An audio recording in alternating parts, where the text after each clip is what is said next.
Vampires came to the town and killed indiscriminately. People on the streets fled in all directions. After hearing the commotion outside, a couple immediately had their 2 children hide in a cabinet. The mother instructed them not to come out no matter what happened. The younger boy couldn't help but cry. The father warned them that the vampires were coming. The mother had no choice but to close the cabinet door, praying for their survival. The girl covered the boy's mouth with her hand to avoid attracting the vampire's attention. The vampire entered the house. The father was killed right after saying there was nothing here, and the mother was killed immediately after. The vampire stood in the pool of blood. The little girl saw his red eyes through the crack. Du Xiaoxin suddenly woke up. It was just a dream. A girl in class said that after the prince drank his blood yesterday, he felt very comfortable. Other girls thought with his quality, the prince must have meant it tasted bad. But the girl thought they were just jealous of him. The girls thought he was too proud. Du Xiaoxin stood up to leave. He heard the boys discussing that those girls were at it again. They said their own ladies were easier to serve. Hearing this, Du Xiaoxin thought they were too self-degrading. At this moment, a classmate called out to Du Xiaoxin, asking him to help bring materials from the music room. Du Xiaoxin didn't know why they asked for his help. Luai found the girl's blood distasteful after drinking it. He wiped the blood from the corner of his mouth. Du Xiaoxin thought outside the door, wishing everyone would just treat him like air. He pushed open the door. He saw Luai.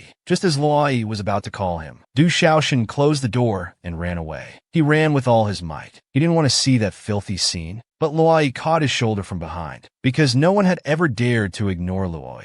Du Xiaoxin found Luai's hand too dirty and told him to let go. But Luai thought he was just acting superior, that this was all a tactic to get close to him. Du Xiaoxin denied it immediately. Luai told him not to quibble, saying he'd seen many people like this. Du Xiaoxin was confused. He tried to reach out to stop him, but Luai grabbed his hand. Seeing this, he could only shout no. Luai told him not to struggle needlessly, that it was his luck to have his blood drunk by him. Du Xiaoxin looked at Luai, remembering the vampire who killed his parents. He felt disgusted. He slapped Luai across the face, but accidentally left a cut. Du Xiaoxin sensed trouble. Luai thought he was quite fierce, and he had successfully provoked him. Luai grabbed Du Xiaoxin, dragging him to a balcony. He loudly announced to everyone that from today on, Du Xiaoxin would be his enemy. Du Xiaoxin's expression was terrified. People below discussed among themselves, thinking he was very unlucky to have offended Prince Luai. Luai released his hand. Du Xiaoxin fell, sitting on the ground, while Luai looked at him with a defiant expression. Luai hated humans because they were both greedy and cowardly, only escaping reality and being untrustworthy. Luai watched Du Xiaoxin run away, remembering the past. That day he was looking for Fule. His brother stopped him, asking if he was looking for the snow servant who always took care of him. Luai just wanted to know where Fule had gone. His brother told him that Fule had left. He found taking care of Luai too difficult, so he cried and begged Luai's father for a different job. Luai thought his brother was lying, because Fule had promised to stay with him forever, to remain by his side. His brother held Luai's face, telling him that humans and vampires could never be together forever. Humans would eventually abandon him like this. And now Luai stood by the window, watching Du Xiaoxin being bullied. The girls pinned Du Xiaoxin to the ground. His resistance amused them. Du Xiaoxin couldn't understand why they were so obedient to vampires. Didn't they have any dignity as humans? The sleazy girl grabbed Du Xiaoxin's hair and mocked him. He mentioned dignity. The girl thought dignity meant nothing in this world. Du Xiaoxin pushed her away. Luai looked at his profile. A blurry figure appeared in his mind. This gave him a headache. The next second he heard Du Xiaoxin shouting. He looked out the window. The girls caught Du Xiaoxin, telling him not to run. Du Xiaoxin's face was full of fear. He clenched his fist and turned around. He wanted to see how long Du Xiaoxin could hold out before crying and begging him for mercy. At this moment, someone came to tell him that Mayerly wanted him to go to the meeting room immediately. Just as Luai was about to leave, that person saw the wound on his face and spoke up to remind him. Luai healed the wound, thinking he was too nosy. Du Xiaoxin broke free from the girl's restraint, ran to a corner. He thought it would be better to run to and from school in the future. That way he wouldn't be cornered by those people. Unexpectedly, 3 men were standing there. To please Luai, they also wanted to contribute their efforts. Du Xiaoxin knew he couldn't confront them directly. He had to think of another way, so he offered to give them all his savings, but needed to go back to the dorm to get it. He swore he wouldn't run away, but the men weren't interested in his money. Just as the man's hand was about to touch him, Du Xiaoxing bit the man hard and ran away while he loosened his grip in pain. The men shouted, "Catch him," from behind. Du Xiaoxing wanted to call for help, but realized it would be useless, as these people were all waiting to watch his misfortune. He ran with all his might, head down, not noticing a girl standing with an umbrella at the stairway. The girl tripped him with her leg. Du Xiaoxing fell hard onto the ground. His head was bleeding. Du Xiaoxing thought if he just endured it, these people would stop. Now he could only close his eyes, feeling guilty towards Xiaolin. Luoyi and Xian were chatting on the balcony. Xian heard he was called to the meeting room by the director today and asked if everything was all right. Luoyi said it was all nonsense, not worth mentioning. Xian had also heard something about Du Xiaoxing. He asked Luoyi if he wanted to hear it. Luoyi told him to speak if he wanted to. The man smiled and told him that Du Xiaoxing fell down the stairs and was bleeding, and was taken away by those men who claimed they would punish him. After hearing this, Luoyi's expression showed subtle changes. Xian asked if Luoyi had any urge to save Du Xiaoxing. Luoyi hesitated before saying no. Unexpectedly, Xian said the instigator was Misha. Hearing this, Luoyi's eyes widened. Du Xiaoxing was taken to a storage room. Several men put him on a mat and asked Misha about the next plan. Misha told them to step aside. He stepped forward to look at Du Xiaoxing's face. Du Xiaoxing could tell he was a vampire. He thought Du Xiaoxing wasn't likable at all. No wonder Luoyi hated him so much. Du Xiaoxing was speechless. Misha told the men that Du Xiaoxing was now in their hands. The men tentatively asked what he meant. He waved his hand, saying they could do whatever they wanted as long as it was punishment. Misha prepared to leave, telling the men to begin the punishment. Du Xiaoxing's eyes were filled with tears. He wanted to resist, but his consciousness was becoming increasingly blurry. At this moment, Luoyi appeared. Misha was very shocked. The men looked panicked. Luoyi told them to get away from Du Xiaoxing. He didn't want to say it twice. Then he shouted, "Get out!" His eyes turned blood red. The men were frightened and quickly fled with their heads covered. Misha pretended to be innocent nearby. Luoyi warned him not to act on his own and do unnecessary things. He claimed he was only acting according to Luoyi's wishes. Luoyi told him to get out, and he had to leave. Luoyi knelt on Tomat, caressing Du Xiaoxing's face. He lowered his head and licked Du Xiaoxing's forehead wound, and it healed. Du Xiaoxing opened his eyes. Luoyi thought Du Xiaoxing must have had enough. If he begged for mercy now, he would let bygones be bygones. Du Xiaoxing turned his head away silently. Luoyi was confused by this. He couldn't understand what Du Xiaoxing was persisting for, not even willing to yield a little. Du Xiaoxing said this was his human dignity, but still couldn't say the word hate. Luoyi threw his head back and laughed, finding it amusing that Du Xiaoxing would mention dignity. He felt that Du Xiaoxing still hadn't understood his position, so he decided to make Du Xiaoxing his blood servant. But Du Xiaoxing refused, quickly rejecting the idea. Luoyi knew Du Xiaoxing had a sick brother. If he wasn't willing, then his brother would take his place. Du Xiaoxing could only tremble and grit his teeth, saying he understood. Luoyi praised Du Xiaoxing for being a good boy, then parted his hair, telling him to never mention that pitiful dignity again, because even a single strand of his hair could only exist for Luoyi. Saying this, he bit Du Xiaoxing's neck. Du Xiaoxing cried out in pain, and Luoyi released his bite. Looking at the fallen Du Xiaoxing, he let out a light snort. He carried Du Xiaoxing back to his residence. After putting Du Xiaoxing down, the maid came forward to ask what was going on. Luoyi told them not to ask questions and just follow orders. Then he told the maid to clean Du Xiaoxing and put him on the bed before leaving. As he walked, he encountered his brother Luoda.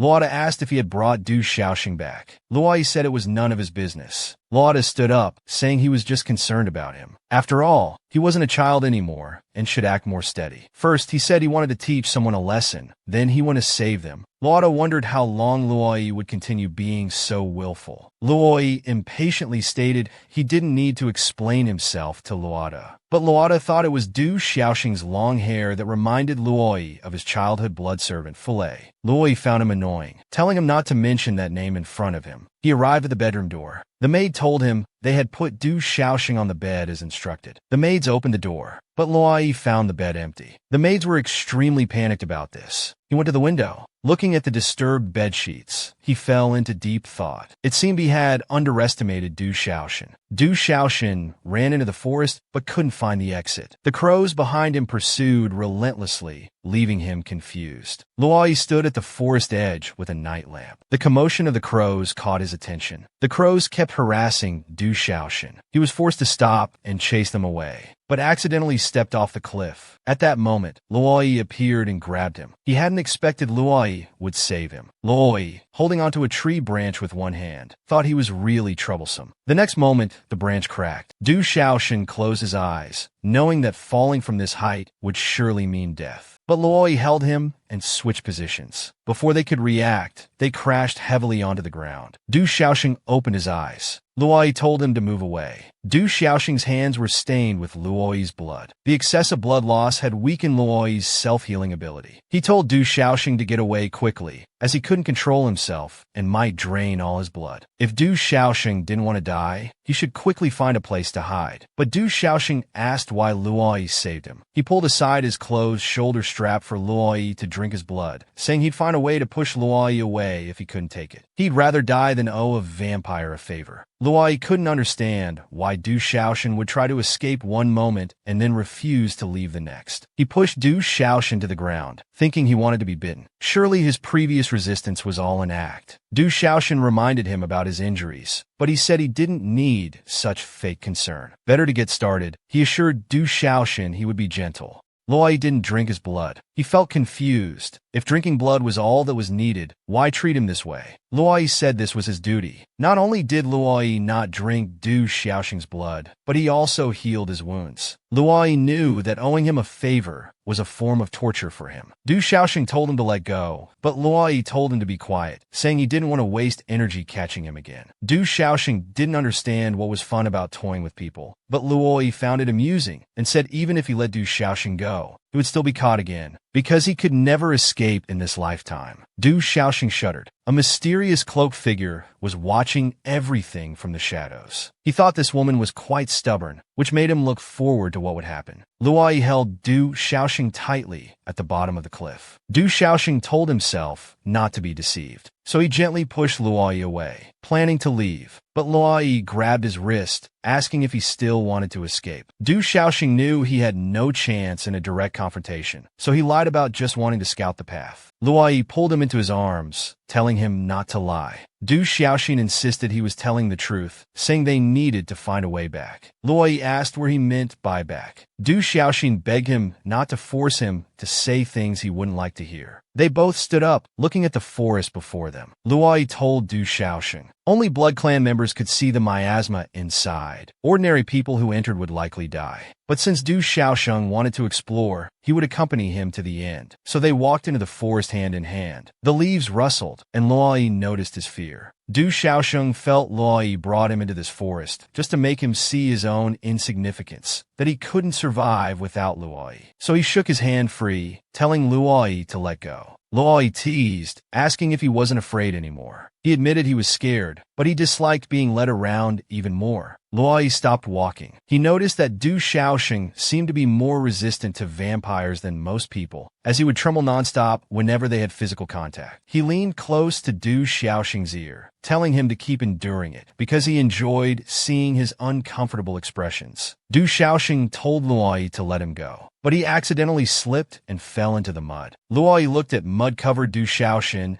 and asked if he knew how he looked right now, saying he was absolutely filthy. Du Xiaoxing remained silent. Then Luoyi extended his hand again, offering to help him up. Du Xiaoxing swatted Luoyi's hand away. He got up, turned around, and ran away. Luoyi scoffed at his recklessness. Du Xiaoxing ran hard through the forest. He felt countless shadows around him, saying he was disgusting. He covered his ears, not wanting to hear more. Suddenly, he saw his younger brother Xiaolin standing before him. Xiaolin thought he had been defiled by vampires. How disgusting! Du Xiaoxing's eyes filled with tears. He felt like he was falling into an abyss. And Xiaolin disappeared before his eyes. He suddenly sat up in bed. Looking at the empty room, he couldn't immediately recognize where he was. He got out of bed and found the windows were sealed shut. He turned and knocked on the door, asking where this place was. The maid waiting outside replied that this was the room Luoyi prepared for him, and he should just rest and recover. At this moment, Luoyi arrived. He asked the maid why there was such a commotion so early, then told her to open the door. When Du Xiaoxing saw the door open, he immediately rushed out. But Luoyi caught him and threw him onto the bed. Luoyi leaned over him, saying he was much more likable last night when he voluntarily offered his blood. Du Xiaoxing was confused about why he couldn't remember anything from last night. Luoyi explained it was because of the miasma. Humans would hallucinate in that forest, then lose consciousness until death. That's what he got for letting go of Luoyi's hand. This was punishment. Du Xiaoxing remembered Luoyi thought he was filthy, so he told him not to touch him. Luoyi pinned his hands above his head, noting that since he was so energetic, he must have recovered well. Du Xiaoxing asked what he wanted to do.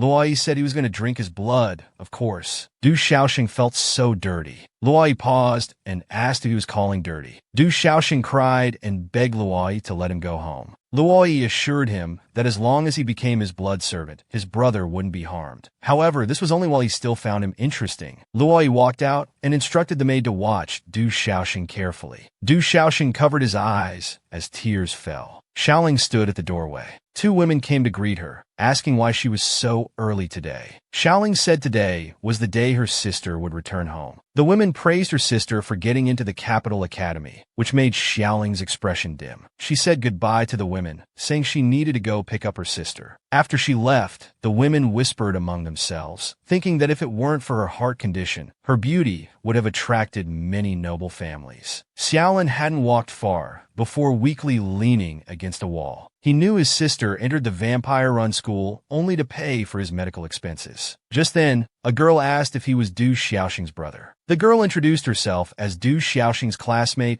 and told Xiaolin that something had happened to Du Xiaoxing at school. Luoyi wanted to know if Du Xiaoxing was still sulking. The maid said he hadn't eaten for 2 days. Luoyi thought he was too troublesome. Luoyi entered the bedroom, telling Du Xiaoxing not to think he'd be released just by starving himself. Angering him wouldn't do anyone any good. Luoyi pulled back the covers and told Du Xiaoxing to speak. Du Xiaoxing told him he wanted to go home, even if just for today. Luoyi sighed and asked him to tell the truth about why he had to go home today. The butler interrupted their conversation, saying Du Xiaoxing's brother was requesting to see Luoyi. Du Xiaoxing didn't know why Xiaolin would come here. Luoyi grabbed his hand, saying he should be happy now that his family had come to see him. But Du Xiaoxing refused, saying he couldn't let Xiaolin see him with vampires. Luoyi leaned in and asked what exactly was wrong. Actually, Luoyi knew he didn't want his brother to see his fallen state. He told Du Xiaoxing to just watch from behind the curtain. Du Xiaoxing covered his mouth, trembling silently. Xiaolin was brought in. Du Xiaoxing tried to rush out, but was pulled back and had his mouth covered. He was told to just watch from there.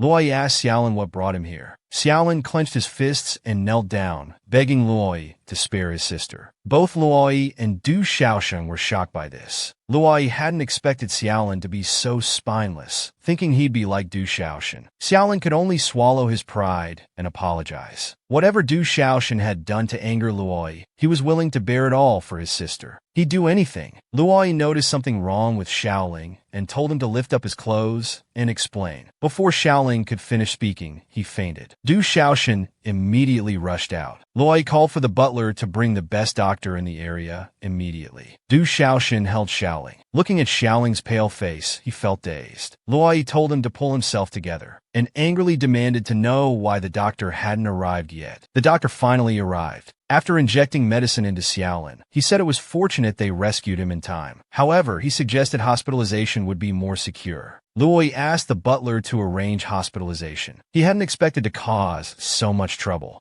Du Xiaoxing was swaying beside him, and he quickly embraced him. Du Xiaoxing opened his eyes and saw Luoyi. He asked about Xiaolin's condition. Luoyi assured him that Xiaolin had been arranged into the best hospital for treatment. Du Xiaoxing wanted to visit Xiaolin, but Luoyi thought he was too weak and told him to eat something first. Du Xiaoxing refused to eat. Luoyi had to tell him he needed strength to see Xiaolin. Du Xiaoxing couldn't hold the spoon steady, so Luoyi took the bowl and fed him personally. Luoyi smiled gently, but Du Xiaoxing looked uncomfortable. Du Xiaoxing sat by the hospital bed, asking Xiaolin if he wanted some porridge. Xiaolin didn't want to eat for now. Du Xiaoxing worried he was unwell, but Xiaolin said he just needed to take his medicine. Xiaolin felt that Du Xiaoxing had suffered so much, yet all he could do was beg. He felt useless. Du Xiaoxing hugged Xiaolin, saying he was brave, and together they had nothing to fear. Then Du Xiaoxing asked Xiaolin to eat porridge, and he agreed. Du Xiaoxing asked if Xiaolin wanted an apple. Xiaolin said he'd eat it if Du Xiaoxing peeled it. Du Xiaoxing smiled and agreed. This stunned Luoyi. He didn't know Du Xiaoxing could smile in the hospital room. They noticed Luoyi standing at the door. This made Luoyi somewhat embarrassed. He said it was time and told Du Xiaoxing to return with him. As they left the hospital, Luoyi thought Du Xiaoxing would refuse to leave. But Du Xiaoxing said he wouldn't run away anymore, though he hoped Luoyi wouldn't restrict his freedom. Luoyi smiled cunningly and agreed. Luoyi asked Xian to investigate who told Xiaolin about Du Xiaoxan's situation. Xian thought he had developed feelings for Du Xiaoxan, but Luoyi said discipline needs both whip and candy. He told Xian to just investigate, and Xian agreed. Du Xiaoxan walked in the school corridor.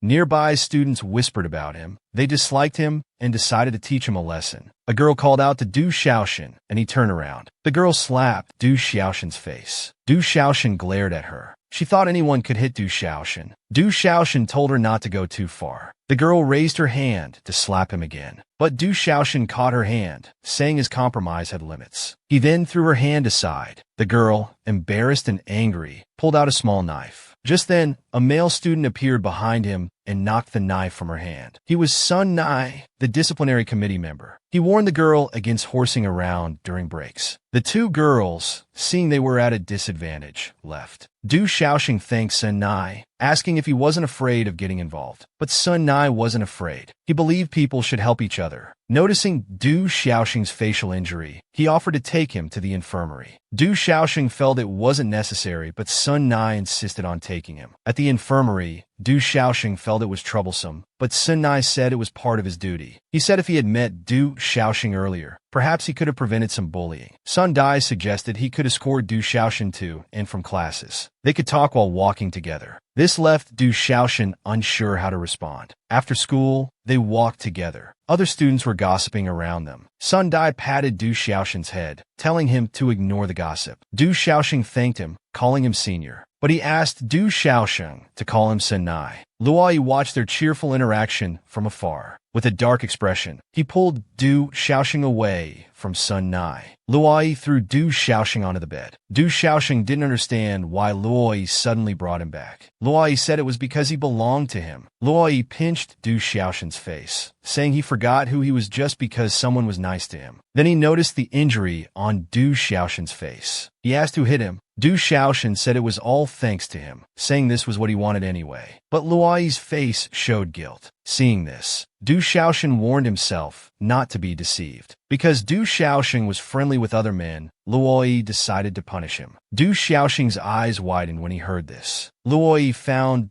Du Xiaoxing's clothes bothersome, asking if he wanted help removing them. Du Xiaoxing trembled as he unbuttoned his clothes. Afterward, Du Xiaoxing sat up to button his clothes, trembling and nearly crying. Luoyi told him this was just a minor punishment. If he dared get involved with other men again, the punishment would be severe. Du Xiaoxing thought Luoyi was being unreasonable, but he noticed classmates avoiding him, wondering if it was Luoyi's doing again. Sun Nai called out to Du Xiaoxing, who turned to leave. But Sun Nai grabbed his hand and turned him around. Sun Nai apologized for watching helplessly as Luoyi took him away yesterday, wondering if Luoyi had done anything to him. Sun Nai pulled Du Xiaoxing to a corner, telling him to speak up if he had any troubles, and he would help. But Du Xiaoxing said he didn't want to involve Sun Nai, saying he didn't want to cause him trouble before leaving. Sun Nai grabbed Du Xiaoxing's shoulders, but accidentally saw the red marks on his neck. Du Xiaoxing covered it embarrassedly and quickly ran away. Sun Nai stood there expressionless. Du Xiaoxing returned to Luoyi's place.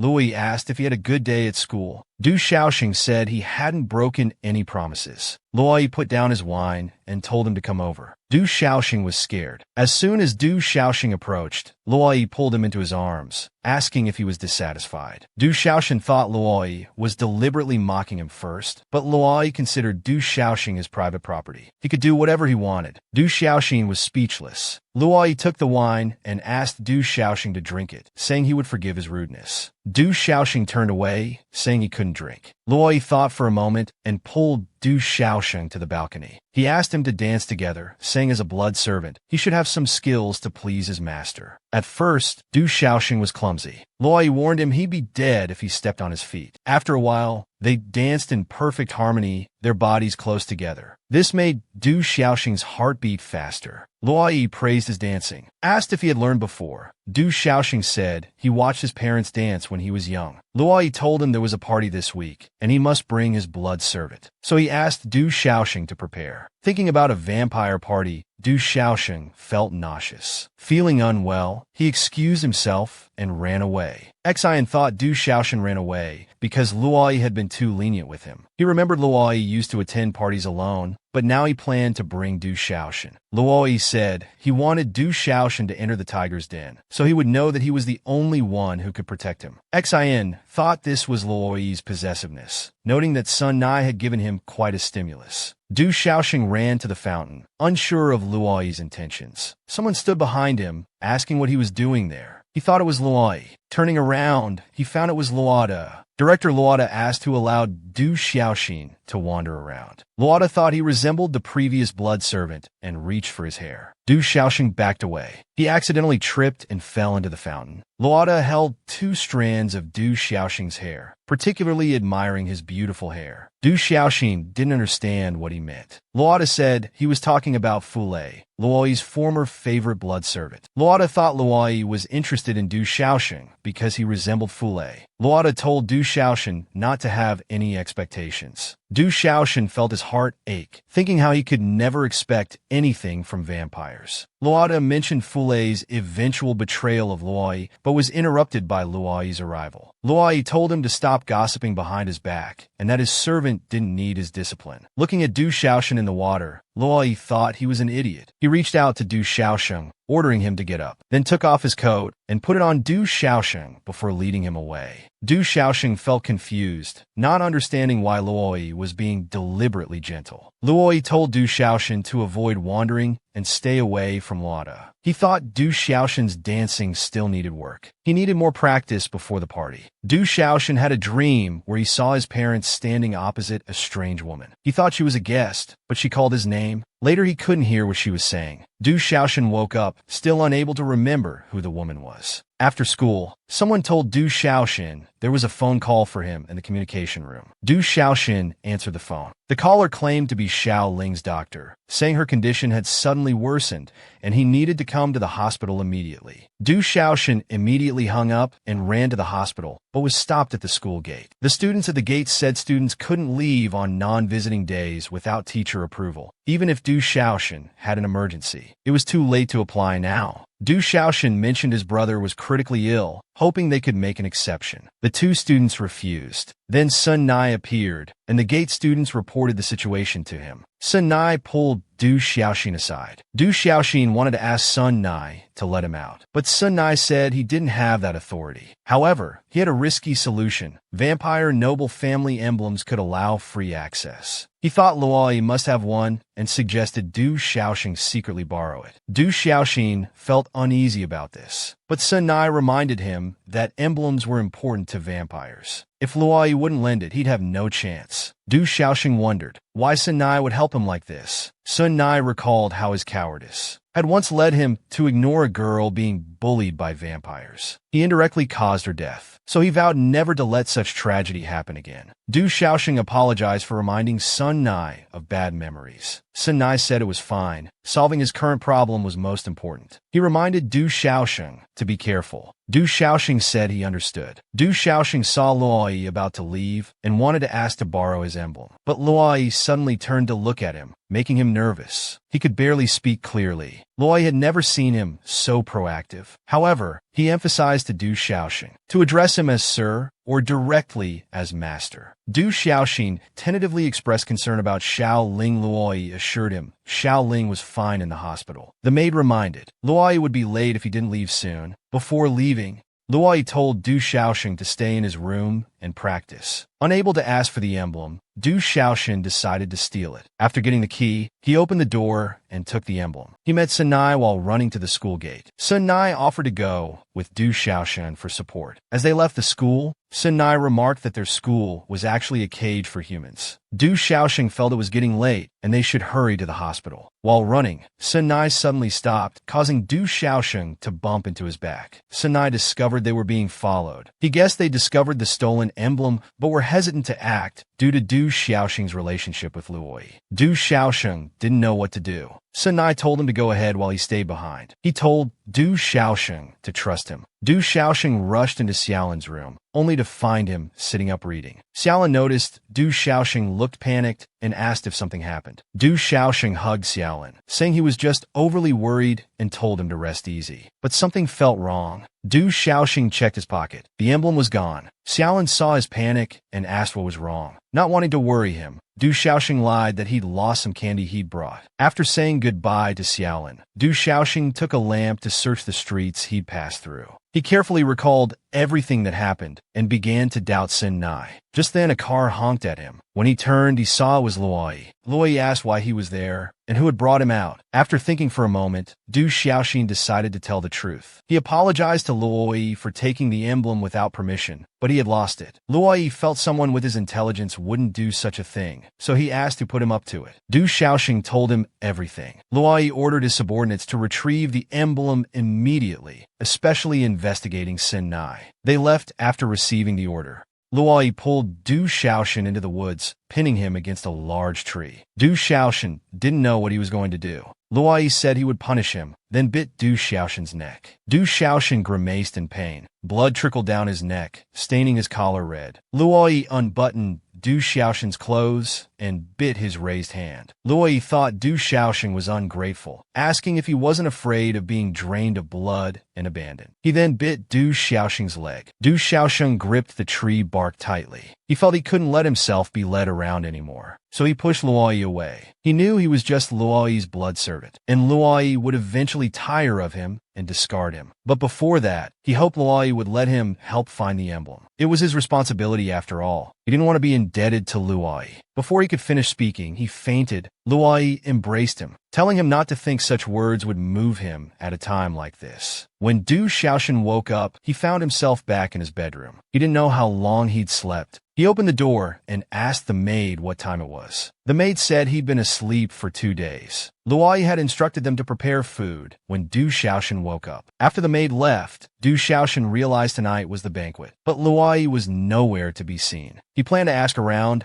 but overheard 2 maids talking. The maids thought Du Xiaoxing brought bad luck. Everything had gone wrong since Luoyi met him. Now the emblem was lost too. They heard you couldn't even enter the banquet without it. The maid sensed someone behind her and turned to look. Du Xiaoxing quickly hid behind the wall. He couldn't just sit and wait anymore. He ran through the streets. A car stopped in front of him. It was Xian. Xian recognized him and thought Du Xiaoxing was trying to escape while Luoyi was in trouble. After Du Xiaoxing denied this, Xian offered him a ride. But Du Xiaoxing remained wary. Xian had to introduce himself as Luoyi's best friend. Xian guessed Du Xiaoxing was heading to the banquet and asked if he needed help. Du Xiaoxing realized Xian was a vampire and didn't trust him. Xian said he often spent time with Luoyi. He knew Du Xiaoxing wanted to help Luoyi, but couldn't leave school without his help. Plus, he had something to ask of Du Xiaoxing. Du Xiaoxing finally got into Xian's car. But Xian thought his appearance wouldn't do and decided to give him a makeover. The car arrived at the banquet entrance. Xian helped Du Xiaoxing out of the car. After the makeover, Du Xiaoshan wore a blue formal suit and looked enchanting. 2 hours earlier, Luoyi arrived at the banquet, but was stopped at the entrance. A man asked if he was alone and demanded to see his emblem or invitation. Luoyi stated that he was a candidate for the vampire elder position. Stopping him would be suicidal, but the man said he was just following protocol. Before he could finish, an arrogant young master interrupted. Seeing Luoyi couldn't enter the banquet, he confirmed that Luoyi had truly lost the family emblem. Therefore, he felt Luoyi was no longer qualified to be an elder candidate. Luoyi told this nobody to mind his own business, but he thought without the emblem, Luoyi was even less than a nobody. He even offered to vouch for Luoyi's entry, only to be told to get lost. Luoyi knew the thief deliberately spread the news. It was to remove him from the candidate list. In the crowd, a man turned away upon seeing Luoyi. Then a secretary came to the elder hall, summoning Luoyi inside. The elders asked Luoyi if he knew why he was called. As the next elder candidate, he had lost the emblem. The elders were uncertain whether he was capable of becoming an elder. The elders stated that if any heir had ill intentions, they wouldn't turn a blind eye. Even if someone deliberately framed Luoyi, his inability to prevent it showed his incompetence. Luoyi said he came prepared. He promised to recover the emblem within 24 hours, or he'd forfeit his candidacy. The elders were satisfied with this answer and wanted to see his capabilities. Du Xiaosheng entered the banquet hall, drawing whispers. Xian told Du Xiaosheng to look around while he went to find Luoyi. Du Xiaosheng looked around and spotted Sun Nai. He was sure he wasn't mistaken. He approached Sun Nai, wanted to talk privately. He knew he couldn't be rash. He had to act according to circumstances. Sun Nai gladly agreed. Xian found Luoyi. Luoyi asked if he'd found the emblem. Xian assured him everything was in progress. However, Misha couldn't help due to family ties. Xian had met Du Xiaosheng and enlisted his help. Hearing this, Luoyi became anxious. Xian explained that Du Xiaosheng wanted to help Luoyi anyway, and he was indeed suitable for the task. But Luoyi only wanted to know where Du Xiaosheng was. Xian thought he'd be in the hall. He warned Luoyi not to mess things up. It turned out Sun Nai's real name was Will. He thought Du Xiaoxin was sent by Luoyi, but Du Xiaoxin said no one sent him. He just felt it was his responsibility to help find Luoyi's emblem. Will told him not to waste effort. Even if they found the emblem now, Luoyi had lost the vampire elder's trust. However, if Du Xiaoxin would follow him, he could put in a good word for Luoyi. Du Xiaoxin pushed him away, telling him not to touch him with his dirty hands. But he grabbed Du Xiaoxin's hand, whispering in his ear, if Du Xiaoxin agreed to follow him, he'd return the emblem to Luoyi. As Will was about to bite Du Xiaoxin's neck, Du Xiaoxin couldn't move. Fortunately, Luoyi arrived in time, pulling Du Xiaoxin into his arms. Will fell injured nearby.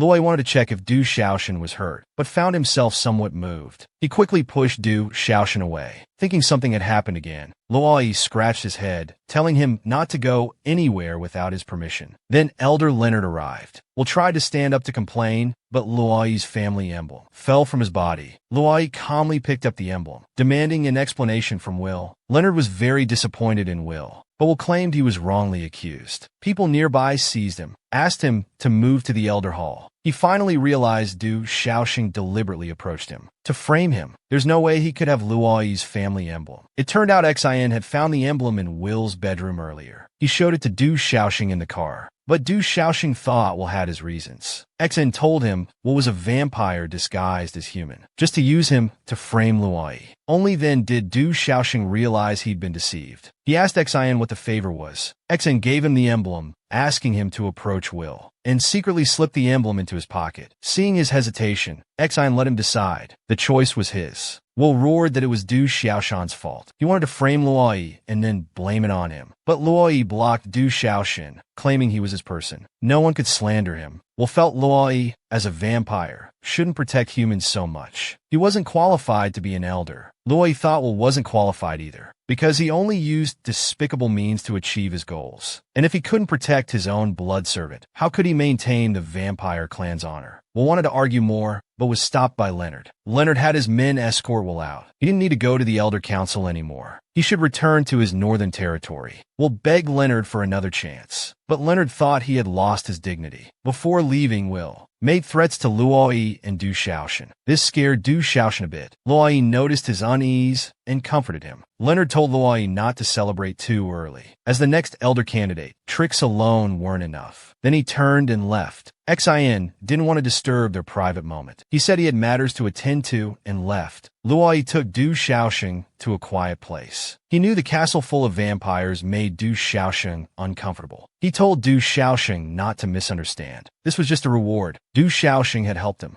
Luoyi asked Du Xiaoshan to show his training results. Du Xiaoshan's heart raced as they danced. He asked if there would be more people like Will who would hurt Luoyi. Luoyi thought he was worried about him. Du Xiaoshan denied it, saying he just didn't want more trouble. Du Xiaoshan accidentally tripped on a stone. Luoyi tried to catch him, but was too late. Both fell to the ground. Luoyi held Du Xiaoshan's waist. Du Xiaoshan blushed shyly. Luoyi instinctively tried to kiss him, but was avoided. Luoyi looked slightly displeased. He directly held Du Xiaoshan's head and kissed him. Misha watched quietly from the doorway, tears falling. Misha turned and left. Du Xiaoshan noticed the movement and pushed Luoyi away. She told Luoyi not to do this. It wouldn't be good if people saw. Hearing this, Luoyi suggested the party was almost over. They could continue at home. So he pulled Du Xiaoshan away. Du Xiaoshan said that wasn't what he meant. Luoda watched Luoyi leave with Du Xiaoshan. Leonard complained that he rarely visited, yet kept staring out the window. Luoda said Luoyi was leaving the castle, so he had to see him off. Leonard felt Luoda cherished Luoyi deeply. Luoda said Luoyi was his everything. He had to protect him. Leonard expressed jealousy. He said if Luoda hadn't asked him beforehand, he wouldn't have cared how these kids fought for the elder position. Luoda knew. Luoyi and Xin knew their relationship with Leonard, so they would likely seek his help. After all, without an elder's witness, their act couldn't continue. Leonard felt Luoda, as a brother, was really going to great lengths. Luoda thought he was just going with the flow. Leonard reminded him that Luoyi cared too much about Du Xiaoshan. This would affect the Elder Hall's evaluation of Luoyi. Luoda watched Shirley's car darkly, promising Du Xiaoshan and Luoyi's relationship wouldn't last long. Leonard smiled slightly. Anyway, he had helped Luoyi eliminate a competitor. He wondered how Luoda would thank him. Luoda leaned in front of him, asking how he wanted to be thanked. Leonard smiled without speaking. Luoyi and Du Xiaoshan returned home. Du Xiaoshan was still explaining that wasn't what he meant. Luoyi said he would decide whether it was or wasn't. Du Xiaoshan thought he was going to feed, but Luoyi held his chin, saying resistance was futile whether he wanted it or not. Then he kissed Du Xiaoshan's lips. He thought Du Xiaoshan was very obedient this time, so he wouldn't be polite with him. The next morning when Du Xiaoshan woke up, he found Luoyi refreshed, leaning opposite watching him. This made him blush involuntarily. Du Xiaoshan quickly sat up, pulling the blanket to cover himself. He wanted to get out of bed, but Luoyi held him tightly from behind.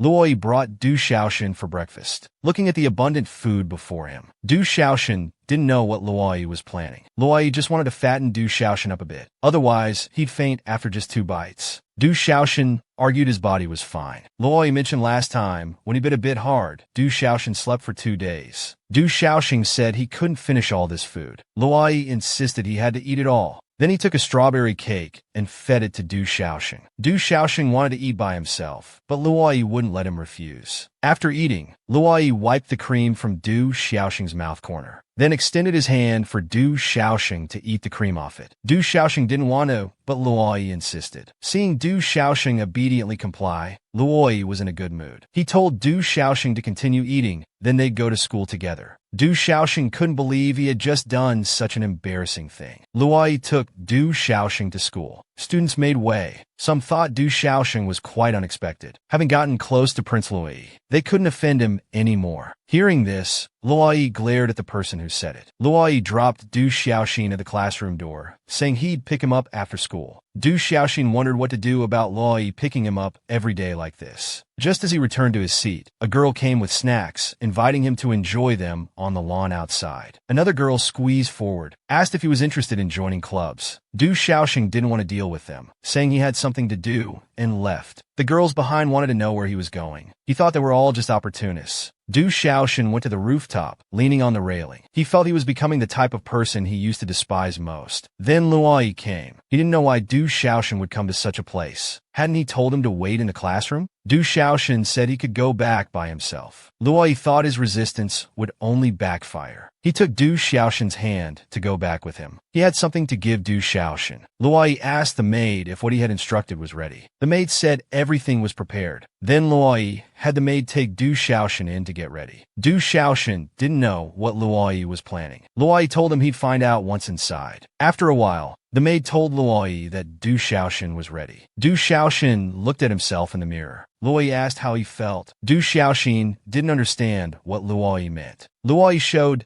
Du Xiaoxin the wardrobe he had prepared for him. From now on, he wouldn't have to wear that shabby uniform anymore. This way, no one would dare gossip about him. Du Xiaoxin tightly gripped his own hands. Luoyi thought he was too happy to speak, but Du Xiaoxin said he didn't need these things. He only agreed to be Luoyi's blood servant, and Luoyi helping his brother recover was enough. He didn't need anything else. Luoyi told him to be good because he was already Luoyi's person, so being cute was also his duty. As he spoke, he bit Du Xiaoxin's ear. Du Xiaoxin pushed him away, telling him to stop. He pinned Du Xiaoxin against the wall. Du Xiaoxin gave up resisting. Luoyi assured him he would leave him alone until his body recovered. However, he demanded Du Xiaoxin voluntarily give him a kiss every day. Du Xiaoxin said he couldn't do it. Luoyi said there would naturally be punishment if he couldn't. Before leaving, Luoyi told Du Xiaoxin not to wear that uniform to school tomorrow. He pointed to his lips, reminding Du Xiaoxin not to forget their agreement. That night, Du Xiaoxin lay in bed, thinking about everything that happened during the day. Then someone entered the room. The man pulled up a chair and sat down. He thought Du Xiaoxin was being pampered like a princess by Luoyi. Du Xiaoxin sat up in bed and shouted, "Who's there?" The man thought Luoyi had spoiled him so much he couldn't even speak properly anymore. Du Xiaoxin then realized the man who entered his room was Luoda.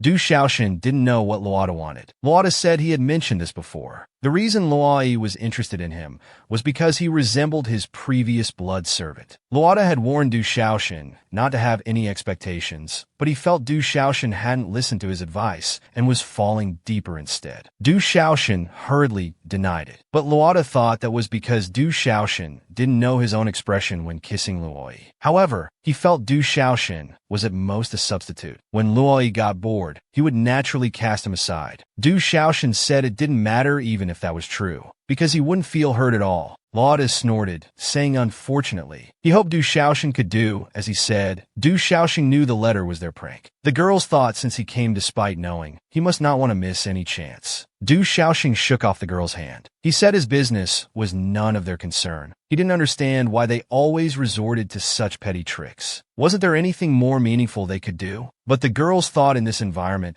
the most meaningful thing was to climb up by getting close to vampire nobility. After all, that's what Du Xiaoxin did. Du Xiaoxin denied ever thinking that way. The girls felt Du Xiaoxin was still looking down on them at this point, so they slapped him. They dragged him to the iron gate and handcuffed him. The girls told Du Xiaoxin to figure out how to unlock the handcuffs himself. Since he thought getting close to vampires was degrading, let the rain wash him clean. Du Xiaoxin also hoped the rain would clear his mind. The sky grew darker. Someone stood in front of Du Xiaoxin. He thought it was Luoyi. Looking up, he found it was Misha. Misha mocked him for falling so low after just a few days of glory. Misha thought since no one cared about Du Xiaoxin anymore, it wouldn't matter if he died. Du Xiaoxin was terrified, but after being in the rain for so long, he had no strength to resist. Misha wanted to taste what Luoyi once liked, so he bit Du Xiaoxin's neck. Du Xiaoxin felt his consciousness fading. Blood stained his clothes. Just then, someone intervened and stopped Misha. Misha turned to see a man in black. He angrily tried to grab the man, but was dodged, and got stabbed in the back. Luoyi arrived and kicked the man away. He thought the man was trying to harm Du Xiaoxin. Xian arrived at this moment. Seeing this, the man leaped over the iron gate. Luoyi could only watch him escape. In his haze, Du Xiaoxin heard Luoyi telling him to hang on. He thought it was his imagination, but it was reality. Luoyi was afraid of him dying. Luoyi sat beside Du Xiaoxin's hospital bed. Xian reminded him that Du Xiaoxin was out of danger and suggested he should get some rest. Luoi pressed his lips. He just wanted to know about Misha's situation. Xian told him that Misha indeed intended to drain Du Xiaoxing's blood, but was interrupted by the man in black. Moreover, the weapon used to wound him was a silver dagger. Strangely, the nation's silver items had been destroyed long ago, with annual inspections. Xian thought since the Blood Hunter incident happened only 10 years ago, there might be survivors from the uprising. The man in black could be a Blood Hunter. Luoi felt this matter should be handled by the Senate, but Xian believed since it happened at the academy, they should report to Luoda first. Luoi could only say that Luoda had other matters to handle. Xian consoled Luoi, saying this was a blessing in disguise. If the man in black was truly evil, his target would have been Du Xiaoxin, and he just happened to take advantage of the situation. Seeing Luoi's silence, Xian thought it better to leave, telling Luoi to contact him if needed. Du Xiaoxin had a long dream. He dreamed of his parents being killed, then dreamed of the mysterious man in black. Then Luoi held his hand, comforting him not to be afraid and to sleep peacefully. When Du Xiaoxin woke up, he found Luoi holding his hand while sleeping beside the bed. Luoi sensed movement. He opened his eyes and asked how he was feeling. Du Xiaoxin quickly withdrew his hand. He wasn't sure if Luoi was the one who had been comforting him in his dreams. He felt it was ironic. Luoi noticed his unusual behavior. Thinking he was unwell, he planned to call a doctor. Du Xiaoxin grabbed his clothes, saying he wasn't feeling unwell. Luoi gently stroked Du Xiaoxing's hair, asking why he was crying since he hadn't done anything to make him cry. Or was it because his previous coldness had affected Du Xiaoxing so much? Du Xiaoxing pinched his clothes, asked Luoi why he came to save him when he could have just ignored him. Luoi hugged him and explained that it was because he was his exclusive blood servant and Misha dared to bite him. Du Xiaoxing trembled and pushed him away, telling him not to be gentle anymore because it would make him stranger. He should hate Luoi, yet he couldn't help but care. He didn't know when it started, but his heart had been out of control. This wasn't who he used to be. He was angry about this too. From Du Xiaoxin's words, Luoi understood that his emotions changed with his every word and action. Du Xiaoxin didn't know which was real. He felt that even if this was the truth, he was just a substitute for Luoi. Luoi believed that for him, the one beside him now wasn't anyone else but Du Xiaoxing. This was his truth. Du Xiaoxing began to cry. Luoi tried to calm him down. A white-haired man was taking a bath. His expression was worried. Someone grabbed the white-haired man's chin and proposed that if he played along well, they would let him enter the Lopister family's academy. Luoi came to the hospital and asked Xian how Du Xiaoxing was doing today. Xian told him it was the same as usual. Du Xiaoxing had just fallen asleep, so he came to walk in the lobby, unexpectedly meeting Luoi. He remembered Luoi had just left this morning. It seemed Luoi was very concerned. Xian opened the door, only to find Du Xiaoxing standing by the window. He didn't expect that the moment he looked away, Du Xiaoxing would get up. Luoi would surely hold him accountable for this. Luoi pushed him away from Du Xiaoxing, telling him not to whisper with Du Xiaoxing in front of him. Luoi asked Du Xiaoxing why he got up when his body hadn't recovered. Du Xiaoxing said he had been lying down for days and wanted to go for a walk. Luoi held his hand, saying he could go out, but only with him. He led Du Xiaoxing away, telling Xing they were going for a walk and forbade Xing from following. Xing didn't know what to do next. Might as well go play with Xiaolin. Luoi took Du Xiaoxing to a place with nice scenery. Du Xiaoxing saw a pair of siblings playing and looked somewhat sad. Luoi asked what was wrong. Du Xiaoxing said he just thought of Xiaolin. Luoi reminded him that he was with him now and told him not to think about other men. Du Xiaoxing felt Xiaolin wasn't just another man. Luoi told Du Xiaoxing he could only think about him now. Luoi took Du Xiaoxing to eat. He asked if Du Xiaoxing wanted anything specific. Du Xiaoxing said anything was fine.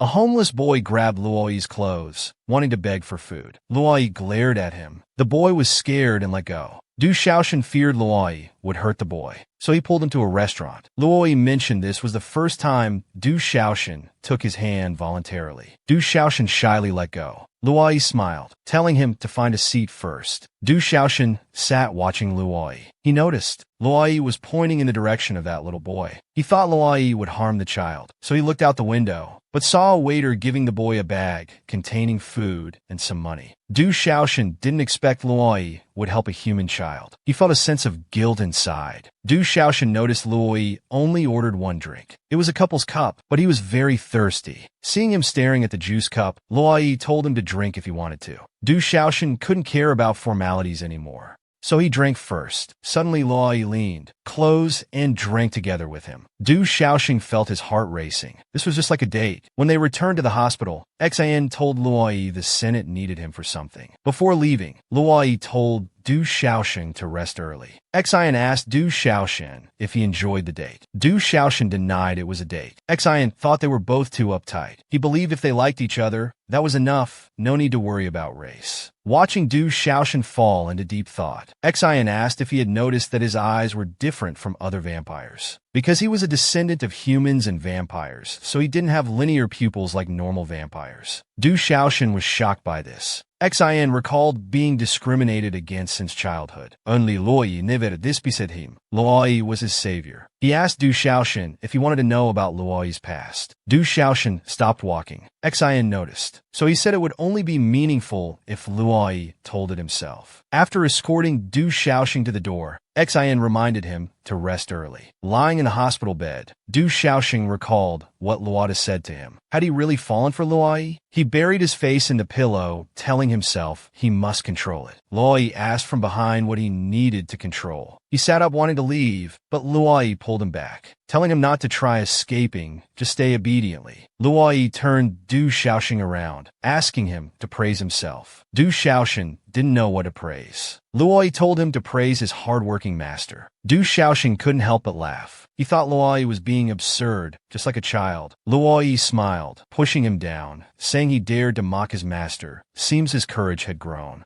However, considering it was Du Xiaoxing's first time smiling at him, Luoyi decided to forgive him temporarily. But Du Xiaoxing dared to call him a child. Luoyi flicked Du Xiaoxing's forehead, saying he didn't want to be called that by a bean sprout like him. Du Xiaoxing claimed he would still grow taller. Luoyi said he'd call him Bean Sprout from now on. Du Xiaoxing told him not to go too far. Luoyi thought he wasn't going too far at all and kissed him. Du Xiaoxing decided to put aside racial barriers, believing Luoyi was different. At least tonight, he didn't want to let go of these hands. Seeing Du Xiaoxing's lack of appetite, Xian thought the hospital breakfast wasn't good. Du Xiaoxing denied it, saying he just felt Luoyi was very busy lately while he could only idle here. Xian thought he missed Luoyi, but Du Xiaoxing said he had recovered. He didn't want to waste time here and wanted to go back to school for exams today. Because without taking the exams, he couldn't get credits, and he didn't want that. Credits were important to him. Having no choice, Xian could only take him back to school. As Xian and Du Xiaoxing were chatting, some female students saw them and thought Du Xiaoxing had found a new master. However, they discovered this master was Luoyi's follower. Xian appeared behind them, saying eerily that so this was how they viewed him. The two female students quickly apologized and fled the scene. Du Xiaoxing apologized for causing trouble for Xian. Xian said it was fine. Those girls were too bold to even gossip about him. The exam was about to start. Xian told Du Xiaoxing to hurry in, saying he would walk around campus and wait for him. After Du Xiaoxing left, Xian decided to tell Luoyi about his situation. Du Xiaoxing didn't want to miss classes because he was afraid of losing his scholarship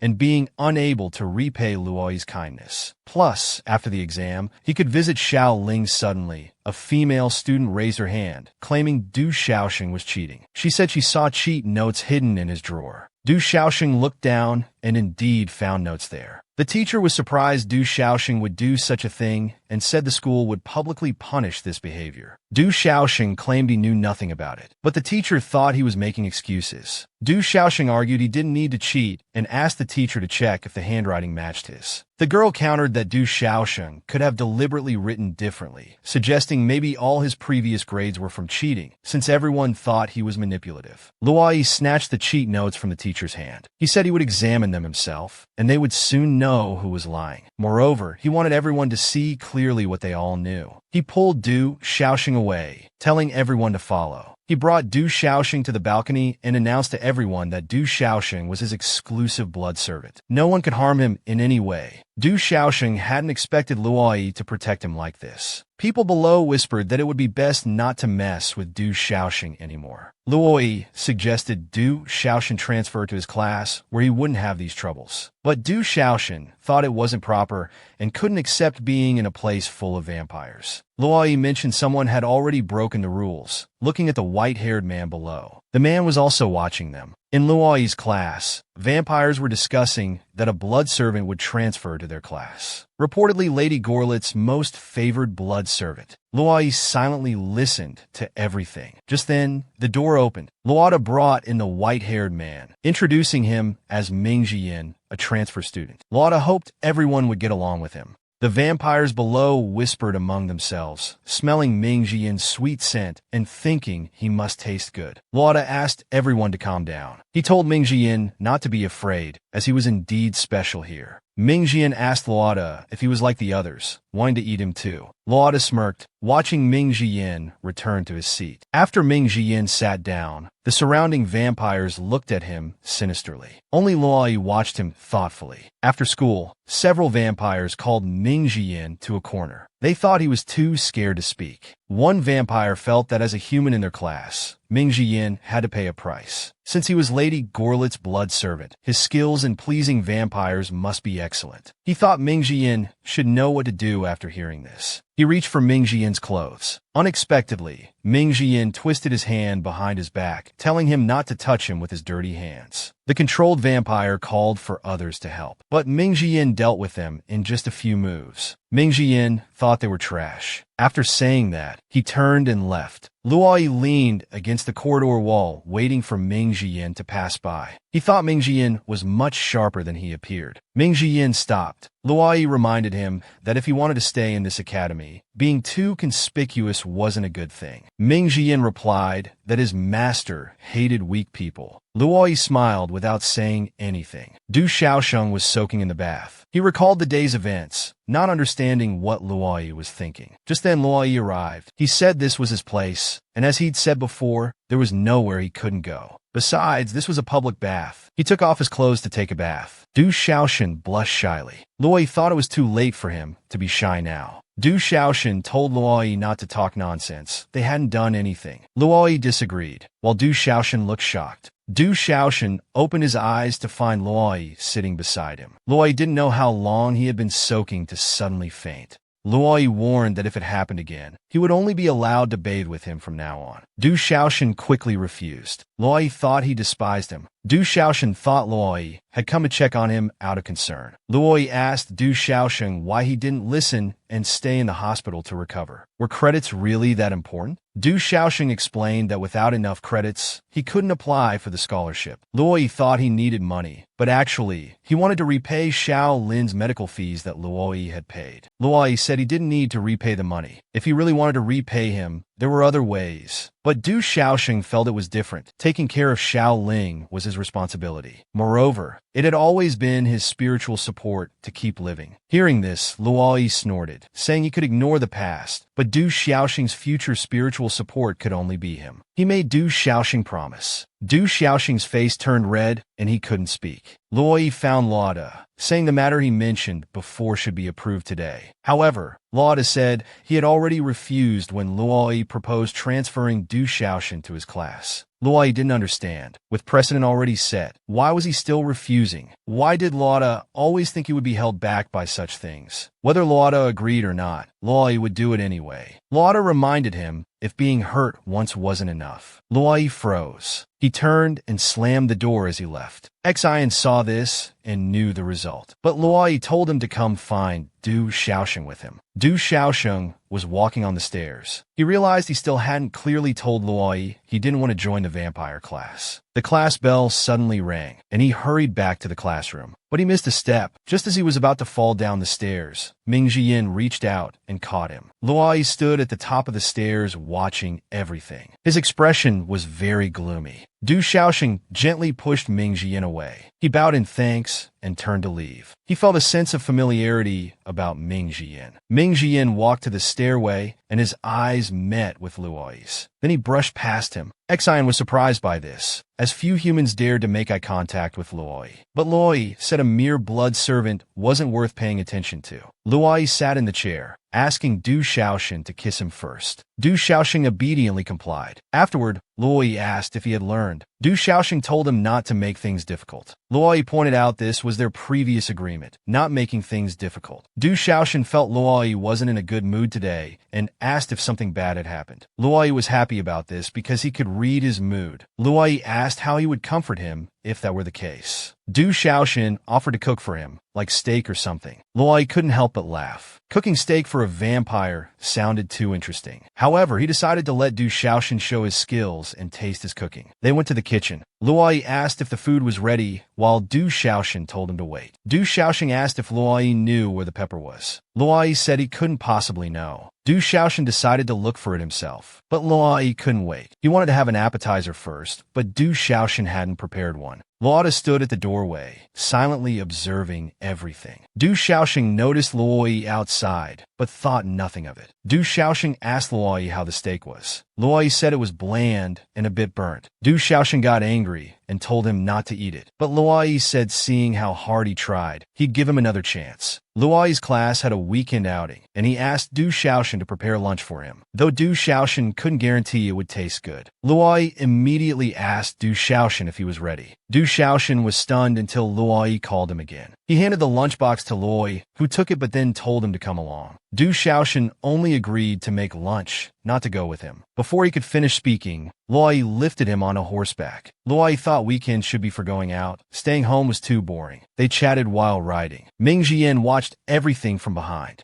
Luoyi told Du Xiaoxing not to worry so much. It was just for fun. After calming Du Xiaoxing, they set off. They rested by a stream. Luoyi wanted to see what good food Du Xiaoxing had made. Looking at the delicious food in the lunchbox, Luoyi was surprised. Du Xiaoxing had a talent for being a housewife. Du Xiaoxing thought he was making fun of him, but Luoyi said he was praising him. Someone asked Luoyi if he wanted to challenge the shooting competition, as Ming Jian had broken his record from last year. Luoyi smiled disdainfully and took Du Xiaoxing to watch him shoot. Du Xiaoxing looked at Ming Jian, realizing he was the human transfer student rumored among vampires. He felt someone calling him from somewhere. He walked toward the forest with a blank stare, and Ming Jian noticed his direction. Du Xiaoxing walked into the forest. A snake coiled around a branch waited to strike. Ming Jian suddenly appeared and embraced Du Xiaoxing. The snake bit his shoulder instead. He swung his dagger and cut the snake in half. Du Xiaoxing finally came to his senses. Ming Jian asked if Du Xiaoxing was hurt. Du Xiaoxing didn't know why he was here. Ming Jian was relieved to see he was fine. Du Xiaoxing discovered Ming Jian was injured. Ming Jian said it was just a scratch from the snake's fangs. Before he could finish speaking, he collapsed. Du Xiaoxing realized it was a poisonous snake. He had to suck out the poison immediately. Otherwise, Ming Jian's life would be in danger. Ignoring propriety, he had to remove Ming Jian's clothes to suck out the poisoned blood. However, Luoyi arrived and witnessed this scene. He questioned why Du Xiaoxing had sneaked into the forest. Du Xiaoxing didn't want Luoyi to misunderstand and explained he didn't know why he walked into the forest. When he came to his senses, Ming Jian had been bitten by the snake. He was just helping remove the poison. Luoyi looked at the snake on the ground, recognizing it as that person's usual method.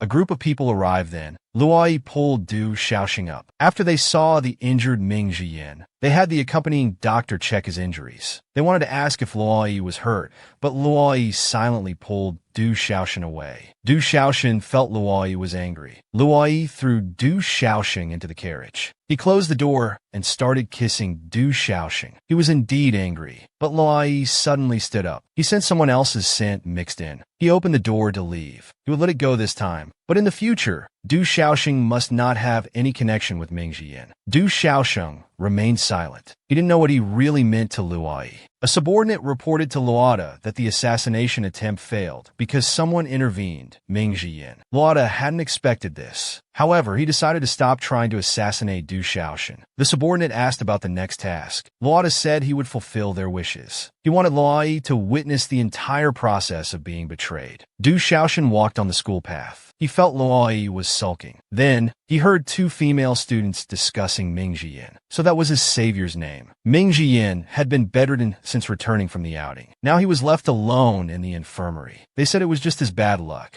Du Xiaoxing couldn't accept Ming Jian dying like this. After all, Ming Jiyin saved him. He had to take responsibility. Watching Du Xiaoxing run to the infirmary, the girl snorted. He took the bait. Luoyi was on the phone. The butler told him Miss Lilia would visit tonight. Luoyi saw Du Xiaoxing's figure through the window. He said he was busy and would talk later, then hung up. Du Xiaoxing rushed to the infirmary, but found Ming Jiyin wasn't seriously ill. Ming Jiyin said he'd recover after taking medicine for 2 more days. Du Xiaoxing was relieved. Ming Jiyin asked how Du Xiaoxing knew his name. Du Xiaoxing said he was famous at school and had heard about him. Du Xiaoxing wanted to introduce himself, but Ming Jiyin already knew his name. Du Xiaoxing told Ming Jiyin to rest well and left. But Ming Jiyin grabbed his hand to thank him. Du Xiaoxing withdrew his hand, saying it was nothing, but met Luoyi at the door. Luoyi felt his words had fallen on deaf ears, which scared Du Xiaoxing. Du Xiaoxing apologized to Luoyi. He had believed the rumors, but Ming Jiyin was his savior. Knowing he was in trouble, he couldn't just ignore it. If Ming Jiyin was his savior, then what was Luoyi to him? Du Xiaoxing also wanted to know the answer to this question. Luoyi thought it would be easier to just lock Du Xiaoxing up. He pulled Du Xiaoxing to leave. However, Ming Jiyin grabbed Du Xiaoxing's other hand. Luoyi told Ming Jiyin to let go. Ming Jiyin asked what if he wouldn't.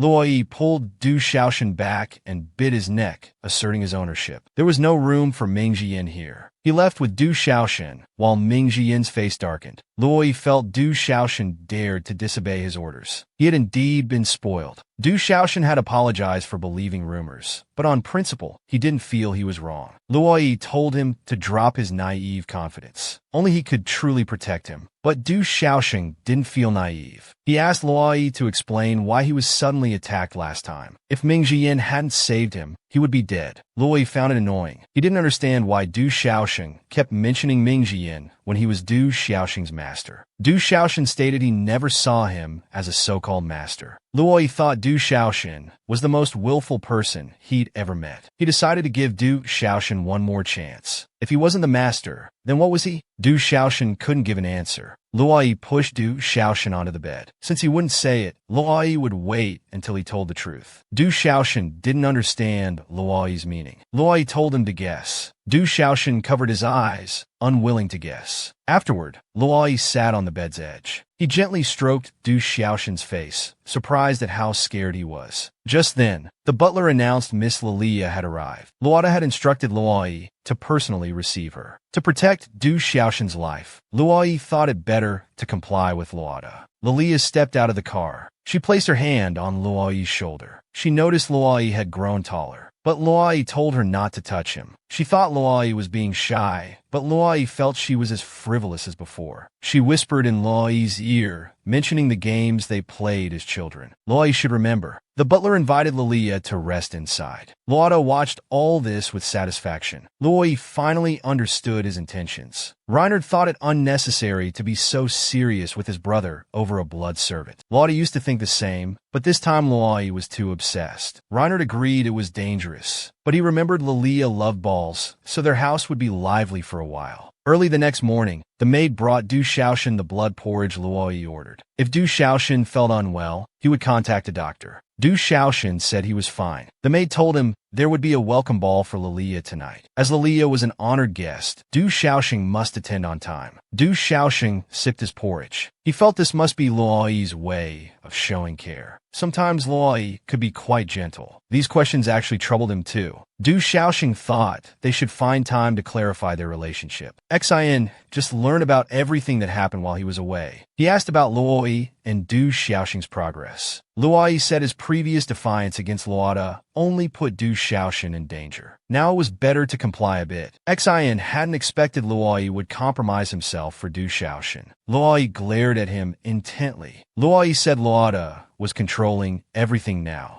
Only when his vampire abilities awakened would he not have to worry about him. After being beaten, Xin became more obedient. He thought Luoyi made sense. Xin asked Luoyi if he would bring Du Xiaoxing to tonight's ball. Luoyi felt since it was being held in the house, avoiding it would be strange. It would be better to keep him close. That way there wouldn't be any danger. Xin worried that Du Xiaoxing would see Luoyi and Lilia's interactions and become jealous. but Luoyi thought that would be interesting. He wanted to see how Du Xiaoxing would react. Xian thought Luoyi was being mean. The ball began. Xian sat with Du Xiaoxing, worried he might be bored. But Du Xiaoxing said he was fine. He just noticed that Luoyi seemed very busy, never stopping since the beginning. Someone mentioned that Lilia and Luoyi knew each other since childhood. Lilia immediately took Luoyi's arm, saying they were close. Luoyi told her not to get too close, but Lilia said it was fine. Du Xiaoxing lowered his head. Luoyi thought he didn't care. Xian noticed Du Xiaoxing's discomfort and asked if he was all right. Du Xiaoxing said he was fine. Lauda needed to speak with Luoyi. Luoyi excused himself and went over. Du Xiaoxing comforted himself, thinking it was normal to socialize at such events. Lilia sat next to Du Xiaoxing. She asked if he was Luoyi's blood servant. Du Xiaoxing said it was none of her business. Xian mentioned that Luoyi treasured Du Xiaoxing. Lilia admitted Luoyi did have a sentiment for blood servants, but it might just be his pickiness about taste. After all, food needs to be well kept to taste better. But Du Xiaoxing wasn't food. Lilia was surprised that Du Xiaoxing was foolish enough to think Luoyi would like him. Du Xiaoxing's mind went blank. He wished Luoyi would appear immediately. As if on cue, Luoyi appeared before them. He extended his hand for a dance. Du Xiaoxing thought he was inviting him. He was about to take his hand, but Luoyi said he was inviting Lilia. Lilia gladly accepted. Du Xiaoxing stared blankly ahead. As the waltz began, Luoyi and Lilia danced gracefully in the center of the floor. Reiner thought Luoyi and Lilia made a good match. Luoto agreed. This should wake Du Xiaoxing up. This was reality. Du Xiaoxing gripped his dress tightly. He grabbed Xian's wine and drank it all at once. He put down the glass, stood up and asked Xian to dance with him. Xian wanted to refuse, but was pulled along anyway. Luoyi noticed the commotion, turned to see Du Xiaoxing dancing with Xian. Xian felt guilty. He knew Luoyi must be glaring at him. After the dance, everyone said Luoyi and Lilia were well matched. Du Xiaoxing couldn't bear to hear more. He pushed Xian away and ran. Seeing this, Luoyi excused himself from Lilia. He patted Xian's shoulder, saying they'd settle accounts tomorrow. Then he went after Du Xiaoxing. Xian thought it was their drama. Why was he being punished for it? Lauda watched all of this. Luoyi told Du Xiaoxing to stop. Du Xiaoxing ignored him. He had to grab Du Xiaoxing's hand. Du Xiaoxing turned around, his face flushed red. Luoyi felt his heart flutter. Du Xiaoxing shook off his hand and ran forward. Luoyi wanted to warn about the stairs ahead, but it was too late. He could only hold Du Xiaoxing as they fell down the stairs together. He scolded Du Xiaoxing for not watching his step. Du Xiaoxing said he never asked for protection. After all, he was just Luoyi's blood servant. It didn't matter how he was treated. Luoyi thought his words were bitter. He didn't expect one dance with Lilia would make Du Xiaoxing this jealous. Du Xiaoxing slapped Luoyi, saying he wasn't Luoyi's possession. Luoyi was stunned by the slap. Luoyi couldn't believe Du Xiaoxing dared to hit him. Du Xiaoxing felt nauseous. He pushed Luoyi away and returned to his room. Luoyi ordered a maid to prepare milk. Luoyi stood behind Du Xiaoxing watching him, telling him not to drink if he couldn't handle alcohol. Then Du Xiaoxing sat weakly on the floor. Luoyi tried to help him up, but was rejected. Du Xiaoxing told him not to touch him, but he still picked Du Xiaoxing up, saying the floor was cold, and if he caught a cold, Luoyi wouldn't care. Du Xiaoxing said then don't care. After placing Du Xiaoxing on the bed, Luoyi saw the formal dress was dirty and wanted to help remove it. Du Xiaoxing said he could do it himself. Luoyi hugged Du Xiaoxing, telling him to stay still, saying it was rare for him to want to be gentle. After removing the dress, Du Xiaoxing wanted to be alone, but Luoyi insisted he drink the milk first. Luoyi said he was already being nice by taking care of him. He shouldn't be too willful. Du Xiaoxing said he was just that ungrateful. Luoyi remained silent. He invited Lilia to dance because Luoda threatened him. Luoyi sighed, saying he wasn't playing games. He was protecting Du Xiaoxing. Someone of his status had no need to lie. As long as Du Xiaoxing believed him, that was enough. The milk would help with the alcohol. He told Du Xiaoxing to drink it before sleeping. Du Xiaoxing wanted to drink it later. Seeing this, he had to take the milk into his own mouth first, then fed it to Du Xiaoxing. Luoyi knew he was wrong this time, but he hoped Du Xiaoxing would stop being upset. He kissed Du Xiaoxing's forehead, telling him to go to sleep quickly. Luoyi told Du Xiaoxing to sleep quickly. Then he sensed he was being watched. It was Lilia. She thought Luoyi was putting on a show for her. She asked Shelley beside her if Luoyi and Du Xiaoxing were a good match. Shelley thought Lilia and Luoi were the perfect match, and Du Xiaoxing shouldn't exist at all. Lilia remembered that the family recently caught a blood hunter with a silver dagger. The dagger was useless here now, so she might as well let Shelley dispose of it. Shelley immediately understood. Xin was beaten up by Luoi. Du Xiaoxing felt sorry about it. Xin said if they continued like this, he would stop talking to them. He knew Du Xiaoxing was conflicted. Besides love, what troubled Du Xiaoxing more was the hatred between humans and vampires. But Xin was half human. If Du Xiaoxing didn't mind, he could confide in him as a friend. Du Xiaoxing thanked him for that. Du Xiaoxing returned to his bedroom, but found a silver dagger under his pillow. He didn't know how such a thing got onto his bed. Just then, the butler came looking for him. He could only lie that he was changing clothes. Until he figured out the situation, it was better to hide it. Apparently, Lilia's family was coming for dinner tonight. The butler hoped Du Xiaoxing could help prepare. He just needed to serve dishes. Du Xiaoxing helped while wearing a maid outfit. The maids behind him mocked him freely. People at the dining table were chatting happily. Luoi only then noticed Du Xiaoxing serving dishes. He knew this must be Luota's idea. Lilia glanced at her father, mentioning that the friendship between their families was thanks to her relationship with Luoi. They were childhood friends and equally matched in status. Lilia pretended to be shy. Luota also thought they were well matched. He suggested strengthening their families' bonds. Du Xiaoxing was shocked. Luota suggested uniting the two families through marriage. Luoi thought going along with Luota would be enough, but he went even further. He asked Luoi's opinion on this matter. Luoi put down his spoon. He said he had matters to attend to and excused himself, then pulled Du Xiaoxing away. Luota told him to stop, saying it was improper to leave with a servant. But Luoi said Luota's presence was enough. Staying here another second made him sick. Then he turned and left. Luota apologized to everyone, saying it was his fault for poor discipline. Lilia's father scoffed, saying perhaps Lilia wasn't good enough for Luoi. Lilia bit her teeth and remained silent. Lilia's father pointed out that this visit wasn't about marriage. Luota naturally understood the Senate's concerns. Lilia's family had caught blood hunters disguised as servants. Other families might have the same hidden danger, so the Senate entrusted them to investigate this matter together. Luota expressed that he would do his utmost, but Lilia suddenly said she had something to say. Du Xiaoxing didn't know where Luoi was taking him. Luoi pinned him against the wall, asked him why he appeared at the dinner. Du Xiaoxing said Luota's deputy butler called him. Luoi couldn't understand why he just went when called. Where had his dignity gone? Luoi had forcibly brought Du Xiaoxing here, so he didn't want to cause more trouble. He didn't want Xiaolin to get hurt again. Luoi thought Du Xiaoxing only cared about his brother. Even when he heard about Lilia's marriage arrangement, he seemed completely indifferent. Du Xiaoxing was surprised that in Luoi's eyes he appeared indifferent. Luoi didn't know how long he had endured Luota for his sake. What was it all for? He asked Du Xiaoxing to tell him, in his heart.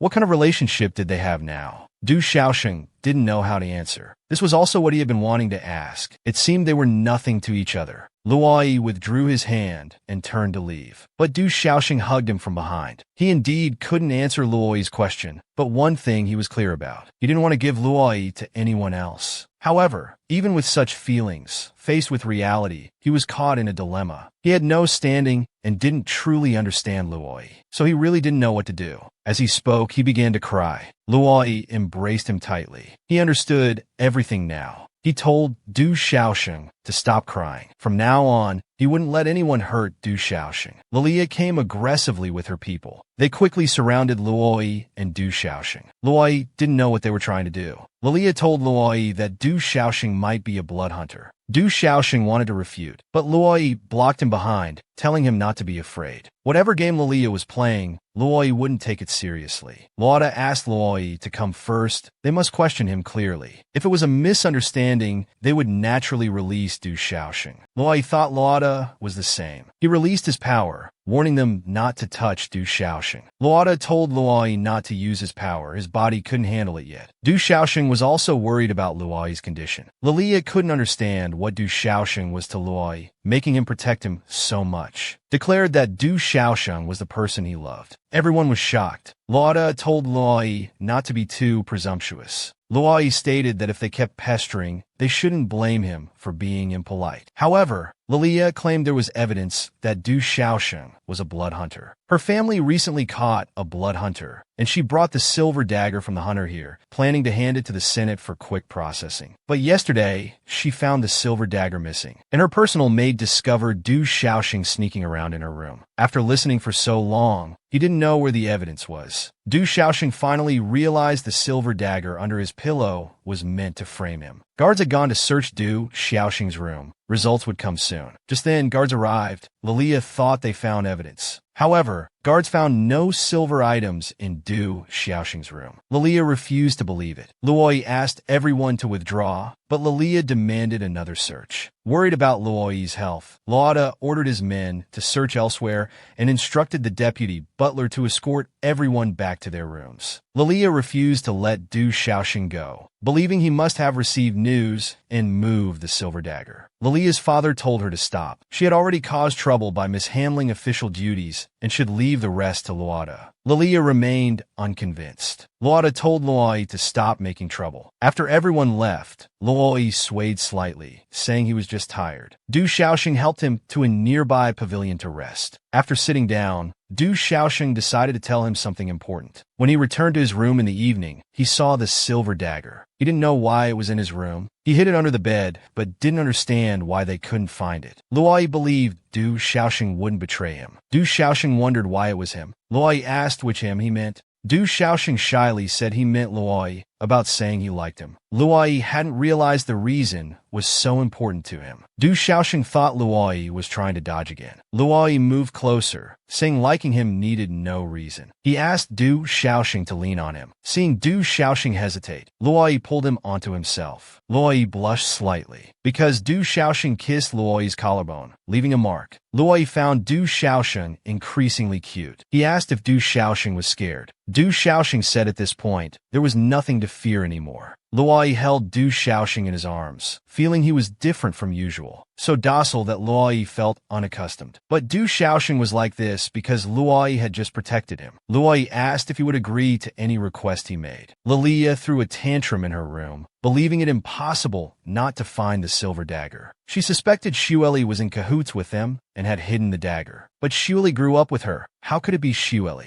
Lilia didn't know how Xueli lost the dagger. Xueli remembered putting it on Du Xiaosheng's bed. Lilia scolded Xueli as useless and slapped her. Her actions had warned Du Xiaosheng to hide the dagger. She couldn't even handle this crucial task. If she fails again, next time, Lilia would twist her head off. Lilia threatened with a vicious expression. Xueli, terrified, said she understood. The most important thing now was to find the dagger quickly. Lilia guessed the dagger might no longer be in Du Xiaosheng's room. Xian sat on the railing playing with the dagger. It turned out Luoyi feared Lauda might harm Du Xiaosheng. Before the banquet, he had asked Xian to watch over Du Xiaosheng. Xian thought he was like an overprotective husband. He seriously stated he wasn't joking. Xian put his hand on Luoyi's shoulder, telling him not to worry. He would watch over Du Xiaosheng for him. Xian had checked Du Xiaosheng's room on a whim and unexpectedly found the silver dagger. Though unsure why Du Xiaosheng would hide such a thing, he thought it best to give it to Luoyi quickly. Someone behind him said he was indeed a human-vampire hybrid, able to touch a silver dagger barehanded. Xian turned to look at the speaker, recognizing him as the black-clad man who had wounded Misha. Xian taunted him about being defeated by Luoyi. The man who fled after being defeated by Luoyi said he'd spare Xian's life, considering his half-human blood, if he handed over the dagger. Xian thought he was too arrogant, having been kicked away by Luoyi before. The black-clad man said he had warned Xian. Holding the dagger in front, he challenged Xian to take it if he could. Luoyi and Du Xiaosheng were sleeping in bed. The phone rang, and Luoyi was shocked after answering it. Du Xiaosheng woke up and asked what was wrong. He remained silent with a gloomy expression. Something had happened to Xian. Luoyi and Du Xiaosheng rushed to the hospital. The guards didn't know why Xian was injured. Patrolling officers had found him. Luoyi pushed open the operating room door, where several doctors stood by the bed. Xian lay on the bed with a large wound in his chest. Du Xiaosheng was frightened by the scene. Luoyi urged the doctors to save him, but they said they were helpless. They called Luoyi because Xian wanted to see him one last time. Luoyi refused to accept this reality. He told Xian to hold on and not die. Xian tremblingly grabbed Luoyi's arm, struggling to speak. Luoyi held his hand, telling him not to waste energy. He wouldn't listen to anything.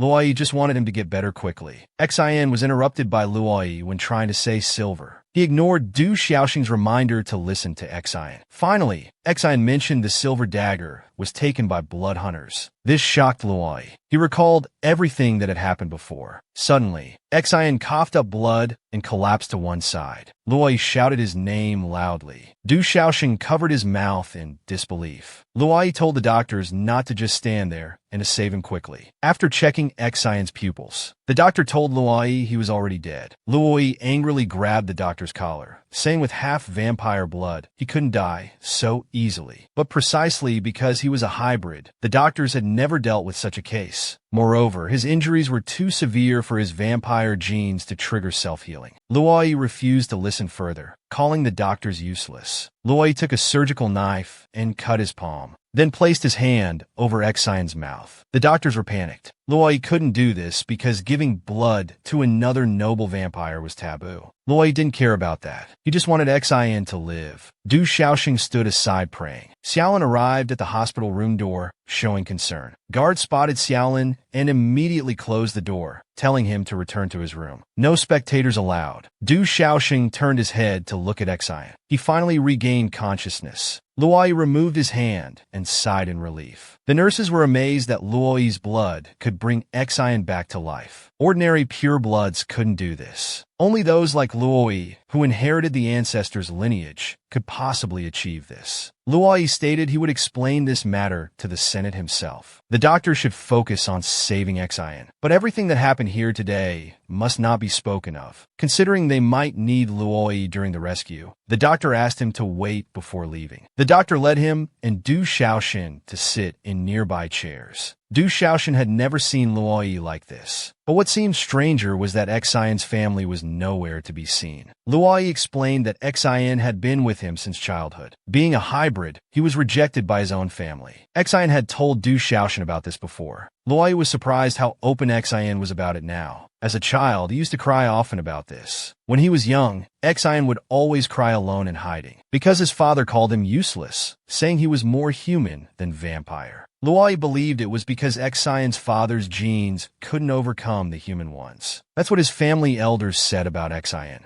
Worried these words would reach his father, but Luoyi wasn't afraid. At worst, Xian could become his family's child, because he quite liked Xian. Xian was deeply moved by this. It was Luoyi who brought Xian to his side, so he must take responsibility for him. He would definitely find out who hurt Xian like this and make them pay with their life. The black-clad man entered a hidden mechanism in the forest. He walked down a long corridor and pushed open a door. Similarly dressed black-clad men stood by the table. He placed the silver dagger on the table, stating the mission was complete. He had retrieved Pulin's dagger. At this moment, a woman in a blue dress walked to the table. She called the black-clad person Yin. So the person in black was Mingji Yin, and this woman was Fleur. Her eyes were blood red. Could she be a vampire too? Fleur asked Mingji Yin to follow her inside. She asked Mingji Yin to remove his shirt. His body was covered in wounds. It seemed he was seriously injured this time. Mingji Yin had already used Fleur's hemostatic medicine, but it was more complicated than he thought. Fleur apologized to him for making him serve as Gorlit's blood servant to gather intelligence, and for putting him in dangerous battles. But Mingji Yin felt that for everyone's future, he didn't care about anything. Fleur helped heal his wounds. She knew Mingji Yin would surely inherit his brother's will. But Fleur didn't have much time left. She hated these eyes of hers. They constantly reminded her that she was no longer human. In this state, she couldn't make holy water anymore. They could only place their hopes in Du Xiaoxing, although Mingji Yin didn't want to involve him. But Fleur believed that with Du Xiaoxing by Mingji Yin's side, he would surely become stronger. Mingji Yin nodded in understanding. The doctor pulled back the curtain. Luoyi asked about Xian's condition. The doctor said thanks to his blood transfusion, the surgery was successful. Luoyi and Du Xiaosheng both sighed in relief. The doctor told Luoyi to go rest, as it had been a long day. They would take good care of Xian. Luoyi stood up and pulled Du Xiaosheng to leave. Before leaving, he instructed the doctor that nothing should go wrong with Xian. The doctor respectfully saw Luoyi and Du Xiaosheng out. Xiaoling secretly watched them. He hadn't expected Du Xiaosheng to still be with Luoyi. He didn't know what happened, but had an ominous feeling. Du Xiaosheng and Luoyi sat in the car. Luoyi was silent. Du Xiaosheng thought he was worried about Xian. Luoyi felt he should say something. If not for fearing Du Xiaosheng would be unsafe alone in the mansion, Luoyi wouldn't have wanted him to come. Luoyi didn't want him to witness these things. Du Xiaosheng shouldn't have to bear this. Du Xiaosheng held Luoyi's hand, telling him not to think that way. He wanted to share Luoyi's burdens. He didn't want to be ignorant about Luoyi like before. But Luoyi felt things weren't as simple as he imagined. Du Xiaosheng had just heard Xi mention the silver dagger and Xielie, so he guessed it was related to him. After all, right after the dagger disappeared from his room, Xian got hurt because of it. Even if he was stupid, he could guess that Luoyi and Xian had been protecting him all along. Xian was important to Luoyi, but Du Xiaosheng hoped he could try relying on him too. Luoyi leaned on Du Xiaosheng's shoulder. Besides Xian, Du Xiaosheng was the only person he trusted, so Du Xiaosheng must never leave him, even if he just stood by his side without saying a word. Du Xiaosheng had many things to tell Luoyi, but he hoped Luoyi would rest first. Luoyi snorted and pushed him down. Du Xiaosheng's face turned red with embarrassment. Luoyi gestured for the driver to get out. He thought Du Xiaosheng was shy because there were others around. Now that they're gone, it should be fine. 2 days later, Du Xiaosheng walked in the academy hallway carrying books. Ming Jian called out to him from behind. He had something to tell Du Xiaosheng. The two came to an empty classroom. After hearing that Ming Jian's wounds had healed, Du Xiaosheng felt relieved. Ming Jian clenched his fist. He told Du Xiaosheng that his name used to be Ming Ziyangxi, and they had met as children. Du Xiaosheng fell into deep thought. As children, he and Ming Jian sat in the woods. Ming Jian was leaving with his brother the next day. Du Xiaosheng was reluctant to part, and Ming Jian felt sorry about it. But he swore he would return to find Du Xiaosheng. They pinky promised. No wonder Du Xiaosheng felt Ming Jian seemed familiar. He felt Ming Jian's appearance had changed drastically, must have gone through many hardships. But Ming Jian thought Du Xiaosheng had forgotten his own painful experiences. Ming Jian couldn't understand why Du Xiaosheng had forgotten his hatred and was so close to those vampires. His feelings for Luoyi were genuine. Du Xiaosheng explained that Luoyi was special. Ming Jian gripped Du Xiaosheng's shoulders firmly, saying that's exactly why it was wrong. With his superior genes, he could become an elder. If war broke out again between humans and vampires, whose side would Du Xiaosheng choose? Du Xiaosheng thought the war was over. Ming Jian told him humans wouldn't always live in submission. The Blood Hunters were working for humanity's future. Du Xiaosheng was shocked that Ming Jian was a Blood Hunter. Ming Jian invited him to join the Blood Hunters. Du Xiaosheng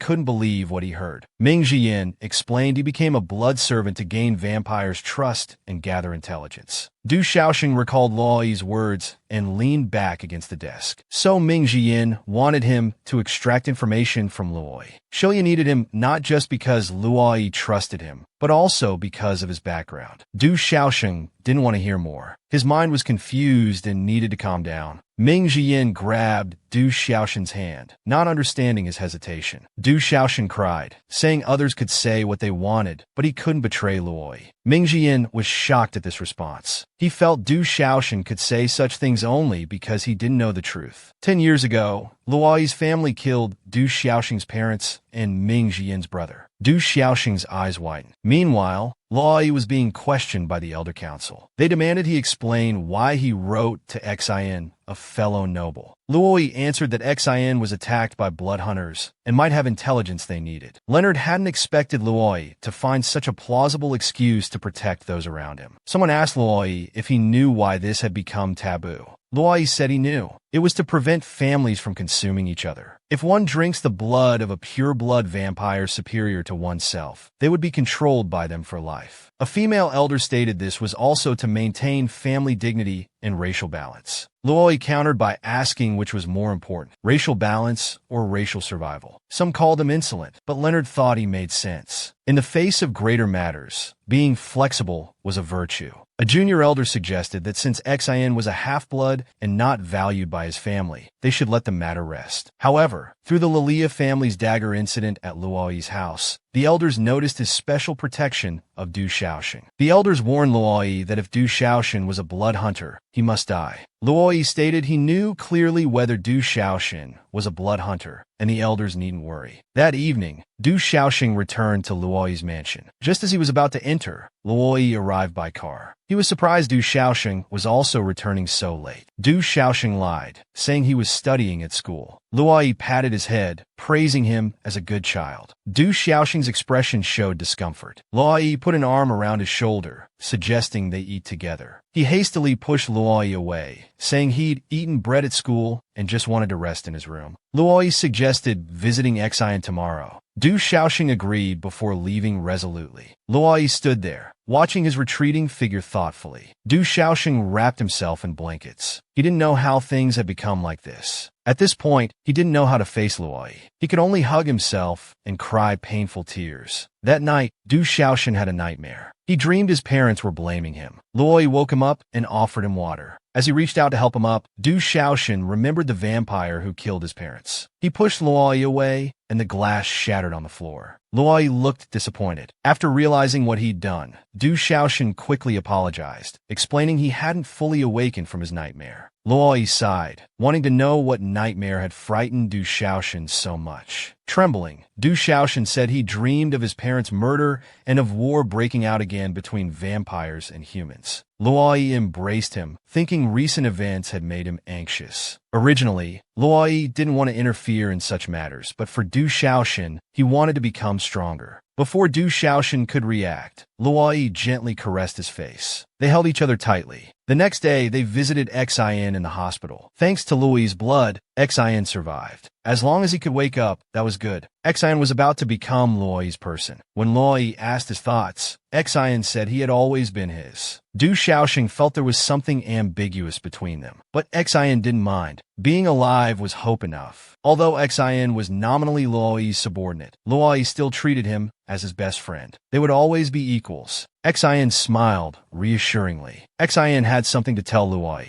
Du Shaoxing wanted to leave, but Luoyi held him back. There was no one else here. Actually, Xin had found the silver dagger in Du Shaoxing's room that day. Luoyi knew Lilia had deliberately framed Du Shaoxing. Du Shaoxing apologized to Xin, but Xin said it was fine. That day he had encountered the blood hunter who had attacked Misha before, though he couldn't see their face clearly. Luoyi was surprised that person had hurt Xin so badly and stolen the silver dagger. Xin felt useless, but he had managed to wound the blood hunter several times. More importantly, he discovered that the blood hunter skills were much sharper than during Misha's assassination attempt. Luoyi didn't understand what this meant. Xin suspected a witch was empowering the blood hunter. Xin didn't know how to explain this to Elder Yuan. Luoyi told him not to worry, he would handle it. But the stolen dagger must be kept secret to avoid giving Luada and others leverage. Du Shaoxing wanted to help, but Luoyi just wanted him to stay by his side. Xin teased that they had become more affectionate than before, making Du Shaoxing very shy. Xin still believed humans and vampires could coexist harmoniously, just like Du Shaoxing and Luoyi now. Seeing everyone being so gentle, Du Shaoxing found his answer. He couldn't help but say thank you.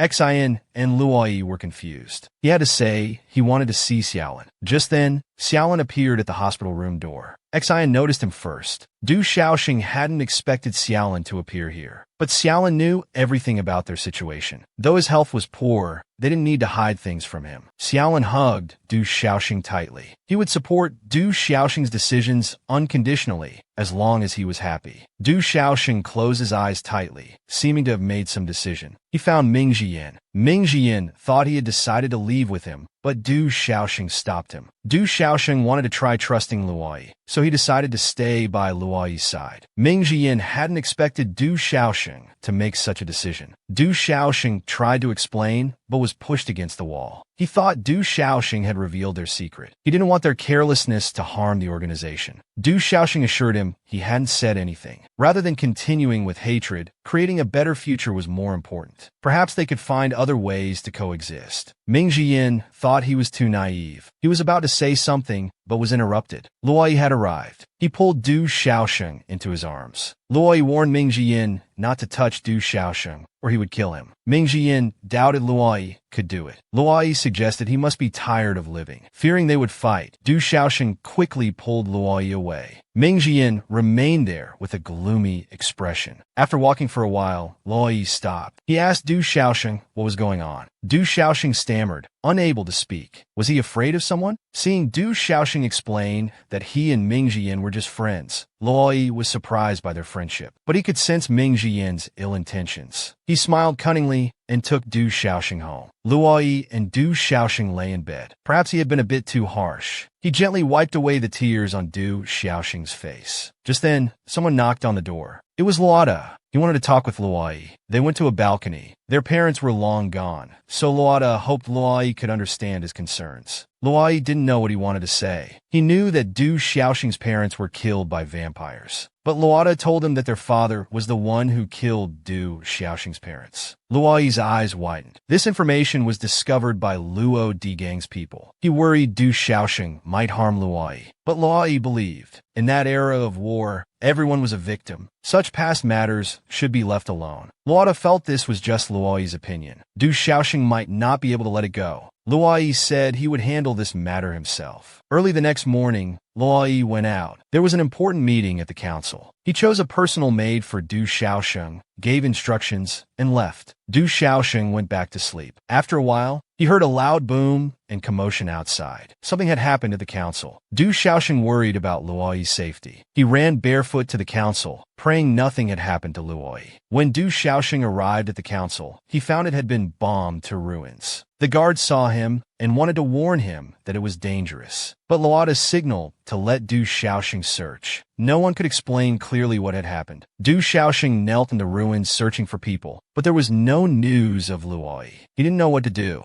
The elders questioned Luoyi about why he let CLI bomb the council. Luoyi explained it was meant to be a trap for CLI, but they hadn't expected such extreme bombing methods. However, they had captured many blood hunters and they had no casualties. The lead elder pointed out that Luoyi's approach had been too naive. If he wanted to remain an elder candidate, such mistakes couldn't happen again. The blood hunters were not to be underestimated, so they needed to discuss future strategies. Du Xiaoxing continued searching for Luoyi in the ruins, his nails bleeding. He felt dazed, not knowing if Luoyi was alive or dead. But the structure he was in was about to collapse. Rocks were about to fall on him. Du Xiaoxing closed his eyes tightly. Just then, Luoyi appeared and shattered the falling rocks. He didn't know what Du Xiaoxing was doing. Didn't he know it was dangerous here? Du Xiaoxing leaned against Luoyi's chest. He was so glad Luoyi was okay. Luoyi's eyes were full of tenderness. The next moment, Du Xiaoxing collapsed from exhaustion. Luoyi caught and carried him. He said he wasn't so easily harmed. Du Xiaoxing should worry less. In the Blood Hunters' secret base, the Blood Hunters reported to Fry that they had suffered heavy losses in this operation. Fry wanted to know who was the mastermind among the vampires. His subordinates told him it was Luoyi, which shocked him. Du Xiaoxing woke up. Seeing him all dirty, Luoyi told him to take a bath. Du Xiaoxing kept backing away, uncomfortable with this. But he accidentally slipped and fell into the bath. Luoyi thought he was quite clumsy. He reached out to touch the wound on Du Xiaoxing's knee. Du Xiaoxing wondered what he was doing, but then he realized Luoyi was helping him heal. Luoyi leaned on Du Xiaoxing's knee, asking how he would thank him. Du Xiaoxing blushed, but Luoyi didn't want just a simple thank you.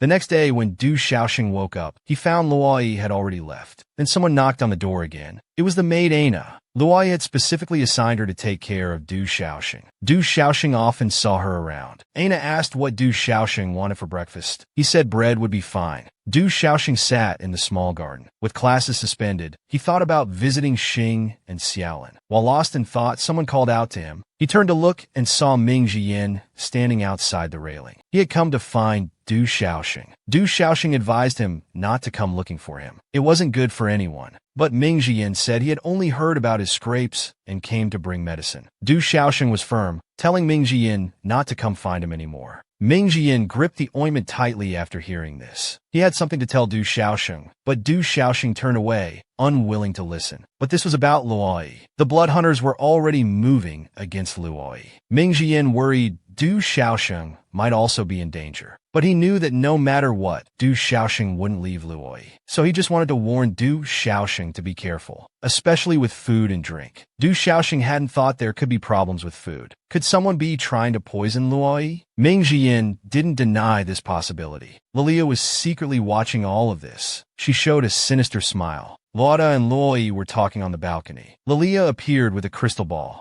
She said she saw Du Xiaoxing having secret meetings with others. Luoyi saw this scene and seemed concerned but said it didn't prove anything. He kept making excuses for Du Xiaoxing. Lilia argued loudly with Luoyi. He said he would handle it and turned to leave. Then Luoyi angrily pushed open the door, shouting Du Xiaoxing's name loudly, startling him. Luoyi asked Du Xiaoxing what he was doing. He nervously replied that he was cooking. Luoyi pressed closer, demanding if Du Xiaoxing was trying to please him because he had done something wrong. Seeing Du Xiaoxing's lack of response, he asked directly, "Did you meet with that guy today?" Du Xiaoxing realized Luoyi meant Ming Jian. He quickly explained that Ming Jian only came to deliver medicine. Luoyi was skeptical of this. Then Du Xiaoxing quickly fed him a piece of sausage, asked Luoyi if it tasted good. Unexpectedly, Luoyi said it was a bit burnt. Seeing Luoyi's normal response, Du Xiaoxing felt relieved. Du Xiaoxing suggested that he would take care of all of Luoyi's meals from now on. Luoyi wrapped his arm around his neck, saying he could reluctantly be his guinea pig for cooking practice. For Luoyi's safety, Du Xiaoxing promised he wouldn't talk to Ming Jian anymore. Luoyi appeared very happy, and their conversation was overheard by the maid outside. Ming Jian returned to a woman who was grooming herself. She asked about Du Xiaoxing's answer. Ming Jian said he didn't want to interfere with Du Xiaoxing's life. But the woman said if this continues, Du Xiaoxing would suffer more and more. Ming Jian said if there's danger, he would risk his life to save him. Du Xiaoxing was cooking in the kitchen. When Luoyi tasted it, he always gave negative feedback. Even so, Du Xiaoxing still felt satisfied cooking for Luoyi. Most importantly was safety. While cooking again, the maid walked up to Du Xiaoxing. She asked if he really didn't mind that Luoyi was a vampire. Du Xiaoxing said he had been through a lot. He was confused now too, but still believed cherishing the present was more important. After their chat, the maid said the soup was almost ready, and she would help serve it for dinner. Du Xiaoxing was already used to this. He naturally agreed. Du Xiaoxing confidently asked Luoyi how the soup was this time. Luoyi took a sip and said it tasted a bit better. Seeing Luoyi eating while reading documents, Du Xiaoxing asked if he was very busy lately and if there was anything he could help with. But Luoyi said Du Xiaoxing just needed to behave well. That would be helping a lot. Then Luoyi told Du Xiaoxing that he might be targeted by the blood hunters and to be careful. Better to go out less. Du Xiaoxing's face showed worry. He agreed. Seeing Du Xiaoxing's expression, Luoyi stroked his cheek, saying worrying would make him ugly. Suddenly he choked. Du Xiaoxing quickly stood up asking if he was okay. Luoyi trembled and asked if he had made the soup entirely by himself. Du Xiaoxing said yes. He thought Luoyi had an upset stomach. Unexpectedly, he suddenly coughed up blood and collapsed. Du Xiaoxing quickly held Luoyi. Frightened, he called out his name. Luoyi's eyes turned blood red. Fresh blood seeped from his lips as he gradually lost consciousness. Du Xiaoxing shed tears of panic. Du Xiaoxing's whole body was trembling. He shouted for help, calling for a doctor as Luoyi was in trouble. Just then, the door was kicked open. A masked man put his hand on Du Xiaoxing's shoulder, telling him to leave together. Du Xiaoxing didn't know who it was. He pulled down his mask. It was Ming Jian. Du Xiaoxing was still asking why Ming Jian came here. At this moment, Lauda and Lilia arrived at the scene. They pushed open the door and saw everything in the room. Lauda was furious. His eyes widened, grinding his teeth. Ming Jian had already carried Du Xiaoxing away despite his protests. Du Xiaoxing didn't want to leave. He begged Ming Jian to let him face it. But Ming Jian thought Du Xiaoxing was too naive. As they were arguing, Lauda had caught up. A battle was imminent. Ming Jian pushed Du Xiaoxing away, telling him to run quickly. This scene made Lauda believe Du Xiaoxing was a blood hunter. Du Xiaoxing loudly denied it. Ming Jian kept telling him to leave quickly. Du Xiaoxing's hands were shaking. He wanted to live to wait for Luoyi to wake up, so he turned to leave, saying he'd wait at the usual place. Ming Jian told him to stay alive. At this moment, Ming Jiyin was stabbed by Luota's sword. Blood covered the blade. Luota mocked that Ming Jiyin couldn't escape. Ming Jiyin replied they'd have to try to find out. Then they began a new round of fighting. Du Xiaoxing ran until he was out of breath. He hoped Ming Jiyin would escape. His thoughts kept returning to Luoyi, wishing everyone would be safe. Then he heard a sound, thinking it was Ming Jiyin. Looking back, it was the guard squad. The guards recognized Du Xiaoxing's identity. Soon Du Xiaoxing's hands were caught by the guards. Ming Jiyin arrived and kicked away the guards, but Du Xiaoxing noticed he was injured. Meanwhile, Lauda also arrived at the scene, arrogantly telling them to give up struggling. Both sides faced off. Behind Du Xiaoxing was a river. He looked worriedly at Ming Jiyin, feeling he had brought him trouble. Du Xiaoxing quietly asked if they could escape by water. Ming Jiyin worried about Du Xiaoxing's stamina, saying he wasn't confident. Lauda ordered the guards to catch them. Ming Jiyin tried to protect Du Xiaoxing, but was pushed into the river by him. Du Xiaoxing wanted Ming Jiyin to escape alone. He said even if caught, he wouldn't be easily killed. Ming Jiyin somewhat disagreed. Luoda ordered the guards to catch Ming Jiyin in the water. He had to dive underwater to escape. Du Xiaoxing hoped Ming Jiyin could escape, but he himself was thrown into prison. Lilia took a whip and beat Du Xiaoxing until he was covered in blood. Then she tightly gripped Du Xiaoxing's neck, saying he had no reason to exist in this world, maliciously wanting Du Xiaoxing to die. Lilia suddenly released Du Xiaoxing's neck. Du Xiaoxing kept coughing. Lilia seemed to remember her role as an interrogator. She grabbed Du Xiaoxing's hair, continuously questioning him about the blood hunters. Du Xiaoxing remained silent. Lilia's face grew increasingly dark. She thought her lesson wasn't enough. She started whipping Du Xiaoxing again repeatedly. Du Xiaoxing had become somewhat numb to the pain. Du Xiaoxing constantly worried about his lover and friends, feeling helpless. He couldn't understand how, despite being so careful, someone still managed to poison Luoyi. His eyes suddenly widened. He remembered the maid who helped. Only he was present when the food was prepared. But the maid was someone Luoyi had assigned. She introduced herself as Aina. Du Xiaoxing recalled before Luoyi fainted. He said he was too careless. Could he have been Aina? Lilia, like a madwoman, insisted that Du Xiaoxing was evil. Otherwise, Luoyi wouldn't have been poisoned and she wouldn't have run.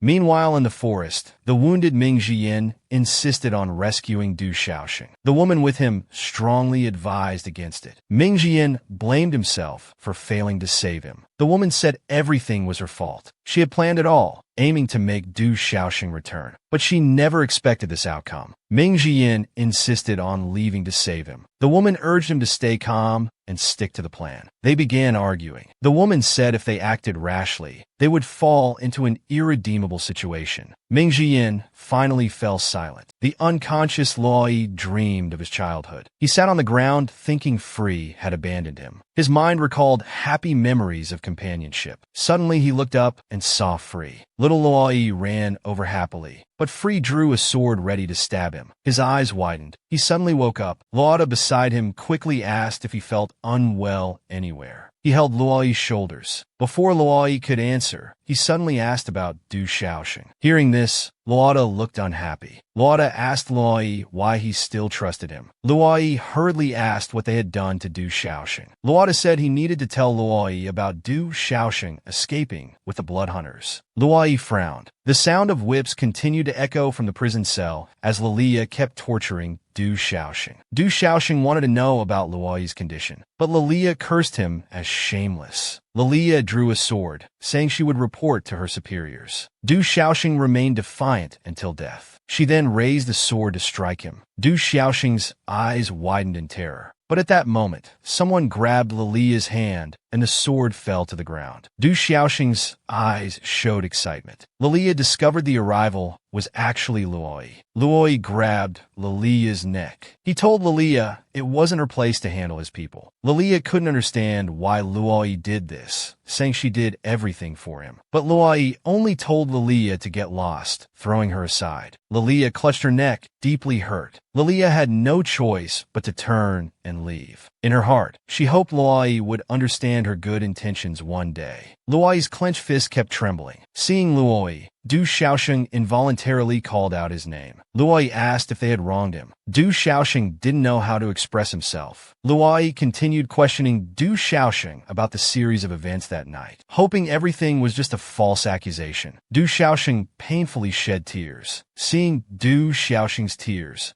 Luoyi clenched his fist again. Luoyi couldn't help but move closer to Du Xiaosheng, asking if he knew about the poisoning attempt. Du Xiaosheng avoided answering, only saying, "I'm sorry." Luoyi's eyes widened in shock. He couldn't believe Du Xiaosheng truly wanted to kill him. Du Xiaosheng immediately objected, repeatedly saying it wasn't him, that he tried to stop it. Luoyi angrily punched the wall. He shouted, "What did you make of my trust? I didn't expect you to be crueler than Fu Lei." Luoyi thought Du Xiaosheng had sacrificed his dignity for his goals. Du Xiaosheng said his feelings were genuine, but Luoyi found it ironic. He believed these were just Du Xiaosheng's excuses, fearing death. Luoyi grabbed Du Xiaosheng's chin, saying he wouldn't kill him, but make him wish he were dead. In the brightly lit villa, Lauda and Lilia were talking. Lilia wanted to give up and leave, but Lauda affirmed Lilia's actions. He even said Luoyi wouldn't allow any disloyalty from those he trusted, giving Lilia hope. At the hotel, Du Xiaoling asked Xinji why he suddenly took her traveling. She worried Du Xiaosheng didn't know about this. To protect Du Xiaoling, Xin had to lie, saying it was Du Xiaosheng's suggestion. Du Xiaoling felt uneasy, sensing Du Xiaosheng was in trouble. Xin reassured Du Xiaoling, saying nothing could defeat Du Xiaosheng. They soon fell asleep. At night, other maids brought Du Xiaosheng food and clean clothes. The maid conveyed Luoyi's demands. He wanted Du Xiaosheng to clean up, change clothes, and wait for him. Du Xiaosheng stared at the items before him, watching as the maid closed the door. The windows had been sealed shut. Just then, the door was pushed open. Luoyi stood before Du Xiaosheng. Luoyi said Du Xiaosheng wasn't obedient enough. Du Xiaosheng remained silent. Luoyi grabbed his chin, mocking Du Xiaosheng for playing pitiful. Luoyi thought Du Xiaosheng was making excuses.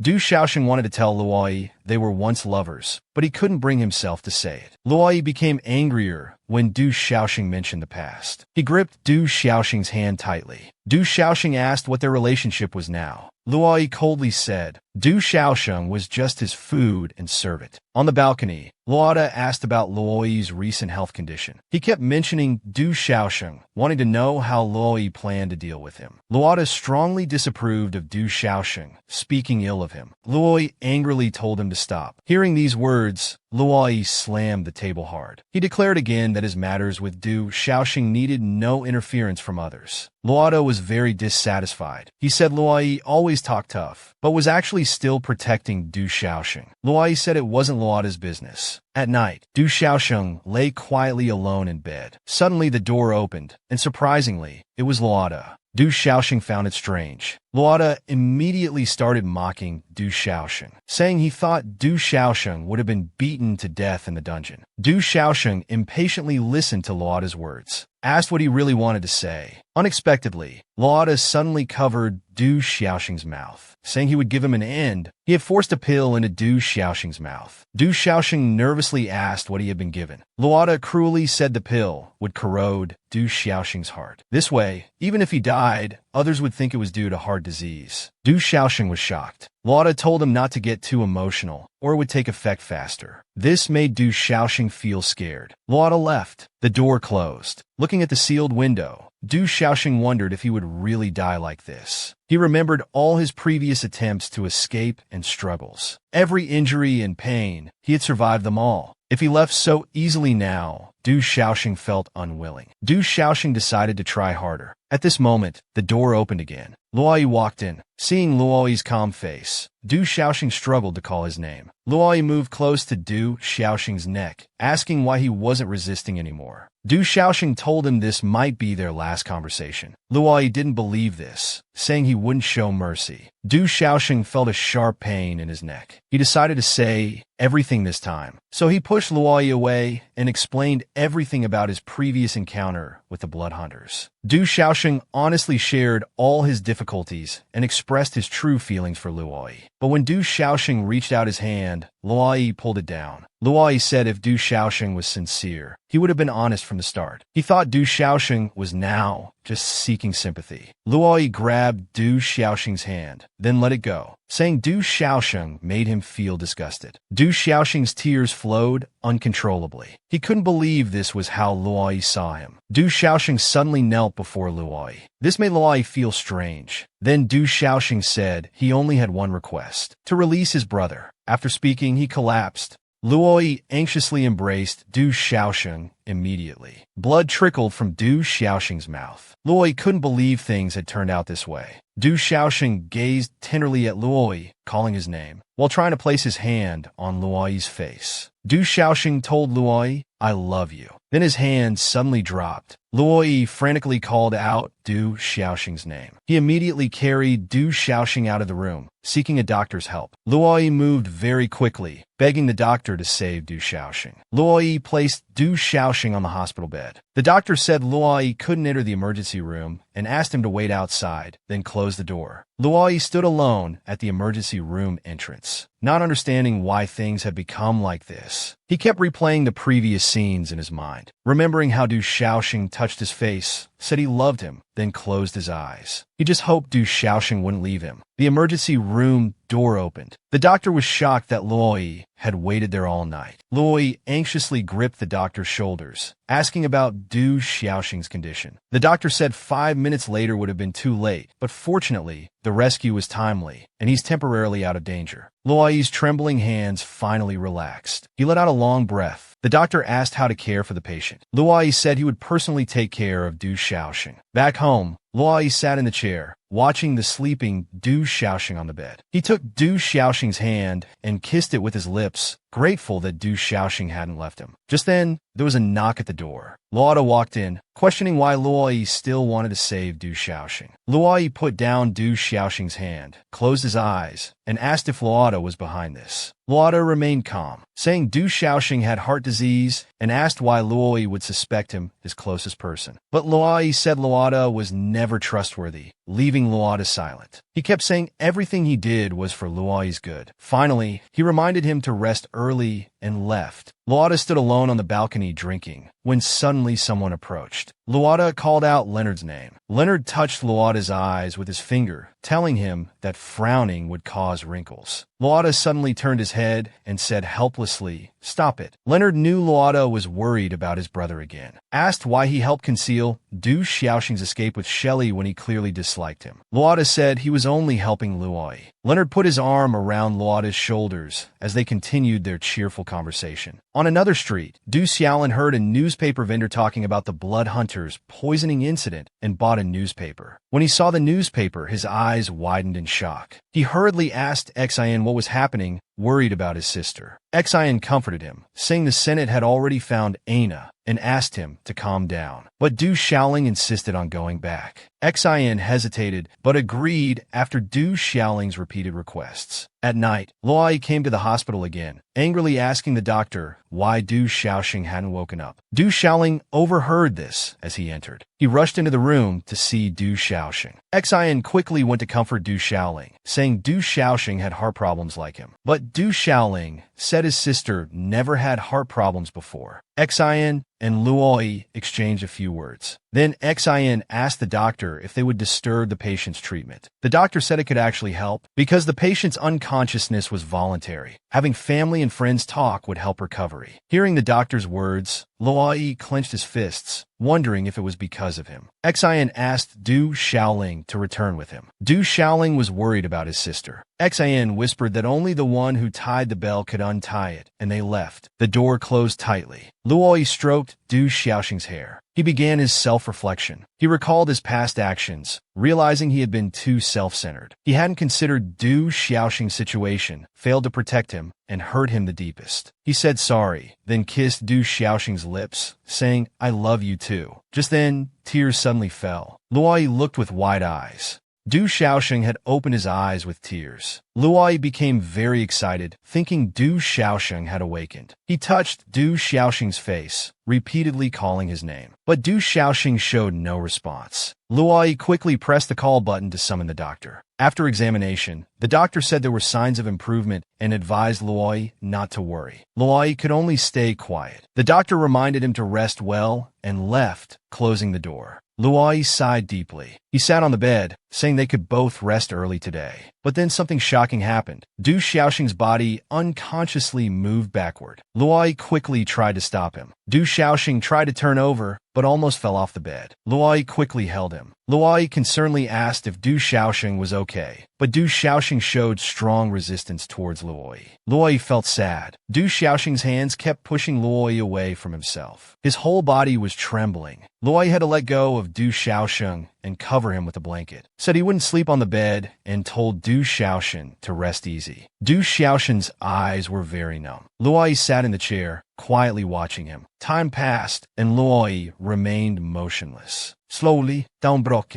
Du Xiaolin and Xian walked in the corridor. Xian was asking if coming at 7 a.m. might be too early. Du Xiaolin was worried. He wanted Xian to tell him what exactly had happened to Du Xiaoxing recently. Xian said lovers always have some conflicts, but Du Xiaolin disagreed. Du Xiaolin firmly stated that humans and blood clan shouldn't be together, believing his sister was suffering. Xian patted Du Xiaolin's shoulder, saying this happens because of love and they should support them. Du Xiaolin said he would respect his sister's choice. Xian suggested they wait before entering the room. Du Xiaolin nodded in agreement. Du Xiaoxing opened his eyes. He turned to see Luai sleeping in the chair. Luai noticed Du Xiaoxing was awake and caringly asked if he felt unwell. Du Xiaoxing shook his head. Luai went to the table to prepare medicine. He stirred it with a spoon, brought it over, and blew on it. He tried to feed it to Du Xiaoxing, but Du Xiaoxing turned his face away, refusing to drink. Luai said he would have to use force if necessary. He then took the medicine in his mouth and pulled Du Xiaoxing close, attempting to feed him mouth to mouth. Du Xiaoxing pushed Luai away. The medicine bowl shattered on the floor, and Luoi's hand was cut. Du Xiaolin and Xian, hearing the commotion outside, quickly opened the door to check. Luai worried Du Xiaoxin's hand was scalded. He used his mouth to heal the wound. At this moment, Du Xiaoxin also noticed Luoi's cut hand. Xian asked Luoi what happened. Luoi replied the bowl just spilled while giving medicine. Xian suggested letting Du Xiaoling feed the medicine. Seeing Du Xiaoxing obediently take it, Luoi clenched his teeth. Luoi turned to leave, saying he needed some air. But just as he was about to leave, Du Xiaoxing grabbed his arm. Luoi's eyes widened with joy as he turned back. Pretending to be casual, Luoi calmly asked Du Xiaoxing what was wrong. Du Xiaoxing didn't speak. He just looked at him longingly. Luoi's lips curved into a happy smile, thinking Du Xiaoxing was being coy. He stroked his cheek, then gently kissed Du Xiaoxing's forehead. Xian and Du Xiaoling, seeing this scene, felt ignored and awkward. The doctor happened to come in, and seeing Du Xiaoxing sitting up, said his recovery was good. After careful observation, the doctor said Du Xiaoxing could be discharged and could take a bath at home. Hearing this, Luoi's smile widened, saying it was a good idea. That evening at home, Luoi helped Du Xiaoxing bathe, telling him to trust him.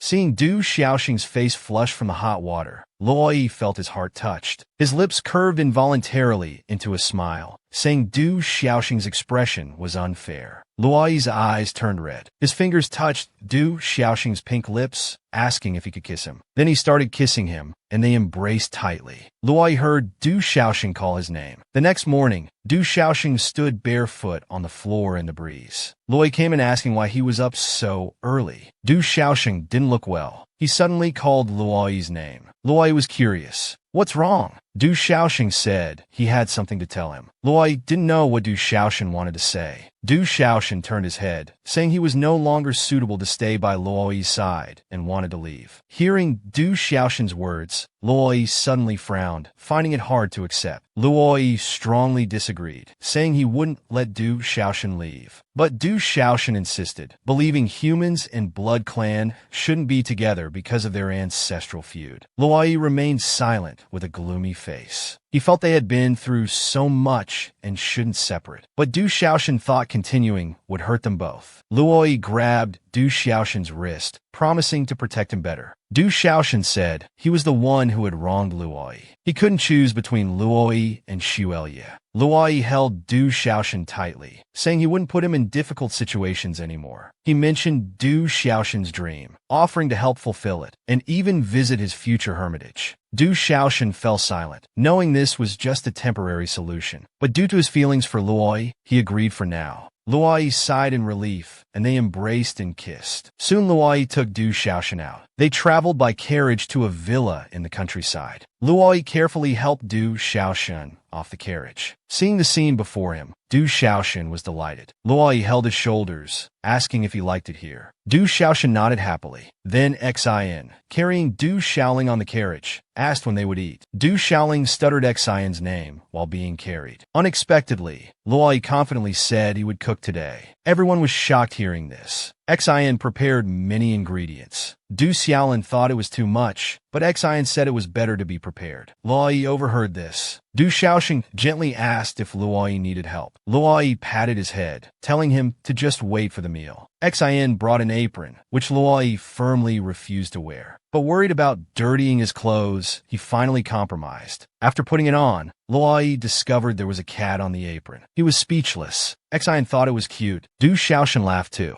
Seeing his lover so happy, Luoyi let Xin off the hook. A while later, Luoyi stood holding the knife, staring motionless at the pumpkin. While Xin and Du Xiaoling were discussing if he didn't know how to cut it, Luoyi suddenly chopped down on the pumpkin. His expression became impatient. He chopped the pumpkin into tiny pieces. The three onlookers were speechless. Due to using too much force, the pumpkin hit Luoyi's chin. Finally finishing everything, Luoyi was about to put the pumpkin in the pot. Du Xiaoshan quickly reminded him he hadn't peeled it. Luoyi said he'd discard the pieces with skin. He had already sorted them. Du Xiaoshan worried if the dish would turn out well, but Luoyi confidently said everything was fine. Moments later, Luoyi's cooking was served. It looked like something from hell. The other three saw Luoyi pouring his own portion and froze, not daring to eat. Luoyi arrogantly told them to hurry up and try it. Du Xiaoling quietly asked her sister if she was sure about living with such a man. Du Xiaoshan was speechless too. As night fell, Du Xiaoshan walked out of the bathroom after his shower. He suddenly felt there was a shadow outside the window. Looking up, he saw nothing. Du Xiaoshan thought it was his imagination. When he reached the door,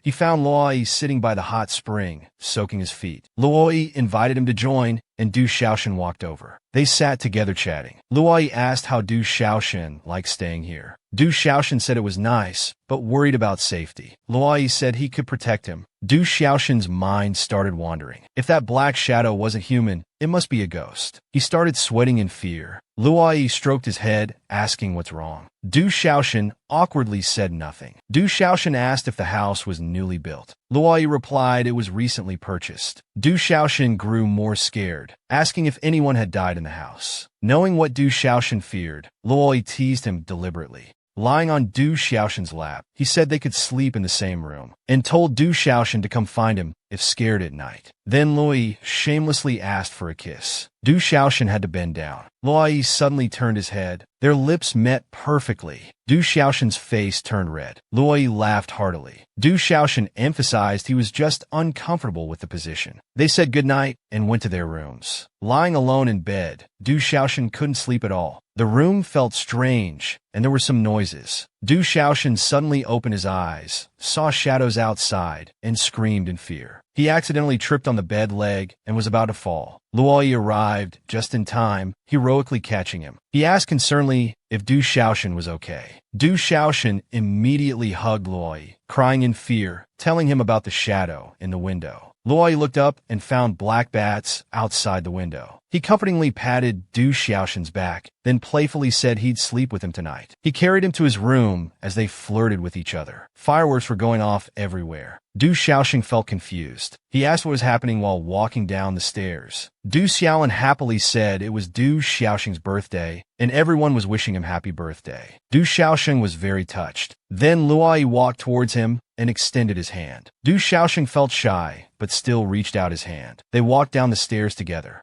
Xin joked that the scene was full of happiness. Du Xiaoshan blushed shyly. Luai said it's rare for everyone to be together dreamily, so it's fine. Luai pressed Du Xiaoxin into his seat. Du Xiaoling happily said that the cake was a birthday gift made by her and Xin. Du Xiaoxin closed his eyes to make a wish, hoping everyone could live happily ever after. Du Xiaoxin blew out the candles. Luai cut the cake and took a spoon to feed Du Xiaoxin. Just as Du Xiaoxin opened his mouth and eyes, he realized he had bitten Luai's finger. Luai amusingly asked if his finger tasted good. Du Xiaoxin then realized everything was just his dream. Luai said it was Du Xiaoxin's birthday, and they prepared a surprise for him to get up quickly. Du Xiaoxin was happy everyone remembered, but he faced the cruel reality that Luai had made the birthday cake himself. Remembering how he vomited after eating last time, Du Xiaoxin felt nervous. Luai had insisted he would definitely make good food. Now he had truly achieved something remarkable. Fortunately, Du Xiaolin and Xin prepared normal food. Du Xiaoxin happily chatted with them. Seeing this, Luai got angry. Noticing Luai sulking, Du Xiaoxin felt he needed to comfort him. So he turned to Luai, fighting his fear, saying he wanted to try Luai's cake. Strongly controlling his urge to run away, Du Xiaoxin forced himself to put the cake in his mouth. But to his surprise, the cake actually tasted good. Du Xiaoxin gave very high praise. Luai's expression finally improved. Luai asked if he meant it. Then he wiped Du Xiaoxin's mouth corner with his finger and tasted it. Du Xiaoxin's face immediately turned red, telling Luai not to do this in front of others. Luai told him Du Xiaoling and others were washing dishes. Du Xiaoxin still shyly said no even though they couldn't see. Luai suddenly put a necklace on Du Xiaoxin, saying it was his birthday gift and asked if he liked it. Du Xiaoxin happily thanked him. Luai touched Du Xiaoxin's face, asking if he had forgiven him now. Du Xiaoxin didn't know which incident Luai meant. He just said to let bygones be bygones and live well from now on. Du Xiaoxin said he liked their current life and wanted to continue living like this. Luai promised he would try his best to fulfill his wish. Du Xiaoxin smiled from his heart. While Du Xiaoxin was picking flowers, Luai suddenly opened the door and walked in. Du Xiaoxin wondered why he was home so early. Luai answered he finished work and asked what he had been doing lately. Du Xiaoxin talked about wanting to grow flowers for a living. Luai touched the flowers and then put them in Du Xiaoxin's hair. Du Xiaoxin thought he was being silly. As they flirted, they didn't notice a black crow standing on the garden fence. Only after the crow flew away did Luai sense something was wrong. Seeing Luai's unnatural expression, Du Xiaoxin asked what was wrong. Luai told him he just saw a crow, nothing else. They went back to the room for dinner. At the evening elder council, Lauda had just walked out when he heard others discussing his family and education.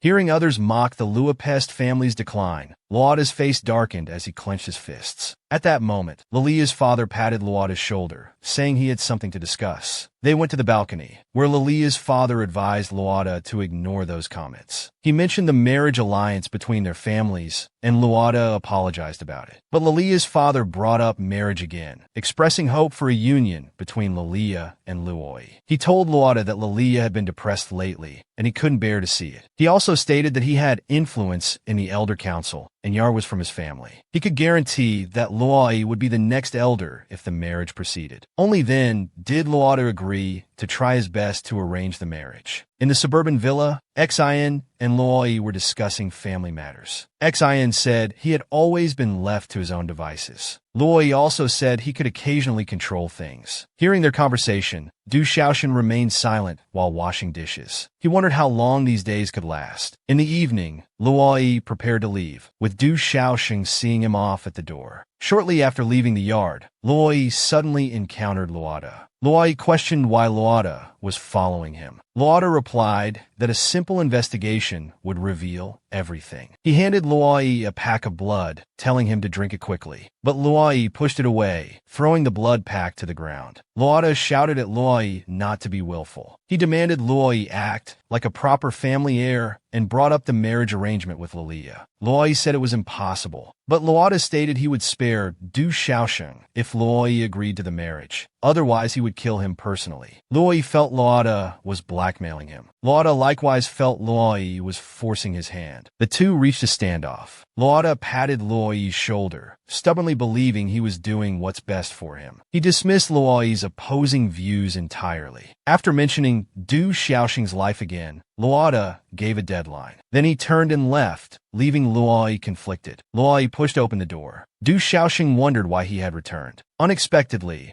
Luoyi kissed him without saying a word. The clothes in Du Xiaoxing's hands fell to the ground. As Luoyi hesitated about drinking blood, Du Xiaoxing voluntarily said his body was fine now. Luoyi, somewhat depressed, asked if he trusted him. Du Xiaoxing touched Luoyi's face and said he did trust him. A night passed. Luoda stood in the room waiting for Luoyi's arrival. He opened his pocket watch to check the time, then closed it. Then Luoda picked up the phone on the table. He called Lilia's father, Lord Meili, telling him that Luoyi had agreed to marry Lilia. Upon hearing this news, Xin rushed over. He pushed open the door, asking if Luoyi had really agreed to the engagement. Luoyi asked him to close the door before they talked. After the door was closed, Luoyi explained his thoughts. He planned to go somewhere unknown with Du Xiaoxing once everyone let their guard down. While Xin was surprised about Luoyi's plan to elope, Luoyi seriously asked Xin if he wanted to come along. Luoyi told Xin the time and place he had arranged with Du Xiaoxing and firmly stated he was serious.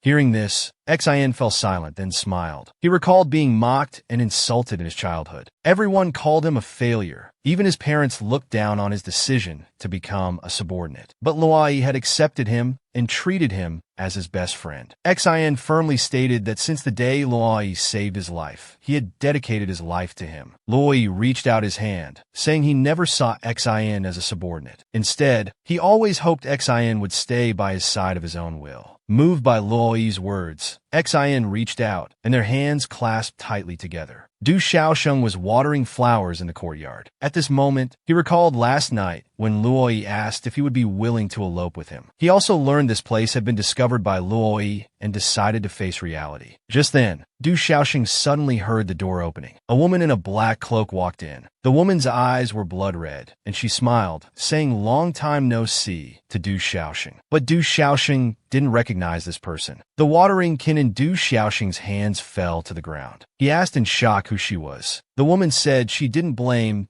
Du Xiaoxing for not remembering her, but she was still mistaken for a vampire sent by Luoda. The woman had to seriously reveal her identity. She was Du Xiaoxing's mother sister, named Free. This familiar name made Du Xiaoxing quickly remember. Previously, Luoda had said that Luoyi was interested in him because he looked similar to Free, who was Luoyi's blood servant. Du Xiaoxing couldn't believe such a coincidence. He thought Free was lying and noted she didn't seem human. Free grabbed Du Xiaoxing's arm, telling him that her non-human state was all because of the Luopest family. Du Xiaoxing said Luoyi had promised not to hurt him anymore, but Free mentioned Luoyi's upcoming marriage to Lilia. Du Xiaoxing knew about this and fell silent. Free asked if he still wanted to stay with Luoyi despite this. Du Xiaoxing asked Free if her sudden appearance was meant to separate him from Luoyi. Free answered yes, and persuaded Du Xiaoxing to become a member of Xilye. Du Xiaoxing was shocked that Free was from Xilye, thinking of Ming Jian, who was also from Xilye.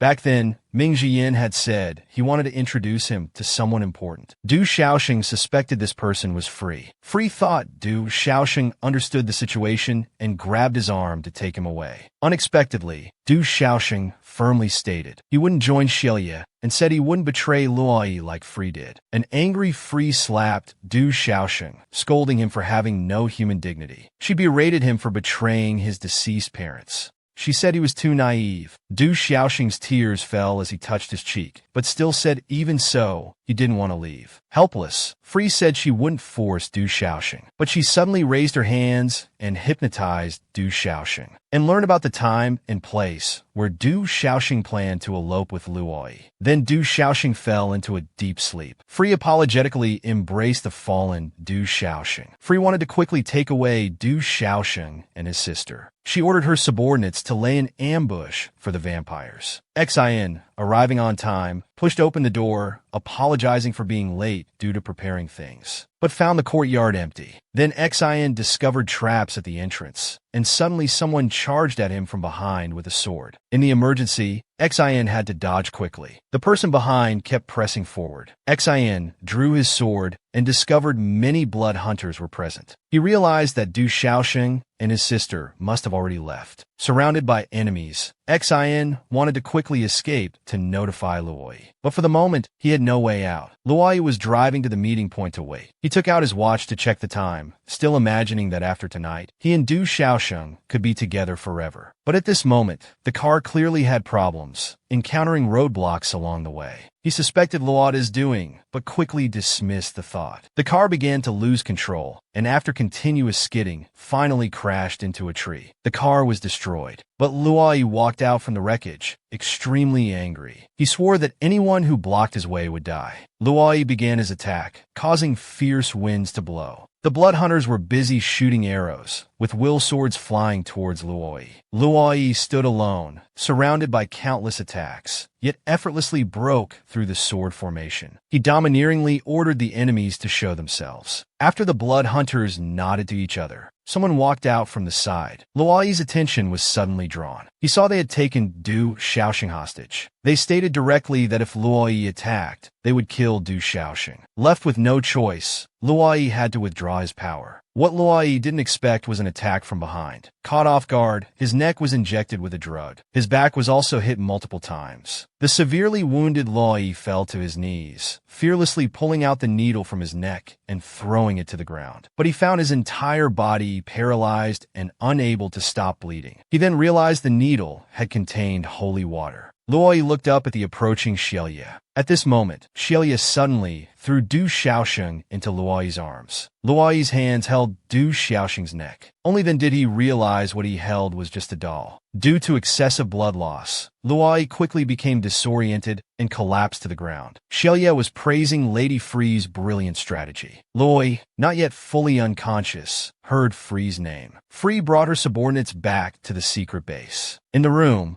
Du Xiaosheng had his head buried in his knees when he heard the door unlock. He quickly raised his head. The door opened, and Du Xiaosheng watched Free enter. He loudly questioned Free about how long they planned to keep him locked up, saying he wouldn't harm Luoyi. Free casually stated she wanted to show him something. Du Xiaosheng didn't know what Free's true purpose was. He was still grabbed by the blood hunters and led out. The three walked through the base's dark corridor, surrounded by darkness. Du Xiaosheng keenly smelled blood and suddenly had a bad feeling. Du Xiaosheng questioned Free about where they were going. Free didn't answer. Soon they arrived at their destination. Du Xiaosheng saw the scene before him and covered his mouth in shock. He found Luoyi covered in blood, tied to a chair, already unconscious. Du Xiaosheng immediately ran anxiously towards Luoyi. He held Luoyi's face, desperately calling his lover's name. Tears had already filled his eyes. Nearby, Free told Du Xiaosheng that Luoyi had been severely tortured and repeatedly injected with holy water. "You want to wake up for a while?" Du Xiaosheng gritted his teeth. Asked Free why she did this. Free replied that to fulfill her long-cherished wish, she would become a demon if necessary.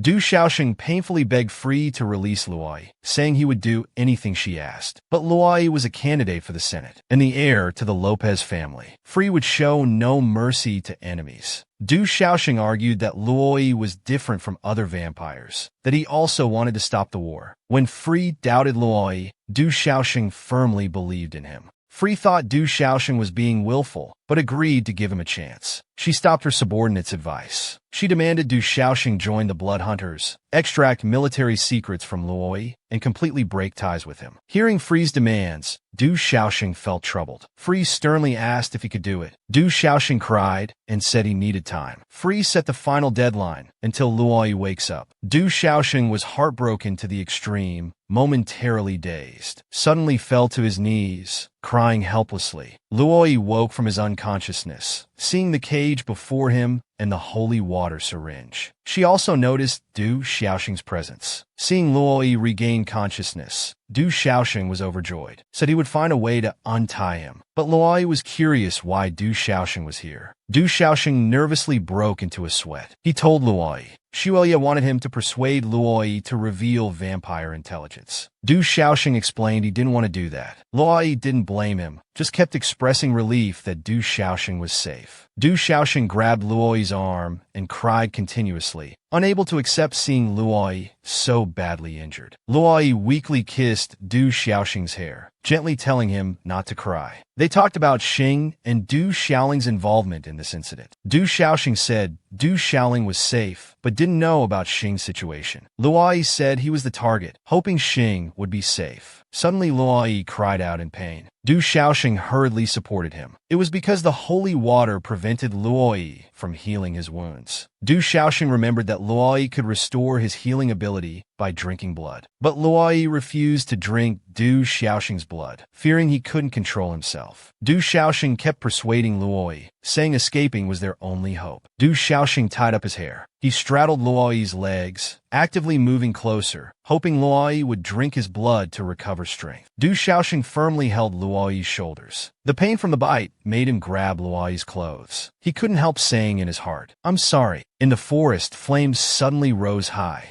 Du Xiaoxing's former house was engulfed in fire. Xan walked with heavy steps, covering the wound on his arm, going to find Luoyi. He thought Shuiya had kidnapped the Du siblings and wanted to tell Luoyi. But when he reached the intersection where Luoyi had been, he saw tire marks from turning vehicles. Suddenly stopped. Xan silently looked at everything before him. Everything was in chaos. There were wrecked cars and blood on the ground. Xan could barely stand. He fell to his knees, unable to believe Luoyi had also been attacked. After calming down, he realized the blood hunter's target was Luoyi, and the Du siblings were probably just hostages. Xan was in great pain, unable to help Luoyi escape danger. With no choice, he had to seek help from Luoda. Meanwhile, in the secret base, blood hunters lay scattered on the ground. Du Xiaoxing and Luoyi had escaped. Du Xiaoxing couldn't help asking Luoyi if humans and vampires would go to war. Luoyi told Du Xiaoxing that even if he tried to stop it, he couldn't change the Senate's decision to go to war. Luoyi said the previously escaped mate had been caught, and war would start soon. Du Xiaoxing worried about Luoyi reporting the secret base's location. Luoyi honestly shared his thoughts. Du Xiaoxing didn't know why Luoyi was telling him all this, but Luoyi said he had long decided to never hide anything from him again. Hearing these words, Du Xiaoxing didn't know how to respond. At this moment, the blood hunters suddenly appeared. They spotted Du Xiaoxing and Luoyi. Du Xiaoxing suddenly pointed to a small path. The two fled inside. But surprisingly, this path turned out to be a dead end, with a cliff ahead. With nowhere to escape, the two were surrounded by Shuiya's people. Only then did Du Xiaoxing realize that the escape route Fleur had told him was fake. Fleur indeed appeared. Luoyi was very surprised to see Fleur, yet he greeted Luoyi with a smile. Luoyi was shocked. Why had Fleur's eyes turned blood red? Then he remarked how ironic this was. But soon, Fleur showed him something even more ironic. Fleur beckoned Du Xiaoxing to come over. Luoyi couldn't understand what was happening. While Du Xiaoxing hesitated, Fleur impatiently warned of consequences if he didn't comply. Du Xiaoxing had to step forward. As he passed by Luoyi, he grabbed Du Xiaoxing's wrist. Du Xiaoxing's eyes filled with desperate tears. He broke free from Luoyi's hand, saying, "I'm sorry," to him. This made Luoyi disbelieve. Du Xiaoxing walked to Fleur, saying he had done as told and hoped Luoyi would be released. Hearing their dialogue, Luoyi still couldn't believe Du Xiaoxing had sided with Fleur. Fleur told Luoyi that Du Xiaoxing was his niece. Luoyi kept asking Du Xiaoxing for the truth. The desperate Du Xiaoxing reluctantly confirmed it. After the shock, Luoyi suddenly laughed out loud. He felt he was a joke. Seeing Luoyi in such a state, Du Xiaoxing became worried. But Fleur had already ordered the blood hunters to shoot their arrows. The same situation as before occurred. Countless swords flew towards Luoyi. But Luoyi smiled. His foot gently stepped backward. He closed his eyes and fell off the cliff. Du Xiaoxing anxiously tried to grab Luoyi's hand. Fleur quickly pulled him back. Du Xiaoxing was very emotional. He felt Fleur had deceived him. Seeing Du Xiaoxing's hysteria, Fleur became very angry. He slapped Du Xiaoxing's face, trying to make him come to his senses. Du Xiaoxing kept crying. Fleur grabbed his arm forcefully, shaking him repeatedly, mocking their relationship as fragile, telling him to stop lingering. But Du Xiaoxing had realized that Fleur's purpose wasn't to make him gather intelligence, but to deliberately make Luoyi hate him. Fleur revealed that he just wanted Du Xiaoxing to see reality sooner. He said if Luoi truly loved Du Xiaoxing, he would have fought their way out, then continued criticizing that neither understood love or responsibility, saying they were just playing house. Du Xiaoxing kept struggling, arguing that he knew what he was doing, and that he just wanted to try loving the other person. Fleur yanked Du Xiaoxing's hand, mocking his sickness and intending to take him back to confinement. Du Xiaoxing had lost all will to live, but Fleur said there was no need to die for love, as this cliff couldn't kill Luoi. Knowing Luoi wouldn't die, Du Xiaoxing felt relieved. He thought it was enough that Luoi would return, whether he hated him or not. Fleur was excited about Luoi's return. He told Du Xiaoxing that even if Luoi didn't come, Luoda would. Du Xiaoxing didn't understand what Fleur meant. Fleur said they had planned to abandon this secret base and had already set up traps. Only then did Du Xiaoxing realize everything was part of Fleur's calculation. This woman had set up the trap long ago. Luoi was indeed alive at the bottom of the cliff. He shed a tear as he walked. Luoi covered his wound. He walked forward with heavy steps, now extremely tired and weak. He had lost all spirit and motivation. Finally, he collapsed from exhaustion. It started raining. At this time, Luoda and Xian's group finally arrived at the foot of the valley. Finding Luoi collapsed, Xian quickly picked him up, repeatedly calling his name. In the thunderstorm, Luoi finally returned safely to the villa. Xian sat in a nearby chair, silently watching the unconscious Luoi. Luoi was discussing Luoi's condition with the doctor, learning he had been injected with large amounts of holy water. He demanded the doctor save Luoi, threatening to take him down too if he failed. Xian, hearing Luoi's words in the room, felt helpless. He wondered if Luoi felt the same worry when he was in the hospital. Xian kept begging Luoi to wake up, wanting to know what had happened. Meanwhile, at the secret base, Du Xiaoxing remained locked in a cage-like room. He sat alone on the bed, hugging his knees, afraid to look up. In Du Xiaoxing's mind, he kept remembering when Fleur proudly revealed his identity to Luoi. Luoi's incredulous face. He also recalled Luoi closing his eyes and jumping off the cliff in despair, and the scene of him being tied to a chair, injured all over. Du Xiaoxing didn't know if his decision was right. He remembered Fleur saying the base had been turned into a trap. Deciding not to wait passively, he wanted to prevent Luoi from falling into Fleur's trap. The medicine in the bathtub kept overflowing. Luoi, fully immersed in the bathtub, was covered in sweat. The doctor said this medicinal bath might help Luoi quickly purge the holy water from his body. Xian and Luoda silently watched this scene. Looking at his weakened brother, Luoda gritted his teeth and swore to make the blood hunters pay. Xian worriedly asked Luoda if he planned to go to that mountain range, advising him to wait until the situation was clearer. But Luoda couldn't wait. He said this was his family's matter and blamed Xian for meddling with Luoi. Hearing this, Xian had nothing more to say. Luoda was very emotional, stating he would capture and interrogate nearby villagers if he couldn't find the blood hunters. Xian strongly objected, saying this would trigger a war between humans and vampires. But Luoda said no one could prevent the coming war. He warned Xian to be prepared for war. After saying this, Luoda angrily slammed the door and left. At this moment, Xian didn't know what to do. He recalled his and Luoi's wish for humans and vampires to coexist peacefully. He felt powerless and unwilling, wondering if things would always be different from what he wanted. Xian's hand trembled slightly on the table. He didn't want to accept this reality. At night, Xuelia was patrolling the secret base when suddenly he saw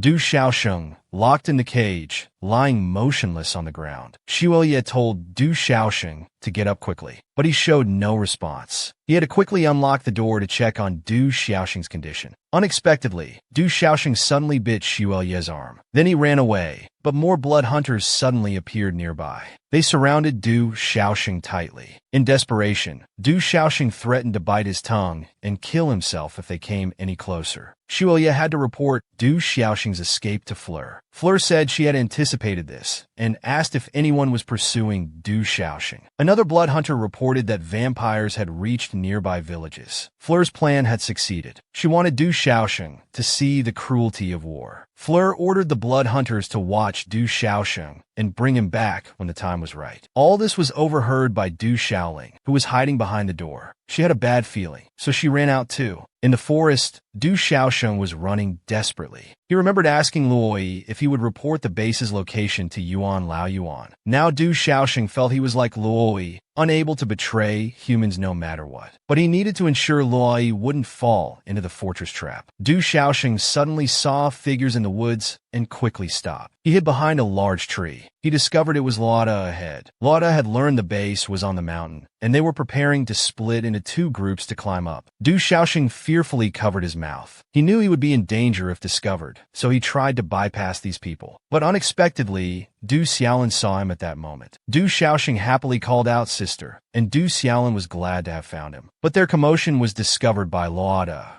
Du Xiaoxing had to quickly escape with Du Xiaolin. Du Xiaoxing didn't know that blood hunters were already ambushing in the nearby trees. They saw everything. The blood hunters in the trees jumped down at that moment. The two sides were about to fight. Luo fought with furrowed brows, and the scene became very intense and bloody. Luo didn't want to let Du Xiaoxing escape. The siblings ordered their subordinates to deal with the blood hunters while they went after them. Du Xiaoxing kept asking Du Xiaoling why she was here. Du Xiaoling said she was just worried about her sister. Du Xiaoxing sighed and said it was all his fault. Just as Du Xiaoling was about to comfort her, they suddenly saw flames in the forest. While they were surprised, they didn't notice the landslide beneath their feet. They rolled down and fell to the ground. Du Xiaoxing ignored his own pain and rushed to check if Du Xiaolin was all right. After making sure they were both safe, they looked up at the nearby area and were shocked to discover that villagers had been captured and their houses were burned down. A vampire cruelly grabbed a man to drink his blood, but the man, disregarding his own safety, begged them not to harm his children. The two children kept crying and calling for their father. Seeing this scene, both Du Xiaoxing's siblings were very worried. Suddenly, footsteps came from behind. It was Luo. Luo pointed his sword at Du Xiaoxing, deciding to kill him. Du Xiaoxing and Du Xiaoling were desperately trying to protect each other. Luo sarcastically said they had no right to negotiate with him, but if they provided the location of Shulia's base, he might consider sparing them. Du Xiaoling kept trying to stop Du Xiaoxing from revealing it. Du Xiaoxing understood. His brother didn't know about Fleur's plan at all. He asked Luo if Luo had come, but Luo wouldn't answer. Du Xiaoxing wanted to tell Luo the base's location in exchange for Du Xiaoling's safety. He stood up, not wanting to continue being willful and weak. Du Xiaoxing clenched his fists and said he would guide Luo. Luo was naturally pleased to hear this. Du Xiaolin didn't understand Du Xiaoxing's intentions. The two kept pulling at each other. Du Xiaoxing whispered in his brother's ear that he had to do this. Then he removed Du Xiaolin's arm from his shoulder and walked ahead to guide Luo. Luo turned back and gave Du Xiaolin a contemptuous look. Du Xiaolin remembered how his sister had always protected him since childhood. He didn't want Du Xiaoxing to become a criminal. Du Xiaolin believed he had grown up and could protect his sister, so he drew the dagger from his waist. Then he charged at Luo, but clearly this was all part of Luo's plot. He quickly turned and stabbed Du Xiaolin in the chest with his sword. Du Xiaoxing saw his brother stabbed in the chest. He cried out in desperate helplessness. He quickly ran over to hold Du Xiaolin's body, repeatedly asking why. Du Xiaoxing's tears fell like broken beads. He wished he had died instead. Luo said he wouldn't easily trust Du Xiaoxing and kept asking him how it felt to watch someone important to him being killed. Du Xiaoxing recalled the hatred he harbored when his parents were killed, and just now his brother had met the same fate. Even thinking of Xian and Luo's friendship, Du Xiaoxing finally understood destiny. Luo grabbed Du Xiaoxing's shoulder and raised his sword to strike him. The sharp sword pierced through Du Xiaoxing's chest. Blood flowed from his mouth, but Du Xiaoxing suddenly smiled. Luo didn't understand why he was smiling. His eyes suddenly widened. Just then, Du Xiaoxing had used his dagger to stab Luo in the abdomen at the same time. Luo couldn't accept that he had been stabbed by Du Xiaoxing, but he quickly said smugly that a silver dagger couldn't hurt him. Then he violently threw Du Xiaoxing to the ground. Du Xiaoxing's body lay next to Du Xiaoling, looking at his brother's face. Du Xiaoxing's face bore a smile. He gently caressed Du Xiaolin's face. He told his brother he would always be with him. Luo watched everything and said letting the siblings die together was his mercy. Then Luo was about to strike again. Du Xiaoxing had already closed his eyes in resignation. At this moment, a loud sound suddenly came from behind Luo. Luo turned back in shock, but suddenly his pupils contracted, blood spilled everywhere. A hand had pierced through Luada's chest. The attacker was Fortress. Fleur told Luada that his subordinates had been crushed to pieces. Now it was Luada's turn. Luada hadn't expected that Fleur was the one behind everything. He angrily began to attack Fleur, but Fleur easily dodged. At this moment, Fleur, like a villain, kept provoking about Luoi and Luada's brotherhood. Luada coughed up blood. He realized there was holy water in his wound. Fleur said she wanted to settle the grudge between herself and Luada, while mocking Luada that as the head of the Lopister family, he would do anything for his brother. Luada was still trying to confirm if Du Shaoxin was Fleur's planted spy, but Fleur said none of that mattered anymore. Today would be their death day. Hearing this, Luada suddenly thought of Luoi. He realized Luoi must be in danger, so he immediately turned back to check on Luoi's situation. Fleur ordered her subordinates to continue pursuing Luada. The group quickly ran away. Fleur looked at Du Shaoxin and Du Shaoling lying on the ground. She slowly walked over. While feeling heartache, she said they had finally learned their lesson. At this moment, the Lopister family mansion was filled with corpses. The blood hunters had all rushed into the house. Xian, who stayed in the room guarding Luoi, heard hurried footsteps outside and felt nervous. He remembered Luda telling him before leaving that he had left people to guard the mansion and entrusted Luoi to him. But he hadn't expected the blood hunters to break through the defense line so quickly. As the footsteps got closer, Xian immediately drew his sword. The door was forcibly broken open. A group of blood hunters stood at the door confronting Xian. While saying he didn't expect to fight again so soon, Xian fought the enemies with his sword. At this time, 2 blood hunters had already circled around Xian and rushed straight towards Luoi. Xian kicked off the ground forcefully and jumped over to attack. The blood hunters wouldn't allow these people to get near Luoi. However, there were too many enemies. Caught off guard, Xian was stabbed in the abdomen by a blood hunter. Xian ignored his pain and still used all his strength to protect Luoi. He was quickly stabbed again by the enemy. Even with severe injuries, Xian still firmly stated, even at the cost of his life, he would definitely protect Luoi. At this moment, someone grabbed Xian's sword. Xian suddenly widened his eyes. The blood hunters nearby were also shocked. It turned out Luoi had stood up behind Xian. He had awakened. Xian happily looked back. Luoi's eyes had turned blood red. His combat power was extremely strong. With one strike, he knocked all the blood hunters to the ground. Luoi stood barefoot on the ground. He pointed at the blood hunters in front. The blood hunters remained vigilant of Luoi's actions.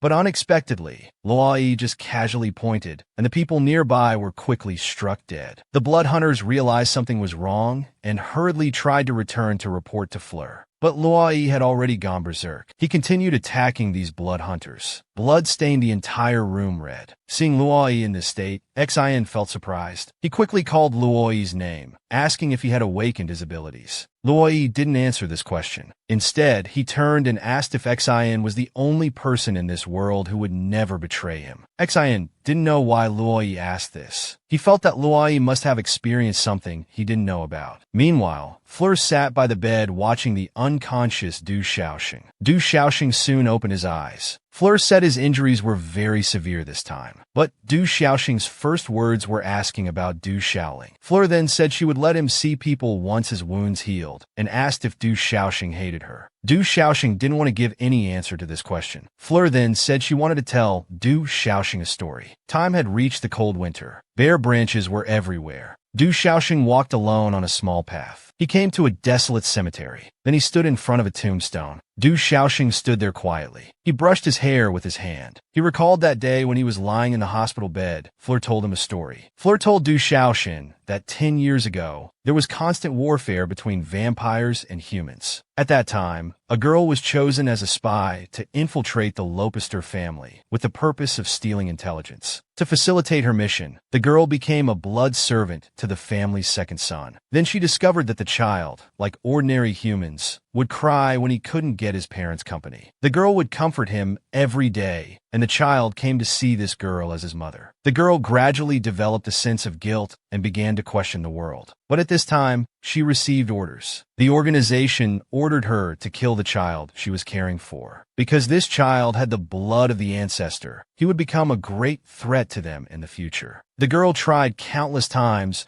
but couldn't bring herself to kill the child, so she ran away. But what she didn't know was that the master of the mansion had already discovered her true identity. When the girl returned to the base, the vampires followed her and found it, then attacked the blood hunters. The witch at that time died, and the girl's fiancé also died protecting her. She felt she had become a sinner to humanity. Filled with remorse, the girl returned to the mansion, intending to kill the child with one strike. But she hesitated the moment she raised her knife. As a result, she ended up being killed instead. Fleur told her entire story to Du Xiaosheng, letting him carefully consider his answer. Du Xiaosheng didn't know why he was the chosen one. Fleur said it was because he had the White Feather Witch's bloodline. Only with the White Feather Witch's existence could the Blood Hunters have a chance to win the war. Back then, Fleur sealed his abilities to protect Du Xiaosheng. But now Fleur's powers had disappeared, and she could only rely on Du Xiaosheng. Du Xiaosheng stood at his parents' grave, blaming himself for not protecting his brother. He resented himself for causing his brother to possibly never wake up again.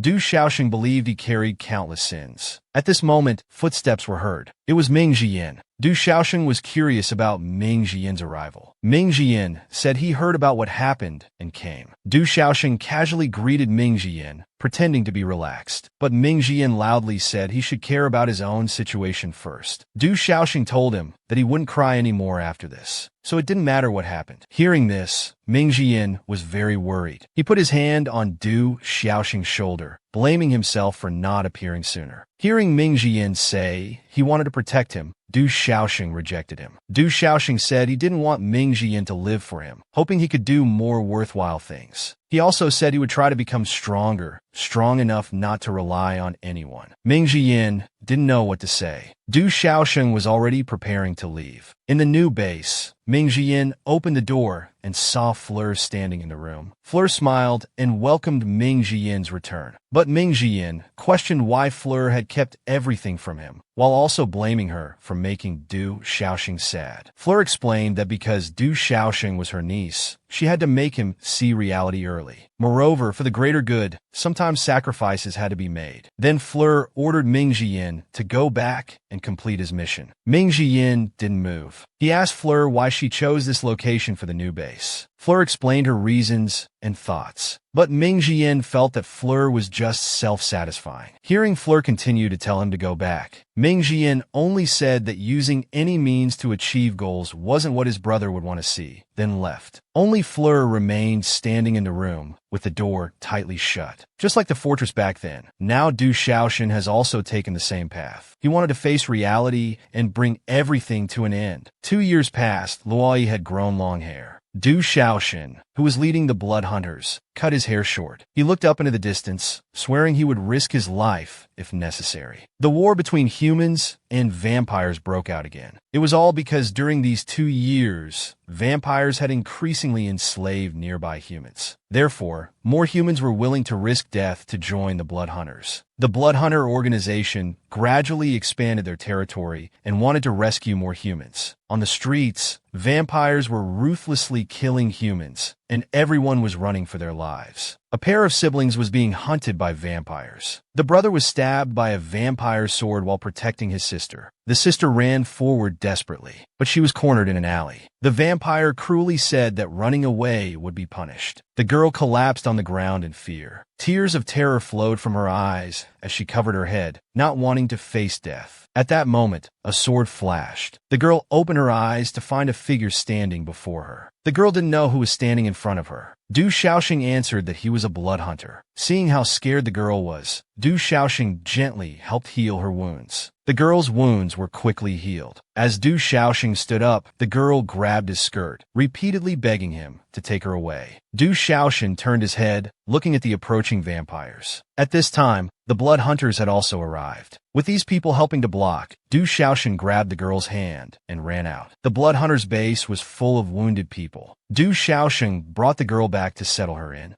Elle said she was working too hard, but she replied it was all what she wanted to do. Al looked at Du Xiaosheng worriedly, but Du Xiaosheng said he had something to do first. As he was leaving, the girl suddenly grabbed Du Xiaosheng's arm, saying she wanted to fight vampires like him and wanted to follow him. Looking at the girl's pleading eyes, Du Xiaosheng unconsciously remembered his past self. He asked the girl's name. After learning she was called Koning, he told her to come find him after settling in. That night in his room, Du Xiaosheng sat by Du Xiaolin's bed, telling him about the girl he met today. Looking at his brother lying unconscious on the bed, Du Xiaoxing felt full of guilt. He said he would wait for his brother to wake up, no matter how long it took. At this time, Du Xiaoxing received Fleur's summons. When he arrived at Fleur's office, he heard the disturbing news that all their blood had been captured. Du Xiaoxing felt sad thinking about his companions. Fleur said they needed to know the exact location of imprisonment to rescue these companions. To get the intelligence, Fleur wanted someone to seduce Lord Brins to find out the location. Du Xiaoxing wanted to go himself, but Fleur refused. He said many vampires knew Du Xiaoxing, and once he took off his mask, he would be easily recognized. And the other two female blood hunters weren't suitable for taking risks. Therefore, they could only choose a suitable woman from the refugees, with Du Xiaoxing providing protection. Fleur gave 7 days for Du Xiaoxing to train the newcomer, and instructed that it must be done secretly. Watching Du Xiaoxing's departing figure, Fleur felt that Du Xiaoxing kept his distance from her, thinking he hadn't forgiven her yet. The hall was bustling with people coming and going. Du Xiaoxing, walking among them, still hadn't found a suitable candidate. Just as he was thinking how difficult it was to choose someone, he suddenly heard Kuning calling his name. Kuning said she had settled everything and now wanted to follow Du Xiaoxing. Du Xiaoxing looked her up and down.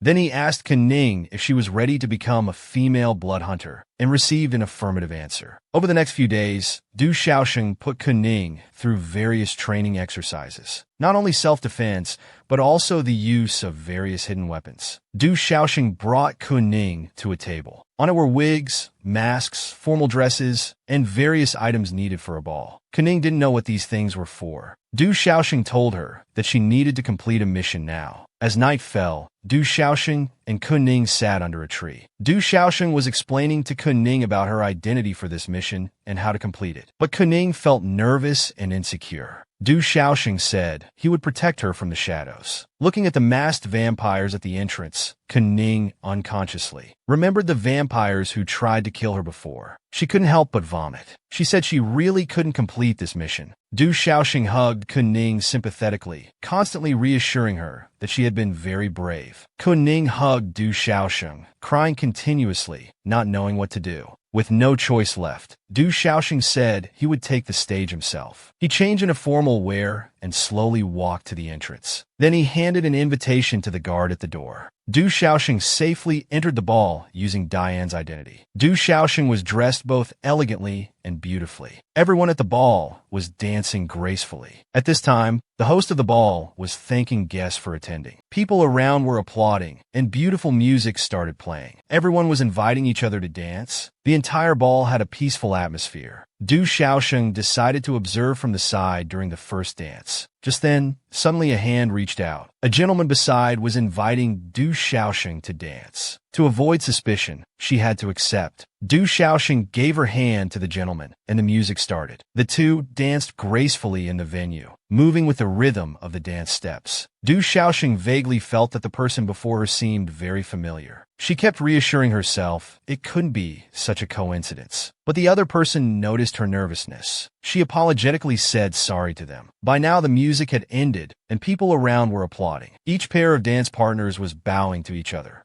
At this moment, the man in front of Du Xiaoxing suddenly removed his mask, saying it was uncomfortable. Seeing the face beneath the mask, Du Xiaoxing's eyes widened. He hadn't expected that the person who just danced with him was Luo Yi. Du Xiaoxing was getting nervous. Unexpectedly, Luo Yi leaned close to his ear, saying Du Xiaoxing seemed familiar. Du Xiaoxing worried about being recognized. Du Xiaoxing said verbally that it was quite a coincidence. Luo Yi remained expressionless. Du Xiaoxing wasn't sure if Luo Yi was suspicious or just thought they looked similar. So he naturally asked what kind of person they were thinking of. Unexpectedly, Luo Yi said just to serve it. Du Xiaoxing felt Luo Yi was doing this intentionally and laughed, saying he must be joking, then turned and left. Just then, a man walked over and greeted Luo Yi. They quickly engaged in familiar conversation. However, even while talking, Luo Yi's attention remained on Du Xiaoxing as she left. He kept his eyes fixed on the direction Du Xiaoxing left, wanting to see what she would do. Du Xiaoxing walked towards Brins in the crowd. She warmly greeted him, bowing and introducing herself as Diane. Du Xiaoxing acted very charming, while Brins kept complimenting her figure. The two people who were just chatting with Master Brins immediately left upon seeing this, wanting to let Brins enjoy himself. Master Brins said he was a bit tired. He wanted to chat in the lounge, then boldly put his arm around Du Xiaoxing's waist. The two sat on the sofa complimenting each other. Du Xiaoxing kept praising Brins's prowess, saying he was both scholarly and martial, then said she found killing frightening. Master Brins hurriedly said he only captured people, hadn't killed them. Du Xiaoxing quickly probed, asking if the people were imprisoned in the dungeon under the mansion. But Brins said they were kept in the dungeon in the west of the city, telling her not to be afraid. Having obtained the information, Du Xiaoxing smiled with satisfaction. Master Brins wanted to drink with Du Xiaoxing, but she said she was a bit drunk and wanted to go out for some fresh air. But Brins grabbed her arm and pushed her down onto the sofa. Brins looked lecherous, saying he wanted to do something else with Du Xiaoxing.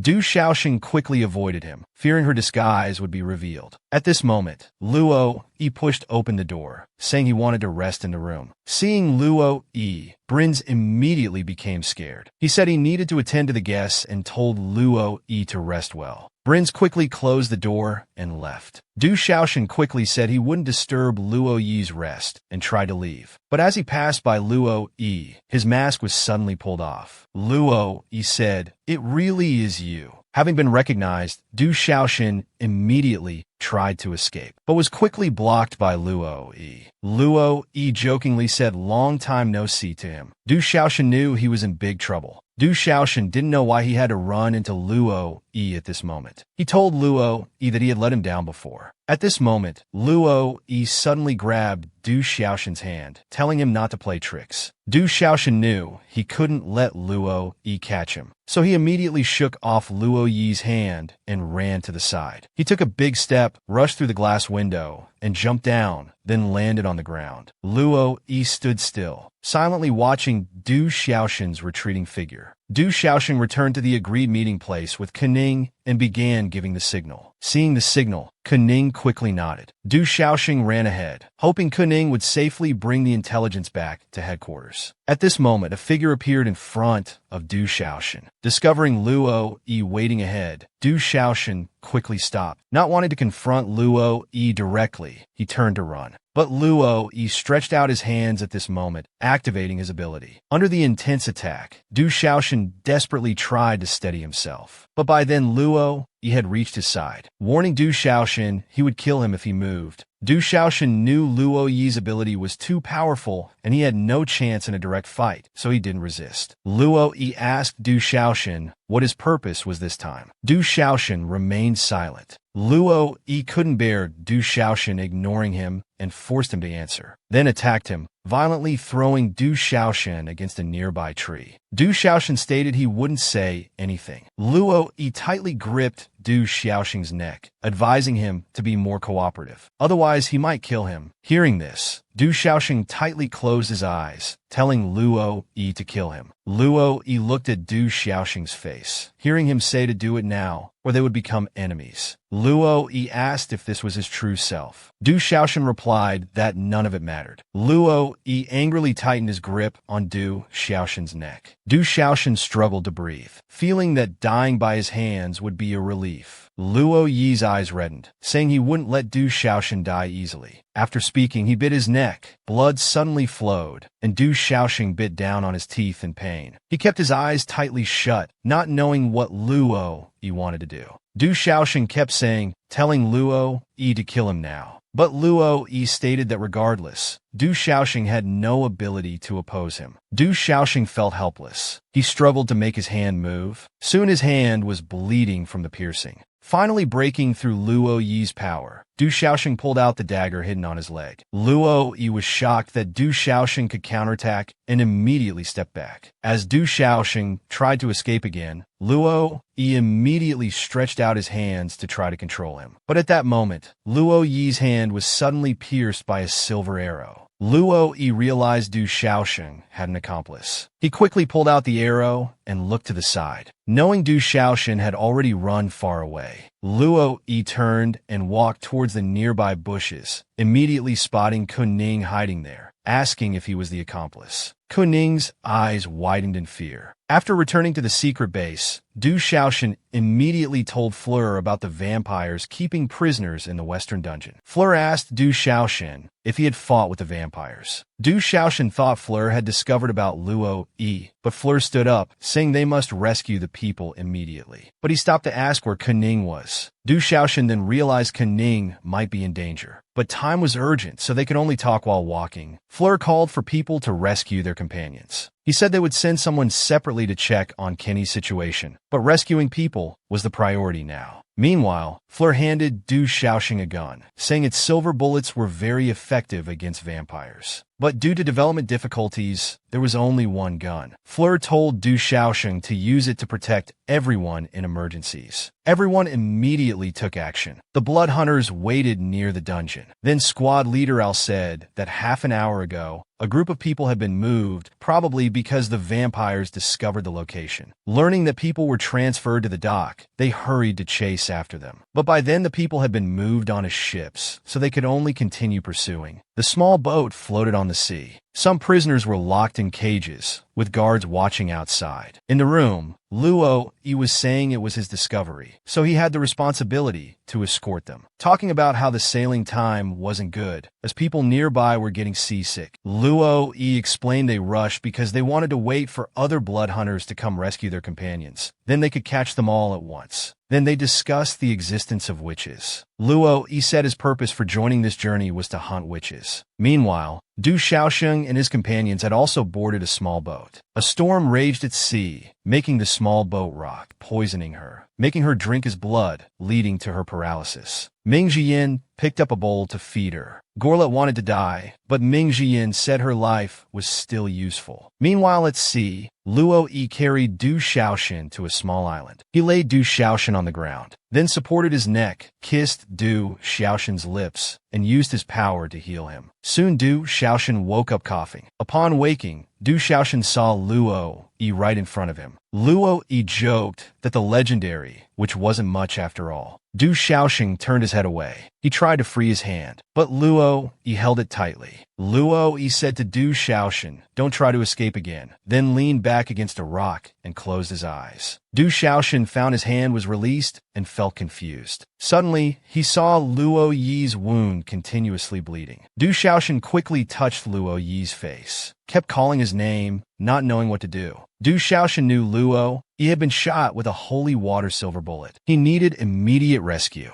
Looking at Luo Yi's unconscious state, he kept telling himself he just didn't want to take advantage of the situation, remembering that Luo Yi was injured because of saving him. Du Xiaoshan tried to use his healing magic to save Luo Yi. Under his rescue efforts, Luo Yi showed some response. His breathing became smoother. Du Xiaoshan finally felt somewhat relieved. But he also understood that soon, the vampire forces would find this small island. They would have to continue opposing each other. Du Xiaoshan felt caught in a dilemma. At night, Du Xiaoshan carried Luo Yi into a cave. He lit a fire. He was considering whether to change his clothes and dry them. Du Xiaoshan eventually hung his clothes on a wooden rack nearby and only wore a robe. Du Xiaoshan hoped Luo Yi wouldn't wake up for now, but suddenly he felt something was wrong. Luo Yi's face was flushed red, and his brows were tightly furrowed. Du Xiaoshan put his hand on Luo Yi's forehead. Indeed, Luo Yi seemed to have a fever. To prevent the situation from worsening, Du Xiaoshan had to remove Luo Yi's wet clothes. He looked at the dried coat nearby, wanting to help Luo Yi change clothes.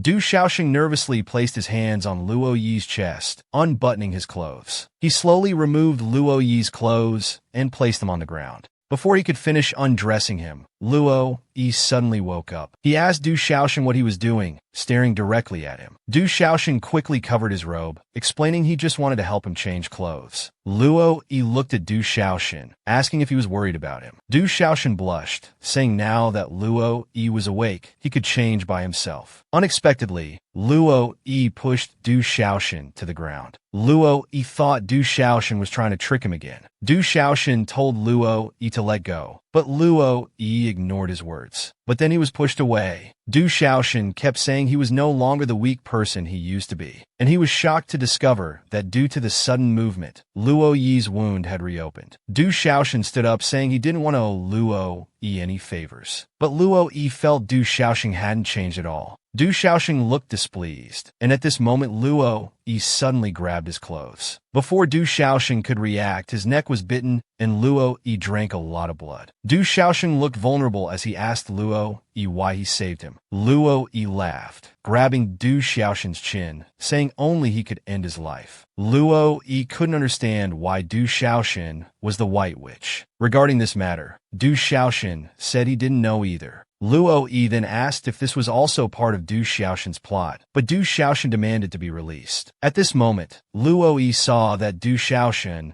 was only wearing a robe, accidentally exposing part of his body. He believed Du Xiaoshan was deliberately trying to seduce him. Du Xiaoshan blushed, covering his robe, loudly denying it. Luo Yi said he wouldn't fall for Du Xiaoshan's tricks again, then staggered to his feet and walked outside. He said the cave was too stuffy and wanted to get some fresh air. So Luo Yi walked to the cave entrance and sat down nearby. Du Xiaoshan watched Luo Yi, knowing he couldn't explain the misunderstanding from years ago, deciding to keep everything in his heart. The next morning, Du Xiaoshan put on his clothes and walked out of the cave. He rubbed his eyes and found Luo Yi still outside. But Luo Yi said he wouldn't let Du Xiaoshan escape, and said Du Xiaoshan was his only food source, so he wouldn't kill him. Then Luo Yi suddenly threw a snake at Du Xiaoshan, frightening Du Xiaoshan to trembling. A moment later, Luo Yi turned the snake into a strange dish and offered it to Du Xiaoshan. Du Xiaoshan said he doesn't eat snake. Luo Yi thought Du Xiaoshan was being picky. Sure enough, soon Du Xiaoshan's stomach started growling. The two walked along the seaside. Luo Yi said they must find a water source quickly. That's when Du Xiaoshan realized how dry his throat was. Luo Yi pointed to the forest ahead, and they prepared to look inside.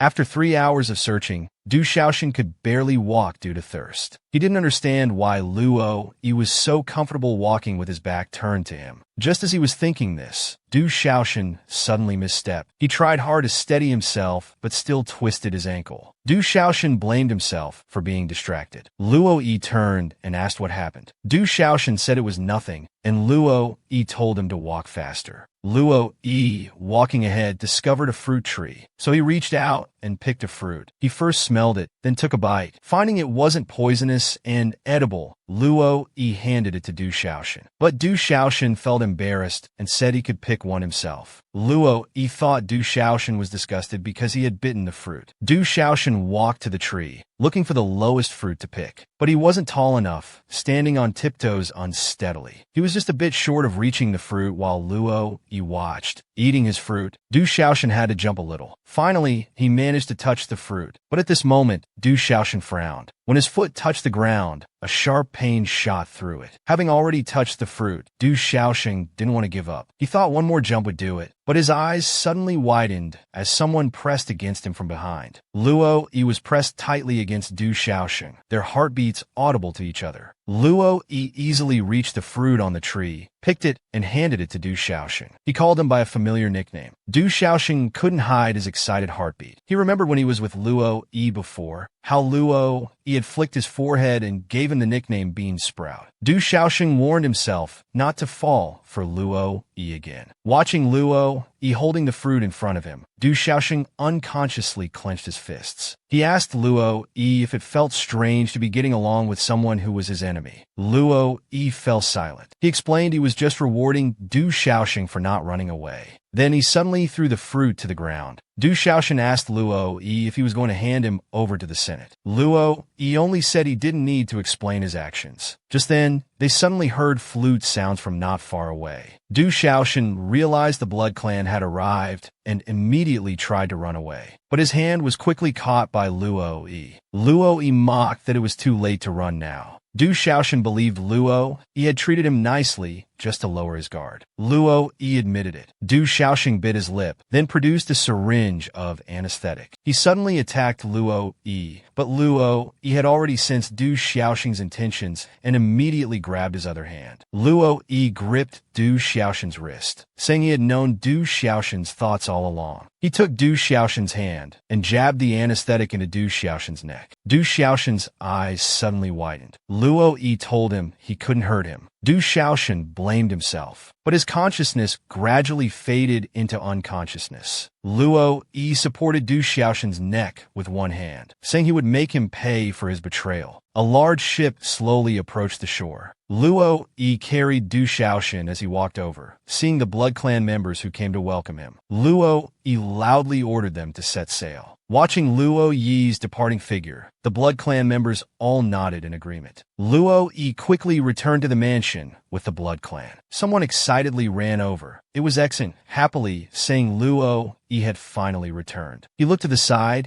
and suddenly noticed Du Xiaoxing being carried by the Blood Clan. Luo Yi ordered the Blood Clan to throw Du Xiaoxing into the dungeon under strict guard, then left. Exin didn't understand what had happened. Night fell. Luo Yi sat alone in a chair in his room. He held a glass of wine, drinking slowly. His mind unconsciously recalled the scene of Du Xiaoxing treating his wounds. He told himself not to be deceived by Du Xiaoxing again. This was all his plot. Luo Yi tightly closed his eyes. Suddenly, he heard a knock. The person waiting outside was Xin. He walked in, surprised to find that Luo Yi had drunk a lot of wine. Luo Yi poured another glass and asked Xin if he wanted to drink together. Xin took the glass and asked how Luo Yi would deal with Du Xiaoxing. Luo Yi told Xin that Du Xiaoxing was the White Witch. Xin was shocked. He didn't know what to say and found it hard to believe. Luo Yi told Xin to face reality sooner, believing it was all a conspiracy. Xin asked again what Luo Yi planned to do. Luo Yi said he would imprison Du Xiaoxing in his cage forever. Du Xiaoxing was still sleeping in the secret room. His eyes were covered with a black cloth, and chains were on his hands and feet. Suddenly the door opened, and someone walked in.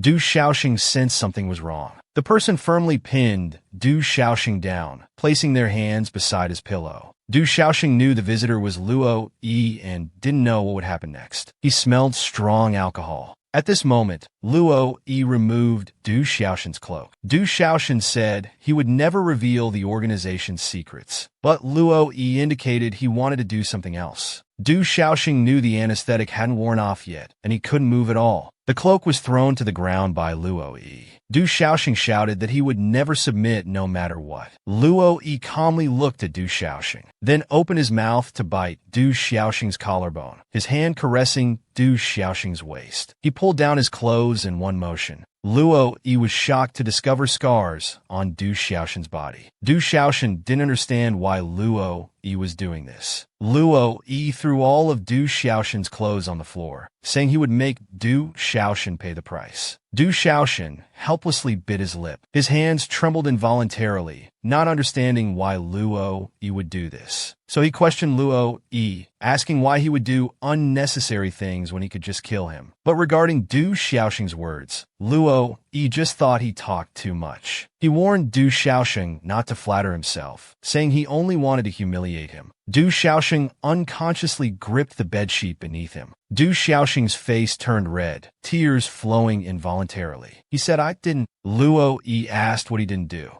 Du Xiaoxing's hand was still shaking. He slowly raised his hand and grabbed Luo Yi's clothes at his chest. Crying, he said he didn't intentionally betray Luo Yi. Luo Yi was somewhat surprised. Then, Du Xiaoxing's hand suddenly fell onto the bed. He had passed out crying. Luo Yi gritted his teeth, thinking Du Xiaoxing was still lying to him. Meanwhile, at the Blood Tier's base, subordinates reported to Fu Lei that Luo Yi might have returned to the mansion with the White Witch. Fu Lei was relieved that Du Xiaoxing was still alive, but wasn't sure if this was a trap set by Luo Yi. Fu Lei said they must reclaim the White Witch, then told his subordinates he would lead the operation personally. He walked to the window, gazing at the distant moon. Let the vampires come. Luo Yi stood alone on the balcony, looking into the distance. He recalled Du Xiaoshan saying he didn't intentionally betray him. At this moment, Xin suddenly came to the balcony, asking what Luo Yi wanted from him. Luo Yi asked Xin to investigate what Du Xiaoshan did during the war 2 years ago. Xin found it strange but agreed to do it immediately. Additionally, Luo Yi instructed to temporarily keep Du Xiaoshan's identity secret. Xin agreed to everything. Meanwhile, Luo De, standing nearby, heard everything. A mysterious smile appeared on his lips. The next morning, Du Xiaoshan opened his eyes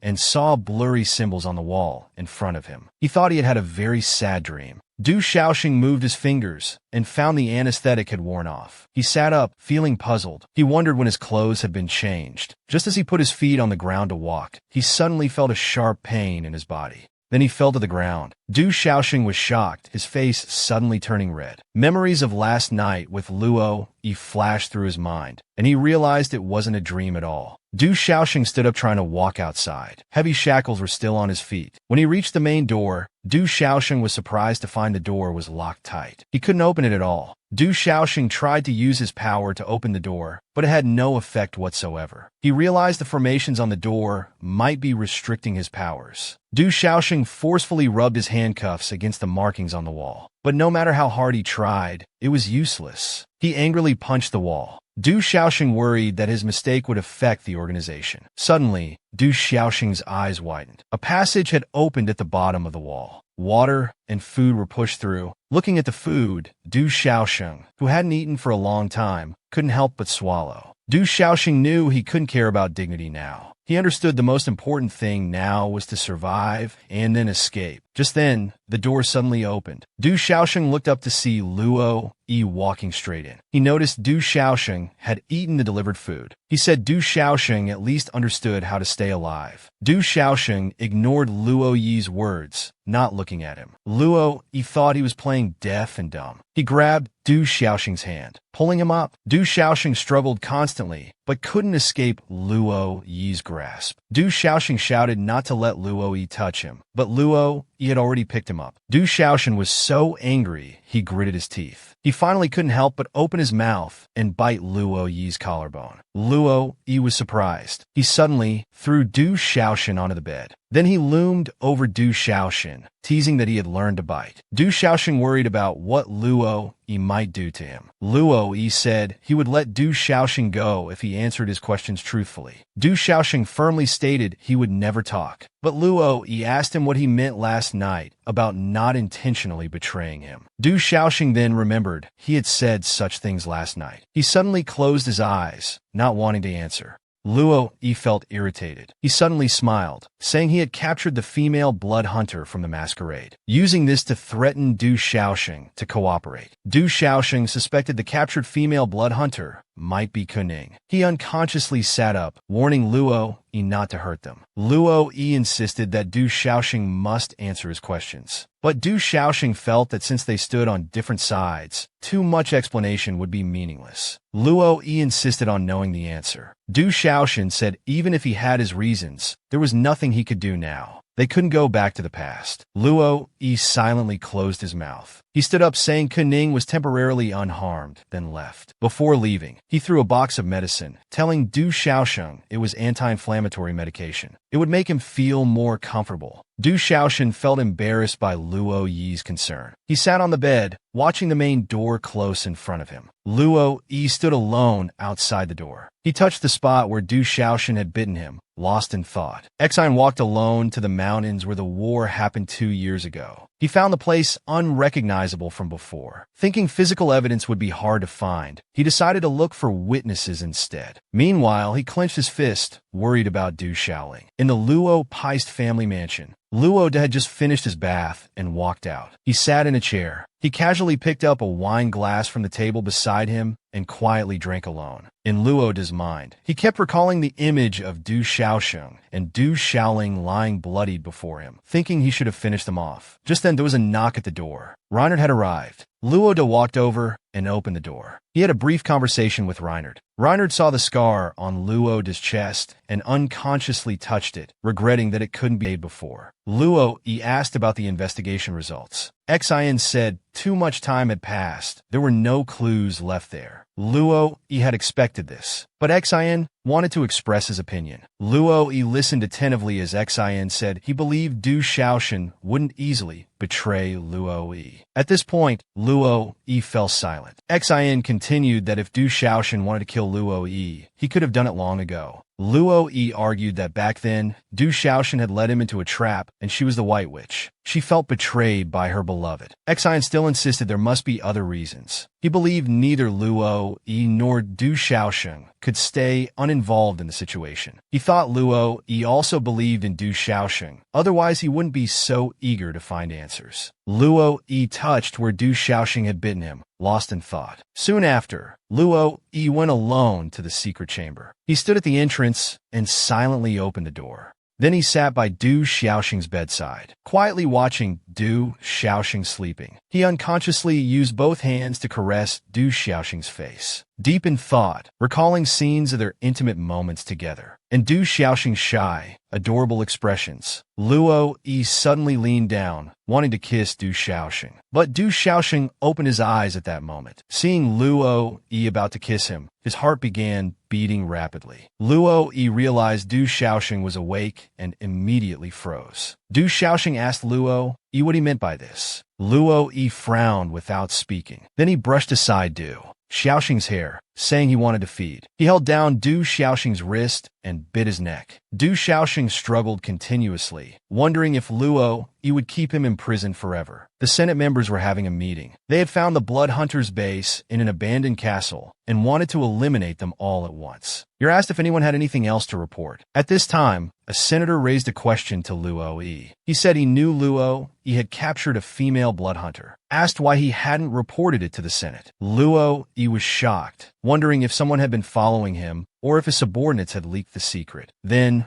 Luo E said he did capture a blood hunter, intending to interrogate personally, but hadn't obtained any intelligence yet. The senator told him to hand the person over to the Senate. Luo E closed his eyes and agreed. The senator found Luo Yi's quick agreement surprising, wondering if Luo De was overthinking. After confirming Luo E would hand over the prisoner to the Senate, the meeting adjourned. Luo E left the Senate by car. Xin, who was driving, asked about his plans and if he would really hand Du Xiaosheng over. Luo E frowned silently. Meanwhile, Du Xiaosheng was still rubbing his handcuffs against the door's markings, trying to break the formation to escape using his own power. Suddenly, someone called Du Xiaosheng's name. He was startled and turned to see someone standing outside. Du Xiaosheng's eyes widened in shock. He hadn't expected it to be Fu Lei. Fu Lei handed Du Xiaosheng some anesthetics and hidden weapons to help him escape the basement door, saying this would help him escape. Du Xiaosheng took these items, asked how he found this place. Fu Lei said he had stayed at the Luo residence before. That's why he knew. Suddenly, someone came to Patrio. Before leaving, Fu Lei told Du Xiaosheng he would wait for news in hiding. Du Xiaosheng nodded in agreement. Du Xiaosheng finally realized this was the Luo residence's basement. He didn't understand why Luo E would do this. Thinking about these questions, Du Xiaosheng opened the package. He thought the success rate of escaping with hidden weapons was too low. Recalling how Luo E tried to kiss him, Du Xiaosheng unconsciously gripped the anesthetic, thinking it might be useful. Soon Luo E returned to the basement. He pushed open the door, seeing Du Xiaosheng kneeling on the bed. Luo E said Du Xiaosheng seemed to have gotten used to life here. Du Xiaosheng pursed his lips, then got up and asked Luo E what his true intentions were. Before Luo E could understand what Du Xiaosheng was planning, he suddenly moved closer to Luo E, then kissed Luo E on the lips, immediately making Luo E swallow the pill. Luo Yi's eyes suddenly widened. Du Xiaosheng grabbed the keys from Luo Yi's body. Luo Yi then pushed Du Xiaosheng away forcefully. He couldn't believe he had been fed anesthetic. Du Xiaosheng broke free from the chains on his feet and rushed out the door. He thought he could finally escape. Du Xiaoxing kept running through the corridor, but someone grabbed his shoulder at that moment. Du Xiaoxing nervously looked up. The Senate members had arrived outside to escort the prisoner. They demanded Xi in hand over the blood hunter. Xi handed over someone wearing a robe to the Senate. This person was unsteady on their feet. It was actually Ku Ning, who had been captured earlier by Luo Yi. Fu lay hid in the bushes, watching the Luo residence through binoculars. He noticed two blood hunters standing at the entrance. These two people ran in different directions. Fu Lei was about to go rescue Du Xiaoxing, but his subordinate reported seeing Ku Ning, so Fu Lei had to split his forces to rescue both. The Senate members put Ku Ning in the car. Xian watched as they left. He had observed Ku Ning for a long time. He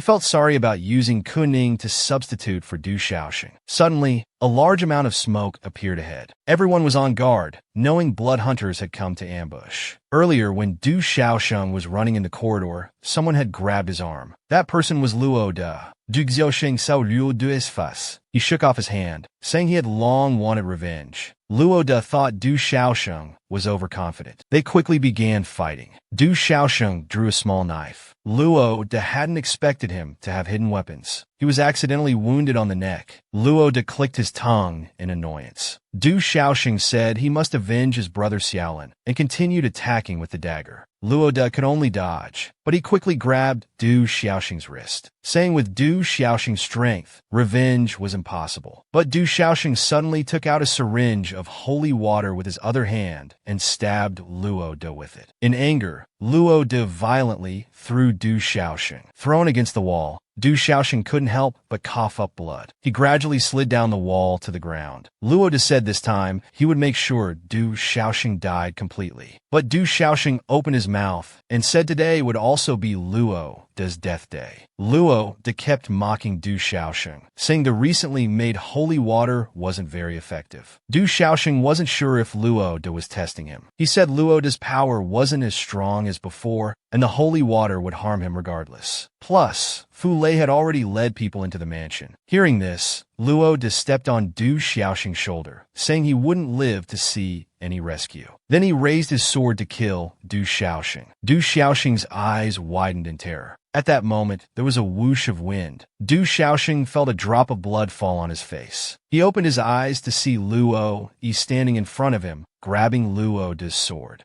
Luo De was surprised to see Luo Yi here. Luo Yi said he had warned Luo De many times not to interfere with his affairs. Reluctantly, Luo De could only purse his lips. Du Xiaoxing didn't understand why Luo Yi would save him after he had just drugged him. Luo Yi said he wanted to believe once again that Du Xiaoxing hadn't betrayed him back then. Hearing this, Du Xiaoxing shed tears. Then he passed out. Luo Yi anxiously called out his name. Luo De kept asking Luo Yi why he would save this woman who had betrayed him multiple times. Luo Yi held Du Xiaoxing in his arms, saying he had been confused too, but perhaps this was love. He mocked Luo De for not understanding. Luo De remained silent at these words. Hearing sounds outside, they realized the blood hunters had arrived. Luo De told Luo Yi to quickly take Du Xiaoxing and leave. Luo Yi didn't understand why Luo De would help him. Luo De said Du Xiaoxing was their hostage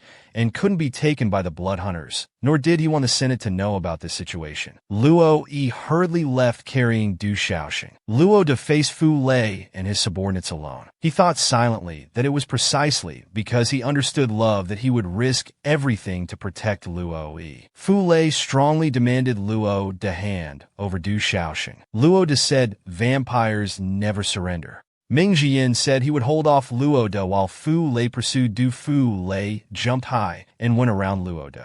Luo De had to continue fighting with the remaining blood hunters. He was surrounded by a group of people. Ming Jian said he was Luo De's opponent. Meanwhile, Fu Lei had caught up to Luo Yi, who was carrying Du Xiaoxing away. He immediately attacked Luo Yi. Luo Yi had to stop while holding Du Xiaoxing. He looked at Fu Lei in the distance. Fu Lei smiled and greeted him. Luo Yi activated his defensive power, saying if Fu Lei didn't want to die, he should leave immediately. Fu Lei demanded Luo Yi return his niece. But Luo Yi said he would never hand her over to anyone. Fu Lei knew that Luo Yi's ability prevented anyone from getting close. He kept provoking Luo Yi, asking why he didn't fight back. Luo Yi said he didn't want to dirty his hands. Fu Lei thought Luo Yi was too arrogant. He increased his attack, making the defense somewhat unstable. Luo Yi fell to his knees while holding Du Xiaoxing. He protected Du Xiaoxing's head with his hand. His subordinates hurriedly warned Fu Lei not to harm Du Xiaoxing. Fu Lei said someone else would protect Du Xiaoxing. The unconscious Du Xiaoxing suddenly opened his eyes. He saw Luo Yi covered in blood. The blood hunters outside were attacking them. Du Xiaoxing didn't want Fu Lei to continue hurting Luo Yi. At this moment, Luo Yi stretched out his hands, saying the truly arrogant ones were the blood hunters. Fu Lei smiled, believing he could soon break through Luo Yi's defense. But then Xin arrived, drawing his sword to fight the blood hunters. Fu Lei thought it was vampire reinforcements. He realized the blood hunter troops at the entrance must have been killed. At this moment, Luo Yi attacked Fu Lei with all his strength. Then he left with Du Xiaoxing, leaving the battlefield to Xin. Xin saw there weren't many casualties here, guessing Luo Yi had held back because of Du Xiaoxing. Xin smiled, thinking the old Luo Yi had finally returned. He told his subordinates these blood hunters would rather die than submit. Fu Lei could only secretly curse, "Damn brat." Luo Yi kept running forward carrying Du Xiaoxing, vowing never to let go of him again.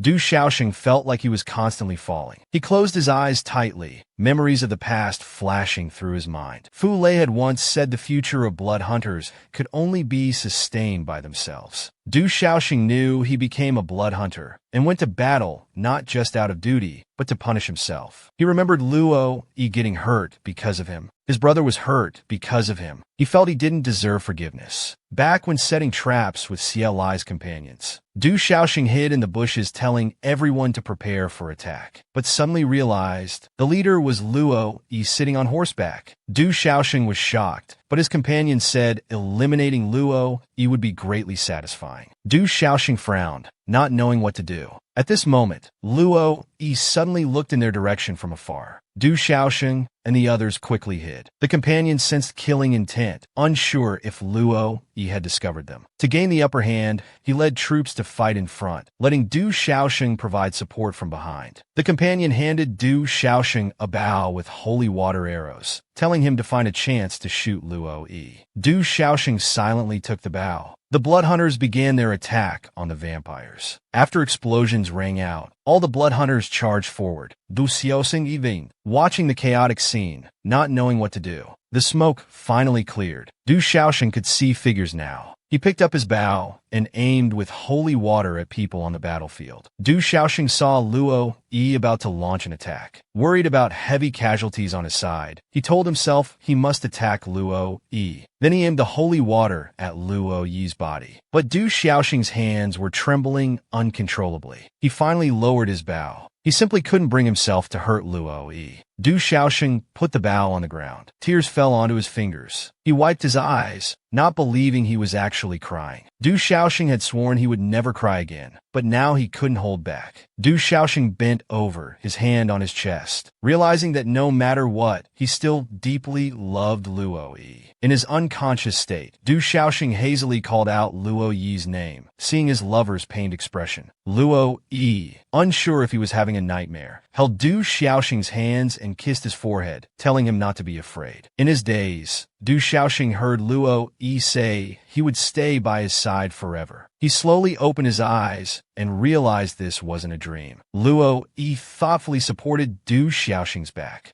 But Du Xiaoxing got up barefoot from the bed. Luo Yi asked where he was going. Du Xiaoxing walked toward the door. Hearing the question, he suddenly stopped, saying he didn't know where to go. For someone like him, the best destination would be dying on the battlefield. Luo Yi was unhappy. He quickly went over and grabbed Du Xiaoxing's hand, wanting him to stay by his side, promising to protect him. But Du Xiaoxing felt he didn't deserve protection. Luo Yi hugged Du Xiaoxing, asking him to tell what happened. Du Xiaoxing remained silent. Luo Yi suddenly turned Du Xiaoxing around, demanding loudly what he was struggling with, why he wouldn't trust him like before. Tears flowed from Du Xiaoxing's eyes. Luo Yi said he wanted to trust Du Xiaoxing, but always faced his silence. Du Xiaoxing saw for the first time such a suffering, helpless Luo Yi. He clutched his heart, feeling pain that almost suffocated him. As Luo Yi kept shouting for Du Xiaoxing to speak, he finally opened his mouth. He said it was because everyone he loved got hurt. Du Xiaoxing grabbed his dress, saying he didn't deserve love. Luo Yi was very unhappy hearing this. He said Du Xiaoxing couldn't become his enemy for such a reason. Du Xiaoxing felt both desperate and pained. Every word from Luo Yi struck his most vulnerable spot. The wall he built to hide his weakness crumbled completely. Looking at Luo Yi before him, Du Xiaoxing knew he still deeply loved this person. Ignoring his tears, he said it was precisely because of his love that others got hurt. Du Xiaoxing said sadly that he didn't want to experience such pain again because he feared losing Luo Yi.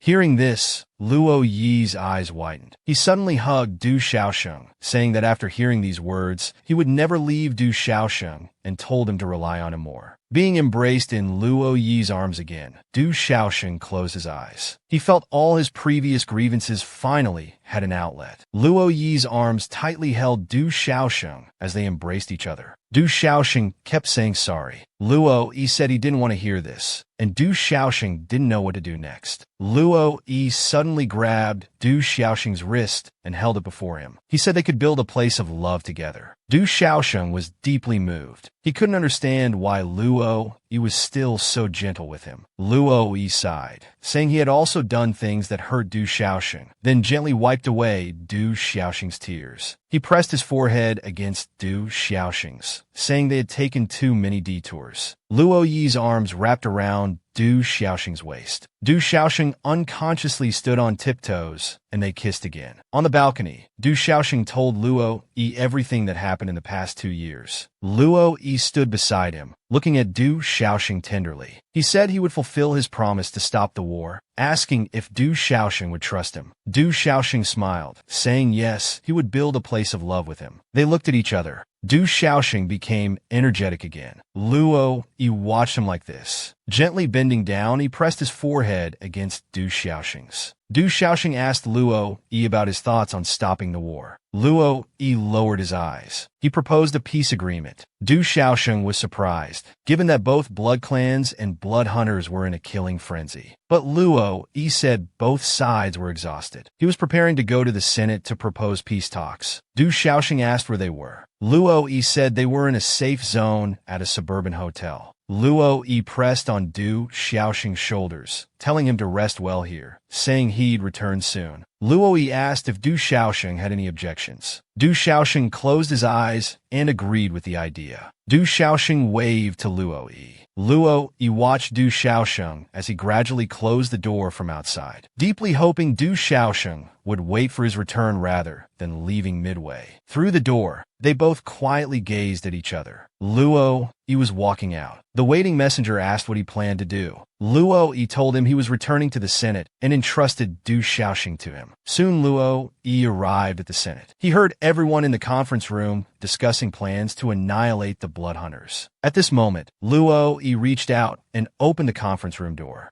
Everyone looked at Luo Yi as he entered. The senators welcomed his appearance. You're asked if Luo Yi had encountered any problems. Luo Yi replied that the blood hunter's leader had escaped. Everyone consoled him, telling him not to blame himself. Luo Yi quickly raised questions about funding and weapons. Everyone was shifting responsibility. Luo Yi asked her whether to attack or defend next. You're left the decision to those present. Everyone offered different opinions and ideas. They quickly began arguing, unable to convince each other. After all, whether funds would return was a major issue. Luo Yi then placed his hand on the table, saying he had a suggestion. You're told Luo Yi to speak freely. Therefore, Luo Yi proposed peace talks. But hearing this idea, many people disagreed. You also didn't know what to say. A senator nearby found it very interesting. In the suburban courtyard, Du Xiaoxing sat on the bed. He recalled that Luo Yi hadn't restrained him. It felt unreal, and he had some doubts about his decision. Night came quickly. Luo Yi had returned. Xin was waiting at the stairs. Luo Yi asked if there had been any problems. Xin smiled and said everything was fine. Luo Yi nodded. He continued walking to the room.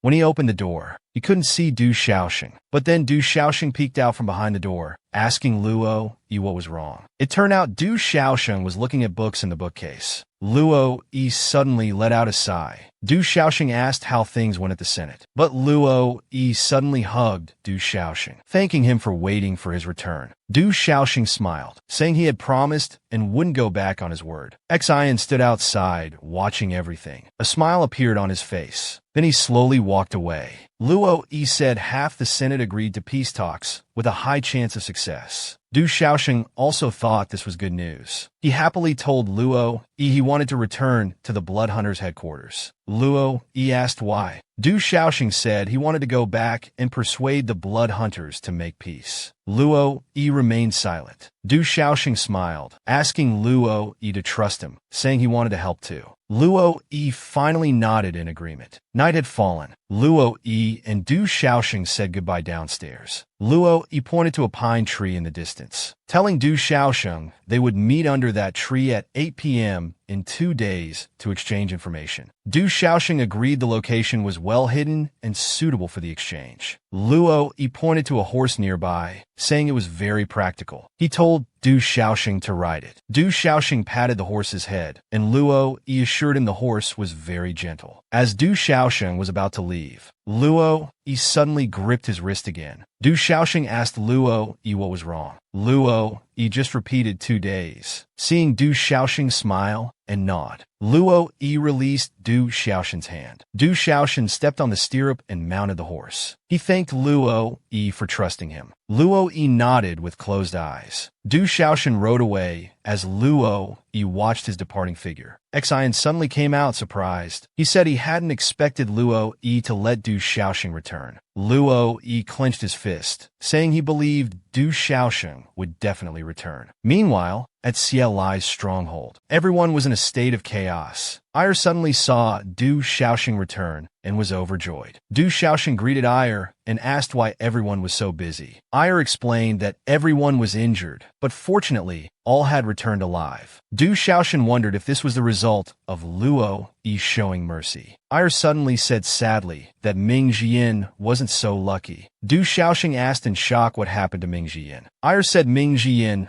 was severely injured in the battle with Luo De. Du Xiaoxing rushed off to visit Ming Jian. He remembered their childhood promise when they held hands. They had grown up as childhood sweethearts. He didn't want anything to happen to Ming Jian. Du Xiaoxing immediately pushed open the door and saw everyone busy. Fulei was surprised to see Du Xiaoxing back. Du Xiaoxing explained he was released because the vampires wanted peace. Fulei found the mention of peace strange. Du Xiaoxing sadly looked at Ming Jian lying in bed. He said saving lives was now the most important thing. Then, Du Xiaoxing quickly released his power. Fulei nodded at this. Du Xiaoxing stood nearby, channeling healing energy to Ming Jian. Soon, Ming Jian opened his eyes. Du Xiaoxing assured Ming Jian everything would be fine. Ming Jian didn't speak and quickly closed his eyes. Fulei was surprised seeing all this and advised Du Xiaoxing not to push himself too hard. Du Xiaoxing had released too much energy and was weakening. Fulei quickly pulled his hand away, telling Du Xiaoxing he would faint if he continued. Fulei advised Du Xiaoxing that healing Ming Jian completely at once was impossible, suggesting that working with doctors would be the best recovery method. Du Xiaoxing nodded in understanding and went outside to rest. Standing at the room's doorway, Du Xiaoxing hesitantly opened the door. He saw Du Xiaoling lying in the hospital bed. Sitting down slowly by the bed, Du Xiaoxing caressed Du Xiaoling's face, telling him he was back. Then Du Xiaoxing lay down and told his brother about recent events. Suddenly, Du Xiaoling's hand moved slightly. Du Xiaoxing was still asking his brother how things had been. He comforted him, saying he would stay by his side. Gradually, Du Xiaoxing fell asleep from exhaustion. Du Xiaoxing suddenly opened his eyes. He heard Ire calling him and asked what was wrong. Ire suddenly said Ming Jian's condition was critical. Du Xiaoxing's eyes widened as he immediately got up from the bed. He and Ire hurriedly ran out of the room. Du Xiaoxing anxiously asked what time it was. Ire told him it was already 3 p.m. the next day. Du Xiaoxing suddenly remembered he had agreed to meet Luo Yi at 8 o'clock today, and he might be late if he rushed back now. Meanwhile, Luo He was already waiting under the pine tree. It was already 10 o'clock, but he hadn't seen Du Xiaoshan. In the vast night, Du Xiaoshan rode his horse quickly forward. He kept apologizing to Luo Yi in his heart. Even though he was late, he still wanted to keep his promise. It suddenly started raining. The horse Du Xiaoshan was riding was suddenly startled by the thunderstorm. Du Xiaoshan tried hard to control the panicking horse, but clearly the horse was too frightened. Soon, the horse threw Du Xiaoshan off its back. The horse ran away alone, leaving Du Xiaoshan behind. Watching the horse's departing figure, Du Xiaoshan didn't know what to do, blaming himself for not holding the reins tightly enough. Du Xiaoshan clenched his fists. He decided he wouldn't give up meeting Luo Yi no matter what, so he started running alone on the path. It was already midnight. Luo Yi was still waiting alone under the pine tree. At this time, Xin came with an umbrella. He urged Luo Yi to wait downhill, but Luo Yi remained silent. Xin grabbed his hand, tried to take him down. He told Luo Yi it was dangerous under big trees during a thunderstorm, but Luo Yi told Xin to leave him alone. Xin didn't know what to say. Just then Xin suddenly heard thunder. He quickly turned around, threw the umbrella to the ground, saying Du Xiaoshan wouldn't come tonight, and urged Luo Yi to leave. Luo Yi wondered if Du Xiaoshan didn't want to return. Xin said definitely, because Du Xiaoshan must be tied up with other matters. Luo Yi also said Fu Lei must be forcing Du Xiaoshan. Xin kept agreeing with Luo Yi's words. He knew Luo Yi was very anxious now. Running in the rain, Du Xiaoshan felt very cold. His steps became heavier and heavier. Du Xiaoshan felt his vision becoming increasingly blurry, but he still persisted in moving forward. Du Xiaoshan's eyes were somewhat unfocused. Finding that the rain had stopped, he was very happy and staggered forward.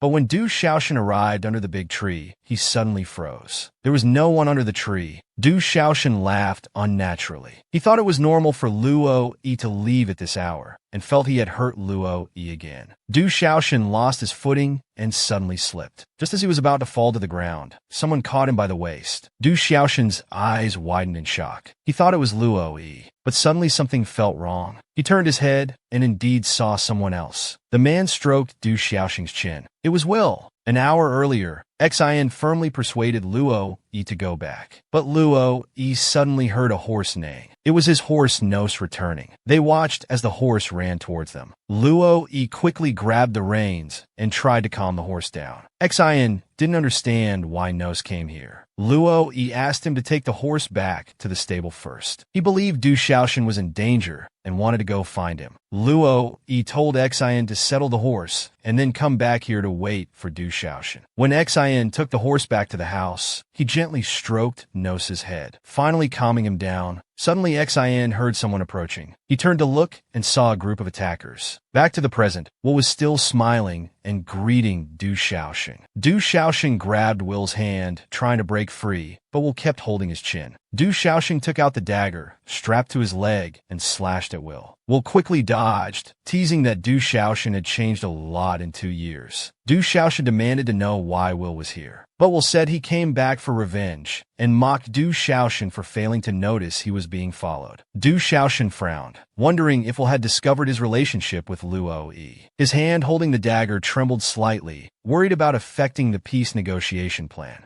So Du Xiaoshan desperately charged forward, wanting to fight Will to the death. But Will thought Du Xiaoshan was too naive. With just one kick, he sent Du Xiaoshan flying. Du Xiaoshan crashed hard against the big tree behind him. Will was somewhat shocked. His chest had been hit by a hidden weapon. He realized this was Du Xiaoshan's true intention. Will easily pulled out the weapon. Then he threw these things to the ground, saying hidden weapons were useless against him. Du Xiaoshan found it strange, as even high-level vampires couldn't resist this kind of poison needle. Suddenly, Du Xiaoshan's neck was constrained by Will's power. Will proudly stated that in 2 years, he had become completely different from before. Du Xiaoshan's neck was firmly gripped by Will's materialized hand. He suddenly screamed as Will increased the pressure. Du Xiaoshan quickly coughed up blood. He gently closed his eyes, telling himself not to give up, because Luo Yi was still waiting for him. Thinking of Luo Yi's figure, Du Xiaoshan raised his hand holding the dagger, trying to cut through Will's power, but he found it had no effect at all. Will withdrew his power. Du Xiaoxing slid to the ground. Will then came over and grabbed Du Xiaoxing's wrist. He said frivolously that he wasn't here to kill Du Xiaoxing. His goal was to take everything from Luo Yi and torment the person he loves most. Hearing this, Du Xiaoxing thought Will was insane. Will said he would now expose Luo Yi to the Senate and remove him from his position. Du Xiaoxing struggled desperately. Will said everything ends here. He forcefully twisted Du Xiaoxing's hand. The dagger suddenly dropped and Will covered Du Xiaoxing's mouth and nose. He quickly succumbed to the drug, gradually losing consciousness. Before falling asleep, Du Xiaoxing still saw Will's smiling face. By now, Luo Yi had already gone down the path looking for Du Xiaoxing. He looked around, still couldn't see any sign of Du Xiaoxing. Xin had already engaged with the attackers. He stepped back and realized these people weren't very skilled. Only their leader was formidable. Xin was still wondering who these people were. Suddenly, a clear whistle sounded, and these people quickly retreated. Xin didn't know what happened. He worried something might have happened to Du Xiaoxing and Luo Yi. Xin didn't want to let these people escape and hurriedly chased after them. But soon Xin smelled something strange. There was sleeping gas here. By now, Xion's neck had been hit by a hidden weapon. He suddenly collapsed to the ground. Luo Yi quickly returned to the pine tree where he had arranged to meet Du Xiaoxing. He was shocked to find signs of a fight here. Luo Yi suspected both Du Xiaoxing and Xin were in danger. Then he found a button in the corner on the ground. After picking it up, Luo Yi recognized the Burlington family crest on the button. He suspected Will was behind this. In the Luo family mansion, a subordinate reported to Luo Yi that someone had seen Will enter the city. Luo Yi understood all evidence pointed to Will. The button was deliberately left behind. He turned and left, asking his subordinates to continue investigating while he headed to the Senate. In the Senate, Yer said they discovered Lady Gorelet was imprisoned in the basement by the snow servants. The lady's assets had been transferred away by the snow servants, causing their financial shortage. As everyone was discussing this, Reinhard said Luo Yi's advocacy for peace negotiations would invite suspicion. Luo Yi stated he would prioritize the greater good. Yer warned Luo Yi not to have any more unclear associations with blood servants. Luo Yi understood that all these incidents seemed to be targeting him. Yer then asked everyone to discuss how to counter the blood hunters. Meanwhile, at the base, Lei believed that since Du Xiaoxing ran out last night and hadn't returned, something must have happened. He wanted to go look for him. But subordinates came to report that something had happened with Lady Gorelet, and their activities had been discovered. Fu Lei had to gather everyone for an emergency meeting. She had to deal with the immediate situation first. At this moment, someone knocked and entered. Fu Lei smiled and said this person came at the right time. A car was moving forward on the forest path. Luo Yi sat in the car. Suddenly, the driver was shot in the foot with Xin and Du Xiaoxing, making Luo Yi choose between them, then mockingly said that Xin seemed to be the one abandoned. Xion's eyes widened, asking who the guard's master was. The guard said his master was Will of the Burlington family. Xin was surprised. He remembered when Will left, he said he would take revenge. So it was true. Xion smiled and said this was something Will would do. He suddenly clenched his fist tightly, telling the guard not to underestimate him. Indeed, Xin immediately broke free from the cross, saying he didn't need to wait for Luo Yi to save him. The guard put his sword to Xion's neck, saying he was impressive, but it didn't matter anymore. Suddenly, there was an explosion at the door. The guard was surprised that Luo Yi had chosen Xin.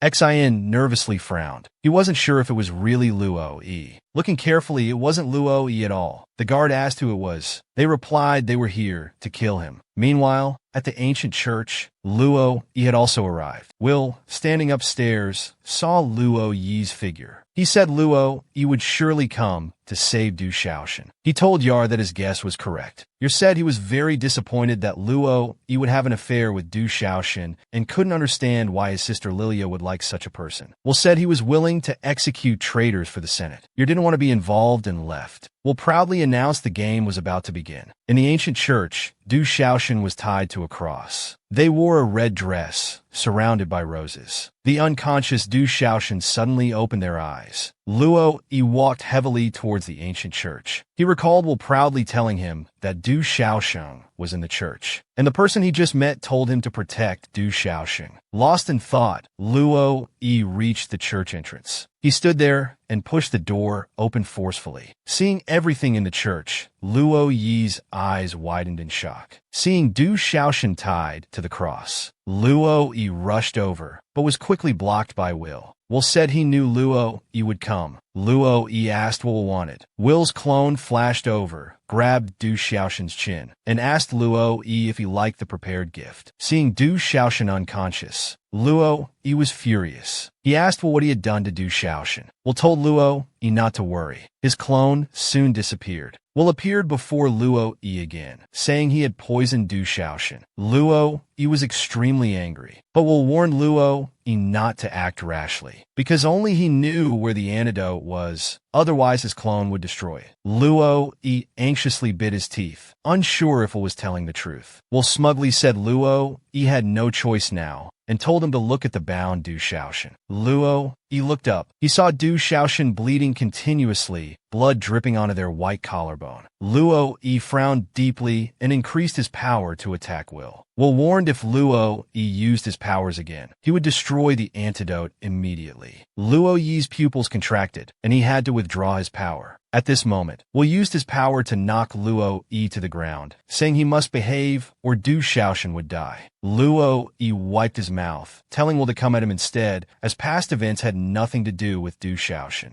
Luo Yi's eyes suddenly widened as Will grabbed him with his power and threw him against a nearby pillar. The force was so strong that blood involuntarily flowed from Luo Yi's mouth. Will said he had suffered great humiliation because of Luo Yi. After becoming the head of the Burlington family these 2 years, he came for revenge. Luo Yi demanded Will give Du Xiaoxin the antidote, or he wouldn't let him go. Will thought Luo Yi had fallen so low for a woman, calling it degrading. Luo Yi trembled unconsciously as Will increased his power again. Luo Yi's injuries worsened, his body covered in blood. Will said he would make Du Xiaoxin witness Luo Yi's death, making them suffer for life. Luo Yi sensed Will wouldn't spare Du Xiaoxin and wanted to kill him, but didn't know how to get the antidote. Will withdrew his power and pulled Luo Yi from the pillar, then threw him in front of Du Xiaoxin. Will grabbed Luo Yi's hair, pressed against his neck, and bit down hard, tearing off a layer of skin from Luo Yi's neck. Will spat out Luo Yi's blood, saying it tasted not bad. This made Luo Yi think Will was insane. Will then pushed Luo Yi's head in front of Du Xiaoxin. He said even though Du Xiaoxin couldn't speak, they still reacted to seeing Luo Yi being tortured, telling him to say goodbye properly. At this moment, Du Xiaoxin's tears fell, landing right on Luo Yi's face. Luo Yi touched Du Xiaoxin's face, telling him not to cry.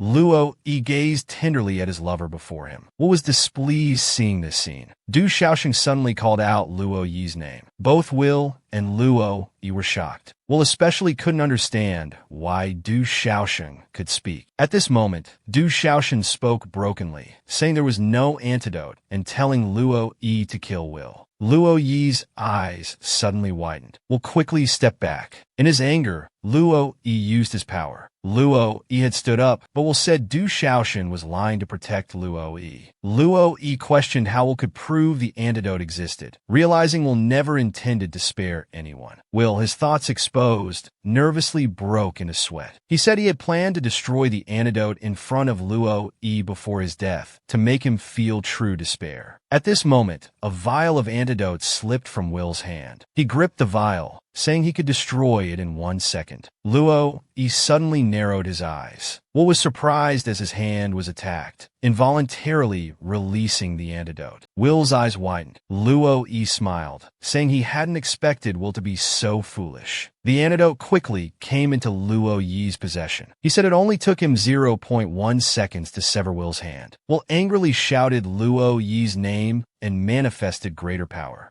The two began fighting, with Luo Yi jumping to one side. Will extended both hands, using his power to strike at Luo Yi. But Luo Yi walked towards Will, saying he would make him pay. Will didn't believe Luo Yi could defeat him. The battle scene between them was spectacular. As the smoke cleared, Will smiled triumphantly, thinking the battle was over. But his expression quickly turned to shock. Luo Yi had secretly attacked him. Will couldn't understand how this happened when he had restricted Luo Yi's movements. Luo Yi explained he could cut through anything, and Will couldn't stop him. Will, severely wounded, suddenly collapsed. At this time, Luo Yi was also unsteady on his feet. Will smugly said what Luo Yi had wasn't the real antidote. Luo Yi opened his eyes. Before dying, Will said he was still the final winner. Looking at everything before him, Luo Yi remained silent. He searched Will's body, but found nothing. Luo Yi tightly gripped the antidote he had just obtained, knowing Will always liked to set traps. Luo Yi looked back at Du Xiaosheng, who was still tied up. Then he walked forward. He had no time to hesitate, wanting to try even if there was only a glimmer of hope. Luo Yi opened the antidote bottle. Then he put the antidote in his mouth. He cupped Du Xiaosheng's face with his hands, then kissed him, transferring the antidote into his mouth. Luo Yi quickly released Du Xiaosheng's lips. Using his power, he broke the chains on Du Xiaosheng's wrists. Du Xiaosheng fell weakly into Luo Yi's arms. Luo Yi held Du Xiaosheng tightly, saying he was too foolish and that he couldn't live without him. Some light returned to Du Xiaosheng's eyes. He lifted his head and called Luo Yi's name. Seeing this, Luo Yi felt happy, believing the antidote was real. He closed his eyes in relief. Then he lost all support and collapsed. Seeing Luo Yi like this, Du Xiaosheng hurriedly called his name. Suddenly, Du Xiaosheng's eyes widened. He discovered blood flowing from Luo Yi's bitten neck. He quickly covered Luo Yi's bleeding neck with his hand.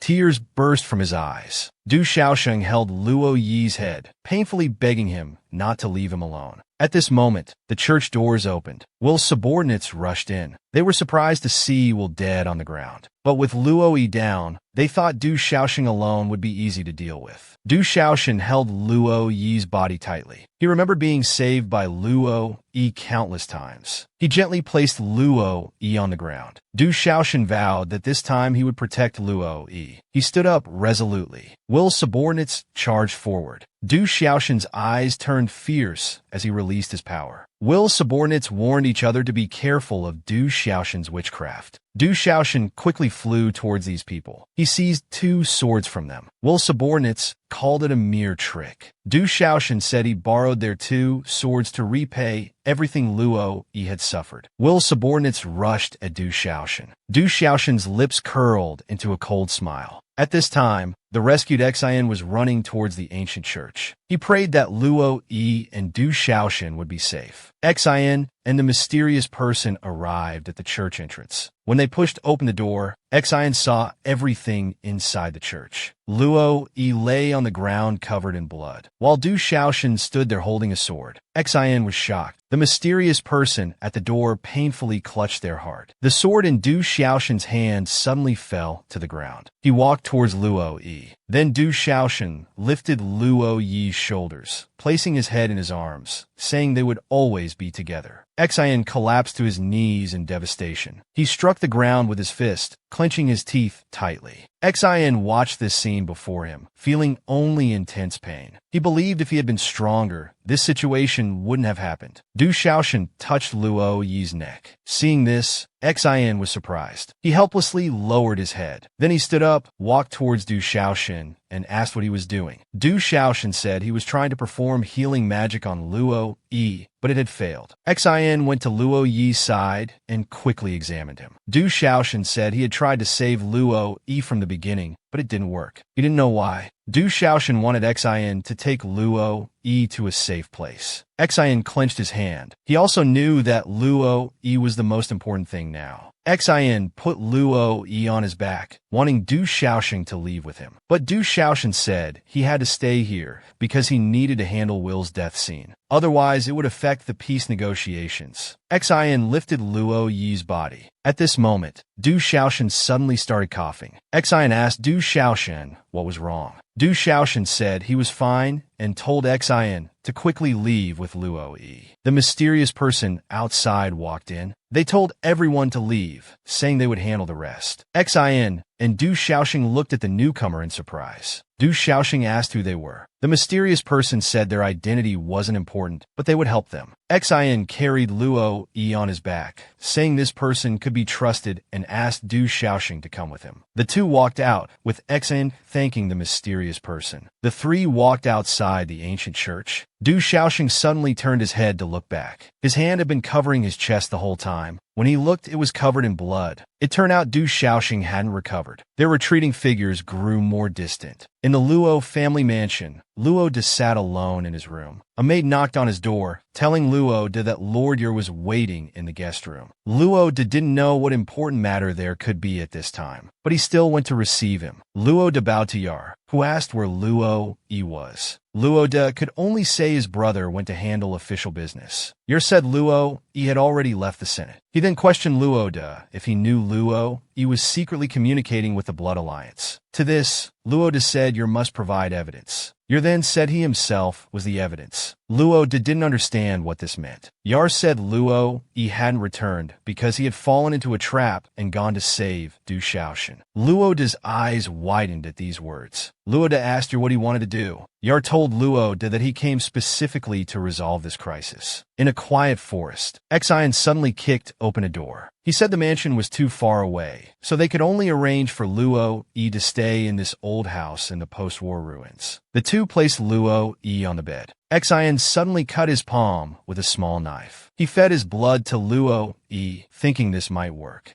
Du Shaoxing frowned and told Xian he would go look for a doctor nearby. He had already reached the door, and Xian couldn't stop him no matter what. After leaving the room, Du Shaoxing kept coughing, looking at the blood on his hands. He knew Will hadn't produced the complete antidote. Du Shaoxing still had toxins in his body. He tried to heal himself with witchcraft, but it was useless. Du Shaoxing clenched his fist, hoping to find a doctor before his strength ran out. He ran forward, panting heavily from exhaustion. He finally reached the nearby slums. Du Shaoxing anxiously asked people nearby if they knew where to find a doctor, but they ignored him. When Du Shaoxing went to another house to ask, the window suddenly closed. Many people watched Du Shaoxing in silence. He didn't understand why this was happening. Then Du Shaoxing noticed an old person nearby and asked if there was a doctor in town. He anxiously explained that he had a relative who needed treatment. The elder turned away, but still said that Du Shaoxing's clothes showed he wasn't an ordinary human. Du Shaoxing quickly bowed and said they misunderstood him. The elder said no one would help him. Du Shaoxing said if it was about the clothes, he could take them off. He just wanted to know where the doctor was. At that moment, Du Shaoxing was attacked with stones. Children nearby kept hitting him, calling him a vampire's lackey. Du Shaoxing unconsciously stepped back. He couldn't reason with them at all. Then two men blocked Du Shaoxing from behind. These two men said if Du Shaoxing took off his clothes, they'd tell him where to find a doctor. Du Shaoxing wasn't sure if the thugs were telling the truth. A group of men appeared, wanting to watch him undress. Du Shaoxing frowned in hesitation. One man touched her chin. Just then, someone appeared. The newcomer was called Lon Li. He said it was shameful for these people to bully a girl in public. He criticized them, saying they should join the blood hunters instead of wasting time. He told them to leave immediately, or they wouldn't get any medicine. The men around finally dispersed. Lon Li asked Du Shaoxing if he was all right. Du Shaoxing asked if he was the doctor here. Lon Li said he was just a pharmacist. Du Shaoxing excitedly grabbed Lon Li's hand, asking him to come save someone. Du Shaoxing brought him back to the previous place and urged him to save the person. Lon Li smelled blood and felt something was wrong. He looked up and saw Luo E lying there. Unable to imagine how he could be so severely injured, Lon Li quickly put down his tools to examine Luo E. He opened Luo Yi's eyes. Suddenly he screamed and stepped back in fear. Lon Li fell to the ground in fright. He demanded to know why Du Shaoxing hadn't told him the patient was a vampire. Du Shaoxing explained that if he had told him, he wouldn't have come. Lon Li picked up his tools, saying he wouldn't save a vampire, and was about to leave. But suddenly a sword appeared in front of him. Xian said whether he liked it or not, he must save the person, or else they wouldn't be polite. Lon Li was furious, wondering why these humans would want to save a vampire. Xian said he was a hybrid, not human.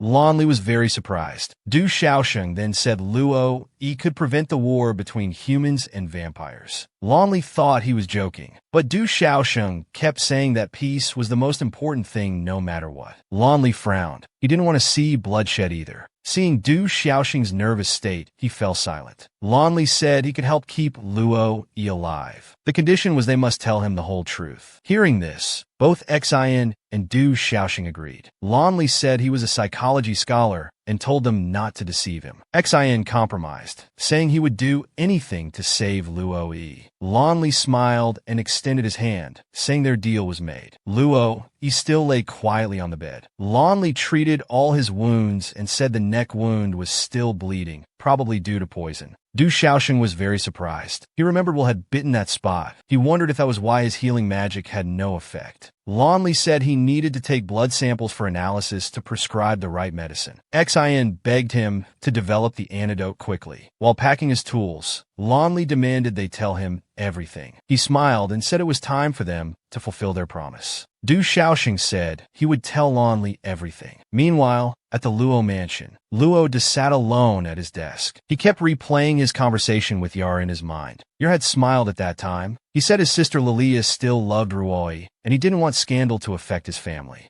so he could give Luo De a chance. Luo De asked what the requirements were. Yar said in the upcoming Holy War, the Lopister family must commit everything and become the main force. Luo De accused Yar of using his family to fill the void left by the Gorlight family. He angrily clenched his fists, then released them, saying he needed to think about it. Yar stood up to leave. Before leaving, he told Luo De to make the best choice. Suddenly, there was a knock on the door. A subordinate came in to report to Luo De that they had investigated Luo Yi's trail, but only found the destroyed vehicle and the dead driver. Hearing that Luo Yi was missing, Luo De was very surprised. He ordered his subordinate to handle the accident scene and search for Luo Yi. The door was tightly closed. Luo De looked out the window alone. He felt all this was because of Du Xiaoxing. Luo De's hands gripped the chair tightly. He stood there silently, saying if he found them, he would definitely kill Du Xiaoxing. In the abandoned house, Lonley sat next to the alcohol lamp, questioning Du Xiaoxing if the peace negotiations were for love. Hearing Xion's objection, Lonley laughed. He found this kind of love very interesting. He pointed at himself, saying he wanted to join in too. While Du Xiaoxing and Xian were still surprised at what Lonley meant, Lonley suddenly put his hand on the ground. He moved closer to Du Xiaoxing and stroked his hair. He said he wanted to know why Du Xiaoxing was so obsessed with Luo Yi. Seeing this scene, Xian suddenly widened his eyes. Xian suddenly pushed Lonley away, warning him that Du Xiaoxing belonged to Luo Yi. Lonley smiled, saying Xian was cute protecting his brother's lover. Xian grabbed Lonley's clothes, saying judging by his clothes, he didn't look like someone from the slums. He asked what his real purpose was. Du Xiaoxing put his hand on Xian's arm to stop him. Lonley said he had only recently come to the slums. Du Xiaoxing urged them to stop arguing. Xian suddenly released Lonley's clothes. Xian angrily turned his head away. Du Xiaoxing saw Lonley coughing continuously and quickly went forward to apologize. Lonley withdrew his hand, covering his chest, saying he thought he was quite popular. Xian was speechless hearing this, while Du Xiaoxing gave a bitter smile. Lonley picked up his toolbox, saying he wanted to return to his place to prepare medicine for Luo Yi. He requested Du Xiaoxing to come with him. Xian couldn't accept this, but Du Xiaoxing agreed. Xian and Du Xiaoxing argued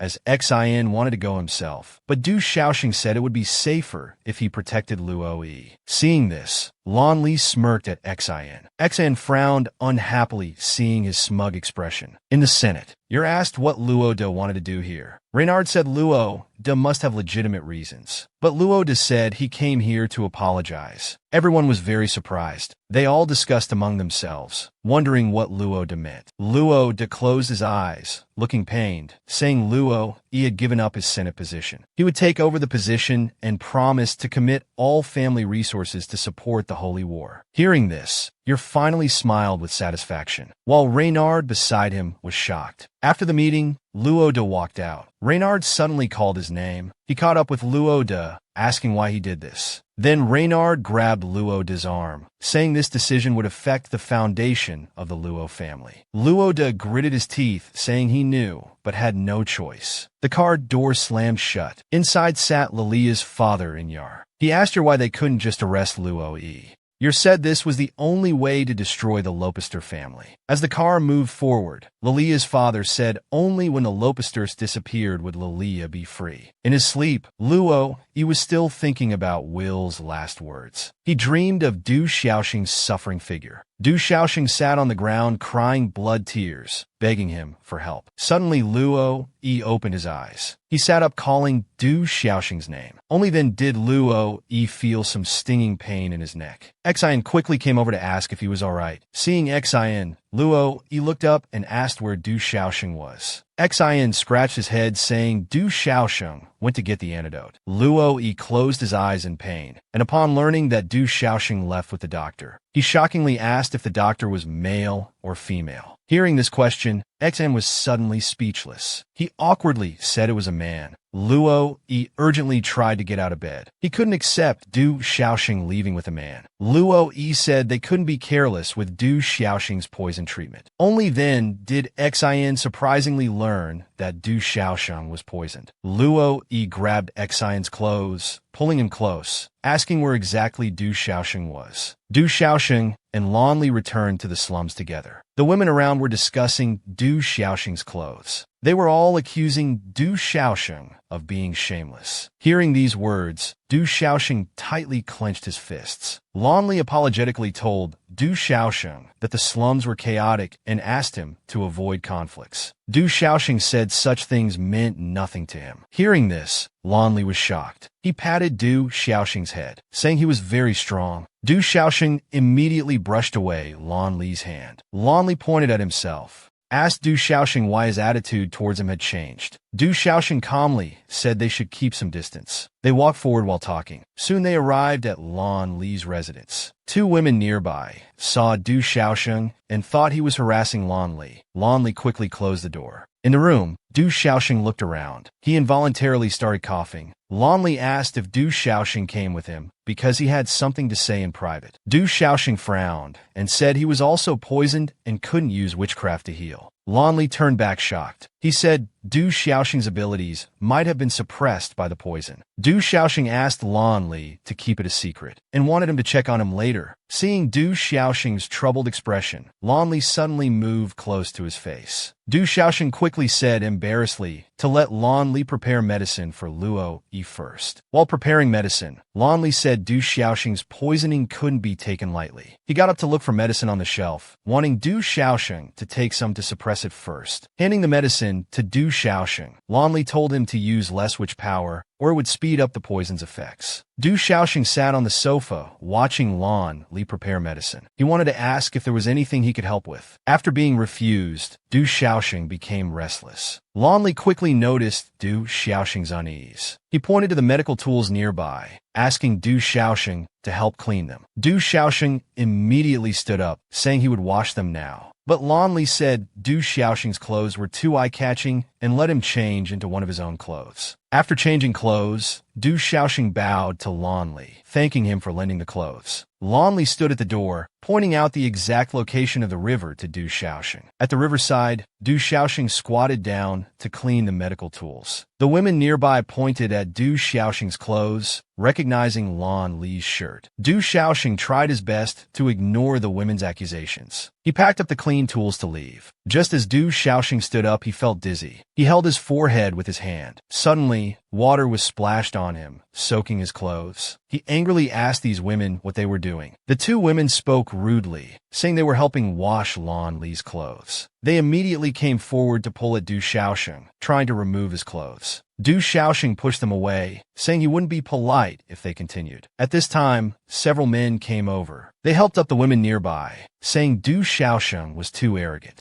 Du Xiaoxing knew the conflict would only get more complicated, so he turned to leave. But he was suddenly blocked. The man in front blocked Du Xiaoxing's path, arrogantly stating he wouldn't make way. Just then, someone grabbed the man's hand and kicked him to the ground. Luo Yi stated that if they dared harm Du Xiaoxing again, he would immediately break the man's hand. Seeing Luo Yi come, Du Xiaoxing was surprised. In the grove, Luo Yi knocked the man to the ground. The man's wails echoed throughout the forest. "Ah, it hurts!" As soon as Luo Yi released his grip, the man kept backing away, seeking protection from his companions. "You're awake." Du Xiaoxing looked concernedly at Luo Yi, very worried about his condition. Unexpectedly, Yi suddenly caressed his cheek and softly told him he was fine. This sudden intimacy left Du Xiaoxing speechless. At this time, Xin came running, breaking the ambiguous atmosphere between the two. Before they could exchange greetings, a villager suddenly confronted Luo Yi. That man's pupils were like a vampire's. The villagers who discovered Luo Yi's identity shouted for revenge. They all picked up large stones and threw them at the three. The situation instantly became uncontrollable. Luo Yi held Du Shaoxing tightly in his arms. These barbaric villagers were truly detestable. Unexpectedly, Du Shaoxing in his arms suddenly pulled Yi's hand and ran, saying, "Let's quickly leave." Although the proud Luo Yi was very unwilling. Because he was injured, he couldn't recover his original fighting strength. For the sake of peace, he could only choose to endure. The three ran frantically. Unexpectedly, they were blocked by villagers carrying weapons. Luo Yi immediately protected Du Shaoxing behind him. Xian also said he would protect the safety of both. But Du Shaoxing stepped forward, and both believed he could solve the problem at hand. As everyone was confused, Du Shaoxing took a deep breath. He bowed 90 degrees, saying, "I'm truly very sorry. As a blood hunter, I failed to protect everyone's safety. I feel deeply ashamed." The villagers were stunned when they heard Shaoxing reveal his identity. Then, a man rushed towards Du Shaoxing like a madman. Wielding a 6-foot pole, he made a fierce downward strike. Du Shaoxing dodged. With one palm strike, he subdued the man to the ground. Du Shaoxing loudly told the villagers they had strength, but would not choose violence to counter violence. He hoped the villagers would trust him and the two vampires behind him, that they could bring peace to everyone. However, the villagers didn't believe him and discussed among themselves. Only one man in the crowd showed a meaningful smile. At this critical moment, an old man with a cane stepped forward, accusing Du Shaoxing of deceiving the crowd. He stated directly that the vampire before them must be severely injured and outnumbered, only pretending to seek peace, inciting villagers to avenge their families. The instigated villagers immediately surged forward, shouting to kill these blood-stained devils. The three were outnumbered and in imminent danger. Suddenly, a neighing sound came from above, and horse hooves approached from afar. Luo Yi's Qing soldiers surrounded the villagers. Several leaders dismounted and knelt before Luo Yi. "Lord Luo Yi, please let us escort you back to the city." The tense situation instantly reversed. Luo Yi coldly ordered. The soldiers drew their cold, gleaming swords. "You dare to attack the noble vampire clan. Could these villagers still leave here alive?" The descended army instantly occupied the high ground. The previously agitated villagers, under the army's encirclement, instantly fell silent. Suddenly, a roar came from the crowd. "You think we'll be afraid just because reinforcements arrived? Think of our dead wives and children." Angry emotions reignited the crowd. The desire for revenge became even stronger. The villagers, fearless of death, wielded wooden clubs and axes towards Luo Yi and others. But due to the disparity in strength, the villagers were kicked to the ground. Just as they were about to meet their end, the daggers stopped midair. It turned out Luo Yi had ordered no killing, and even from now on, killing was forbidden. Just as the soldiers were about to object, sudden applause rang out from the crowd. "Lord Luo Yi, I am Lan Li, the pharmacist who treated you." Lan Li's appearance instantly shifted the conflict. The villagers loudly questioned why he would treat a vampire. Lan Li not only answered the villagers' doubts, but even persuaded them to try trusting Luo Yi and Du Shaoxing. At this time, a young man finally gathered his courage,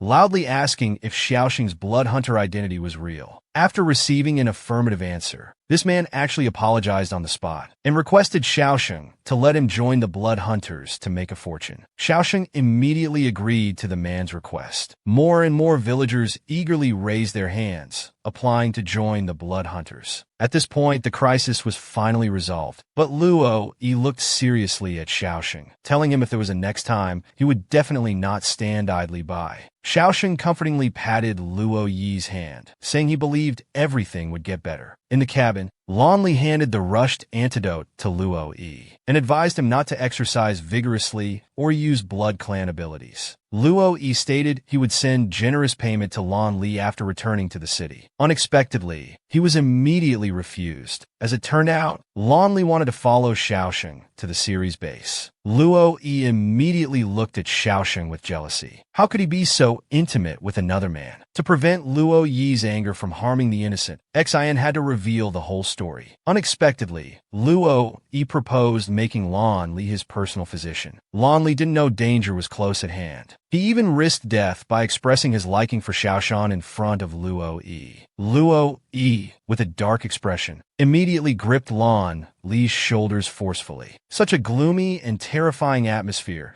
made Lan Li break into a cold sweat, willingly agreeing to Luo Yi's proposal. A knock on the door sounded. The guard handed a bag to Luo Yi. Then Luo Yi actually proposed to be alone with Xiaoxing in the cabin. Lan Li agreed with a mischievous smile, but was thrown out the door the next second. It turned out Luo Yi didn't like other men sent on Xiaoxing, so he had sent for a change of clothes. Xiaoxing shyly tried to explain, but was firmly rejected by Luo Yi, who then turned around and demanded Xiaoxing change clothes within 2 minutes. After changing, Xiaoxing hesitantly asked, "You're not jealous, are you?" Unexpectedly, Luo Yi immediately admitted it. Such a direct answer caught Xiaoxing off guard. Then, Luo Yi turned to help Xiaoxing zip up his dress. This man held Xiaoxing in his arms, forcefully demanding that no other men be allowed near him. As they prepared to return to the city, Luo Yi and Du Xiaoxing bid farewell. Du Xiaoxing reminded Luo Yi not to use his vampire abilities before his wounds healed. Xiaoxing worried that something unpredictable had happened in Luo Yi's family. Otherwise, the Qing soldiers wouldn't have appeared. Luo Yi promised Xiaoxing that no matter what happened, he would strive to realize their dream and return safely to Xiaoxing's side. He also reminded Xiaoxing to take good care of himself during the time they're apart. Xin rode up on horseback to remind them it was time to leave. Luo Yi carefully helped Xiaoxing onto the horse. He instructed Xin to protect Xiaoxing well on his behalf, especially not allowing other men to approach him. Xiaoxing protested from atop the horse. Unexpectedly, Xin solemnly agreed. Xiaoxing, touching his burning cheeks, was about to depart, but Luo Yi called out to stop him. A hand gently touched his wrist. Luo Yi solemnly said to Xiaoxing, "When everything is over, let's get married." Both Xin and Xiaoxing were shocked, yet felt Luo Yi's words were somehow reasonable. Seeing Xiaoxing's silence, Luo Yi became very nervous. Xiaoxing looked lovingly at Luo Yi and finally accepted his proposal. Only then did Luo Yi reluctantly let go of Xiaoxing's hand. The man watched as Xiaoxing's group disappeared into the distance, silently vowing in his heart that he would fulfill his promise. Turning around, Luo Yi gave orders to the Qing soldiers, warning them not to reveal that they had seen Du Xiaoxing. The Qing soldiers immediately promised not to say a word. Then Luo Yi led the large group of Qing soldiers toward the city. Lan Li, hiding in the shadows, witnessed everything and quietly left after following Luo Yi's Qing soldiers. Meanwhile, Du Xiaoxing and Xin were marching. Unexpectedly, Xin suddenly asked about Xiaoxing's feelings about the proposal. Xiaoxing immediately expressed that although he was startled, he was actually very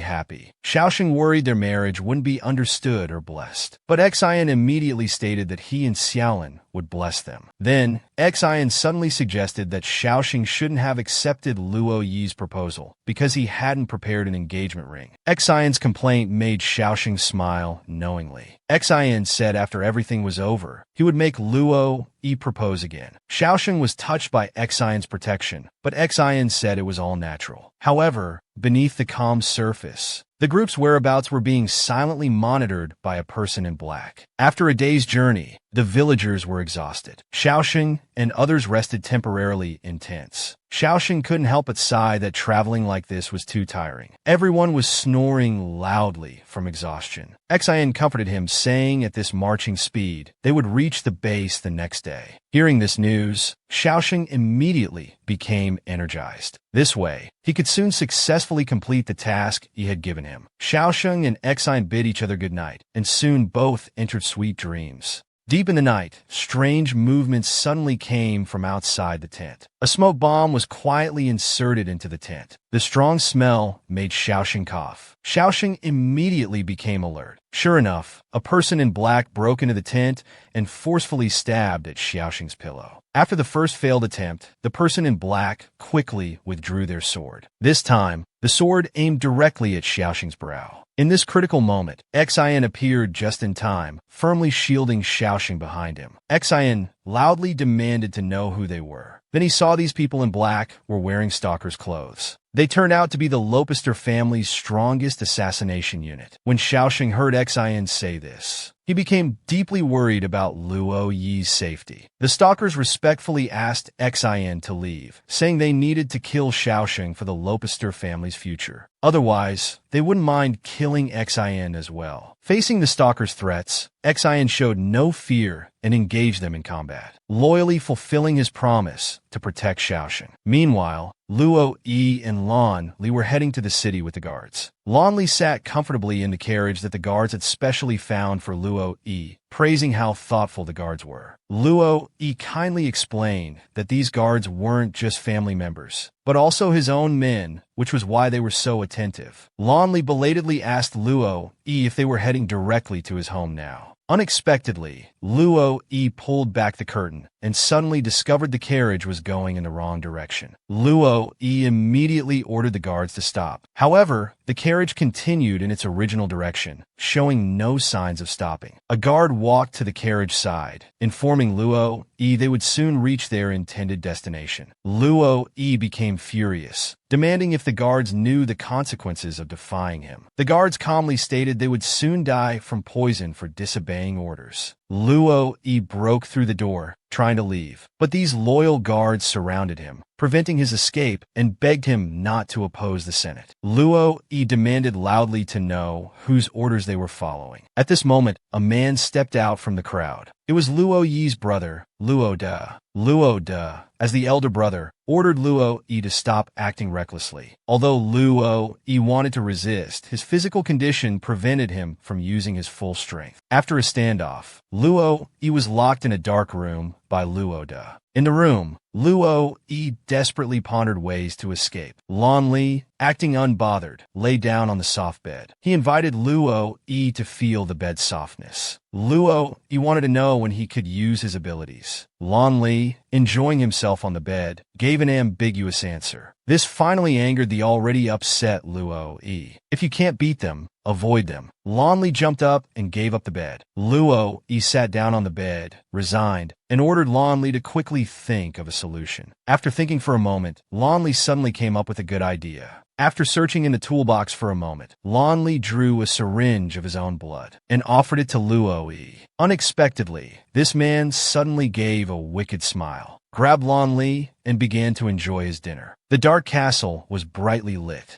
A group of people sat around a long table discussing the holy war plan. The leading man inquired if the blood hunters were still at Lika Castle in the Alensis Mountains. After receiving confirmation, he then asked about troop deployments. It seemed he was determined to destroy the blood hunters' origin. At this time, Xiaosheng and Xian were still engaged in difficult combat. Fighting side by side, they finally defeated all enemies. Under Xian's protection, Xiaosheng only suffered minor injuries. Hearing that Xiaosheng wasn't seriously injured, Xian finally breathed a sigh of relief. They immediately notified the entire team that despite what happened, they couldn't stay here any longer. Everyone repacked their belongings and headed towards Lika Castle. At dawn the next day, they finally reached Lika Valley. Xiaosheng saw the castle ahead. He told Xian this was far enough. Xian gladly accepted, happy to have fulfilled Luo Yi's request. Before parting, Xian suddenly told Xiaosheng he had something to say. Under Xiaosheng's surprised gaze, he told him, in the 2 years without Xiaosheng, Luo Yi had become very cold and ruthless. No matter how hard Xian tried, he couldn't change him. But Xiaosheng's appearance changed him again. This showed how important Xiaosheng was to Luo Yi. Xian begged Xiaosheng to stay by Yi's side forever. Xiaosheng also told Xian he would never leave Luo Yi again, because Luo Yi had already become part of Xiaosheng's life. Xiaosheng looked gratefully at Xian, believing that with their shared beliefs, they could create a future without prejudice and conflict, full of peace and happiness. After encouraging each other, they finally parted ways in the valley, each heading towards their hoped-for future. In the castle, while taking a bath, Luo Yi was deeply worried about Xiaosheng's safety. He kept reassuring himself that Xiaosheng would be safe and sound. Meanwhile, Lan Li sat in the corner of the room, deeply worried about his own safety. He hadn't expected Luo Yi to drink his blood so mercilessly. The layers of bandages made Lan Li feel terrified. He had to escape quickly. As Lan Li was contemplating how to use his medical skills, Luo Yi suddenly appeared before him. Asked about their next plan, falling right into the trap, Lan Li seized the opportunity to propose his plan to Luo Yi. "Help! Lord Luo Yi is dying." Early in the morning, Lan Li shouted outside the prison, demanding the guards to quickly take Luo Yi to the hospital for emergency treatment. Luo Yi, who was vigorous last night, suddenly collapsed and coughed blood. This was the escape plan they had devised together. Lan Li kept threatening the guards with Luo Yi's life safety, finally forcing the guards to open the cell door. Just as the key turned in the lock, Lan Li quickly knocked down the guard. Lan Li and Luo Yi, with lightning speed, rushed towards the exit. Luo Yi, who was just playing dead on the ground, ran even faster than Lan Li. While running, he complained that the previous position had dirted his white clothes. Suddenly, 3 guards appeared ahead, blocking their path. They told Luo Yi he couldn't leave. Luo Yi became angry and ordered them to get out of the way. This stance terrified Lan Li. Goodness, the wound on his neck wouldn't allow such forceful movement. A fierce fight seemed inevitable, but suddenly a mist exploded behind the guards. With a loud boom, the guards fell to the ground. As the mist cleared, Xian appeared, holding his dual blades. Seeing this, Luo Yi smiled slightly. "Brother, I've been waiting for you."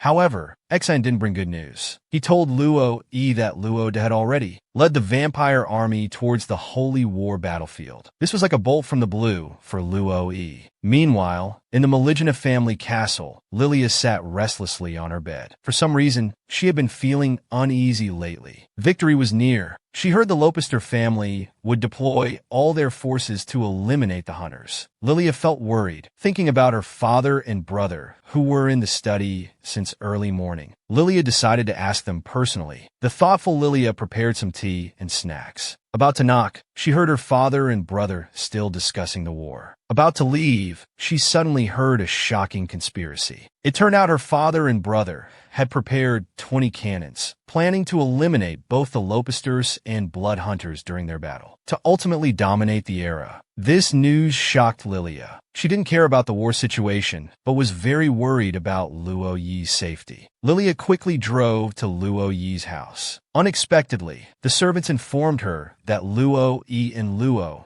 had already headed to the battlefield. Time was running out. Lilia quickly turned and got back in her car. She had to catch up with Luo Yi before the great battle began. In the Maligna castle, just as Lilia's father and brother finished their meeting and left the study, they suddenly discovered the tea set at the door. Yar immediately became alert and called for the servants. Asked who had come to the study this morning. The servant respectfully replied it was Lady Lilia, and informed Yar that Lilia had hurriedly left in the morning and hadn't returned home yet. Yar knew this was bad. Immediately arranged for all household guards to set out and bring Lilia back. In Lika Castle, Xiao Sheng hurriedly knocked on Fu Lei's office door. Fu Lei saw Xiao Sheng burst in, closed his book, and was very displeased about Xiao Sheng's departure. Xiao Sheng hurriedly tried to explain, but Fu Lei told him he knew everything clearly. Xiao Sheng wanted to know if Fu Lei had sent people to look for him after he left. Fu Lei directly accused Xiao Sheng of meeting with Luo Yi before the war. Facing Fu Lei's firm attitude, Xiao Sheng argued reasonably. He told Fu Lei, Luo Yi had clearly expressed his intention for peace, and he was tired of war. Fu Lei became furious, asking Xiao Sheng if he had forgotten everything from 2 years ago. Xiao Sheng expressed that war would only cause more people to experience pain. He wanted to stop the war, but Fu Lei thought Xiao Sheng was beyond help, even wanting to give up on him as heir. As they were arguing, a soldier suddenly came to report. The Lopister family was leading a large army towards the castle. Fu Lei believed Luo Yi had deceived Xiao Sheng, but Xiao Sheng still trusted Luo Yi. He firmly believed something must have happened to Luo Yi, otherwise this situation wouldn't occur. Xiao Sheng tried to rush out to find Luo Yi, but Fu Lei grabbed his wrist. Had enough? Where else do you want to run? Fu Lei locked Xiao Sheng in the dark room. No matter how much Xiao Sheng shouted inside, he wouldn't let him out. Late at night, several calls suddenly came from outside the dark room. It was Ming Jian who had come outside the dark room. Xiao Sheng was overjoyed and begged Ming Jian to let him out. But Ming Jian didn't respond to him. Instead asked if he had reconciled with Luo Yi. Xiao Shen couldn't deceive him and had to tell the truth. Ming Jian angrily punched the ground. He didn't understand why Xiao Shen wanted to return to Luo Yi's side. Xiao Shen replied that it was fate, which made Ming Jian even angrier. If it was fate, then what meaning did their efforts and struggles have? Xiao Shen didn't want to continue this topic and hoped Ming Jian would let him out. But Ming Jian flatly refused. Ming Jian recalled everything that had happened. She couldn't let go of Xiao Shen again. Not wanting to watch from afar anymore, Ming Jian finally broke down. She sat outside the dark room, repeatedly confessing her feelings to Xiao Shen. Ming Jian told Xiao Shen she wouldn't let him leave. She would personally join the war to cut off Xiao Shen's inappropriate feelings. No matter how much Xiao Shen called from behind the door, Ming Jian didn't stop her departing steps. Luo Yi and Xian rode horses at full speed, trying to catch up with Luo De's army. Xian hadn't expected Luo De would commit the entire family to support the Holy War. But Luo Yi indicated there must be hidden circumstances. Luo Yi guessed either the Senate took advantage of his absence to pressure Luo De, or the whole incident had leaked and was being used as leverage by another family. Xian expressed that he would stand by Luo Yi's side no matter what. And Luo Yi, unprecedentedly, expressed his trust and brotherly feelings towards Xian. Hearing Luo Yi say this, Xian couldn't help but smile. So this is Xiao Shen's magic? Xian's words aroused Lan Li's curiosity. He rode between Luo Yi and Xian, hoping to join their conversation. Unexpectedly, Luo Yi raised his horsewhip, leaving the two behind. Lan Li, catching up, still persisted and turned to ask Xian how he found the place where he and Luo Yi were imprisoned. But he was met with rejection again. However, Xian suddenly turned and sincerely thanked Lan Li for treating Luo Yi's wounds. Lan Li was speechless, not understanding why both of them were giving him the cold shoulder. Xian immediately stated that they brought him along only because he knew too much, hoping he wouldn't misunderstand. Lan Li was extremely embarrassed, wishing he had followed Xiao Shen even if it meant death. Inside Lika Mountain Castle, Xiao Shen lay sadly in the dark room. Thinking about Ming Jian's feelings for him made him increasingly sad. The dark room grew colder. Xiao Shen's limbs gradually began to feel numb. This sensation was too similar to poison effects, frightening Xiao Shen greatly. He worried that without his White Witch power, it would affect the war's outcome. Recalling Fu Lei's words about his insignificance,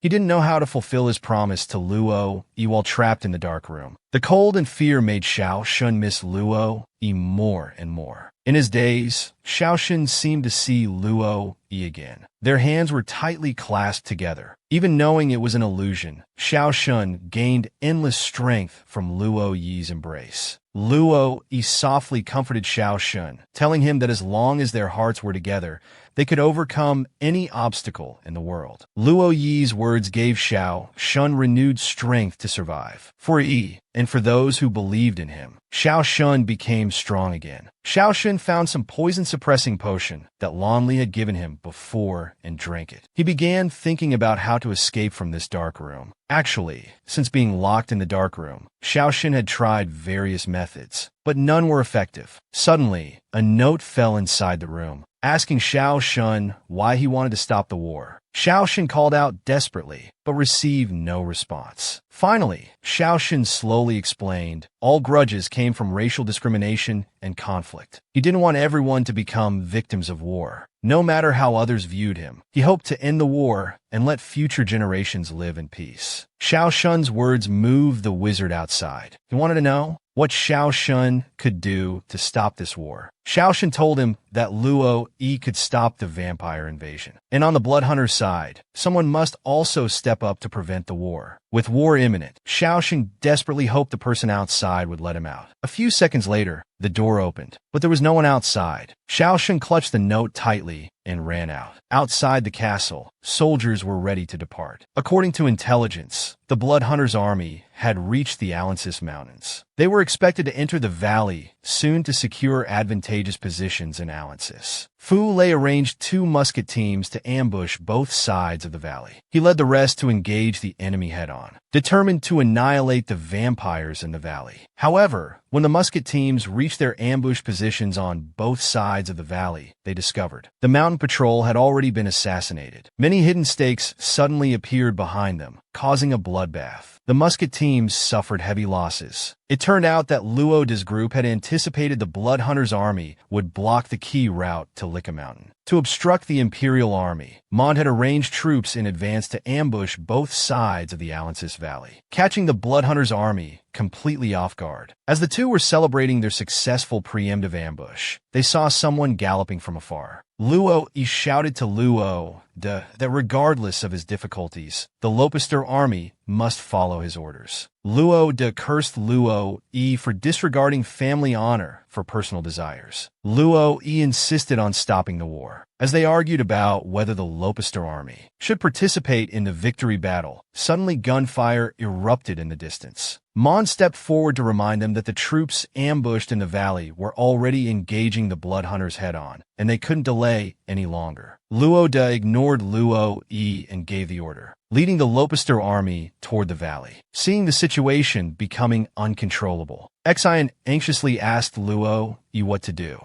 Luo Yi spurred his horse to catch up, determined to stop the war at all costs. At this moment, Lon Li, who was following them, started to have second thoughts. I'm just a small doctor. Please spare me from the battlefield. 5 minutes earlier, the Blood Hunters' army had reached the Alensis Valley. Unexpectedly, they were ambushed from both sides of the valley. Fu Lei knew this was bad. The 2 advanced musket teams must have been completely wiped out. They were clearly at a disadvantage. Fu Lei asked Ming Jiyin if he wanted to retreat. However, the Blood Hunters' army had nowhere to retreat. The Lopister family's army was already approaching. Ming Jiyin immediately spotted Luo Yi on horseback in the crowd, drawing his sword. Even if he died, he would drag Luo Yi down to hell with him. When Xiaoshan arrived at the Alensis Valley, he saw the 2 armies already engaged in battle. Blood flowed on the battlefield as soldiers fell one after another. Even so, Xiaoshan didn't give up. He firmly believed he could still do something. In the center of the battle, Fu Lei and Luo Da were locked in fierce combat. Their sword clashes were as fast as lightning. Luo Da berated Fu Lei for being ungrateful, unworthy of Luo Yi's life-saving grace from years ago. Fu Lei, remembering the past events, grew even more furious, raised his sword and struck fiercely at Luo Da. On the other side, Ming Jiyin's sword was even more vicious. Every strike at Luo Yi was filled with killing intent. Luo Yi tried to appeal to Ming Jiyin's emotions, skillfully dodging attacks, but Ming Jiyin was blinded by hatred. After several exchanges, blood was seeping from the wound on Luo Yi's neck. Luo Yi hoped to stop the fighting immediately and continue peace negotiations. But Ming Jiyin refused to stop, wanting revenge for his murdered relatives. Even dying in battle would be an honor for the Blood Hunters. Xian carefully dodged enemy blades while on horseback. He saw Lon Li following behind him, screaming in fear. Just as an enemy was about to slash Lon Li's neck, Xian quickly drew his dagger to block it, protecting Lon Li behind him. Xian hadn't expected Lon Li to not only lack fighting ability, but also require protection. So he kicked Lon Li's horse's rear, making him dodge to the side.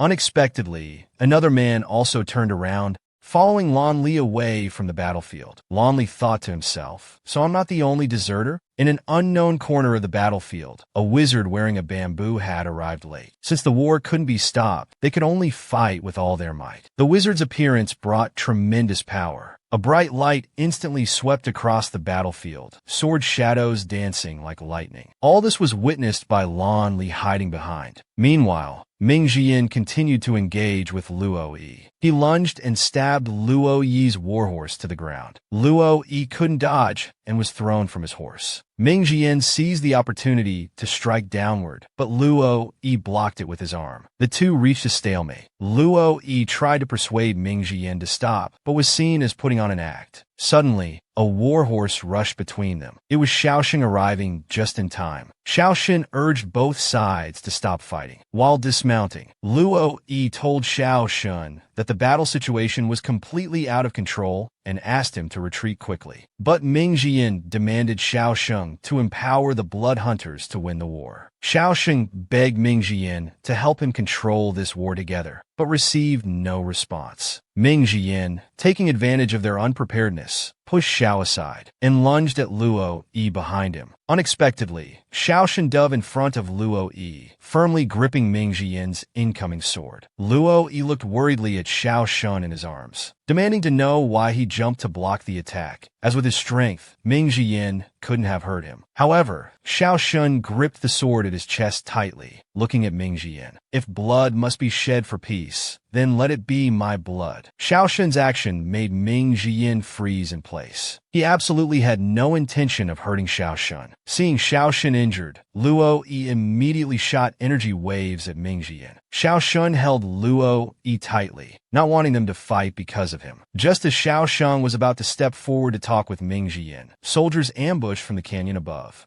Luo Yi immediately summoned a protective shield to guard Xiao Sheng. It turned out that the Maligna family's army was lying in ambush above the canyon. Seeing that both the Lopister army and blood hunters were exhausted, they planned to bombard everyone. No one would survive the battlefield. Luo Yi, watching the disturbance from the mountaintop, suddenly had an ominous feeling. He couldn't let the war continue. Luo Yi channeled his vampire powers. Instantly, wind gathered from all directions, and everyone felt the energy fluctuations in the canyon. They all turned to look at Luo Yi simultaneously. Feeling the power gathering, Luo Yi slammed his fist into the ground. Energy instantly spread outward in a whirlwind with Luo Yi at its center. The vampire's offensive was temporarily suppressed. The massive drain reopened the wound on Luo Yi's neck. Even in such weakness, Luo Yi endured the pain and demanded the vampires stop fighting immediately. Luo De, worried about Luo Yi's condition, advised him to stop struggling needlessly. Luo Yi loudly demanded to know who placed cannons on the mountain. At this moment, those fighting in the canyon frantically looked toward the summit. It was the Yereth cannons. Everyone in the canyon was within their effective range. Once fired, the consequences would be unimaginable. Only then did Luo De realize it was a trap within a trap. But it was too late. Fierce cannon fire rained down into the valley like a downpour. The canyon was instantly filled with fire and chaos. Luo Yi gathered energy again, using wind protection to shield everyone. Blood continuously flowed from his lips. Xiao Shen felt helpless. His very purpose was to protect Luo Yi, yet at this crucial moment, he couldn't do anything. Fu Lei couldn't understand Luo Yi's actions. The lonely figure before him, in Fu Lei's heart, slowly transformed into that little boy who had once begged him not to die. The enemy's bombardment grew more intense. Forced by circumstances, Luo De had to choose to cease fighting. To reduce casualties, Luo De turned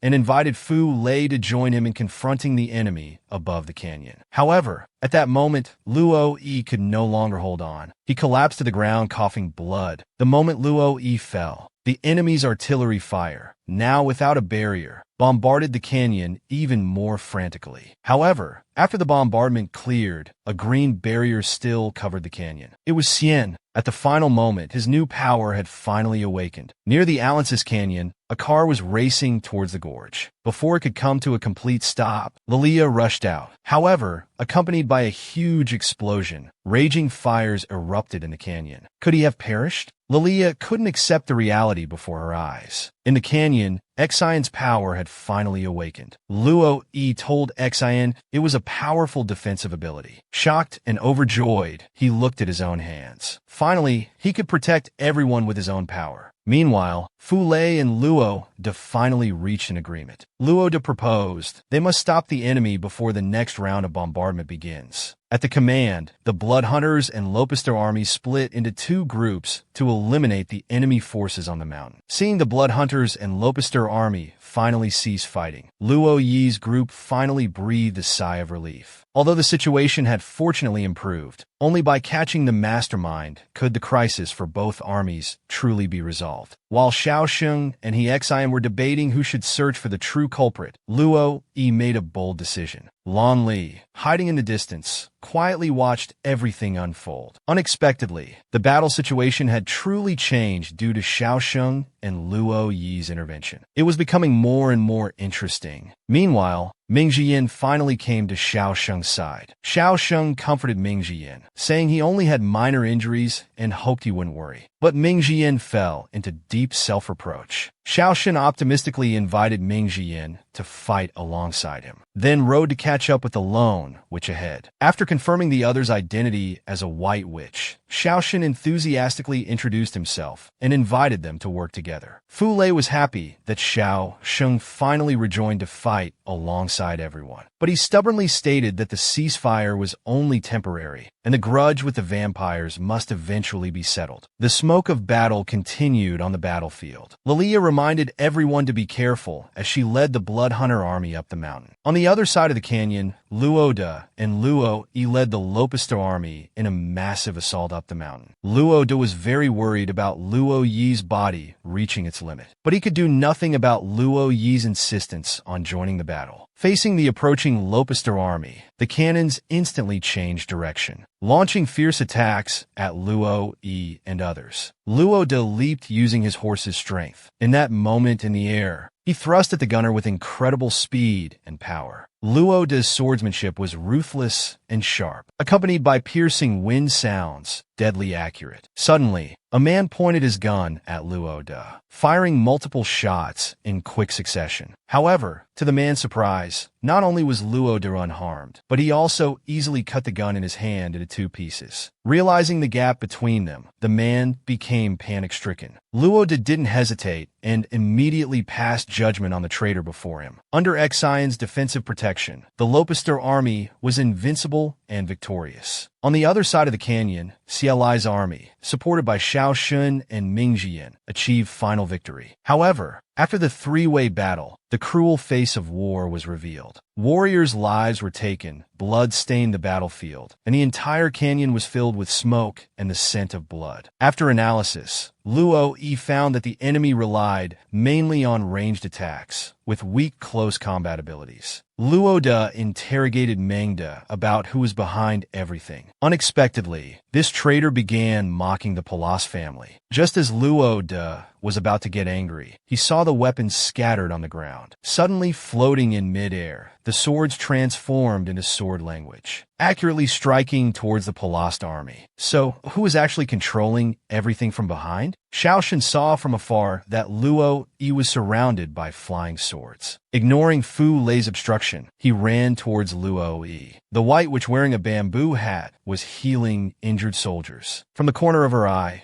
she saw Ming Jian following Xiao Shun, running together towards the other side of the mountain peak. On the other side of the canyon, flying swords continuously shot towards Luo Yi and others. Under the mysterious person's control, these cold weapons seemed to come alive, each sword surrounded by a purple aura. Forming a closed loop in the air, they precisely attacked the Palast army. Xian stood in the center of the crowd, using his protective power to keep everyone safe. The flying swords continuously struck the barrier. Luo Yi tried to use wind techniques together with Xian to resist the sword attacks, but had to give up due to the intense pain from his wounds. At this moment, the captured traitor suddenly burst into maniacal laughter. It turned out the mysterious person had broken through Xian's defense. The barrier shattered. The Lopista army was in imminent danger. Without obstacles, the flying swords moved freely, striking many soldiers. Suddenly, several sharp swords attacked Luo De simultaneously, too fast to dodge. Only Luo Yi's blade could possibly counter them. However, Luo Yi's body had reached its limit. Luo De quickly thought of countermeasures. Perhaps these Yalite cannons could help them resolve their current predicament. Luo De quickly requested Xian's help. Although Xian was also reaching his limit, he used all his remaining strength to activate one last protective barrier. Meanwhile, Luo De quickly mobilized the soldiers to use cannons and firearms to bombard the enemy. With everyone's cooperation, the Palast launched a fierce attack against the mysterious person. After a barrage of gunfire, the swords charging at the protective barrier fell to the ground, and Xian, finally unable to maintain the barrier, fell to his knees. Everyone was waiting expectantly, but in the next moment, the mysterious person appeared unharmed in everyone's view. Luo De was at a loss for what to do. The nearby cannons suddenly began to shake violently, and in the next second, all the cannons rose into the air. surrounding Luo Yi at an incredible speed. Luo Yi and the mysterious person launched attacks simultaneously, their powers colliding in midair. A massive energy burst forth, as if heaven and earth were trembling. Everything seemed to freeze for an instant. The explosion shockwaves swept through everything. Rocks and soil flew. Dust filled the air, and the sky turned blood red. Wake up, wake up! Luo De held Luo Yi in his arms. Seeing Luo Yi regain consciousness, he finally breathed a sigh of relief.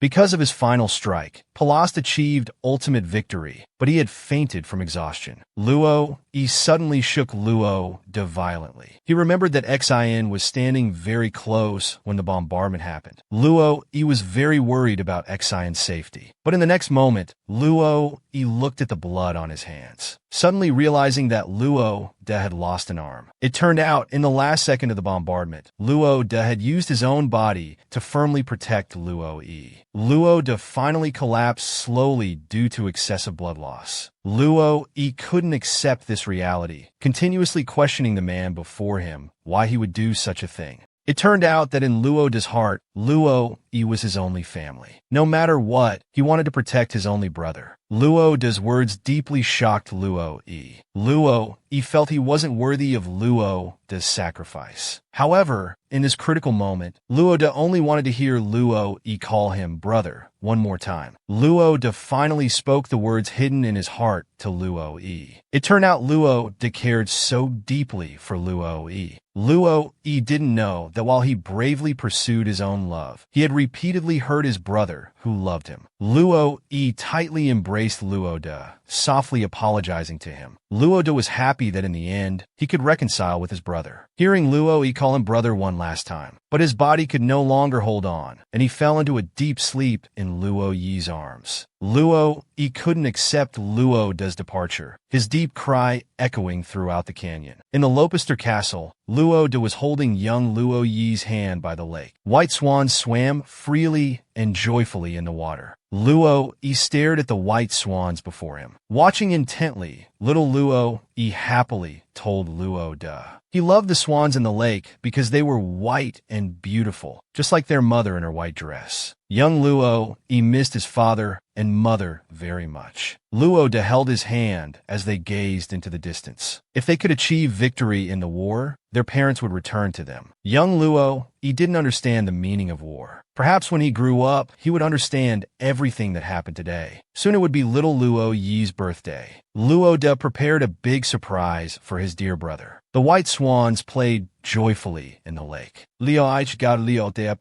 He loved this gift so much. For young Luo Yi, Luo De was his everything. Similarly, Luo Yi was also Luo De's most precious brother. Soon after, war engulfed everything. Luo Yi's mother lost her life in the war. Luo Yi couldn't accept his mother's departure. For over half a year, he remained immersed in the grief of losing his mother. Luo Yi was very anxious. His mother had already left him, and he wasn't sure if Free would one day disappear from his life, just like his mother. Free held young Luo Yi in her arms, promising to stay by his side forever. But one day, no matter how much Luo Yi called out in the castle, he couldn't find any trace of Free. Luo De couldn't bear to tell him the truth, only lying that caring for him was too difficult, and Free had been assigned other work. However, this well-intentioned lie deeply hurt Luo Yi. Luo De cruelly told Luo Yi that humans and Blood Clan could never be together forever. Luo Yi couldn't accept the successive departures of his mother and Free, creating the first rift in his relationship with Luo De. Soon after, the Blood Clan achieved a great victory, and the whole country was immersed in the joy of winning the war. However, in the Lopister family, everyone was immersed in grief. It turned out that Luo Yi's father's injuries were too severe to recover from. On his deathbed, their father entrusted Luo to shoulder the honor of the Lopister family and protect Luo Yi well. It turned out that Luo Yi inherited his mother's ancestral bloodline, representing the future of the entire Lopister family. Before their father's death, Luo De vowed to protect Luo Yi with his life. Luo De was the most sensible child in the entire Lopister family. After losing their father's protection, he single-handedly bore the honor of the entire family. And Luo Yi promised his father that he would always listen to his brother. Luo Yi held Luo De's hand, standing quietly at their father's grave. Mother was gone, Free was gone, father was gone. Luo Yi worried that one day Luo De would leave him too.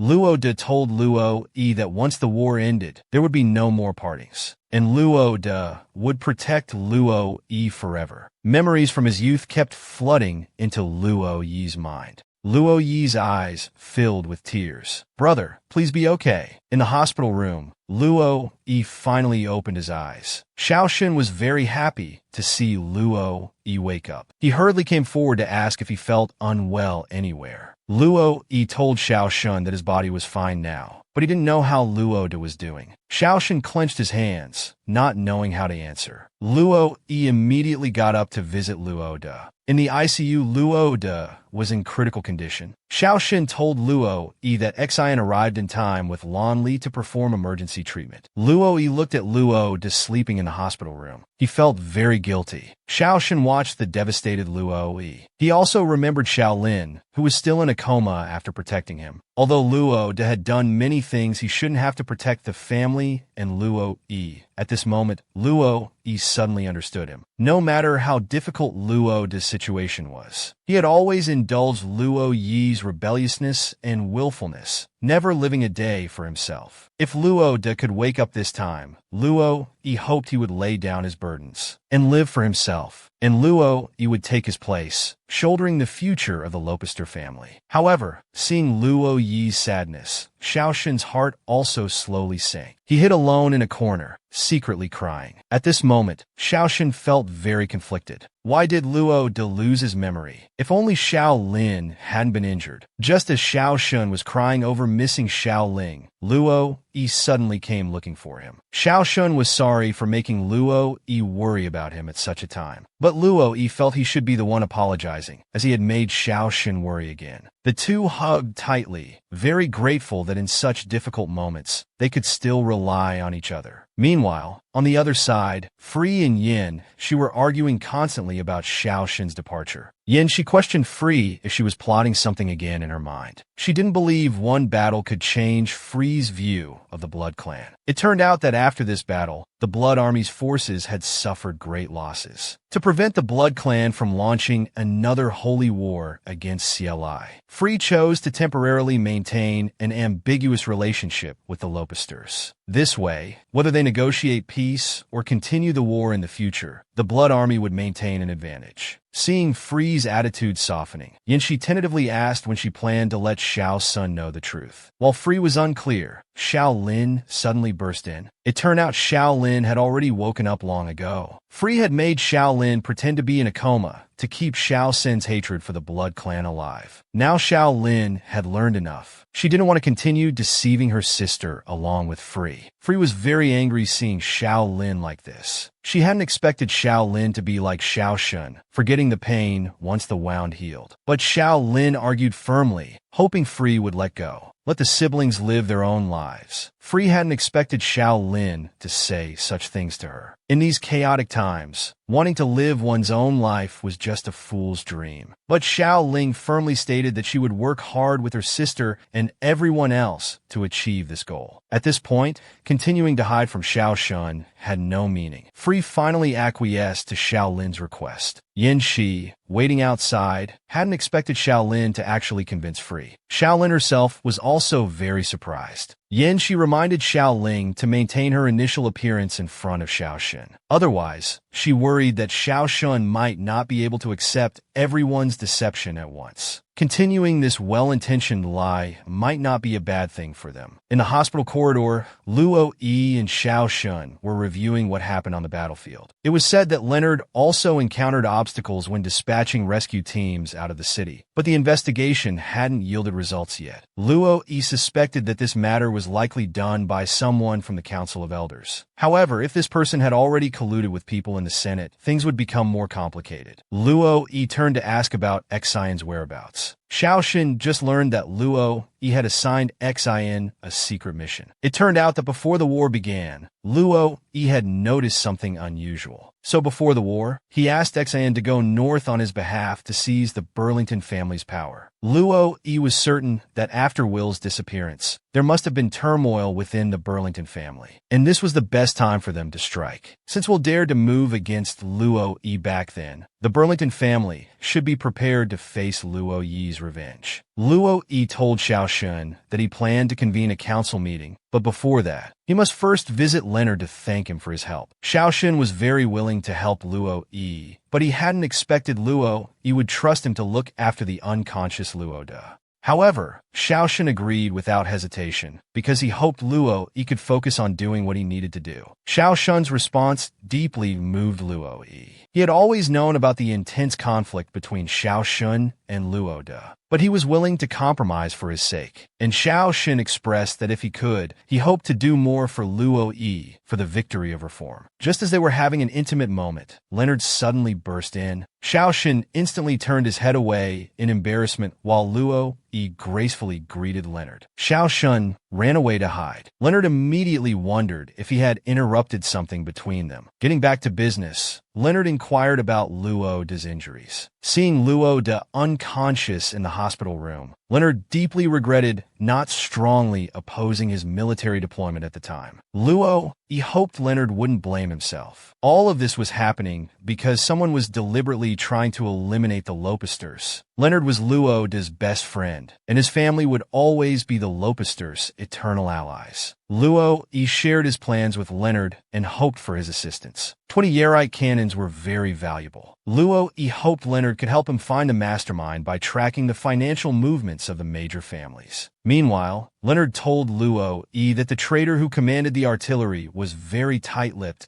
and hadn't revealed the mastermind despite several interrogations. Luo Yi told Leonard that he might have a way to make the traitor talk and would handle everything from here. Xiaoxun sat basking in the sunlight by the fountain outside the hospital. Luo Yi suddenly found him and mentioned he needed help with something. At the northern border, a team was advancing through the cold wind and snow. This was Xian heading towards the Burlington family. The increasingly harsh environment was affecting the team's progress. Just then, soldiers from the rear reported pursuers appearing behind them again. Xian, tired of the constant pursuit, ordered his soldiers to prepare for battle. The two forces instantly engaged in fierce combat in the ice and snow. Weapons clashed with sparks flying, creating a brutal scene. After an hour of fighting, Xian finally repelled the pursuers. In the heavy snowfall, the bloodstains on the ground appeared particularly stark. Xian grabbed the man's throat, demanding to know who was behind this. Unexpectedly, the man on the ground would rather die than reveal the mastermind. Suddenly, Xian's heart began to race violently. After awakening his ability, Xian always had an involuntary craving for blood. The man on the ground continued to taunt Xian, but in the next moment, Xian's pupils suddenly dilated. He bit into the man's neck, sucking his blood. After Xian's followers cleared the surrounding enemies, they found Xian sitting on the ground with his back turned, doing something unknown. The followers worried if Xian had encountered danger. The next moment, Xian slowly stood up. The diluted blood had given him an unprecedented feeling of satisfaction. Under Xian's command, everyone continued their journey forward. Inside the Meligena family castle, Lilia was locked in her room by her father and brother. It turned out that Yar and her father were very angry about Lilia running off to the battlefield on her own. To prevent leaking family information, they had to resort to this measure. The man demanded Yar resolve the situation quickly. It turned out that the mysterious person who appeared on the battlefield at the end was him. Yar hadn't expected the Lopester brothers to be so resilient. Even his personal intervention couldn't finish them off.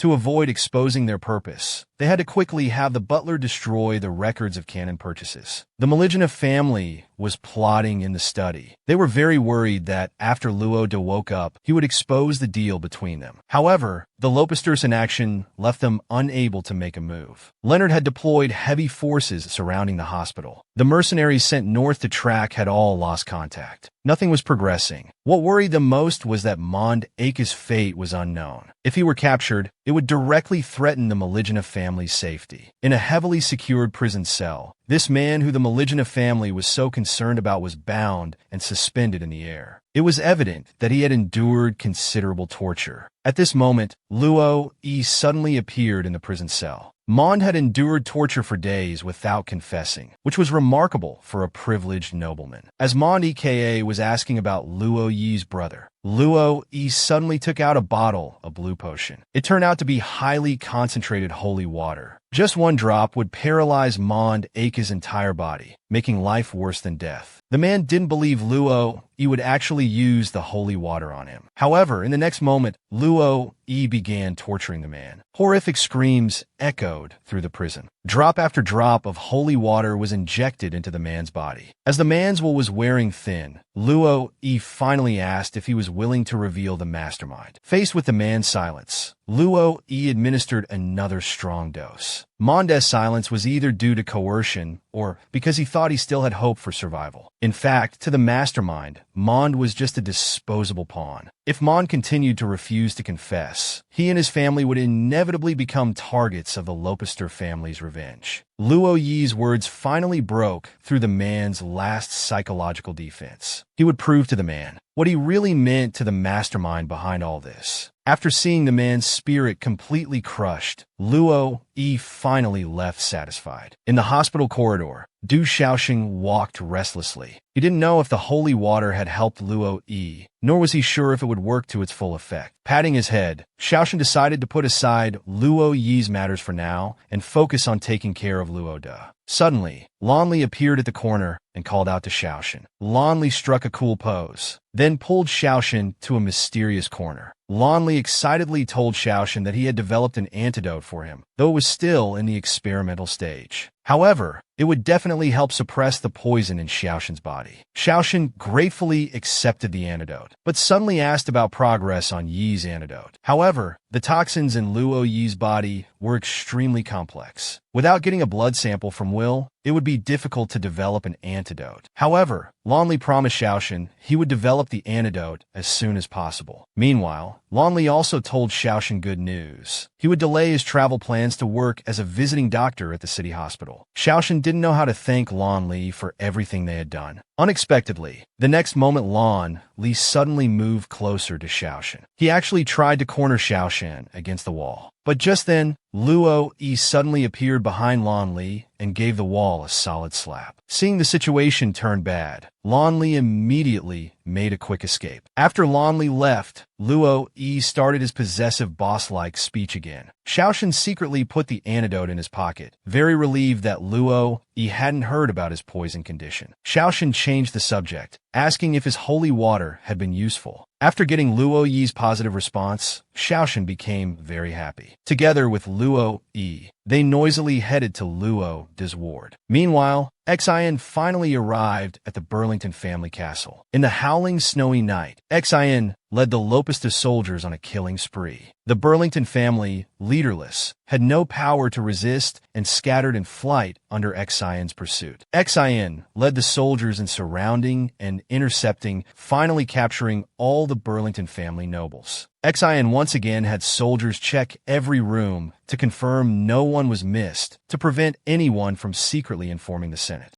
Xion interrogated one of the nobles, asking if there were any other family members who hadn't been arrested. The man tremblingly spoke a name. Surprisingly, it was Misha, another heir candidate of the Burlington family. Xion immediately demanded Misha's whereabouts. Unexpectedly, he had been imprisoned by his family and forced to give up the position of family head. During the argument, the man suddenly suspected that Xion was responsible for Will's disappearance. Xion didn't want to waste more words with him, kicked the man to the ground, and again demanded Misha's whereabouts. Xion imprisoned all the Burlington family nobles, then set out personally to find Misha. It turned out Misha was actually Xion's good friend. Xian braved the snow and wind to find an attic. At that time, Misha was grooming in front of a mirror. He didn't understand why Will had to go find Luo Yi. Perhaps he would never return. At this moment, the attic door suddenly opened. It was Xian, whom Misha hadn't seen for a long time. Xian came through the wind and snow, appearing before Misha like a deity. Misha was surprised that Xian would come to the north. Unexpectedly, Xian said she came to rescue the princess. Misha blushed, saying she was now just an insignificant existence. But Xian told him that Misha was now very important to both Xian and Luo Yi. Xian told Misha everything that had happened during this time. Misha couldn't believe so much had happened during his absence. Then Misha suddenly revealed very important intelligence to Xian. It turned out Will likely used special drugs during his revenge that enhanced his abilities but also caused dramatic personality changes. Xian wanted to know more information, but Misha only knew that these drugs only circulated in the black market and could only be obtained through mysterious people. After Will's disappearance, Misha was placed under house arrest due to power struggles among nobles. If Xian hadn't arrived in time, it's unimaginable how much harm Misha would have suffered. At this point, Xian offered Misha a new choice. He invited Misha to cooperate with Lopister. Misha would provide support to Lopister,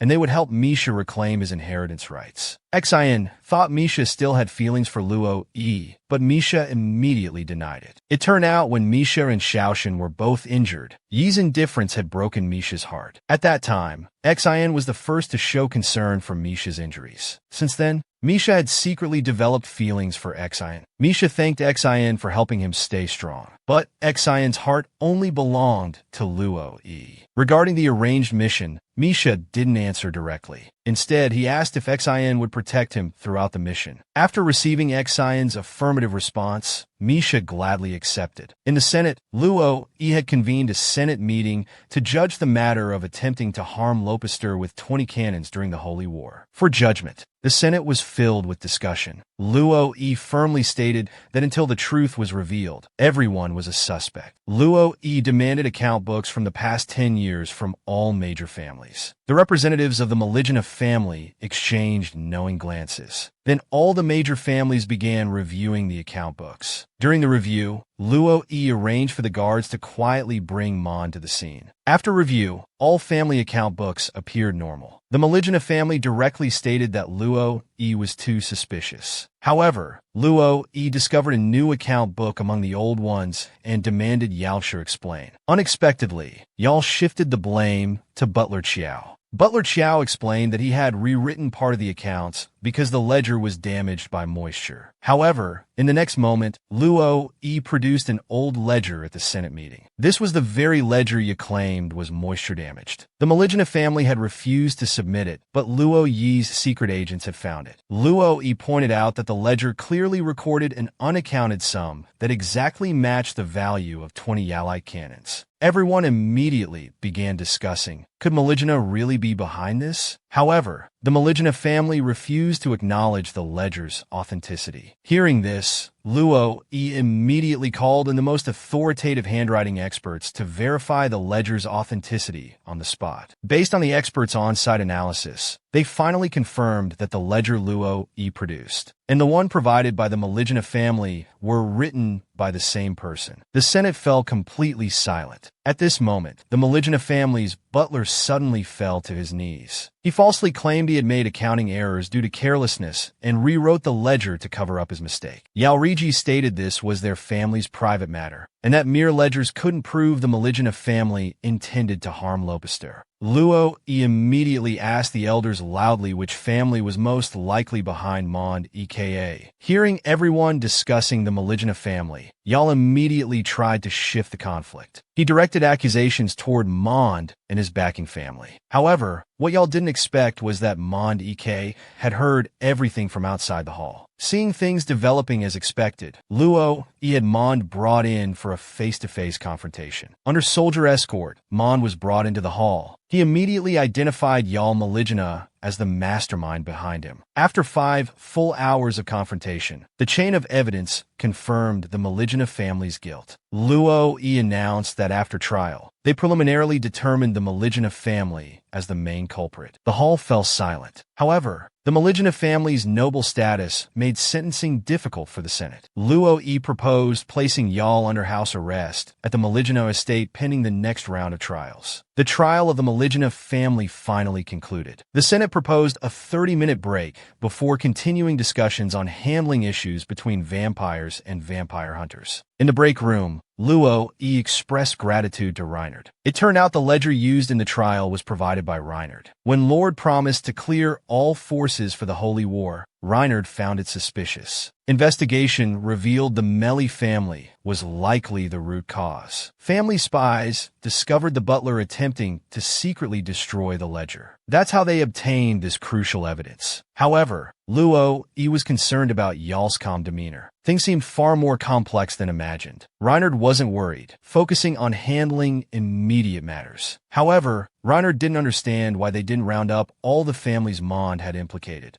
It turned out Luo Yi wanted to use these families' power to focus pressure on Maligina and resolve the case quickly. Moreover, Luo Yi planned to use these families' guilty conscience to promote peace between vampires and vampire hunters. Reinhard greatly admired Luo Yi's foresight, but warned him to be careful of certain Senate elders. Luo Yi nodded reassuringly. He still had one final weapon to deal with those old fellows in the Senate. Later, the Senate meeting continued, with Luo Yi engaging in heated debates with the Senate, analyzing pros and cons. He proposed that negotiating peace with the vampire hunters was the wisest move without guaranteed victory. Some elders seemed to waver. However, a man suddenly stood up, stating that vampires had always been superior to humans, and if they raised another army, vampires would have a good chance of winning. Reinhard immediately brought up the threat of civil war, warning that another internal conflict would be devastating for vampires. Amid the various opinions, Luo Yi proposed a vote. The result was an awkward situation with 2 opposing votes, 2 in favor and 2 neutral. At this point, Luo Yi whispered with his attendant, confirming that the Burlington family representative had arrived. With the elders' consent, Misha entered the meeting hall. I represent the Northern forces in fully supporting the peace negotiations. These words were met with silence. The next moment, the Maligina family suddenly began questioning Misha's identity. Misha boldly announced that Will had been expelled from the family for using black drugs to enhance his abilities, and that she was the only legitimate Northern representative. Misha passionately declared that only peace could bring tranquility. Others agreed. Luo Yi proposed another vote. This time, the vote in favor increased to 4, reaching a 4:2 decision for negotiations. At Lopesta Manor's entrance, Xiao Shun was waiting to welcome Luo Yi. Luo Yi embraced Xiao Shun, telling him the negotiations succeeded. Xiao Shun knew Luo Yi could do it. And now there was even better news waiting. Luo Yi had awakened. Lord had finally escaped danger and was moved to a regular ward. Xiao Shun guessed Luo Yi had much to say to his brother, so he waited outside the room. Luo Yi opened the door and entered Lord's room, feeling emotional. He hesitantly walked to the bedside, seeing Lord with his eyes closed. Thinking he was asleep, Lord glanced at Luo Yi after hearing his voice. Unexpectedly, this made Luo Yi feel awkward and uneasy. Luo Yi sat by Lord's bed, asking about his brother's condition. Lord hadn't heard Luo Yi's concern for so long, it felt like a dream. Luo Yi apologized shamefully to his brother, but Lord felt that Luo Yi seemed to have suddenly grown up. The brothers discussed recent developments, with Luo Yi telling Lord that Maligina was behind the attempt on Lopester's life. Lord finally realized he had fallen into their trap. Lord told Luo Yi everything he knew. It turned out that when Luo Yi was missing, Yal had approached Lord privately. Using Luo Yi's secret communications with vampire hunters as leverage, they forced the Lopester family to commit all their military power and resources to the Holy War. Luo Yi hadn't realized this matter was connected to himself. Lord urged Luo Yi to keep his deal with Yal secret, as it could affect Luo Yi's reputation in the Senate. Luo Yi told Lord to let everything go and focus on recovery. He would protect the Lopester family's honor. Lord felt comforted seeing his brother like this. After promising to visit Lord again tomorrow, Luo Yi turned and left the room. Together with Xiao Shun, who was waiting outside, they walked toward Lopester Castle. On the way, Xiao Shun suddenly mentioned returning to the organization, hoping to convince Free and others to accept the peace agreement through his efforts. Luo Yi suddenly showed a strange expression while looking at Xiao Shun. He then asked Xiao Shun to wait in the hall while he quickly left. Xiao Shun felt something was wrong watching Luo Yi leave, so he followed behind. Unexpectedly, Luo Yi entered the operating room alone. Worried about Luo Yi's condition, Xiao Shun rushed in impulsively. He was surprised to find Luo Yi holding a blood pack. Xiao Shun stared at the blood pack, feeling very awkward. He had forgotten about Luo Yi's needs, but Xiao Shun's body still contained toxins. He couldn't satisfy Luo Yi. Xiao Shun rushed to leave, but Luo Yi pulled him onto the bed. "You must take responsibility for the hunger you've aroused." Luo Yi brushed aside Xiao Shun's hair. He couldn't remember when was the last time he drank blood. Xiao Shun looked troubled, but Luo Yi thought he was afraid of pain. Luo Yi promised Xiao Shun he would be gentle, but as he drew closer, Xiao Shun pushed him away. Luo Yi stumbled from Xiao Shun's push, stepping on and breaking the blood pack. Xiao Shun kept apologizing while covering his neck with his hand. He hurriedly ran away. Luo Yi stood stunned in the operating room. He couldn't believe he was rejected by this little bean sprout. In the hallway, Xiao Shun ran quickly to his room, only daring to stop after running a long distance. Seeing Luo Yi hadn't followed, he finally felt relieved. But immediately, Xiao Shun began to blame himself. He felt sorry for rejecting Luo Yi in that atmosphere. But with toxins still in his body, Xiao Shun couldn't risk it. He vowed to recover quickly. Early the next morning, Xiao Shun prepared breakfast for Lord. Lord was surprised by Xiao Shun's actions, but Xiao Shun thought nothing of it. Not just breakfast, Xiao Shun even helped change Lord's bandages. Lord didn't know why Xiao Shun was treating him this way. It was all because of Luo Yi's request. Xiao Shun told Lord he would soon leave and return to Xilye.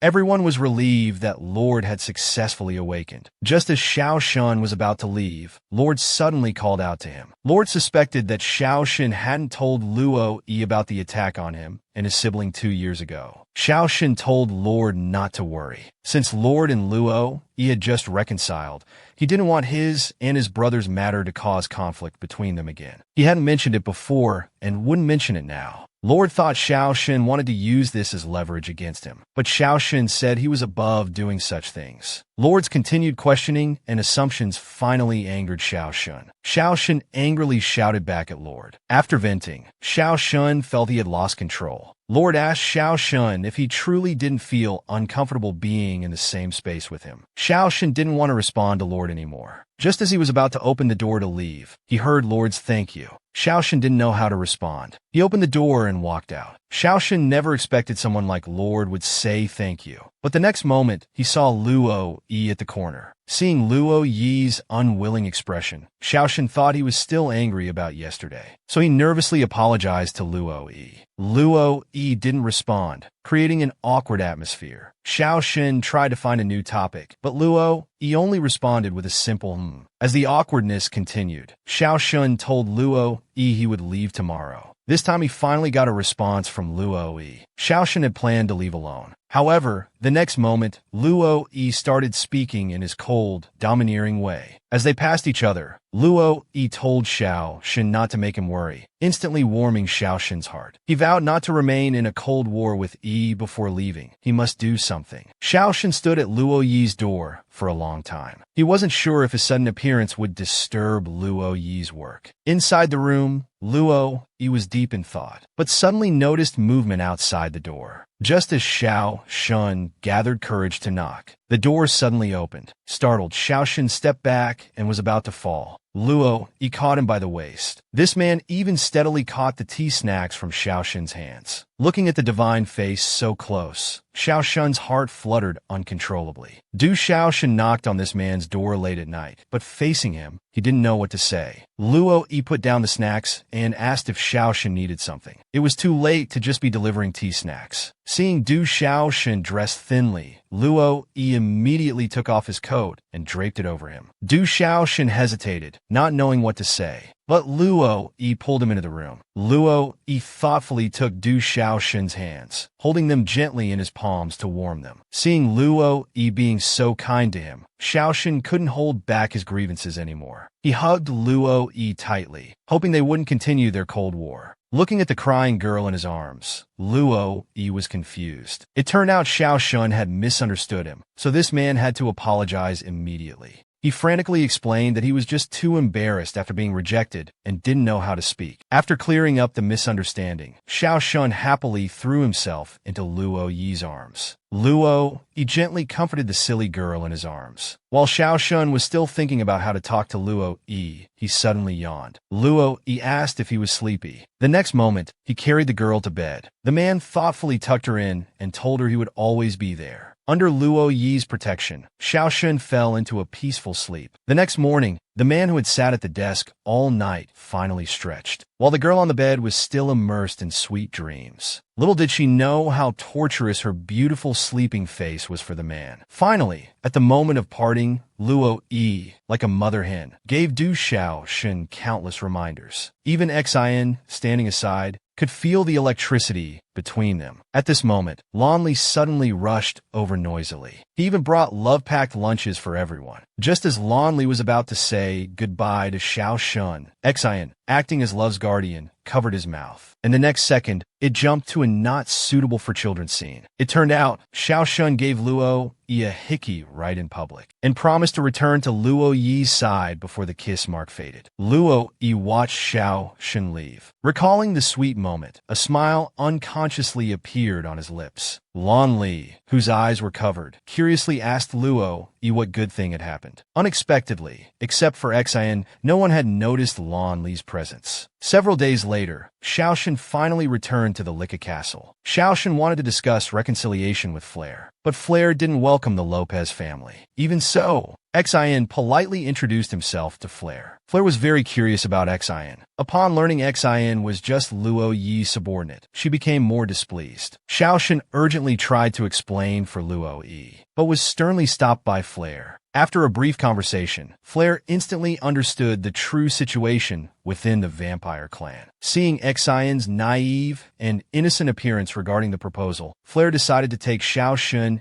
and Xian to another room for discussion. The fundamental conflict between vampires and humans was the inequality in the food chain. Flare knew deeply that this couldn't be changed by individual will alone. Xian suggested using paid blood donations to achieve balance between vampires and humans. Xiaoxun also believed they could restrict the nobles by reformulating laws to protect people's lives and property safety. However, Flare didn't seem to agree with these statements. Xiaoxun then suggested that after unification, they could try to develop blood substitute packages to meet vampire needs. Unfortunately, Flare didn't believe in these fairy tale-like assumptions either. With no choice left, Xian had to reveal his true identity. It turned out he was a hybrid of human and vampire. Therefore, he firmly believed that humans and vampires must be essentially the same. Xian's words seemed to finally break through Flare's fixed mindset. Seeing Flare softening, Xiaoxun immediately pressed on. He told Flare that in other countries around the world, there were already examples of racial coexistence. They had created more civilized societies by adapting to different racial habits. Finally, Flare gave Xiaoxun and Xian 2 years to prove their theories, and demanded to personally meet the pharmacist Xiaoxun mentioned. Everything seemed settled, but Flare proactively suggested that Xiaoxun should visit Xiaoling. Xiaoxun immediately agreed happily. Xiaoxun and Xian hadn't expected the reconciliation to go so smoothly. However, what worried Xian was Xiaoling's life and death. Just when Xian thought Xiaoling was safe, Xiaoxun said he didn't know how to explain Xiaoling's current situation. Xiaoxun gently pushed open Xiaolin's door. However, Xiaolin wasn't in the room. Xiaolin had awakened from his coma and was now walking in the garden. Xiaoxun couldn't believe what he heard. He ran quickly towards the garden. The next second, a man appeared in Xiaoxun's view. Xiaolin and Xiaoxun shared a bear hug, knocking Xiaolin to the ground. The siblings exchanged warm greetings. Shaolin told his sister that his recovery was all thanks to her. After a while, Xiao Sun finally came to her senses from the joy of Shaolin's awakening. She hurriedly asked about her brother's condition, apologizing for her rash behavior. After Xiao Shun helped Shaolin up, Shaolin immediately spotted Xian standing in the garden. The next second, Shaolin flew into Xian's arms. They hugged and comforted each other, as if Xian were Shaolin's real brother. In the Lopez castle, a man frantically rushed into Luo Yi's study. It turned out his subordinate had received Xian's pigeon message. The reconciliation was successful. Luo Yi was overjoyed upon hearing this news.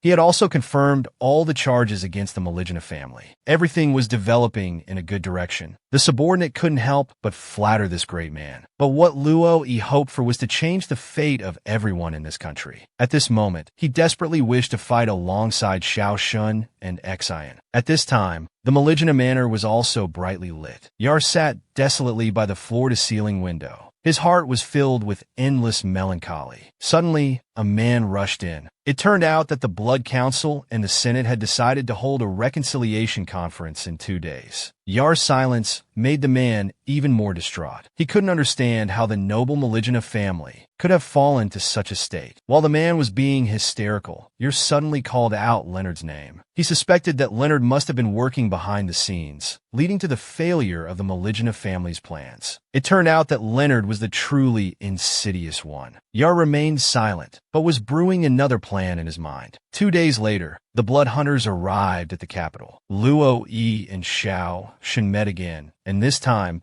it was finally not a bloody scene of clashing weapons. They smiled at each other, looking forward to the success of the reconciliation proposal. With Xiao Shun's command, the blood hunters put away their weapons, and Lopez opened the city gates wide, welcoming the arrival of the blood hunters. From now on, this country would begin a new chapter. In the Senate, the reconciliation conference officially began. Vampires and humans exchanged respectful greetings. People gathered in small groups outside the Senate, awaiting the results of the reconciliation. Xian comforted the anxious Xiao Shun, saying that the reconciliation conference was proceeding smoothly. Flair had made concessions, and things would surely end well. But Xiao Shun found Flair's behavior strange and worried about possible unexpected changes. Xian kept encouraging him, gradually giving Xiao Shun more confidence. Finally, the meeting ended. Everyone held their breath, looking at Luo Yi. Luo Yi announced loudly before everyone, humans and vampires had officially signed a 2-year ceasefire agreement. The reconciliation was successful, and everyone was excited. As dusk fell, brilliant fireworks bloomed in the sky. This country finally welcomed long-awaited peace. However, in the Maligna manor, Yar was not happy upon receiving the news. After the reconciliation, the next step would be the trial of the Maligna family. However, he seemed powerless to change this outcome. Under the brilliant fireworks, Xiao Shun waited alone for his appointment with Luo Yi. Recalling Luo Yi's words, thoughts of marriage involuntarily emerged. But the next second, this young woman fell into shyness. Thinking about marriage so soon was really too embarrassing. Suddenly, Luo Yi appeared behind Xiao Shun. Their eyes met. Was Luo Yi really going to propose? The banquet atmosphere was joyful and harmonious, but Fu Lei's words destroyed this beautiful atmosphere. Flair asked Lord, "How has someone like you managed to survive until now?" Lord didn't back down, returning the sentiment. The two watched the beautiful fireworks from the balcony, confrontational, yet perfectly in sync. Lord didn't think Flair came just to argue with him. The next moment, Flair handed him a crucifix. It turned out to be Luo Yi's mother's keepsake, lost 2 years ago when Luo Yi jumped off the cliff. Lord didn't believe Flair could be so kind. But the next second, Flair handed over the crucifix. Now that they've reached a ceasefire, what ill intentions could Flair have? Despite Flair's attempts to prevent it, Xiao Shun still chose Luo Yi, so Flair didn't mind doing Luo Yi this favor. Besides, Flair didn't actually dislike Luo Yi. Flair finally compromised regarding Luo Yi and Xiao Shun's love.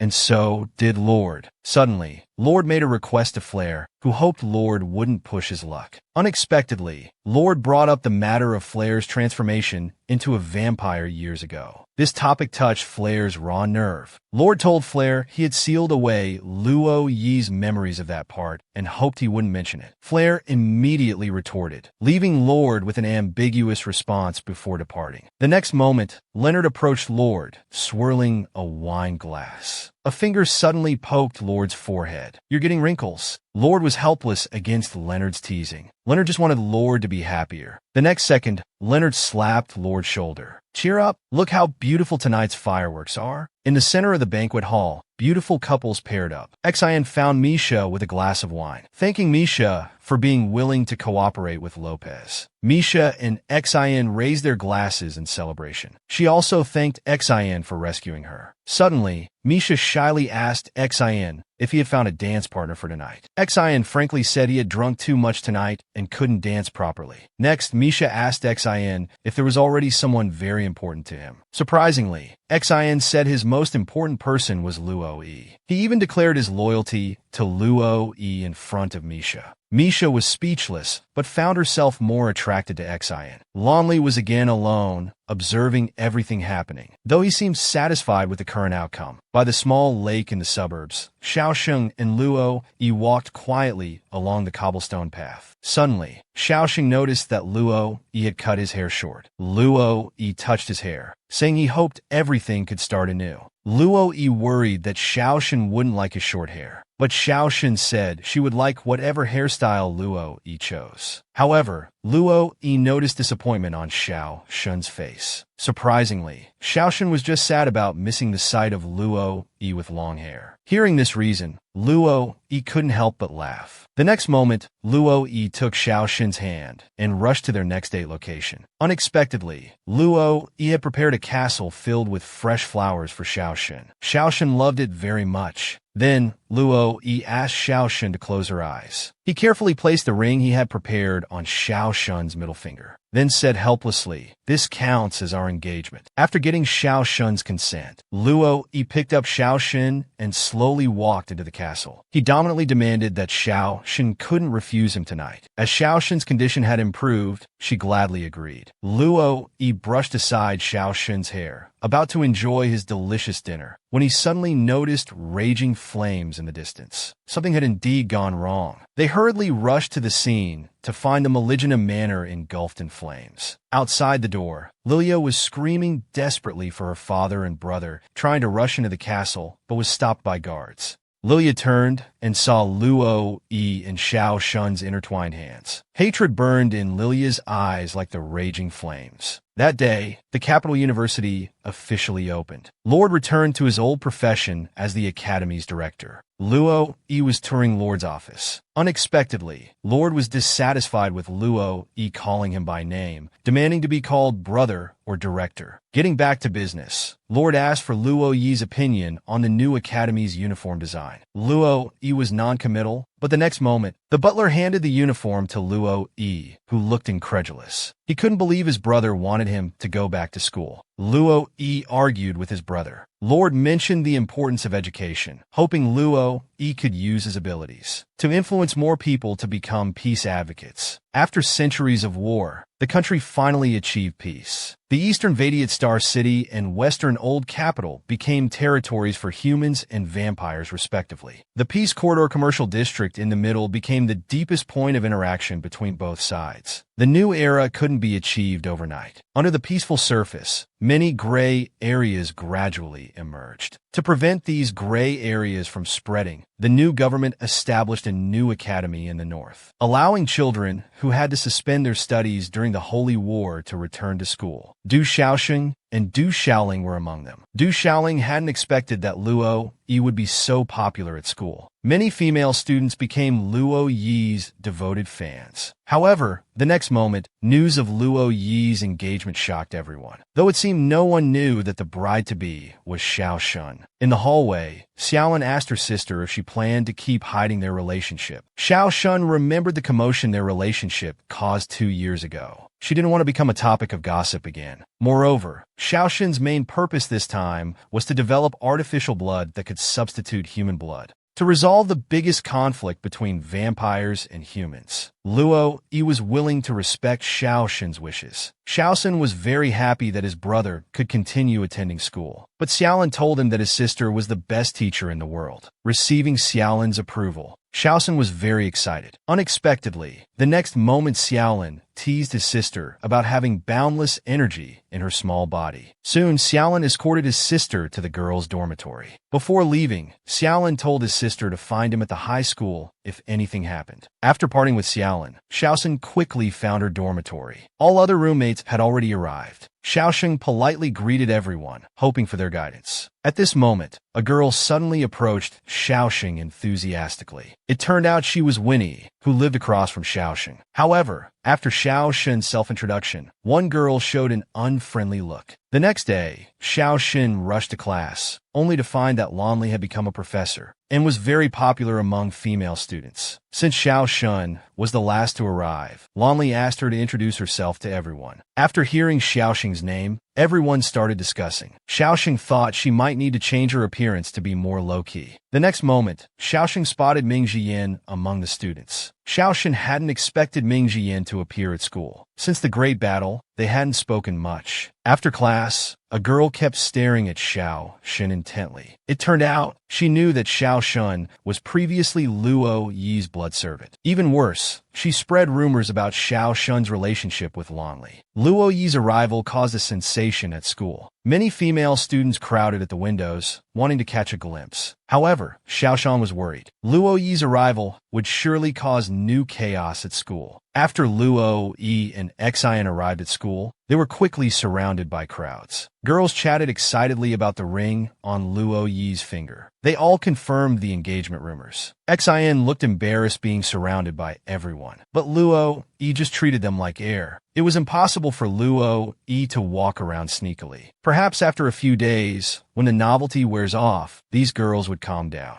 Inside the classroom, Xiaoxing hadn't expected Luo Yi and Xian to attend school too. But this was good, as they could see each other often being in the same school. At this moment, Xiaoxin's two roommates suddenly came to find her. The girls were curious why Xiaoxin, as an old acquaintance, didn't go greet Luo Yi. Seeing that they knew about her past, Xiaoxin, to avoid trouble, had to say they were too busy to disturb. However, the next moment, the girls brought up Luo Yi's engagement. It seemed these two roommates were deliberately trying to cause trouble. Xiaoxin directly stated she had no comment and advised the two not to pry into others' privacy. Seeing Xiaoxin leave angrily, the two started bad-mouthing her. And all of this was witnessed by Winnie from nearby. Soon it was lunchtime. Although several classmates recognized her, it didn't affect Xiaoxin's normal study in life. Xiaoxin was still quite content. At this time, Xiaoxin suddenly discovered several girls mocking Winnie for her poor family background. The mocking words kept piercing Winnie's ears. Xiaoxin sat down across from Winnie and invited her to share her lunch. Xiaoxin's care made the neglected Winnie feel touched. It turned out Winnie was an adorable hamster-like girl. A new day began. After class, Lanli assigned the task of cleaning teaching equipment to Xiaoxin and slipped away. At this time, a man suddenly greeted Xiaoxin. He turned out to be a vampire. To improve relations between humans and vampires, the classes here weren't segregated by race. Although some still rejected vampires, most people could get along well now. Seeing the man voluntarily helping Xiaoxin clean equipment, Bailing and Yage started making sarcastic remarks again. Hearing their words, Winnie stayed behind voluntarily, warning Xiaoxin it's better to keep some distance from boys.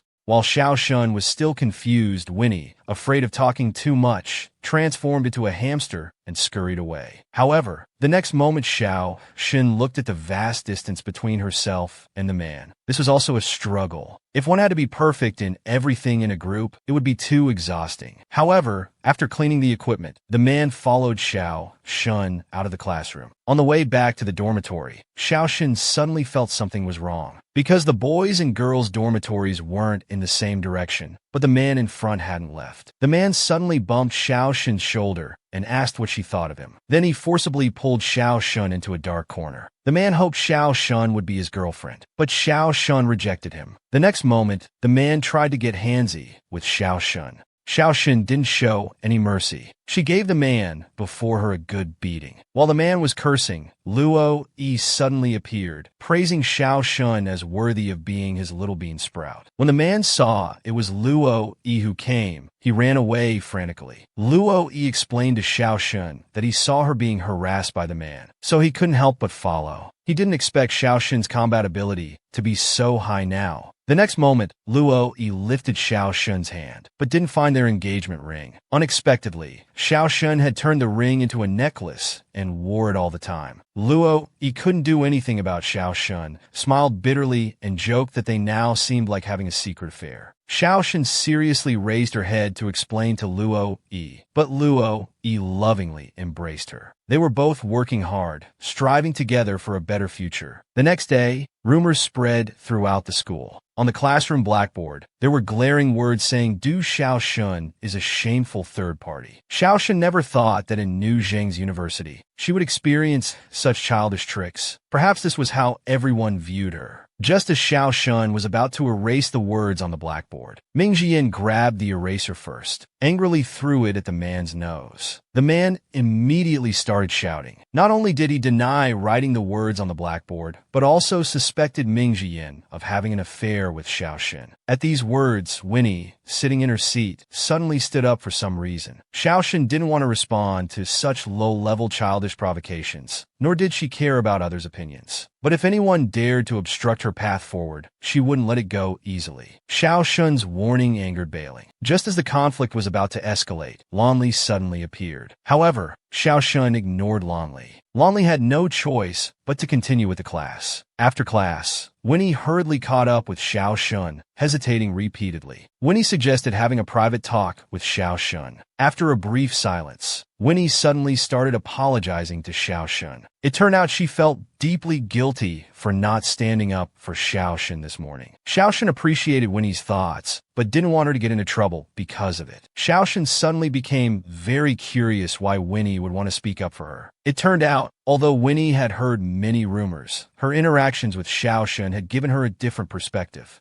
Though appearing gentle on the outside, Winnie was actually a very strong-minded girl. Winnie couldn't understand why people still wouldn't get along when peace was so hard to achieve. This wasn't the new peaceful era she had imagined. It turned out Winnie came from the slums. New Zheng's support allowed her to come to this academy. However, after enrollment, she discovered reality wasn't as beautiful as imagined. This place was still full of discrimination and malice. Xiao Shun comforted Winnie, saying the new era couldn't rely on policies alone. It needed everyone to constantly interact and adapt, and they would work hard together on this path. Suddenly, Xiao Shun saw Ming Jian in the distance. She immediately said goodbye to Winnie and ran towards Ming Jian. Xiao Shun was very grateful to Ming Jian for standing up for her today, but didn't want her presence to affect Ming Jian's life at school. Ming Jian didn't agree to Xiao Shun's request. He would continue to protect Xiao Shun in his own way. After Winnie returned to the dormitory, she was immediately confronted by Bailing, who condescendingly told her that everyone would help if she had any difficulties, but hoped she wouldn't associate with someone like Xiao Shun anymore. This time, Winnie didn't choose to be cowardly. She believed that neither poverty nor being a former snow servant should make anyone endure others' gossip. Winnie's retort left Bailing stunned. Originally, Mayor Li had arranged student dormitories for Luo Yi and others to ensure equal treatment. However, when roommates heard they would be living with Luo Yi, they immediately fled overnight. This was probably like living with a tiger. Unexpectedly, even at school, Luo Yi still had to handle new government documents. It turned out Luo Yi's presence was just to set an example of friendly coexistence. His main work was still dealing with issues arising during the new administration. Because Xiao Shun wanted to conduct research quietly at the academy, Luo Yi temporarily hadn't announced their relationship. But he hadn't expected this would bring Xiao Shun many unnecessary troubles. After learning about Xiao Shun's experiences, Luo Yi was determined to properly rectify these bad influences at the academy. After class, Lonely announced the end of this week's courses. He reminded students going out for the weekend to be careful, and also mentioned next Monday's opening ceremony. The welcome dance that evening excited the students. At the Lopez estate, Xiao Shun and Luo Yi were leisurely enjoying their weekend. Suddenly, Luo Yi suggested announcing their relationship at the welcome dance. Xiao Shun found it very sudden, then realized that Luo Yi had learned about what happened to her last week. Luo Yi was very upset and couldn't accept others saying Xiao Shun was the third party between him and his fiancée. Only then did Xiao Shun notice she had been ignoring Luo Yi's feelings all along. The next moment, Xiao Shun finally agreed to make their relationship public, but suggested choosing another suitable time, because she didn't want to announce personal marriage matters at the opening ceremony. They finally reached an agreement. The opening ceremony arrived as scheduled. Luo De, as the director, gave a solemn speech. Then Luo Yi spoke as an outstanding student representative of the Blood Clan. The female students went wild, while the male students looked displeased. Although Luo Yi always seemed casual before, his grades were surprisingly excellent.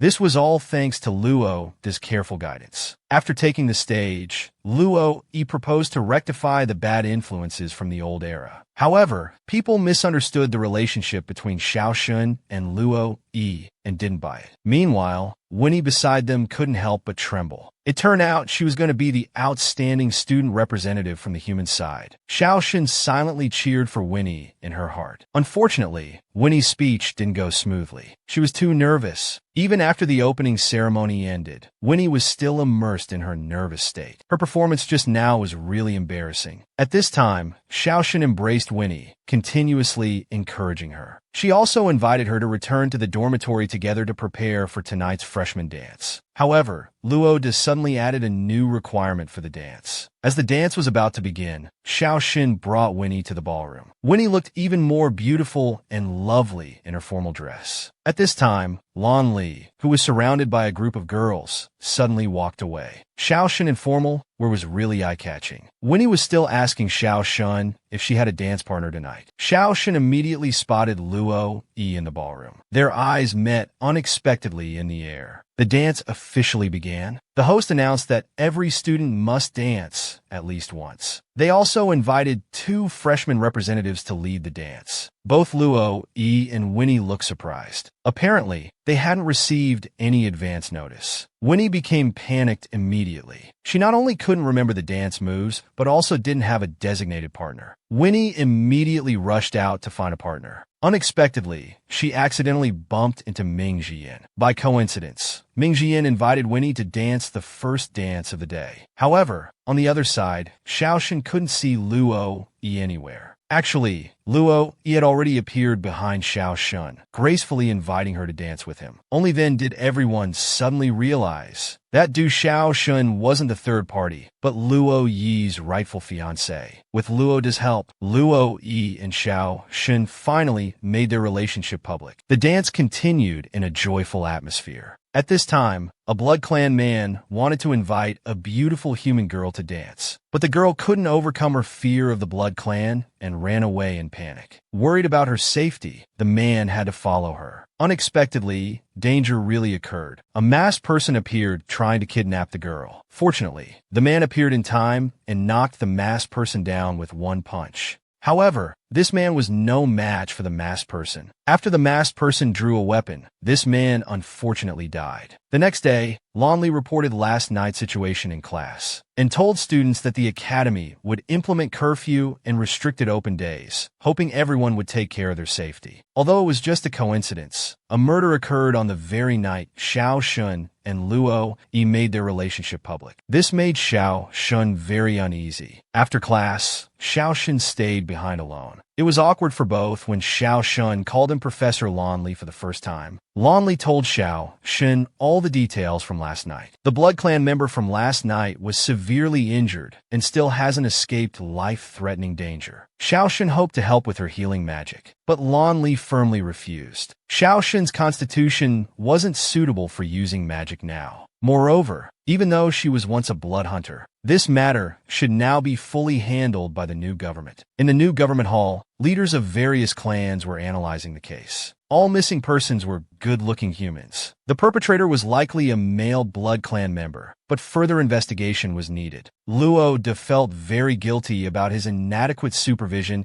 and would fully investigate the criminal situation at the academy to ensure the safety of academy students. In the girls' dormitory, Bai Ling anxiously waited at the door. Yaga hadn't returned after going home to get living expenses, and it was now much later than expected. Although Yaga might be staying overnight at home, the recent frequent disappearances made Bai Ling very uneasy. As they spoke, Bai Ling got dressed to go look for Yaga. However, Xiaoshen suddenly stopped her, saying it was almost curfew time. It was very dangerous to go out now. She asked them to stay in the dorm while she went to check the situation. However, Bai Ling and Winnie didn't agree. Bai Ling was Yaji's best friend, and she didn't need Xiaoshen to play hero. And Winnie was worried about Xiaoshen going alone. Yaji's home wasn't far from school. They decided to go with Xiaoshen to find Yaga. Soon they arrived at Yaji's house. After Bai Ling politely greeted them, she asked if Yaga was home. Surprisingly, Yaga was home, but the woman's expression was very strange. After the new government meeting, it was decided that the Lopester family would be responsible for investigating disappearances at and around the academy. Luo De specifically emphasized strict supervision to prevent more victims. As they spoke, subordinates brought a list of students who hadn't returned to school. Luo Yi's task was to confirm these students' safety. While checking the list, Luo Yi suddenly found Du Xiaoshen's name on it. Luo Yi asked the guards to protect the academy and hurriedly left. He suddenly had a bad feeling. Meanwhile, Du Xiaoshen and the others arrived at Yaji's house, but saw no sign of Yaga. It turned out Yaga had been tied up. The woman made an excuse that Yaga was still showering and served them delicious tea and snacks. She kept suggesting they drink the tea. Just as Bai Ling was about to taste the red tea, Du Xiaoshen interrupted her. Next moment, Winnie suddenly asked to use the bathroom and requested the woman to show her the way. Seeing the woman leave, Du Xiaoshen instantly switched the woman's cup with Bai Ling's. Soon the woman reappeared in the living room. She again suggested they enjoy the tea and snacks. Finally, the woman drank the red tea before her. However, the next moment, the woman fainted. It turned out the tea really was problematic. Xiaoshen immediately went to look for Winnie, but the bathroom was empty. The next moment, Bai Ling was also grabbed by a masked person. Du Xiaoshen grabbed a nearby teacup and instantly struck the masked person with a critical hit. Quickly grabbed Bai Ling and rushed out of the villa. Unexpectedly, they met Winnie on the roadside. It turned out Winnie had also sensed something was wrong, escaped in time, and called the police. However, two masked people blocked their path ahead. Xiaoshen told her two roommates to escape first, but none of them left. The two masked people were about to attack. Xiaoshen drew her dagger, leaped forward, and knocked down one person in black with a shadow kick. That's when the two girls discovered Xiaoshen's super fighting ability. As a blood hunter, she would absolutely not let masked people do as they pleased. Xiaoshen finally revealed her blood hunter identity. Her roommates hadn't imagined she had such an experience. The next moment, Xiaoshen told her roommates to leave quickly so she could focus on fighting. After a moment's hesitation, Winnie immediately pulled Bai Ling away. They couldn't become Xiaoshen's burden. The next moment, the masked people attacked again. Xiaoshen fought back with all her might. Not knowing Xiaoshen was a blood hunter before, the masked people had let their guard down. But now it was a real battle. However, what Xiaoshen hadn't expected was these masked people were carrying sleeping gas. Xiaoshen quickly retreated, thinking of countermeasures. 2 against 1 was already disadvantageous, plus the hidden weapons. In an instant, the masked people surrounded Xiaoshen. Winnie and Bai Ling quickly ran towards the police station. Bai Ling hadn't expected that Winnie and Xiaoshen could make such calm decisions in such an urgent situation. She also didn't know how they had detected the problems earlier. Actually, before entering, Winnie had carefully observed the surroundings. After entering, she noticed unusual scratches and sand on the ground near the door. Moreover, the woman's expression was very suspicious. She even trembled nervously while pouring tea. Based on these clues, Winnie became alert immediately. After leaving, Winnie also noticed a person in black shadow in the next window. Although not completely certain, for everyone's safety, Winnie decided to call the police first.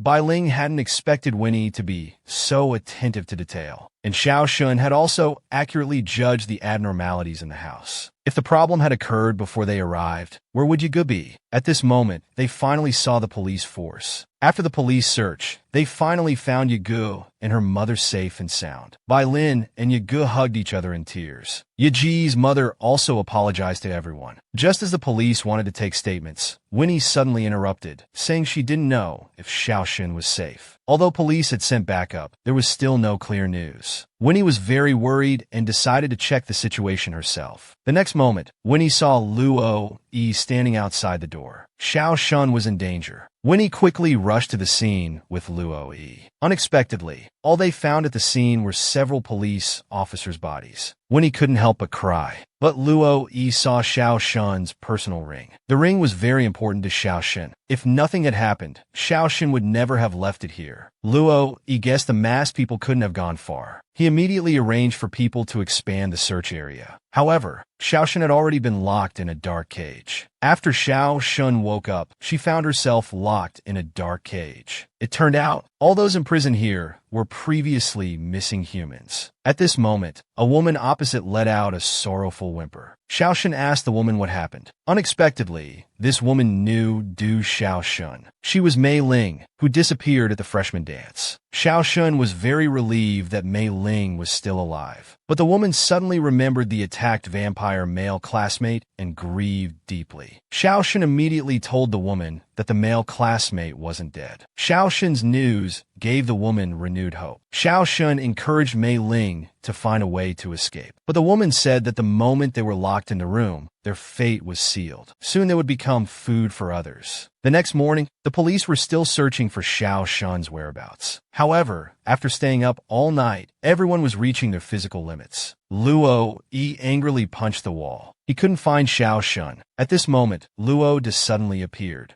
He criticized Luo Yi for leaving the student protection work to Xin while running around the city like a headless fly. However, Luo Yi had completely lost his composure now. If he couldn't protect his own fiancée, who could he protect? Although Li Ji told this man he had many things to do, right now he just wanted to confirm Xiaoxin was alive. He kept hoping he could see Xiaoxin waiting for him at some street corner. He blamed himself for arriving too late. But repeated disappointments had driven Luo Yi into despair. He wished Xiaoxin hadn't left the ring. That way he could still deceive himself that Xiaoxin was temporarily safe. Unexpectedly, Luo De offered words of comfort. Xiaoxin was in danger because she protected others. She wouldn't just wait for death. And as Xiaoxin's fiancé, Luo Yi should remain calm in the face of danger. Trust Xiaoxin and do his duty. The next moment, Luo De handed the latest intelligence to Luo Yi. They needed to make a new battle plan based on the intelligence. Luo Yi immediately adjusted his emotions and apologized to everyone present. Luo De was very pleased to see his brother's change. After reading the report, Luo Yi quickly made his analysis and targeted the vampire club mentioned in the report. Suddenly, a masked person opened the dungeon door. The imprisoned humans instantly became restless. It turned out that no one taken out of the cells ever returned. Xiaoxin quickly made a judgment. The current masked person in the prison wasn't either of the two from yesterday.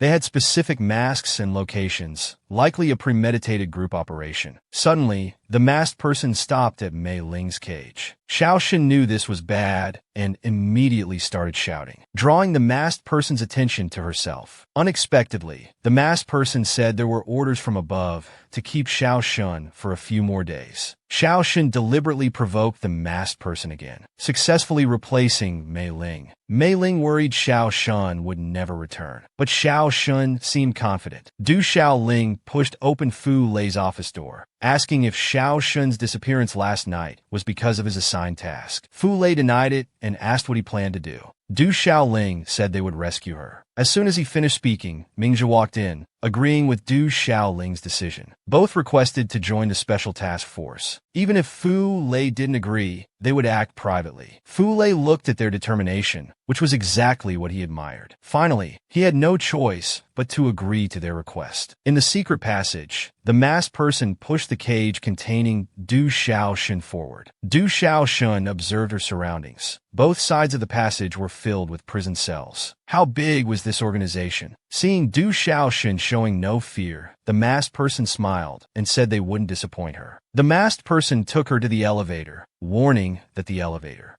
was the only exit from this dungeon, over 20 meters underground. Then remember Du Xiaoshun's hunter identity. That's quite a selling point. Du Xiaoshun remained unmoved by his intimidation. Upon arrival, he was still shocked by the scene before him. Masked vampires were everywhere, toying with humans. After sucking their blood, they carelessly tossed them aside. The masked person indicated that someone of your special status would be arranged for more premium clients. He also mocked that the new government would be replaced one day and humans would become mere food. The vampires in the room were shouting for more entertaining humans. The masked person brought Du Xiaoxin in. Du Xiaoxin shuddered at the bloody corpses she passed by. The masked person dragged Du Xiaoxin out of the cage. After introducing her hunter identity, he left. The person called Master walked up to Du Xiaoxin, showing an eager expression. Another masked person leaving the room asked, weren't they supposed to wait until the maze ceremony to release Du Xiaoxin? The person replied that if she couldn't pass this level, there was no value in cultivating her. The scene changed to Luo Yi disguising himself as a member, discussing infiltration plans for the underground club with the negotiator. Time was precious, so the two set out. Du Xiaoling walked determinedly on the dark street. Ming Jiyin crouched on a nearby rooftop wearing a mask, waiting for club members to capture Du Xiaoling as a regular human so they could get close to Du Xiaoshun. As Du Xiaoling walked, a car suddenly approached from behind.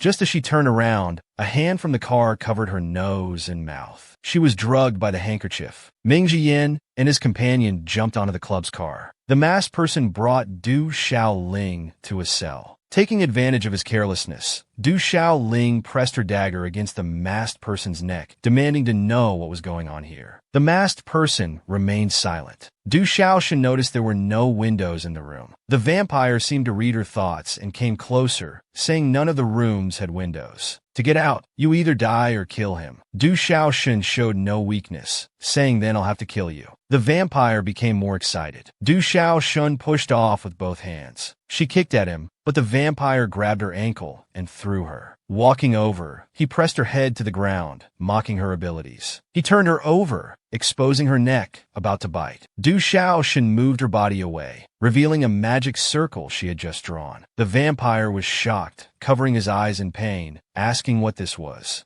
Du Xiaoxin strangled his neck with the iron chain, answering it was holy water. The vampire was surprised that an ordinary hunter could use witchcraft. Du Xiaoxin said you underestimate hunters too much. The strangled vampire was still laughing as he groped around and pressed a switch. The door behind opened, and Du Xiaoxin quickly rushed out. The masked people behind shouted and chased after. A person disguised as a masked figure nodded approvingly from the side. Meanwhile, the disguised Luo Yi and Xin arrived at the club. They were escorted to the elevator by masked people. Du Xiaoxin ran through the club's corridors, trying to escape to notify the police, but was shot from behind by pursuing masked people with a sedative. She fell down the stairs. Du Xiaoxin supported her still trembling body, got up from the ground, and continued running towards the exit. Reached the corridor, rushed into a random room to hide. The masked people outside were about to go in and capture her. A sleazy person stopped their actions. Du Xiaoxin had accidentally stumbled into their carefully prepared maze. Many VIP guests had arrived tonight, making it a perfect surprise. The masked person leading Luo Yi and Xin introduced them to tonight's special activity, the maze feast, asking if they wanted to participate. Luo Yi and Xin decided to split up. Luo Yi went to the maze. Xin followed the masked person to the VIP room, knocked him out, changed into the masked person's clothes, and left. The masked person announced there were 10 youths in the maze. They specifically emphasized that one handcuffed girl was a blood hunter with some aggression. This sparked even more interest among the members. Du Xiaoxin weakly leaned against the wall, observing her surroundings. This place was strange, with beds everywhere like a maze. Suddenly heard someone calling for their sister. She turned around and saw Du anxiously rush towards Xiaoling's figure, but bumped into a vampire. The vampire saw her handcuffs. Knowing she was the blood hunter, excitedly tried to catch her. Du Xiaoxin hurriedly turned to run, seeming to hallucinate. Everywhere around were scenes of vampires feeding, making it hard to distinguish reality from hallucination. Suddenly was caught up to.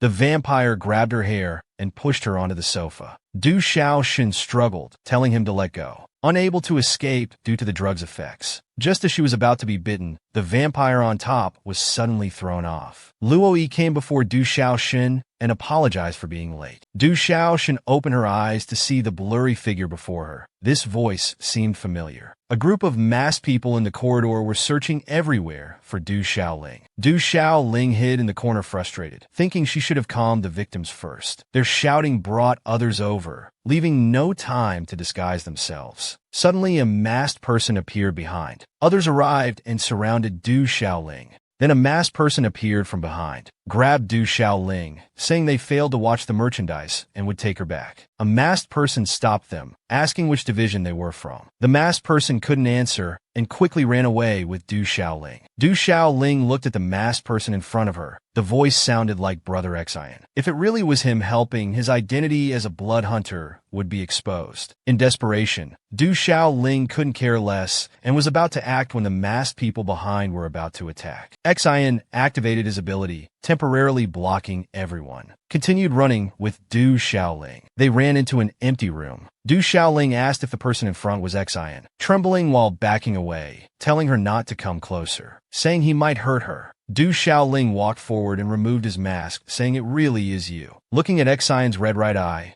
Du Xiaoling was confused. Xian explained that since his ability awakened, he had developed a desire for blood. Du Xiaoling was silent for a moment, then undid her collar, exposing her neck. Xian looked at the snow-white skin. Unable to resist anymore, his fangs emerged. He embraced Du Xiaoling's neck and bit down. In the maze, Luo helped Du Xiaoxin up. Du Xiaoxin saw the familiar face, became cautious, and pushed him away, saying this was all an illusion. Luo stepped forward and grabbed Du Xiaoxin's wrist. He still struggled to escape. Luo suddenly pinned him against the wall, telling him to calm down. Du Xiaoxin gasped in pain. Luo quickly apologized, then removed his mask. Du Xiaoxin denied it, saying he wouldn't appear here. It was all hallucinations. Luo held Du Xiaoxin's face, gently telling him this wasn't an illusion. Looking at Du Xiaoxin's somewhat dazed eyes, Luo kissed him with that familiar feeling.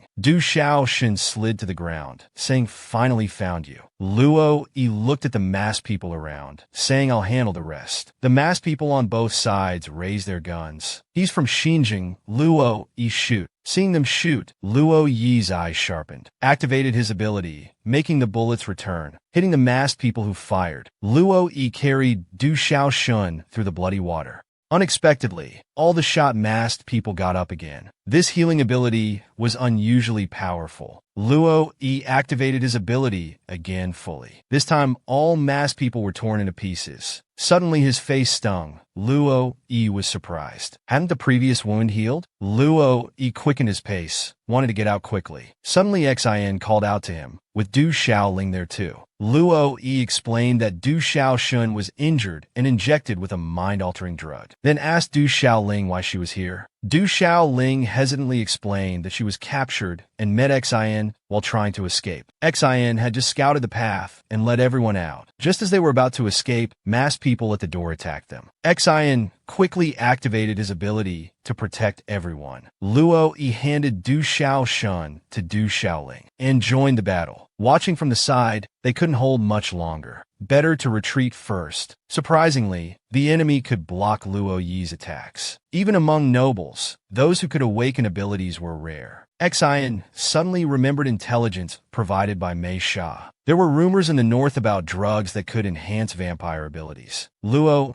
also noticed something strange. He needed to control his power and keep someone alive. Xian agreed to wait for the rescue team. The masked people said they had already blocked all exits. Before finishing, their throat was slashed. Ming Jiyan arrived with the reconnaissance team. Xian urged the club members to surrender. The masked person said this was just a branch of their grand cause, then stepped on a mechanism below. Poison gas emerged from above. Luo used his ability to disperse the poison gas around them. The masked people committed mass suicide. The reconnaissance team came to arrest the club members and rescued the captured humans. The masked people who escaped in the chaos. Lonley stood at a high place watching the destroyed club, planning to relocate and restart operations. A masked person reported to Air about the club's destruction. That person chuckled, saying this was just a welcome gift for Xinjing. In Luo Yi's house, Du Xiaoshan opened his eyes. Outside, Luo Yi was listening to subordinates report on the club's aftermath. With staff committing suicide, they could only question members to deduce the organization's scale and operations. Luo Yi opened the door. Seeing Du Xiaoshan awake, he rushed forward and hugged him. Du Xiaoshan was surprised. Luo Yi trembled, hugging him back and apologizing, saying he made him worry. Luo Yi blamed himself fearfully for not protecting him well. Du Xiaoshan quickly comforted him, saying it was his own willfulness. Luo Yi ended their mutual blame, asked Du Xiaoshan to value himself more in the future. He agreed, then asked about other situation. Luo Yi answered that everyone else had been rescued. Xin came to the forensics room, asking about the progress of the criminal's autopsy. Lonley took him in to discuss specific suspicions. They did blood tests but found nothing, but there's a possibility the drugs naturally decomposed. Xin reported to Fu Lei that the current case wasn't very valuable. He had ordered people to search for drug samples in the north. Fu Lei understood the severity of banned drugs entering the market. The masked people's mass suicide proved the complexity of this incident. The masked people said this was just a branch. The organization behind was larger than imagined, a huge challenge to the new government. Fu Lei also said after handling this case, he would announce major news to the public. After hearing the news, Xin rushed to Du Xiaoshan's room, hurriedly knocked on the door. Both were confused by Xin's sweaty appearance. Perhaps something was wrong with the new government. Xin said the government was fine. He couldn't wait to tell them that after the club incident, their marriage would be announced to the public. Hearing this, both Luo Yi and Du Xiaoshan were shocked. Du Xiaoshan asked why in confusion. Xin explained it was a symbol of peace between the two races. Luo Yi understood. The club incident caused quite a stir. This was to divert attention. Luo Yi looked at Du Xiaoshan, asking his opinion. Although marriage was private, Du Xiaoshan naturally agreed to follow the organization's arrangement. Xin sighed. Your marriage has become a political alliance. If the new government has problems in the future, your situation will become more complicated. Yet you're so calm. Du Xiaoshan was touched seeing Xin's deep consideration. Luo Yi firmly said the new government would be maintained with full effort, and he would only have one wife. That was Du Xiaoshan. Ming Zhiyin, who was outside with flowers, lowered his head upon hearing this. Xin expressed his envy. Luo Yi joked that he should find someone too. Then he pulled Xin out of the room, saying they needed to follow up on the case. Xin laughingly asked Luo Yi if he was embarrassed by his earlier words. Luo Yi denied with a red face. Neither noticed Ming Zhiyin hiding defeated in the corner. Suddenly, Luo Yi felt a sharp pain. He was somewhat worried but didn't say anything. Ming Zhiyin came to the rooftop, told the worried Du Xiaoling that Du Xiaoshan was fine and would be discharged soon. Du Xiaoling said frustratedly that her student status prevented her from leaving campus. Ming Zhiyin suddenly asked Du Xiaoling if she blamed her for pretending to be unconscious and joining the series. Du Xiaoling denied. Ming Zhiyin continued asking what if it was exposed because of Du Xiaoshan's danger. Du Xiaoling said she would try to avoid such things, then looked at Ming Zhiyin and asked, "Aren't you the same?" Ming Zhiyin comforted, "Yes, indeed." Du Xiaoling continued asking if she still liked her sister. Ming Zhiyin was silent for a moment, said he already had Luo Yi, and she didn't want to become his burden. Du Xiaoling suggested it was time to go back. Ming Zhiyin noticed the bite mark on his neck, but didn't say anything. The next day, Du Xiaoshan was discharged. The siblings hugged each other.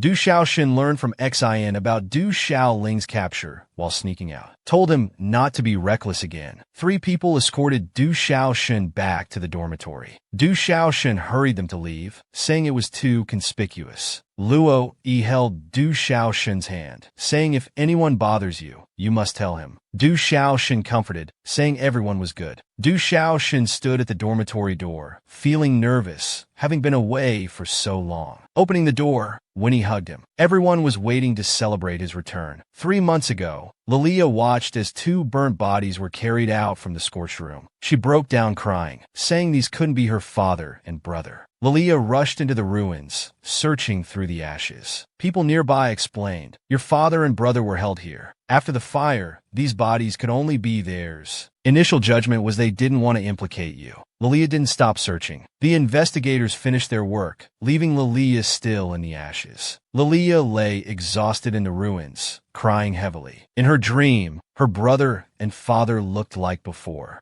Lilia hugged them, crying that she wanted nothing else, only them. Lilia felt very warm hugging Shelley's body. Waking from the dream, she alertly pushed away the person beside her, asking who she was. Shelley explained this was her home, the Maligna family. She was worried after what happened. Seeing Lilia faint in the ruins, she brought her back. After hearing this, Lilia fell back onto the bed powerlessly. All this misfortune was real. Shelley came forward asking if she was all right. She turned over, saying she wanted to be alone. After Shelley left, her mother asked why she brought her back. She wasn't a lady anymore, and this would cause gossip. Lilia felt sad hearing Shelley's rebuttal. Shelley brought food into the room. Seeing she wouldn't eat, her mother sarcastically said they couldn't afford a doctor if she got sick. After Shelley asked her mother to leave, Lilia asked her if she wanted to keep her here to take revenge. Shelley quickly denied, comforting her that there's hope as long as one lives. Lilia was desperate, saying with her loved ones dead, what hope was there? Shelley was optimistic, saying everyone will leave eventually. But we can't deny there are still other meaningful things in this world. Lilia asked what they were. After thinking, Shelley said, "At least your father and brother wanted you to live on." Lilia couldn't help but tear up, feeling warmth from a servant. Lilia got up, asking why she was still so kind, despite how cruel she had been before. Shelley explained, she was used to being by young lady's side. "Just stay here for now." Lilia said she was nothing now. Don't call her young lady anymore. Shelley knelt down, saying no matter what happens, you're still Lady Lilia. Lilia remembered she still had things to do. Images of Luo, couple flashed in her mind. We have time ahead. Shelley's mother was scolding Lilia for not washing dishes clean. Lilia smashed the plate. Shelley's mother grew angrier, saying, "What attitude is this? Living here free for 3 months, and you smash plates when asked to wash them." Lilia held back her anger. Shelley's mother continued, "You think you're still the young lady from before?" Lilia couldn't bear it anymore and smashed all plates on the ground. Shelley's mother said distressedly, "Do you know how expensive those plates were?" Then pointed at the door, saying she could leave if she didn't want to work. Lilia's eyes were turning red. She left angrily, slamming the door. Shelley returned home, asking where Lilia went. Mother said she threw a tantrum and left. Shelley helplessly went out to find her. Lilia walked on the street, seeing warmth around her, feeling hungry. Lilia sat down somewhere randomly. The waiter asked what she wanted to eat. Lilia retorted, asking if she couldn't rest when tired. When customers came, the waiter asked her to leave and make room. Du Xiaosheng and Luo Yi were also on the street. Luo Yi noticed Lilia leaving. After telling Du Xiaosheng, both fell silent. Lilia sat at a street corner, thinking how she ended up homeless. A child handed her a bag, saying it was from a brother and sister. Lilia looked up and recognized Luo Yi and Du Xiaosheng. Lilia waved the money bag to the ground, shouting she would never accept their charity, then ran away. Lilia heard from passersby that Luo Yi and Du Xiaosheng would hold an engagement banquet, symbolizing peace. She calmly turned and left. Picking up a knife, she thought, how can those who made me lose everything find happiness so easily? Luo Yi helped Du Xiaosheng put on formal clothes, saying he would announce her as his fiancée, asking if she was ready. Du Xiaosheng said everyone else was preparing. She hadn't done anything. Luo Yi leaned closer, joking that he meant tonight. Du Xiaosheng was startled, telling him not to mess around. Luo Yi comfortingly kissed Du Xiaosheng's hair, leading her blushing downstairs. Under everyone's gaze, they walked hand in hand onto the stage, solemnly vowing their eternal loyalty to each other. The audience had various expressions. Du Xiaoling stood with Xing, silently praying for Du Xiaosheng's happiness. Ming Jian remained silent. Free looked pleased. Roommates were also happy for Du Xiaosheng. Lonely hid behind a pillar drinking.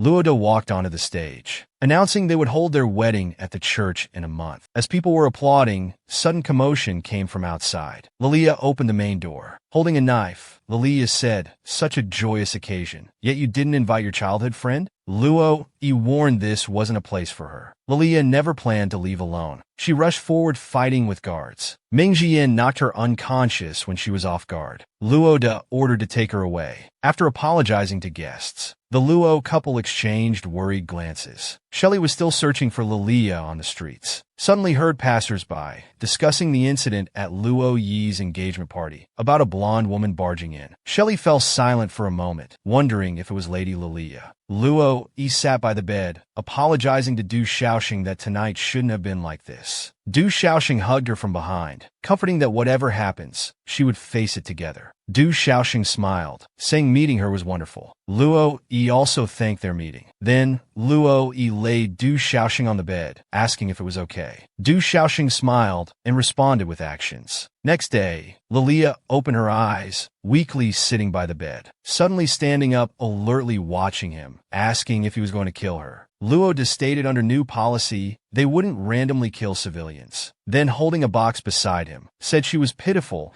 but he wouldn't let her interfere with Luo Yi's happiness. Take the money and leave. Lilia angrily said she wouldn't take his money. Luo De stood up, saying revenge would do her no good. After closing the door, Reinhard asked about the situation. Lilia is very stubborn and won't easily compromise. With the Meligena family's fall, there's much aftermath to deal with. 2 years ago, the Lady of Meligena died in the battle with blood hunters. This destined them to do everything to prevent peace between humans and vampires. Of course, that wasn't their only purpose. Lilia curled up in bed, reflecting on her 3 months of acting out of spite. After doing so many foolish things, she couldn't rush headlong anymore. As long as she could get revenge, enduring humiliation didn't matter. Servants reported that Lilia refused to eat, wanting to see Luo Yi, and her maid was waiting outside. Kelly said perhaps Lilia's obsession with Luo Yi made her act this way. Luo didn't care about that, saying Lilia couldn't stay here. Luo Yi heard everything from outside. Kelly entered Lilia's room. She insisted she wouldn't leave without seeing Luo Yi. Someone behind her knocked her unconscious when she wasn't looking. Shelley stood worriedly outside, unable to do anything. Suddenly heard movement and saw Kelly carrying Lilia out. Quickly shouted. Kelly ordered to gag Shelley, not to disturb the master. Then, Luo Yi arrived, asking Kelly what she was doing. Lilia opened her eyes, recognized, and called out Yi. Luo De was surprised by Luo Yi's decision to keep Lilia in the capital and find her work. Luo Yi said this was his request. They shouldn't be ruthless. Luo De asked if he wasn't afraid of revenge. Luo Yi paused, asking his thoughts on the fire 3 months ago. Luo De said it wasn't as simple as it seemed. Luo Yi said, if it was truly Meligena's plot, Lilia was the only lead. Luo De smiled, saying Luo Yi had grown up, then asked what if she harmed Du Xiaoxing. Luo Yi said he'd discussed it with her and made sufficient security arrangements. Seeing his thorough preparation, Luo De agreed. At school, when he saw Du Xiaoxing's worried face and asked why she seemed troubled when about to marry, wondering if it was pre-wedding anxiety, Du Xiaoxing laughed. When he continued asking if it was about Lilia, with her thoughts guessed, Du Xiaoxing could only admit. Winnie comforted her, saying she wouldn't shake their relationship. Seeing Winnie's reaction to their romance, Du Xiaoxing asked if she had someone she liked. Winnie quickly denied, saying she only wanted to study well. Suddenly, Winnie pointed Du Xiaoxing to Lilia carrying books ahead. Du Xiaoxing understood. The arranged job was at the library. Shelley asked Lilia to rest, but Lilia refused, saying as a new librarian, she should work hard. Shelley remarked that her lady had changed a lot this time. Watching Lilia work diligently, Shelley felt relieved and grateful for Luo Yi's arrangement. Lilia quickly gestured for her to be quiet. Revenge was her own matter. She couldn't involve Shelley. Nearby, Pulin watched Lilia with a kind expression. He thought the librarian here might be Luo Yi's spy, so he needed to be careful. After a week of observation, Pulin was the most suspicious. He was the only one willing to accept her. To figure out what Pulin was plotting,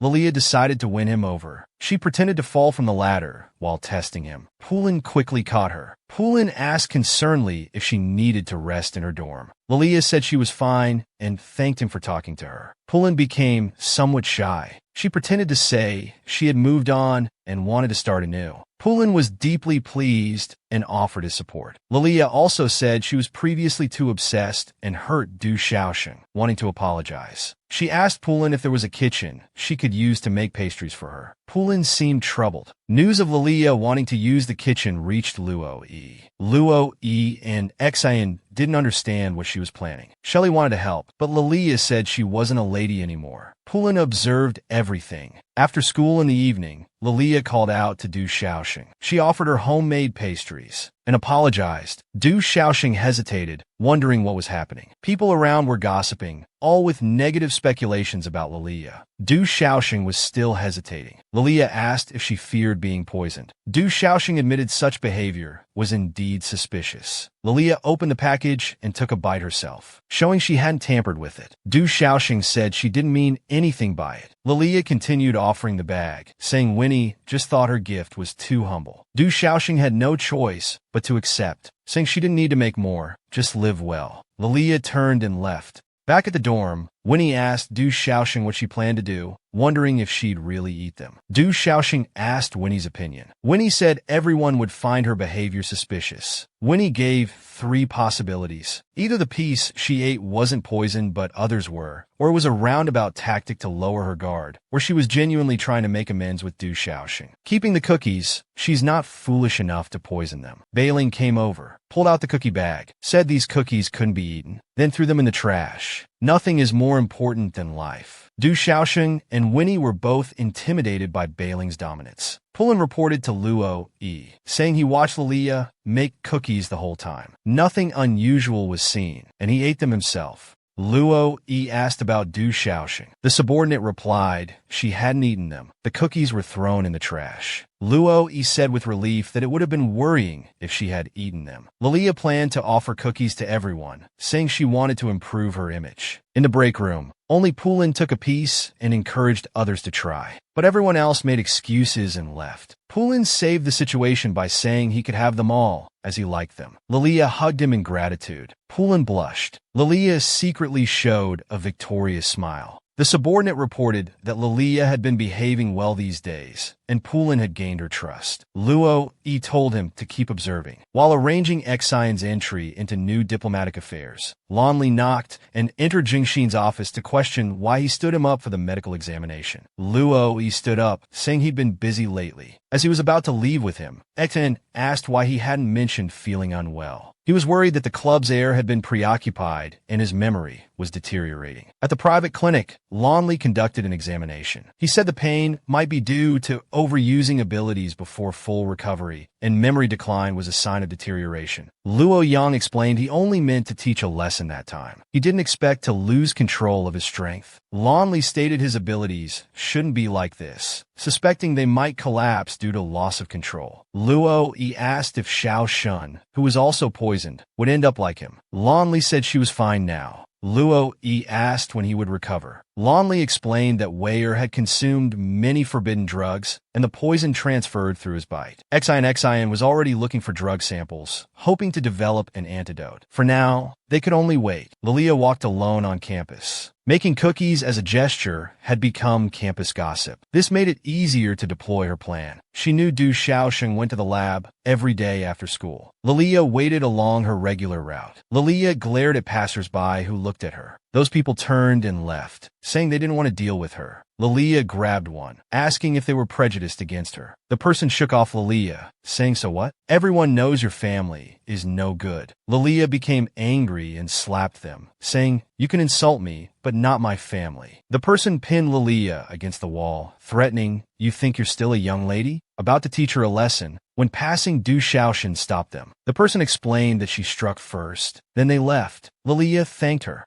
Du Xiaosheng said it was nothing, and turned to leave. Lilia called out to her, saying she was lost and couldn't find her way back to the library. Du Xiaosheng pointed in a direction, saying she could follow her. Lilia followed, saying she could keep her distance. While walking, Lilia asked Du Xiaosheng if she hated her. Du Xiaosheng honestly said her feelings were complicated. Lilia extended her hand, saying, "Since you don't hate me, let's put our differences aside." Du Xiaosheng was somewhat surprised. Du Xiaosheng pondered, thinking it seemed suspicious, but not ruling out genuine kindness. Du Xiaoxin reached out to shake Lilia's hand, suddenly pulled back, asking what she meant by taking so long to consider. You arrange work for me, help me out, but in the end, don't trust my help. Am I just satisfying my fake kindness? Or do you want to crush me, watching me struggle? Du Xiaoxing told her calm down. She demanded to know if she ate the cookies. Seeing no response, Lilia turned away disappointed, saying no one in the world believed in her, wondering who she was trying so hard to live for. Du Xiaoxing felt guilty, thinking even if cautious, she shouldn't have shown it. This was when she was most vulnerable and sensitive. Would she do something foolish? Du Xiaoxin followed behind Lilia. She actually went to the gray zone. It was too dangerous for a girl to come to such a chaotic place. Du Xiaoxing saw Lilia being invited to drink. There were spices here that could knock out unsuspecting people, and it was easy to get lost inside. Lilia covered her nose and mouth beforehand. Du Xiaoxin wanted to follow. Luo Yi's subordinate stopped her from entering. Lilia's scream came from inside. Du Xiaoxin tried to enter, breaking free from Luo Yi's subordinate's restraint. The subordinate had no choice but to follow. Feeling dizzy, when they could see clearly again, Du Xiaoxin had disappeared. The subordinate quickly returned to report to Luo Yi. Du Xiaoxin walked out of the alley, asking some smoking thugs if they'd seen a blonde girl. The two laughed and said they had. It's easy to get lost here. I'll take you. Du Xiaoxing followed. The thug pointed to a half-open door, saying she was inside. Du Xiaoxing probed about the blonde girl's characteristics. The two couldn't answer. Du Xiaoxing became alert, asking if they'd really seen her. The thugs showed their true colors. Du Xiaoxin turned to leave. A thug grabbed Du Xiaoxin's shoulder. Du Xiaoxin shook off his hand, kicked him far away. Both thugs were surprised at how rough this woman was. At that moment, a mysterious cloaked figure descended from above. When Luo Yi heard his subordinate's report about Du Xiaoxin's disappearance, he quickly brought people for rescue. When Luo Yi arrived, Du Xiaoxing was still there, but his eyes were somewhat vacant. Luo Yi worriedly grabbed Du Xiaoxing's shoulders, asking what happened. He struggled to speak the words "not dead" intermittently. Luo Yi was confused. Du Xiaoxing continued, saying your Meligena wasn't dead. Du Xiaoxing caressed Luo Yi's face, then fell unconscious the next second. Fortunately, Xian arrived with the police force. Seeing Du Xiaoxing's arm draped over Luo Yi's neck, he quickly turned away. Luo Yi picked up Du Xiaoxing. He solemnly told Xian that Xiaoxing said Meligena's people might still be alive. The playfulness disappeared from Xian's face as he became serious. The gray zone was no small matter. Lon Li examined Du Xiaoxing, said he probably inhaled too much of the incense, would be fine tomorrow. Specifically mentioned he'd be very clingy today, so he wouldn't disturb them. Luo Yi looked at Du Xiaoxing, thinking he was really cute. Don't unconsciously seduce people. The next day, Du Xiaoxing woke up to find himself in Yi's room. Suddenly remembered worrying about Lilia and walking into the alley last night, but couldn't remember much after that. Du Xiaoxing got up, wanting to find Luo Yi for answers. Outside, the maid changed to calling him young madam, Luo Yi's request. The maid said Luo Yi was in the study and they could have breakfast together after washing up. At the study, Du Xiaoxing asked Luo Yi about Lilia's situation. Learning her condition was similar to his own, Du Xiaoxing explained yesterday's events. Luo Yi said, "You're always like this." Du Xiaoxing apologized for underestimating the situation, saying he couldn't remember after meeting the masked person. Luo Yi said he'd investigate this matter. Du Xiaoxing saw he'd been busy for long and asked him to eat breakfast. Luo Yi teased that he was very clingy last night, saying he took care of him all night. Du Xiaoxing almost spat, then asked about the change in how he was addressed. Asked if he didn't like it. Du Xiaoxing of course liked it. Solemnly said he would become stronger. Luo Yi smiled, saying he was taking a spouse, not going to war. Seeing Du Xiaoxing's worried face, Luo Yi comforted him, saying he brought intelligence that Meligena's family might not be dead and were connected to underground organizations. In the room, Lilia curled up on the bed, looking at the family crest in her hand, missing her brother and father. Nothing else matters, just don't abandon me. In the infirmary, Ming Jiyin opened his eyes, saw Winnie watching over him. The previous night, Ming Jiyin followed Du Xiaoxing to the gray zone, saw Du Xiaoxing deal with the thugs. The masked person suddenly appeared. Du Xiaoxing drew a dagger, asking who they were. The masked person swung their whip, knocking away Du Xiaoxing's dagger. Du Xiaoxing grabbed the whip and kicked at the masked person's face. sprayed holy water hidden in his sleeve at the masked person. The masked person had strong self-healing abilities. Du Xiaosheng didn't want to get entangled. Turned to leave. At the corner, heard someone talking to Lilia. That person claimed to be a follower of the lewd religion. Lilia asked what it had to do with her. That person handed over the Maligna family crest. The masked person said they were ordered to protect her. Once exposed, they were to inform her that her father and brother were still alive. They hoped she wouldn't seek revenge and live well. Du Xiaosheng eavesdropped. Didn't notice the masked person's sneak attack from behind. Was strangled by the whip. Lilia also discovered Du Xiaosheng there. Then, Ming Jian arrived supporting Du Xiaosheng, told him to leave quickly and bring the news to Xinjing.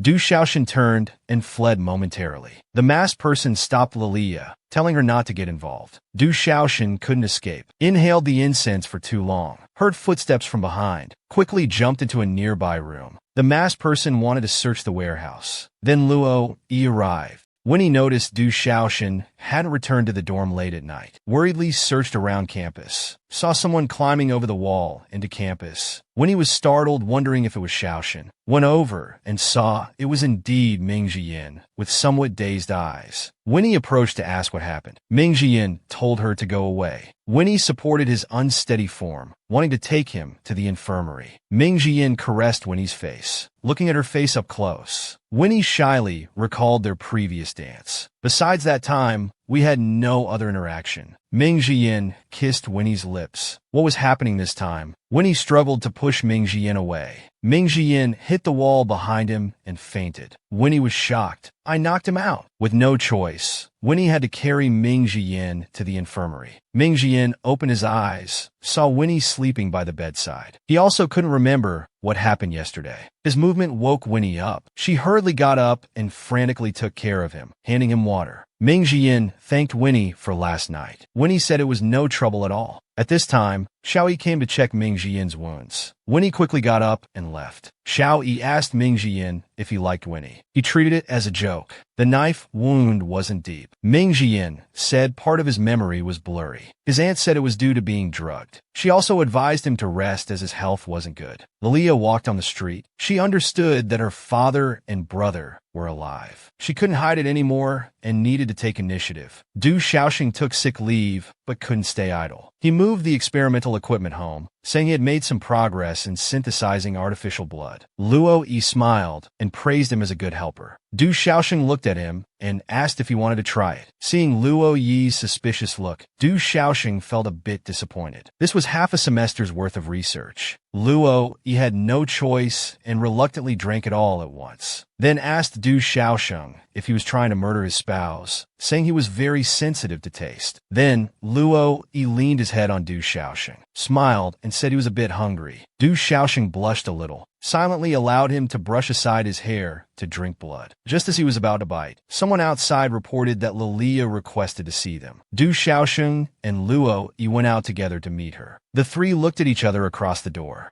Luo Yi coldly asked what she wanted. Lilia took a deep breath, saying she wanted to discuss last night's events. She also requested to talk inside. She first apologized to Du Xiaosheng with a bow for not controlling her emotions yesterday. Luo Yi asked if she came just to apologize. Lilia sat down, mentioning she remembered some things from last night. She confessed about the masked person returning her family crest. Luo Yi asked why she did this. She said she wanted to cooperate with Xinjing. Both Luo Yi and his spouse were shocked to hear this. To show sincerity, Lilia revealed that her father and brother were still alive. The couple was surprised she confessed, realizing she knew she couldn't hide it anymore. Luo Yi asked why she wouldn't side with her relatives. Lilia knew Xinjing would eventually defeat the rebels and begged them to spare her father and brother from death. The reason seemed somewhat forced. Luo Yi asked if she already knew about their force's size. Lilia said she didn't know. She just selfishly wanted to see them. They refused to meet her, fearing it would implicate her. She feared their last meeting would be at their execution. If they died, she didn't want to live alone. Luo Yi and his spouse were both moved. Lilia took the chance to express her intentions, saying she had always been sincere. Du Xiaoxing was a bit unhappy. Luo Yi got up and told her to go back and wait, saying he would report to Xinjing. Du Xiaoxing asked if Lilia could be trusted. He said whether her intentions were genuine and if Xinjing would cooperate with her were questions worth pondering. Just avoiding the death penalty was enough to make one think. Xinjing was already closely watching Lilia, but cooperation would bring more information. Luo Yi agreed. She might be a double agent. Winnie was freaking out in the dorm. After last night's events, she couldn't focus on studying at all. Her roommates were confused and asked what was wrong. Winnie quickly said she was fine.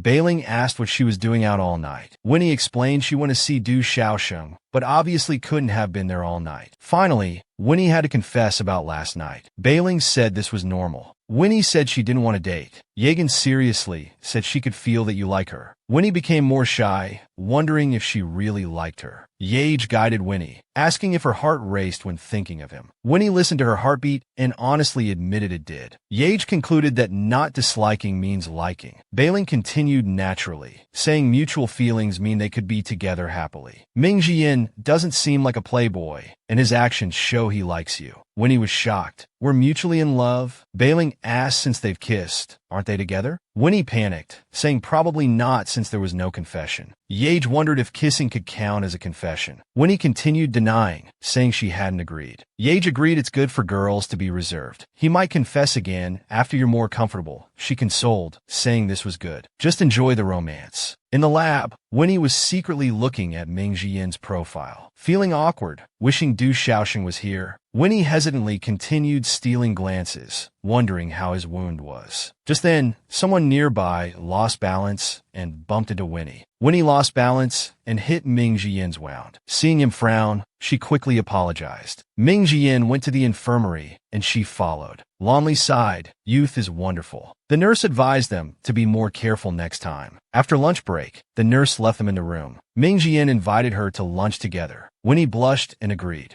Ming Jian told her to find a seat and wait. Winnie was happy. This was their first lunch together. Ming Jian handed her the newly bought lunch, saying lunch should be good. Winnie was touched, thinking, is this what love is? Then he said this was to thank her for yesterday's help. Since it's already bought, it would be a waste not to eat. Winnie remembered Du Xiaoxing, who had helped her before. It was really nice to have met them. Luo Yi's subordinate brought their wedding attire. They want to try them on separately. Luo Yi waited at the door. Du Xiaoxing asked how she looked in the white wedding dress. Luo Yi smiled, kissed her hand, and said, "You'll be the most beautiful bride in the world." After dismissing the servants, Luo Yi apologetically said their marriage had still become entangled with politics. But without political pressure, they wouldn't be marrying so early. Du Xiaoxing asked if he was worried the wedding would be sabotaged. Even with strong security, Luo Yi was still worried. Du Xiaoxing comforted him, saying not to worry too much, his intention was enough. Luo Yi solemnly asked if she was willing to become his wife. Du Xiaoxing naturally answered yes.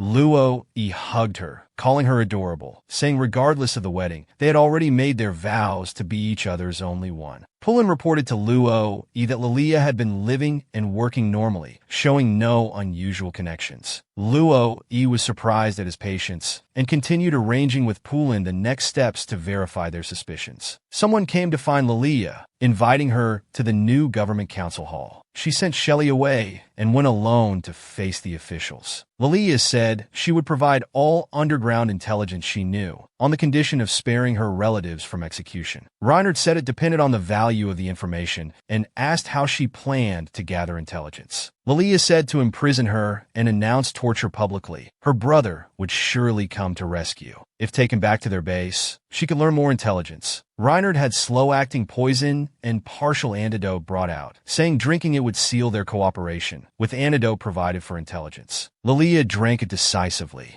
She said being summoned publicly to the council hall was already the start of torture. After the meeting, Luo Yi met Reinhardt privately. 2 days before the wedding, this would anger the underground organization. Reinhardt apologized, saying this would divert the underground party's attention. They would think wedding security would be tighter, making the dungeon less guarded. They would redeploy for Lilia. He had already positioned lookouts near the church and would try to protect everyone's safety. Luo-yi was unhappy and practiced sword alone in the courtyard. Though he couldn't use special abilities now, he could still fight. Just as he was about to swing, Du Shaoxing blocked him, invited him to practice together, neither being polite. Back and forth, Luo-yi carried the seriously fighting Du Shaoxing on his shoulder. Just as Du Shaoxing was about to struggle, Luo-yi carried him back to the room. The underground party leader was furious about the new government's actions against Lilia, vowing they would pay for this. On the eve of the wedding, they suddenly received news. The prince from the southern kingdom arrived early to offer his blessings. Luo De worriedly said tomorrow's wedding would be dangerous, unsuitable for foreign friends to attend. Free suggested sending people to escort and delay their arrival. Reinhard stood up, saying they must show everyone that the new government can protect citizens and fight the underground party. That night, everyone was worried. The traveling twins were tirelessly playing with marbles. Prince Sack dressed like a little girl, wondering if they would like his gift. Subordinates suddenly reported messengers from the capital ahead. The wedding was being held in the church. Reinhard comforted that they controlled the number of guests, and the southern prince hadn't arrived, so they could focus on the battle. Xian looked at the nervous Luo-yi, comforting that Du Shaoxing would arrive soon. Winnie sat in the guest seats, secretly watching the dejected Ming Jiyan. The music started. Luo-yi was somewhat stunned. Du Shaoxing walked down the red carpet arm in arm with her brother.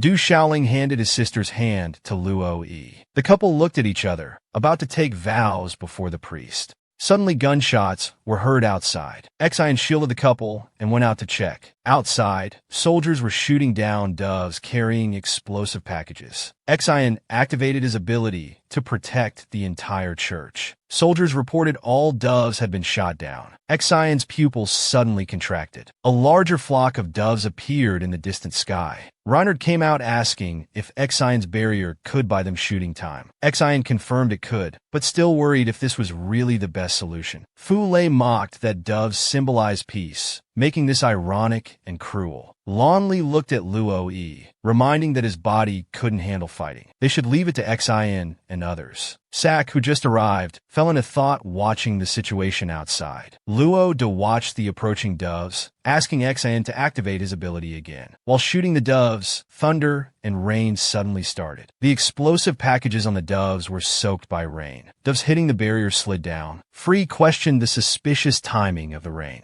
It seemed like someone important was helping. Lonley sighed the rain was timely, as explosives become ineffective when wet. After the sky cleared, Sack's carriage door opened. Everyone bowed to him. Sack lifted his skirt and returned the bow. Reinhard quietly asked Luo De if the information was wrong and if it was actually a princess. Luo De wasn't sure either. Reinhard asked him if the rain was his doing. Sack admitted it, saying a wedding shouldn't be disturbed. Xian was surprised that such an incredible ability to control weather existed. Sack explained that his family inherited elven bloodline, allowing them to borrow nature's power. Everyone returned to the church. The younger twin grabbed a dove, wanting to eat it. The older brother threw the dove away, telling him better food was coming later. Sack asked the Luo-yi couple if he had missed the best part. Luo-yi answered that his timing was perfect. The couple exchanged rings before the crowd. They kissed happily. Everyone eagerly participated in the bouquet toss. The bouquet fell into Sack's arms. He wondered if he would start an international romance. At the wedding banquet, subordinates reported that someone had taken Lilia. Reinhard and Luo De exchanged smiles. Everything was going according to plan. Luo De approached Luo-yi. He handed him their parents' necklace. Luo-yi was confused, wondering how something lost 2 years ago ended up with him. Luo De explained that Fortress people found it. Perfect timing to return it on his wedding night. Their parents would bless them from heaven. Luo De smiled, saying the task of continuing the Lopister family line was now his, telling him to return to his room soon. Misha asked Xian about the progress of searching for forbidden medicine in the north. Seeing Xian reply there was no news, Misha took out a small bottle from his bag and handed it to him. Said it would be his wedding gift today. It was a sample of the forbidden medicine. Xian was surprised. Misha explained that such things were easy to obtain in his territory. When Xian wanted to give the sample to Luo-yi, Misha quickly pointed out he had already left the party. Xian put the sample in his pocket, not wanting to spoil their night. Luo Yi opened the door to find Du Xiaoxing already drying his hair. He teased that he took a bath without waiting. Du Xiaoxing shyly said he wasn't used to it, quickly pushed him into the bathroom. After washing, Luo Yi asked him to hand over his clothes. Du Xiaoxing reached in. Luo Yi grabbed his wrist and pulled him into the bathroom. Du Xiaoxing shyly asked what he was doing. Luo Yi smiled and asked how about some bathroom play. Du Xiaoxing pushed him, but accidentally knocked off Luo Yi's towel around his waist. He quickly told Luo Yi to calm down. Luo Yi laughed, saying after this commotion, there was no need to put clothes back on. Du Xiaoxing hesitated with a red face. Finally, he gave in. Looking at the bed, he suggested moving there instead. Luo Yi obeyed. He pounced on him on the bed, caressing the scar on his chest. He asked if tonight he could tell him how he got it. Du Xiaoxing recalled Luo Yi's incident and shook his head. The future is what matters most now.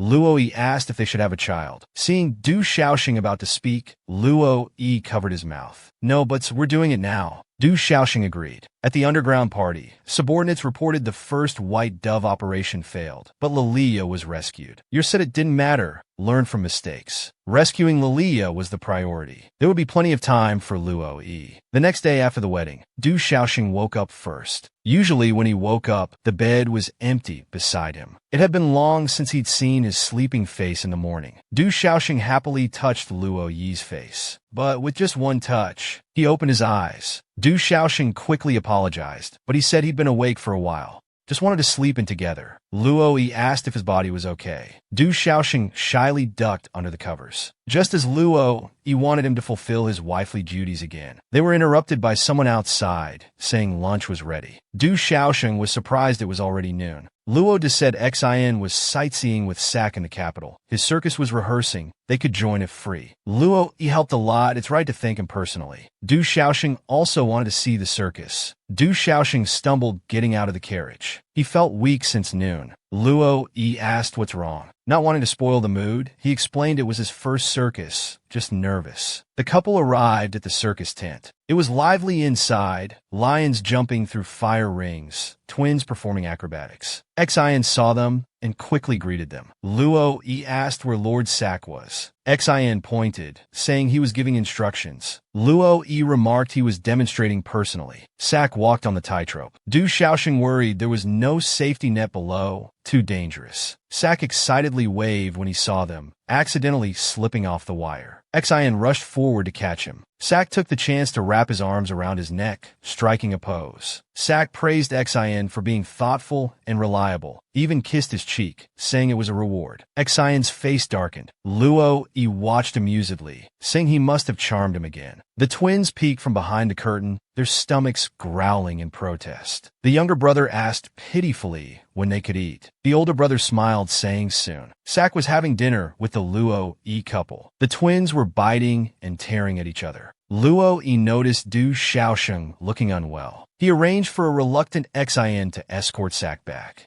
In the carriage home, Du Xiaoxing rested his head on Luo Yi's shoulder, looking tired. Feeling his forehead, he had a fever. He'd been pushing himself all day. Luo Yi asked if he knew he was sick. Du Xiaoxing smiled, saying he just felt weak, not necessarily sick. Luo Yi was unhappy, saying he should speak up when feeling unwell, then felt guilty for not noticing. Du Xiaoxing apologized, saying as his wife, he shouldn't be so delicate and shouldn't miss important dinners. Luo Yi sighed, hugging him, saying he could be more selfish. Du Xiaoxing listened to his heartbeat, closing his eyes contentedly. Back in the room, the doctor diagnosed fever from exhaustion. After seeing the doctor out, Luo just stopped his brother, chopped his forehead, scolding him, making his wife sick on their first day of marriage. How embarrassing if people found out. As Luo Yi tried to explain, Luo Yi left, telling him to show more restraint. Rarely scolded by his brother, Luo Yi knew he should care for his wife. He'd have to abstain for a while. The next day, Luo Yi was woken by knocking, about to scold the maid when opening the door, but Xin had urgent business. Arriving at the scene, Xin reported. Initial judgment suggested a wild animal attack last night. Looking at the mangled corpse, Luo Yi hesitated. Wild animal? Xin asked, confused. Are you suspecting Lord Sak? Luo Yi explained. Besides the underground party, his circus had many suspicious points. The werewolf-like twins and the beast-controlling trainer were all suspects. Exine thought it unlikely they'd act so soon after arriving. As guests, investigation would be difficult. Better to clear their suspicion quickly. Exine said he'd handle it. Luo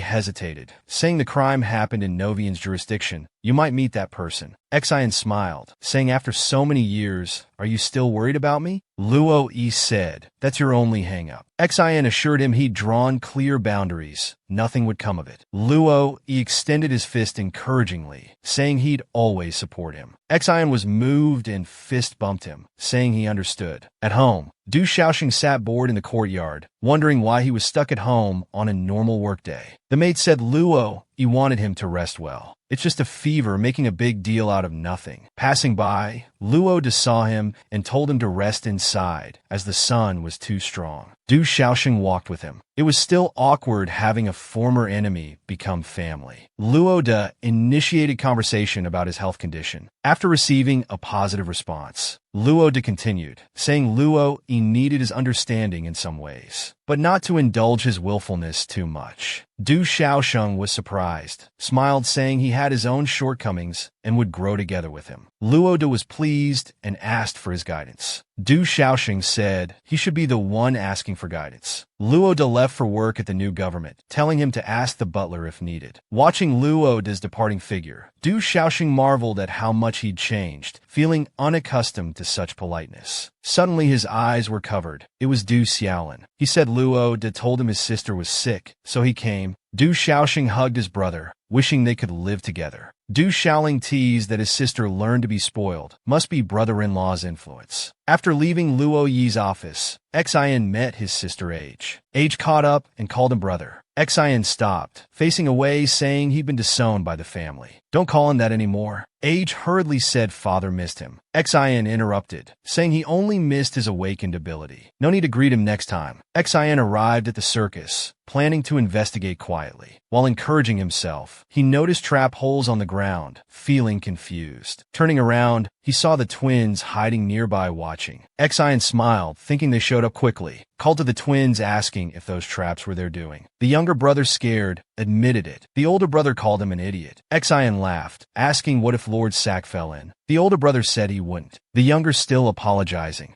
Exine reached out to pat the younger brother's head. The older stopped him, saying don't touch. Exine paused, apologized, and offered to pat his too. Exine remarked they felt nice, tugged at their ears. It came off they were headbands. The older brother quickly grabbed it back, saying tails and ears were their selling point. Can't take them off. Exine apologized after confirming they weren't werewolves, then asked where Lord Sack was. Said he was his guard. The older brother pointed to a nearby tent, saying he was resting inside. Exine patted the older brother's head again, telling them to stay good. He'd bring candy next time. The older brother shouted not to pat his head, then quietly added, or I'll bite you to death. Exine reached the tent. Sack told him to enter. Exine entered to see him naked and sitting up, quickly turned away, frightened. Sack walked over and wrapped an arm around his neck, asking why he turned away. Exine pleaded for him to put on clothes, saying this wasn't appropriate. Sack said they're both men, nothing inappropriate about it. Exine turned around surprised. He really was male. Sack mentioned it was clearly written in the diplomatic handbook. Exine continued questioning his attire. Sack said it was personal preference. Why else would he be sent to diplomacy? Sack mentioned most countries don't support the new government. In the carriage, Sack looked at Exine's dark face, asking if he hadn't recovered yet. Exine said it was too shocking. Sack continued saying he was quite fond of Exine. Exine was stunned hearing this. Sack explained he liked him because they were very similar. Exine was confused. Sack called out his former surname. Exine couldn't believe it. How did you know? Sack said royal families love to gossip. Exine's expression changed, asking him not to call him that anymore. Sack paused, his expression changing. Just as I thought. Exine said he didn't see any similarities between them. Sack explained he also hated his surname, being summoned and dismissed by family at will. Exine smiled, saying he sympathized. But unlike him, he had family he wanted to protect. Sack asked if he could become his family. Exine refused, saying they could be friends first. Sack complained he was hard to win over. He continued, "You came to investigate today, right? Has my suspicion been cleared? It's normal to suspect my circus." Xin expressed more apologies. Sak leaned closer, saying, "Make it up to me next time." Xin was terrified. "Please stop flirting with me." Back at Luo Yi's, Xin was about to report. Seeing Luo Yi's suppressed expression, "Is the case too difficult?" Luo Yi asked about the situation. Xin reported nothing unusual. Sak was willing to cooperate. Finally, with a troubled face, said he's a man. Luo Yi calmly said he knew. Xin was frustrated. Only he thought the diplomatic handbook was wrong. Xin told Luo Yi to rest early, being newlyweds and all. Luo Yi said he feared losing control as a bachelor. Xin didn't understand. Lose control of what? Seeing Luo Yi's complicated expression, Xin realized and teased. "Didn't know your self-control was so poor. Can't avoid seeing him forever." Luo Yi said for Xiaoshen's health, he must practice abstinence. Xin was shocked. Love not only weakens, but also ruins one's image. Luo Yi saw his pleased expression. Retaliating, said Sak seemed interested in him. Maybe consider it? Xin got goosebumps from fear. Du Xiaoshen waited at home, feeling anxious. Why hasn't Luo Yi returned? Could something have happened? New government personnel were in a meeting. The main suspect remained the underground party. Joey Norvin expressed full cooperation with the investigation. After the meeting, Du Xiaoshen ran to Luo Yi. He was surprised, saying, "Weren't you supposed to rest at home?" Du Xiaoshen said he stayed out all night, so he couldn't lecture him. Luo Yi apologized, saying he had to handle the case. Asked him to focus on blood pack research. Du Xiaoshen said that's no excuse for not coming home. Besides, he liked watching him work. Luo Yi comforted him, saying he'd solve the case quickly. Then Joey Norvin interrupted their conversation. Luo Yi asked what he needed. Joey said, "Don't hesitate to use the Norvin family's resources." After exchanging pleasantries, Luo Yi was about to leave with Du Xiaoshen. Joey called out again, hesitantly asked him to send regards to Xin. Luo Yi said he would. After the couple left, someone came looking for Joey Norvin. Du Xiaoshen curiously asked who that person was. Luo Yi answered it was Xion's birth father, his biological father. He's been avoiding meeting the Norvin family members, especially his father. Du Xiaoshen said seeing him send regards, he thought he was heartless. Luo Yi explained that his attitude changed after Xion awakened his abilities. He even wanted him to return to the family. Xion acts casual, but I know he's under great pressure. Du Xiaoshen comforted, saying at least he has you. Luo Yi firmly said he's long considered him family and would support whatever he does. Du Xiaoshen smiled, suggesting a picnic to relax. Also asked about the case progress. Luo Yi told him the underground party remained the main suspect, wondering about Lilia's progress. Du Xiaoshen reassured everything would be fine. Underground parties entered Lilia's room. Asked how she was. The doctor replied she was just exhausted and sleeping. Brother looked at Lilia's haggard face. Said, maybe his decision to abandon him was wrong. The masked person's heart was almost ready, could make the army stronger. Yar was determined, saying they could destroy and rebuild the capital if needed to correct mistakes. They didn't notice someone had overheard everything. Xin arrived at Lonley's private research facility. Lonley was startled by his pale face. He just said he was tired these days. Lonley asked if he needed a checkup. After Xin refused, Lonley shared his analysis of the banned drug. It indeed enhanced bodily functions, but ultimately the body couldn't withstand it, leading to death from organ rupture. Even vampires with their superior healing abilities couldn't escape death. Sowell wasn't killed by Luo Yi, but died from the drug. Lonley also mentioned that samples would remain after death, different from the masked person's case. Lonley proposed a bold hypothesis. They might be using an improved new drug. Without residue, they couldn't make conclusions. This hypothesis was not only frightening, but highly possible. Xin asked where their drugs came from. Lonley joked that they might have excellent researchers like him. Xin smiled, saying that would be troublesome. Xin reported everything to Luo Yi. Luo Yi said they needed to prevent another crime without causing panic. Xin asked if he trusted Lonley. Luo Yi said he couldn't be sure, only hoping he was a good person. Xin agreed, noting his contributions. Luo Yi added that he'd support Xin if he wanted to verify. Xin left Luo Yi's office. A subordinate said Sak wanted him at the embassy, no reason given. Xin said he'd go. After leaving, Xin leaned against the wall, having a headache. He hadn't fed for too long, but needed to endure through tonight. Xian arrived at the embassy. Sak warmly greeted him, saying everyone was waiting. Xian was confused. Sak said he had prepared a surprise. Entering the room, he saw Norvin family members inside. Joey was calling him. Xian's face darkened instantly. Sak explained he learned Joey wanted him back in the family, his long-cherished wish, urging Xian to reconcile. Xian gritted his teeth, angrily saying please stop meddling. His face no longer showed usual politeness, but turned cold. You have no right. As Xian turned to leave, his brother shouted that their father came personally, asking what right he had to refuse. Xian coldly replied he was already disowned by his father's own hand. Hughes grabbed his collar, saying, "Father's still here. How dare you speak like this?" Xian recalled childhood bullying memories. He shook off the hand, said he was disgusted. Joey told them to stop arguing, saying he understood Xian's anger, suggesting they just have a rare meal together and discuss other matters later. Xian smiled, saying indeed it was rare. He used to only watch them eat from behind doors, never having a place at the table. Joey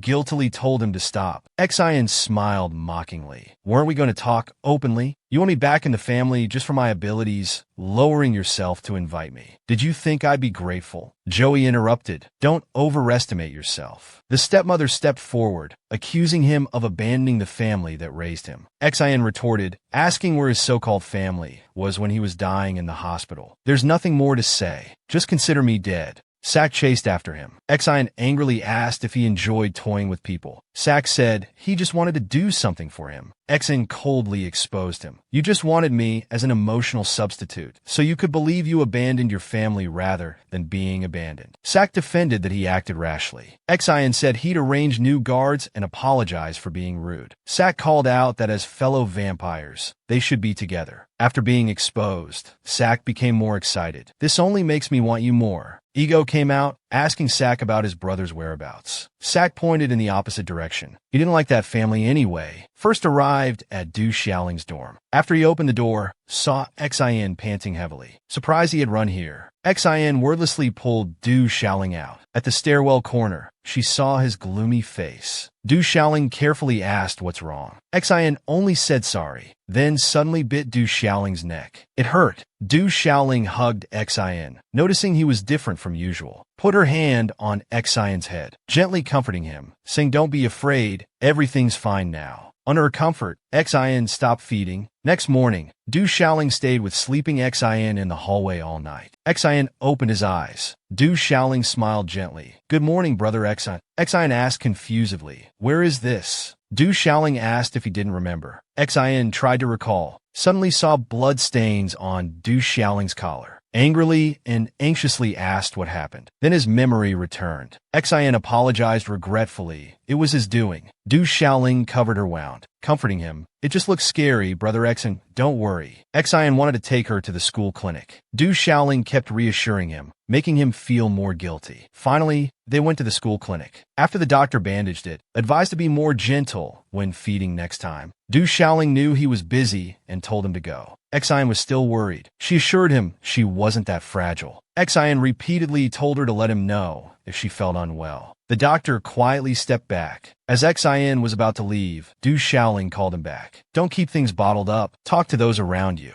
Xian forced a smile, saying he's better now thanks to her. Du Xiaoling felt sad. Brother Xian, you can't hide everything behind a smile. Xian returned to the new government office. His subordinate hurriedly reported that Ego was attacked by beasts last night. After hearing this, Xian rushed to the hospital anxiously. He asked about the condition of Novian's people. Xiao Si rushed forward, accusing that Ego ended up like this because of chasing after him. Weren't you supposed to be investigating the culprit? Xian felt guilty. Is all this my fault? Joey called out to Xios. He raised his fist, saying, he's not my brother. Xian didn't dodge. It's because of me that brother AI got hurt. Joey grabbed Xios' wrist, threw him aside. Your sister is lying in there. Behave yourself. Xios protested angrily, saying they protected Xian just for his abilities. Joey was silent for a moment. He told Xian, I'll be your father for life. Even if you become someone else's subordinate, that won't change. Xian asked coldly, what's the point of saying this now? Joey said, you can't escape the Novian family. Don't let Ego's sacrifice be meaningless. The stepmother asked shockingly what that meant. Exine turned to leave. You're still so absurd. Xios angrily questioned if they were using guilt to force him home. Seeing his silence, Xios clenched his fists. Since you're willing to use ego as a bargaining chip, then he shouted at Exine, if anything happens to ego, I'll make you pay with your life. Xin left the hospital. Saw Luo Yi suddenly arrived. Xin pretended nothing happened. Luo Yi interrupted, asking about the Novian family situation. Xin stiffened, apologizing, saying something happened. Luo Yi told him not to apologize. No one wanted this to happen. Luo Yi heard about last night's unpleasant dinner. Seeing his poor state, he didn't say more. Luo Yi told him to wait in the car while he gathered information. Xin felt helpless, causing trouble for Luo Yi again. At the underground party, Yer was meeting with werewolf mercenaries, said they could treat the capital as their cafeteria tomorrow. Responsible for diverting the new government's attention. Also provided a list, saying the bounty would double for killing people on it. The Gemini brothers saw Xine's name on the list and expressed his liking for it. Xine sat anxiously in the car, waiting for Luo Yi. He comforted him, saying ego was out of danger. Xin sighed in relief. Luo Yi added that Xios found him just in time. Xin asked if anyone witnessed the culprit. Luo Yi replied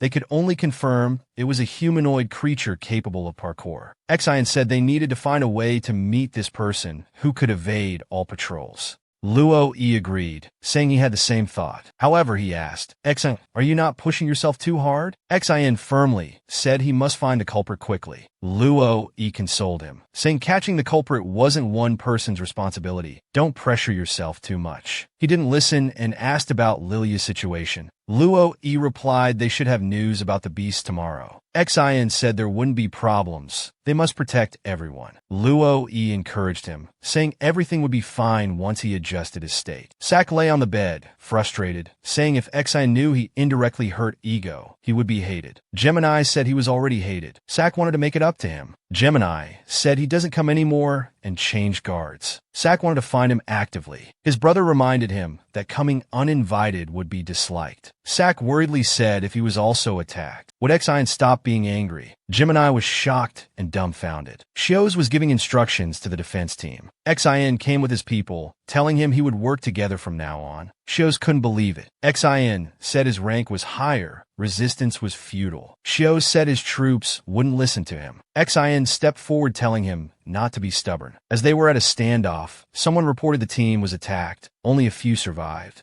It was two bipedal beasts. Xin told him to quickly take him to the scene. Indeed, there were eaten corpses everywhere. Why this sudden massacre? Was it related to the underground party? The Gemini brother gestured from above. This was just a greeting. You're next. A subordinate rushed into Luo Yi's office, reporting news about the underground organization. Xin also came to report the street tragedy. After hearing this, Luo Yi gathered all new government leaders to announce two pieces of news. Intelligence personnel had feedback, and the patrol team was attacked, with 27 casualties. Fry asked if the culprit was related to the underground organization. Luo Yi pulled out intelligence, mentioning biological weapons, enhancement drugs, and werewolf killings. Also included was a detailed map of the underground party's location. This intelligence was quite reliable. The new government no longer needed Lilia. Reinhard reminded them now wasn't the time to be excited. 3 conspiracies, each a major shock to the capital. Fry said the mercenaries were probably trying to cover up the drugs and biochemical weapons. They shouldn't focus all attention on that. Luo Yi agreed and proposed to personally lead troops to raid the underground organization's hideout. Lord was shocked, saying deploying troops without clear intelligence was too rash. Luo Yi said if not for Kalilia's arrangement, their intelligence agents would still know nothing. This was a chance to counterattack. He would only strike after proper reconnaissance in the area. Fry asked how confident he was. Only 50%. Luo Yi insisted that if not resolved, Yar's new government would lose its shine. Xin was the first to support him, saying he would be responsible for defending the capital. Everyone else agreed too. After the meeting, Xin casually said he didn't expect direct military action. Though risky, he would definitely support it. Luo Yi patted his shoulder, entrusting the capital to him. Xian patted his hand back, telling him not to worry. Just then, Lord rushed over to stop him. Xian knew to step aside and left first. Lord was angry about Luo Yi's unilateral decision to lead troops. This decision was dangerous. What if it was Yar's trap? Luo Yi said opportunities were rare. He'd rather take the risk. Lord offered to lead the troops instead. Luo Yi refused. He asked how to explain to Du Xiaosheng if something happened. Luo Yi told him to think more about himself, saying he would stay safe and the capital needed him too. Lord asked one last time if he would persist. Luo Yi said he wouldn't accept objections. Lord told him to explain to Du Xiaosheng himself. Du Xiaosheng felt nauseous. Was his previous illness not fully healed? Du Xiaosheng was worried. Luo Yi hadn't been home for several days. Du Xiaosheng prayed everything would be all right. One day when Du Xiaosheng returned home, the butler said Luo Yi was waiting. Du Xiaosheng excitedly rushed to him. Luo Yi patted his head, asking how he'd been. Du Xiaosheng complained he hadn't been home for days. Luo Yi said things were going well lately. Du Xiaosheng happily said artificial blood research was almost complete. The butler interrupted, saying dinner was ready. Luo Yi had arranged a candlelight dinner.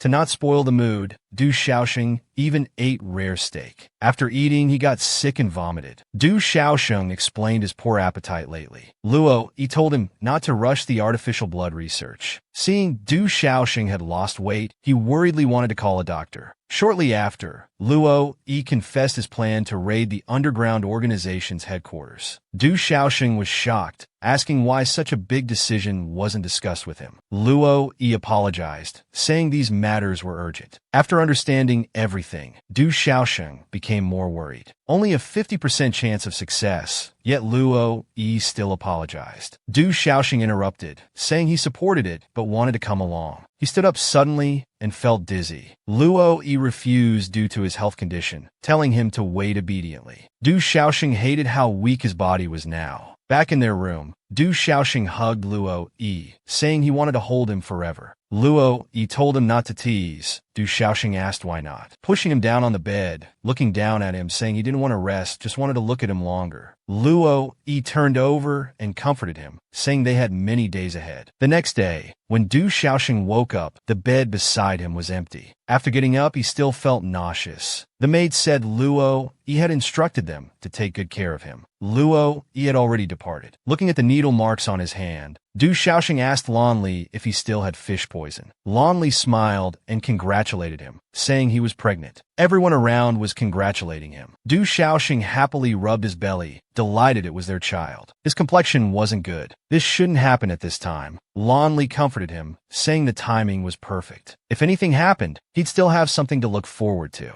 Du Xiaosheng gripped the sheets tightly. No, he would definitely return safely. Lan Li and the maid looked confused. Du Xiaosheng remembered last night's events, which only relevant personnel knew about. He quickly said it was nothing, then asked if Luo Yi knew about this. Lan Li said he left after calling him. It would be better if you told him yourself. Lan Li told him to focus on taking care of himself. Luo Yi had already reached the valley. During the day, Lan Li had told him he could use his special ability, just needed to be careful. Luo Yi clenched his fists. This would increase their chances of success. The scouts reported that the headquarters was just ahead. Pulin was searching in Yar's office, looking for relevant intelligence. Usually no one would come at this time, but the door opened. Someone said the virus-carrying rats were ready. Before they could say more, they discovered someone eavesdropping. Lilia arrived at the dungeon. Yar was torturing the captured Pulin, but she refused to say anything. Lilia stepped forward to stop it, saying Pulin would die if they continued. Yar had planned to use Lilia to send false information to the new government, but was outmaneuvered instead. As they were taking Lilia away, she struggled and said she knew this spy. She had a way to make her talk. Let her try. Lilia stepped forward, saying she never expected to see her here. Pulin could only say sorry. Lilia said no apology was needed. She never trusted her, had always suspected she was a spy. Pulin was somewhat surprised. Lilia sighed, saying they never trusted each other, just used one another. Pulin sincerely said she really hoped she would get on the right path. Lilia told her to stop acting at this point. Pulin warned not to try providing false intelligence to the new government, saying that way she could still get the antidote. Lilia said the new government never counted on her. They had Pulin after all. Her poison was already cured, as they had excellent researchers here. Pulin smiled and said she was glad she was okay. Lilia grabbed Pulin's collar, asking what she meant. Was she trying to escape by appealing to her sympathy? Pulin said she never thought that way.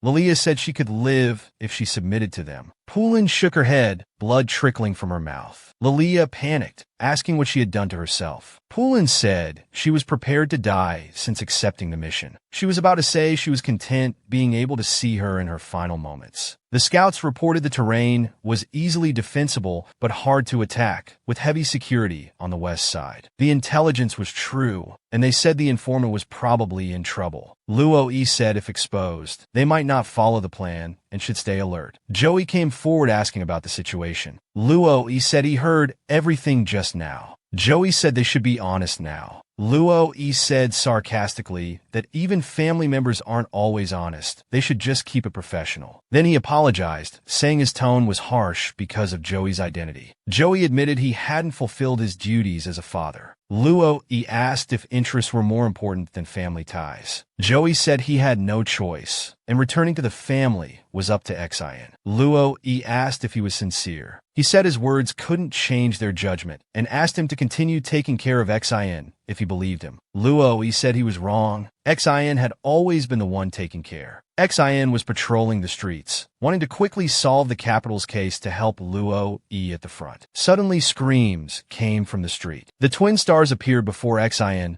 and called out his name. Xin sized up the werewolves before him. Since they knew his name, they must be targeting him. He raised his knife, asking if they were the ones causing massive casualties. After receiving confirmation, Xin understood that anyone who could instantly kill fully armed soldiers would be troublesome. Hughes, behind him, heard they treated lives like snacks and charged forward angrily. They easily dodged and kicked him away. The twin stars planned to eliminate everyone else present first. Xin quickly activated his ability to protect most people. Using his ability over a large area would drain his energy, and more people meant more disadvantage to him. Then he ordered his subordinates to evacuate with the wounded. One werewolf tried to stop them from escaping. With one swipe, he cracked Xion's protective barrier. Xion quickly told Hughes to leave with the others, but Hughes wanted to stay. Xion told him to consider his own strength and the soldiers' lives. After a moment, Hughes left with his men, leaving only Xion. The twins focused their attacks on his barrier. After holding out for a while, the barrier finally shattered. The two excitedly moved forward to attack him. Ming Jiyin reported finding a hidden cave ahead. Luo Yi guessed it was one of the underground party's entrances, then asked if he was ready. Ming Jiyin nodded. Xion was struggling fighting 2-on-1 and was already wounded. He asked if the twins were sent by the underground party. During the fight, the older twin sneak attacked from behind, kicking Xion to the ground, grabbing his shoulder, saying he'd tell him after one bite. Just as he was about to bite, a silver needle flew by, barely grazing the older werewolf's face. Du Xiaolin appeared on the street, calling out Brother Xion. Du Xiaolin went to help the injured Xion, who told him to leave quickly. He didn't listen and used witchcraft to heal Xion. Xion was surprised that Xiaolin had the same ability as Du Xiaoxing. The werewolf brothers saw another magic user had arrived, deciding to have an extra snack. Xion rushed forward, activating his barrier again. He told Du Xiaoling he'd been a great help. Backup was coming soon, and told him to run. Du Xiaoling took off his coat, tied up his long hair, saying he couldn't listen this time. He drew the dagger from his waist, pointed it at the werewolf brothers, and said he was the backup. Xion was stunned. This familiar presence was the mysterious person who saved him before. They fought side by side. Xion asked for an explanation after this was over. Du Xiaolin agreed. At the valley, Ming Jiyin led people to scout the cave first. The group quickly killed the masked guards at the entrance, then changed into their clothes. Ming Jiyin placed explosives in the corridor. Just then, a patrol discovered him with the explosives and asked which unit he was from. Before he could finish speaking, Ming Jiyin killed him and ordered those behind him to speed up. They couldn't let things be exposed, or the battle plan would fail. After setting up, Ming Jiyin sent the bombing signal. Luo, he checked the time. Things were going smoothly, an hour ahead of schedule. Then ordered his subordinates to open fire. With the explosive's power, they really leveled the mountaintop. But based on the bodies collected by subordinates, Luo noticed something strange. There were too few. Just then, someone reported finding a cave entrance with Ming Jiyin's injured group inside. The medic was bandaging the severely wounded Yin. Luo looked at the cave entrance. They must have been prepared since the informant was exposed. Joey volunteered to lead troops down for reconnaissance. On the street, Du Xiaoling leaped onto the younger werewolf's head. The dagger slashed across his face, shattering the mask on his face. The older werewolf quickly broke away from fighting with Xian. Xian was shocked. Though their builds were different, their faces resembled the circus twins. The older werewolf covered his brother's wound, looking at Du Xiaoling, saying he's quite capable to hurt his brother. Xian raised his knife, demanding to know their connection to the circus twins. The older werewolf removed his mask, admitting their identity. Xian was surprised, saying he had confirmed before. The older brother explained they were subspecies who could control their appearance. Xian saw they came from afar just to kill for the underground party. Angrily charged forward again.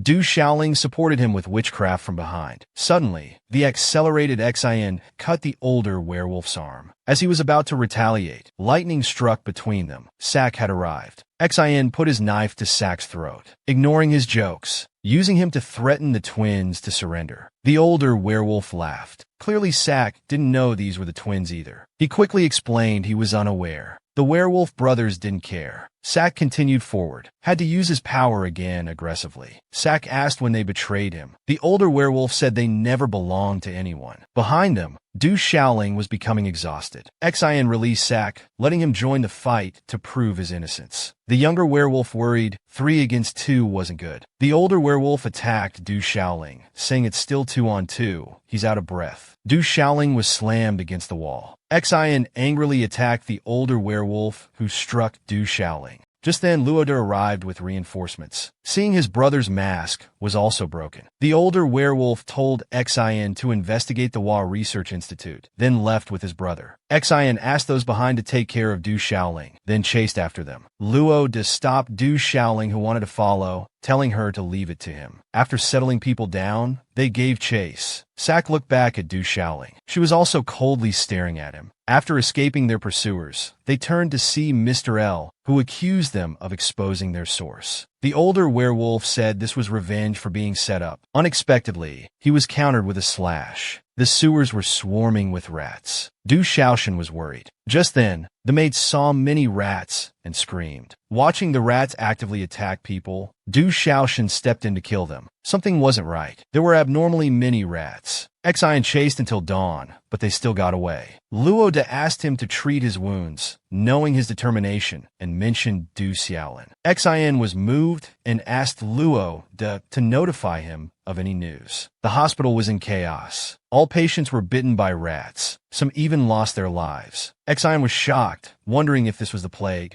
Du Xiaoling appeared behind with a medical box, calling out Brother Xing. She saw his blood-stained clothes, remembering his wounds weren't treated. Xing assured it was just a surface wound. Du Xiaoling pulled him outside, insisting on treating him. Watching her use witchcraft to heal him, Xian asked when she learned skills like Du Xiaoshan's. Du Xiaoling explained it was probably due to their shared bloodline. During the war 2 years ago, she had to adapt. Xian felt heartache, wondering what she'd been through these 2 years. Du Xiaoling apologized for keeping its secret so long. Xian pressed his forehead against hers, saying he's glad she can handle herself now. He emphasized she should tell him about dangers, not wanting her to risk alone, fearing losing her. Du Xiaoling blushed, saying she hoped to stand beside him and fight together in the future. After encouraging each other, Du Xiaolin said she needed to go back to help. Xian asked why she had a medical box. She answered the hospital was busy. She knew some medicine, so stayed to help. Xian told her to take care and asked about Sak. Du Xiaolin told him Sak was taken for investigation, hesitantly asking if Xian trusted him. Xian wasn't sure. He could only hope for fewer enemies. Someone called Du Xiaolin to help, and they said goodbye. Xian arrived at AIG's ward. His subordinate reported they couldn't find the werewolf brothers. Last night, many virus-carrying rats flooded into the capital. The institute and hospital were already researching related medicines. Xian suddenly remembered Lonley's joke. He ordered an investigation of the Eva Institute. Luai waited at the cave entrance. Joey hadn't returned all night. Could something have happened? Luai recalled his conversation with Lonley. Asked the military doctor if he could use abilities now. The doctor asked if he had taken any forbidden drugs. Luai naturally hadn't, but related components were detected in his blood. Luai asked if it was from the previous fish poison. The doctor said Lonley wouldn't misdiagnose. He could probably use abilities, but not excessively. Luai came to the cave entrance, planning to investigate personally. Du Shaoxing looked at the desolation outside, feeling anxious. He couldn't stay uninvolved anymore. The maid saw Du Shaoxing changing clothes, knowing he wanted to go out. She tried to stop him, mentioning the plague. He said he could help develop medicine. He couldn't hide while watching others suffer. After the maid compromised, she gave him protective medicine. Du Shaoxing suddenly saw Luoi's medicine was still at home. The maid wondered if he forgot it. Du Shaoxing asked her to bring that too. Xian was worried. He wanted to help Luoi in the capital, but so many things happened. Subordinates reported finding many rats in the sewers, but the extermination team was overwhelmed by their numbers. Xian told them to protect the surface sewers first while he thought of a solution. Xian went to the embassy and brought Sak out. He said he'd personally vouch for him and needed a favor, asking him to help electrocute the rats in the sewers. Sak said after completing this, Xian must grant him one condition. Xian hesitantly agreed, as long as it didn't violate his principles. Sak said he'd tell him the condition later. Sak directed lightning into the sewers. A burning smell emerged, showing it was effective. But the sewers were vast, requiring considerable time. A subordinate rushed to report feedback from the Eva Institute investigation. In the research institute, Du Shaoxing had concealed his pregnancy. Lonley told him not to force himself. Their new sample injection worked on lab mice. It also showed effects in relieving patients' symptoms, just as everyone was about to relax. Xian knocked on the door, needing to take Lonley to the new government. At the new government, the leader was interrogating him about the Eva Institute and the mysterious personnel. Lonley said he had heard of this mysterious research facility, but he wasn't clear about L. Xian pulled out a photo and held it in front of him, asking if he recognized the person in it. Lonley's expression changed, but still answered he didn't know. Xian continued saying that investigation revealed this illegal institute had produced many terrifying murderous monsters. It was destroyed in an explosion 5 years ago. The photo found in the ruins after great effort. The young man in it is you, isn't it? Lonley said this was just speculation, without denying it, but in special times, all suspicious persons must be controlled. Developing medicine to relieve symptoms in just days is almost impossible unless you understand the virus structure. Making antidotes is good, but there's a possibility you're connected to the underground party. Lonley smiled, saying they were too sensitive. The coincidences were just coincidences. Seeing he wouldn't cooperate with the investigation, Leonard had to detain him first. Du Shaoxing caught up with and called out to Xian, asked what happened recently and why Lonley was taken away. Xian explained Lonley might be connected to underground organizations. He asked what Lonley said. Xian indicated he wouldn't say anything. Du Shaoxing wanted to ask him personally. Xian agreed. Lonley saw him and said he didn't expect to meet here. Du Shaoxing sent Xian away, wanting to talk privately. After Xian left, Du Shaoxing asked if he could trust him. Lonley said as his university professor, he had never lied to him. Du Shaoxing then asked, what about Luoi? Lonley fell silent, then asked if he wanted to hear a story. In the war, Lonley's home was bombed. Lonley's mother fled with him. His mother sacrificed herself to protect him. Countless died unjustly in the war. Someone captured many orphans, took them to the Eva Institute. They lived meaninglessly at others' mercy. Everyone was experimental subjects, but some restless ones secretly plotted. Years later, they escaped. Outside wasn't ideal either. Lonley parted ways with the werewolf brothers. Unable to continue, Lonley collapsed on the street. When he woke up, a kind family had adopted him. Slowly, he emerged from the shadows. War spread to his new home. His family was killed. Lonley fled with his sister. But finally, his beloved sister was killed by vampires. Looking at the vampire he killed, Lonley with the corpse developed many drugs that could kill vampires.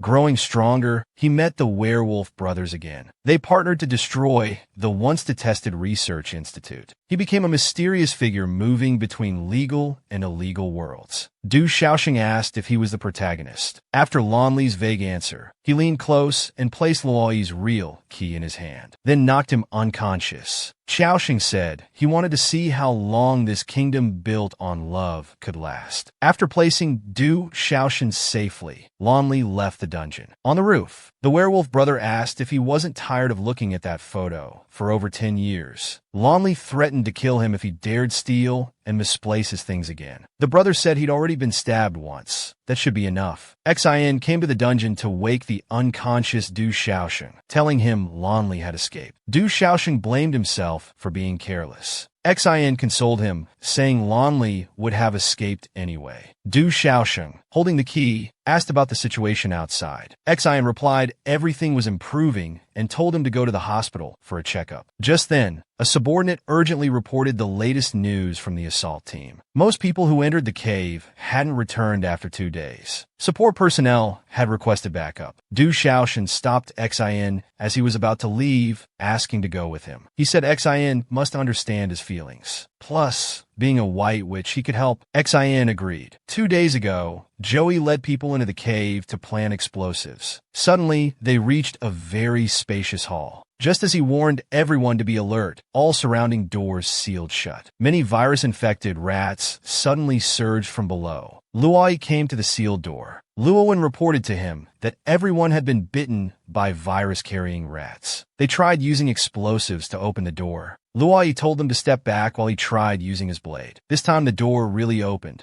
Along with the fragments came a group of rats. After Luoyi continued killing them with his blade, he had medics tend to the wounded. Then the hall's other doors opened, and a group of people surrounded them. Yer stepped out praising Luoyi, saying he could deal with biological weapons so easily. Yer said he gave them 2 choices, die or join them. Luoyi raised his knife, smiling as he said he chose to send them to hell. Xin led soldiers out from the city gate. Du Shaoxing rubbed his belly looking at the saddle, asked if he could ride in the carriage. Xin hesitantly agreed. When the group reached the valley, it was already dark. Seeing Du Shaoxing nauseously vomiting, Xin asked if he was carsick. Du Shaoxing covered up saying he was fine, then asked about Lonley's handling policy. Xin replied that previous suspicions had been confirmed. The new government had sent people to investigate. His crimes were unforgivable. Du Shaoxing was very sad. They once trusted each other, but he did such things. Regardless of his reasons, he couldn't forgive him. Xin told him not to think too much. The priority now was to help Luoyi win. They were almost there. Luoyi clutched his neck. Just a few blade moves, and his body couldn't handle it anymore. Something was definitely wrong with the medicine. Yer controlled arrows in the air and swung them at him.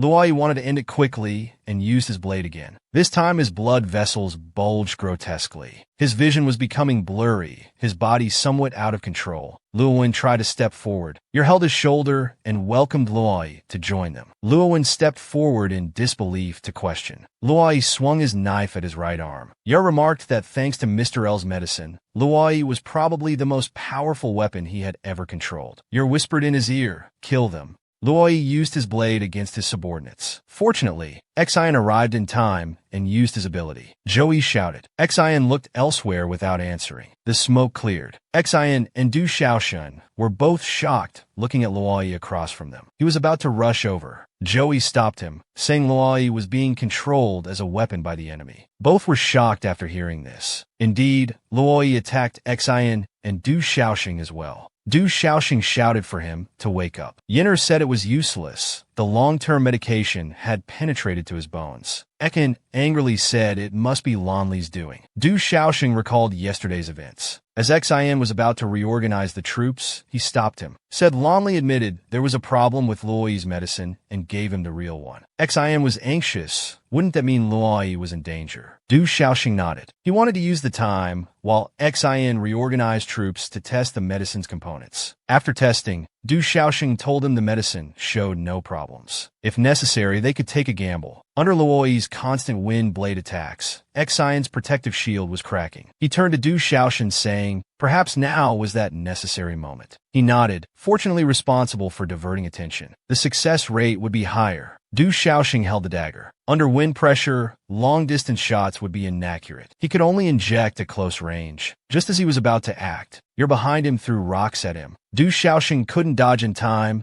and was knocked down. You're snatched the medicine and held it in his hand. This is the medicine you developed. Xin rushed forward to grab it, but missed. You're crushed the medicine, telling them not to fantasize about breaking the control. Xin stepped forward, saying the best way to break it was to kill the controller. You was fighting with Xin. Du Xiaoxing watched the out-of-control Luoyi. He was trembling. Was he also struggling to control his consciousness? But he was still attacking while Du Xiaoxing kept trying to persuade him. The dagger in his hand was knocked away. Du Xiaoxing had no choice. He held Luoyi's face and kissed him. Taking this chance, he injected the newly made medicine from yesterday into his neck, then placed his hand on his belly, whispering that he and the baby were waiting for him to return. Luoyi's eyes regained clarity. Luoyi called out Xiaoxin. He couldn't hold on anymore and slid to the ground. Luoyi supported him, but saw blood trickling down beneath his skirt. Could it be the baby? Du Xiaoxin nodded. Luoyi apologized to him, looking at you're behind them. Luoyi used his blade to counterattack. Xin was happy that Luoyi finally regained consciousness. You was surprised he could break the control, but said the previous poison was still active and he wouldn't last much longer. Luoyi told Du Xiaoxing he would get him out soon. Du Xiaoxing clutched his belly, blood flowing down his legs. He encouraged himself and the baby to hold on. Luoyi asked Xin to protect everyone from behind. Xin was worried about his condition. You're asked if Luoyi using the blade now meant he planned to die together with them. Luoyi told him to shut up and go to hell. The enemy was eliminated, but Luoyi couldn't hold on anymore. Blood gushed from his neck. Xin quickly supported him, telling him not to move. Luoyi looked ahead. Yer was still alive. He tried to struggle, but was struck in the heart by flying silver needles from afar. Before dying, he saw his killer was Lonely. With such high concentration of holy water, he couldn't recover. Luoyi gave him the final blow. Yer closed his eyes. After everything ended, just as Xin was about to say something, the bricks above started collapsing. He quickly activated his protective shield, telling others to get out. Luoyi carried Du Xiaoxin and ran outside. Xiaoxin, you must be okay. Luoyi reached outside. Although his injuries were severe, he still insisted the military doctor treat Du Xiaoxing first. After examination, the doctor said it was threatened miscarriage. Xin and Luoyi were both shocked. Xin blamed himself, saying he shouldn't have let him come. Luoyi didn't blame him, saying he must have deliberately hidden it. The doctor explained reluctantly that it was already difficult for humans to carry vampire children. He had overworked himself. It would be hard to save both. Luoyi emotionally demanded they must save them both. At that moment, the wound on his neck reopened. The doctor rushed to treat his wound. Before fainting, Luoyi emphasized if they couldn't save both, they must save Du Xiaoxin. In his dream, his parents and brother were beside him. Gradually, his parents faded away.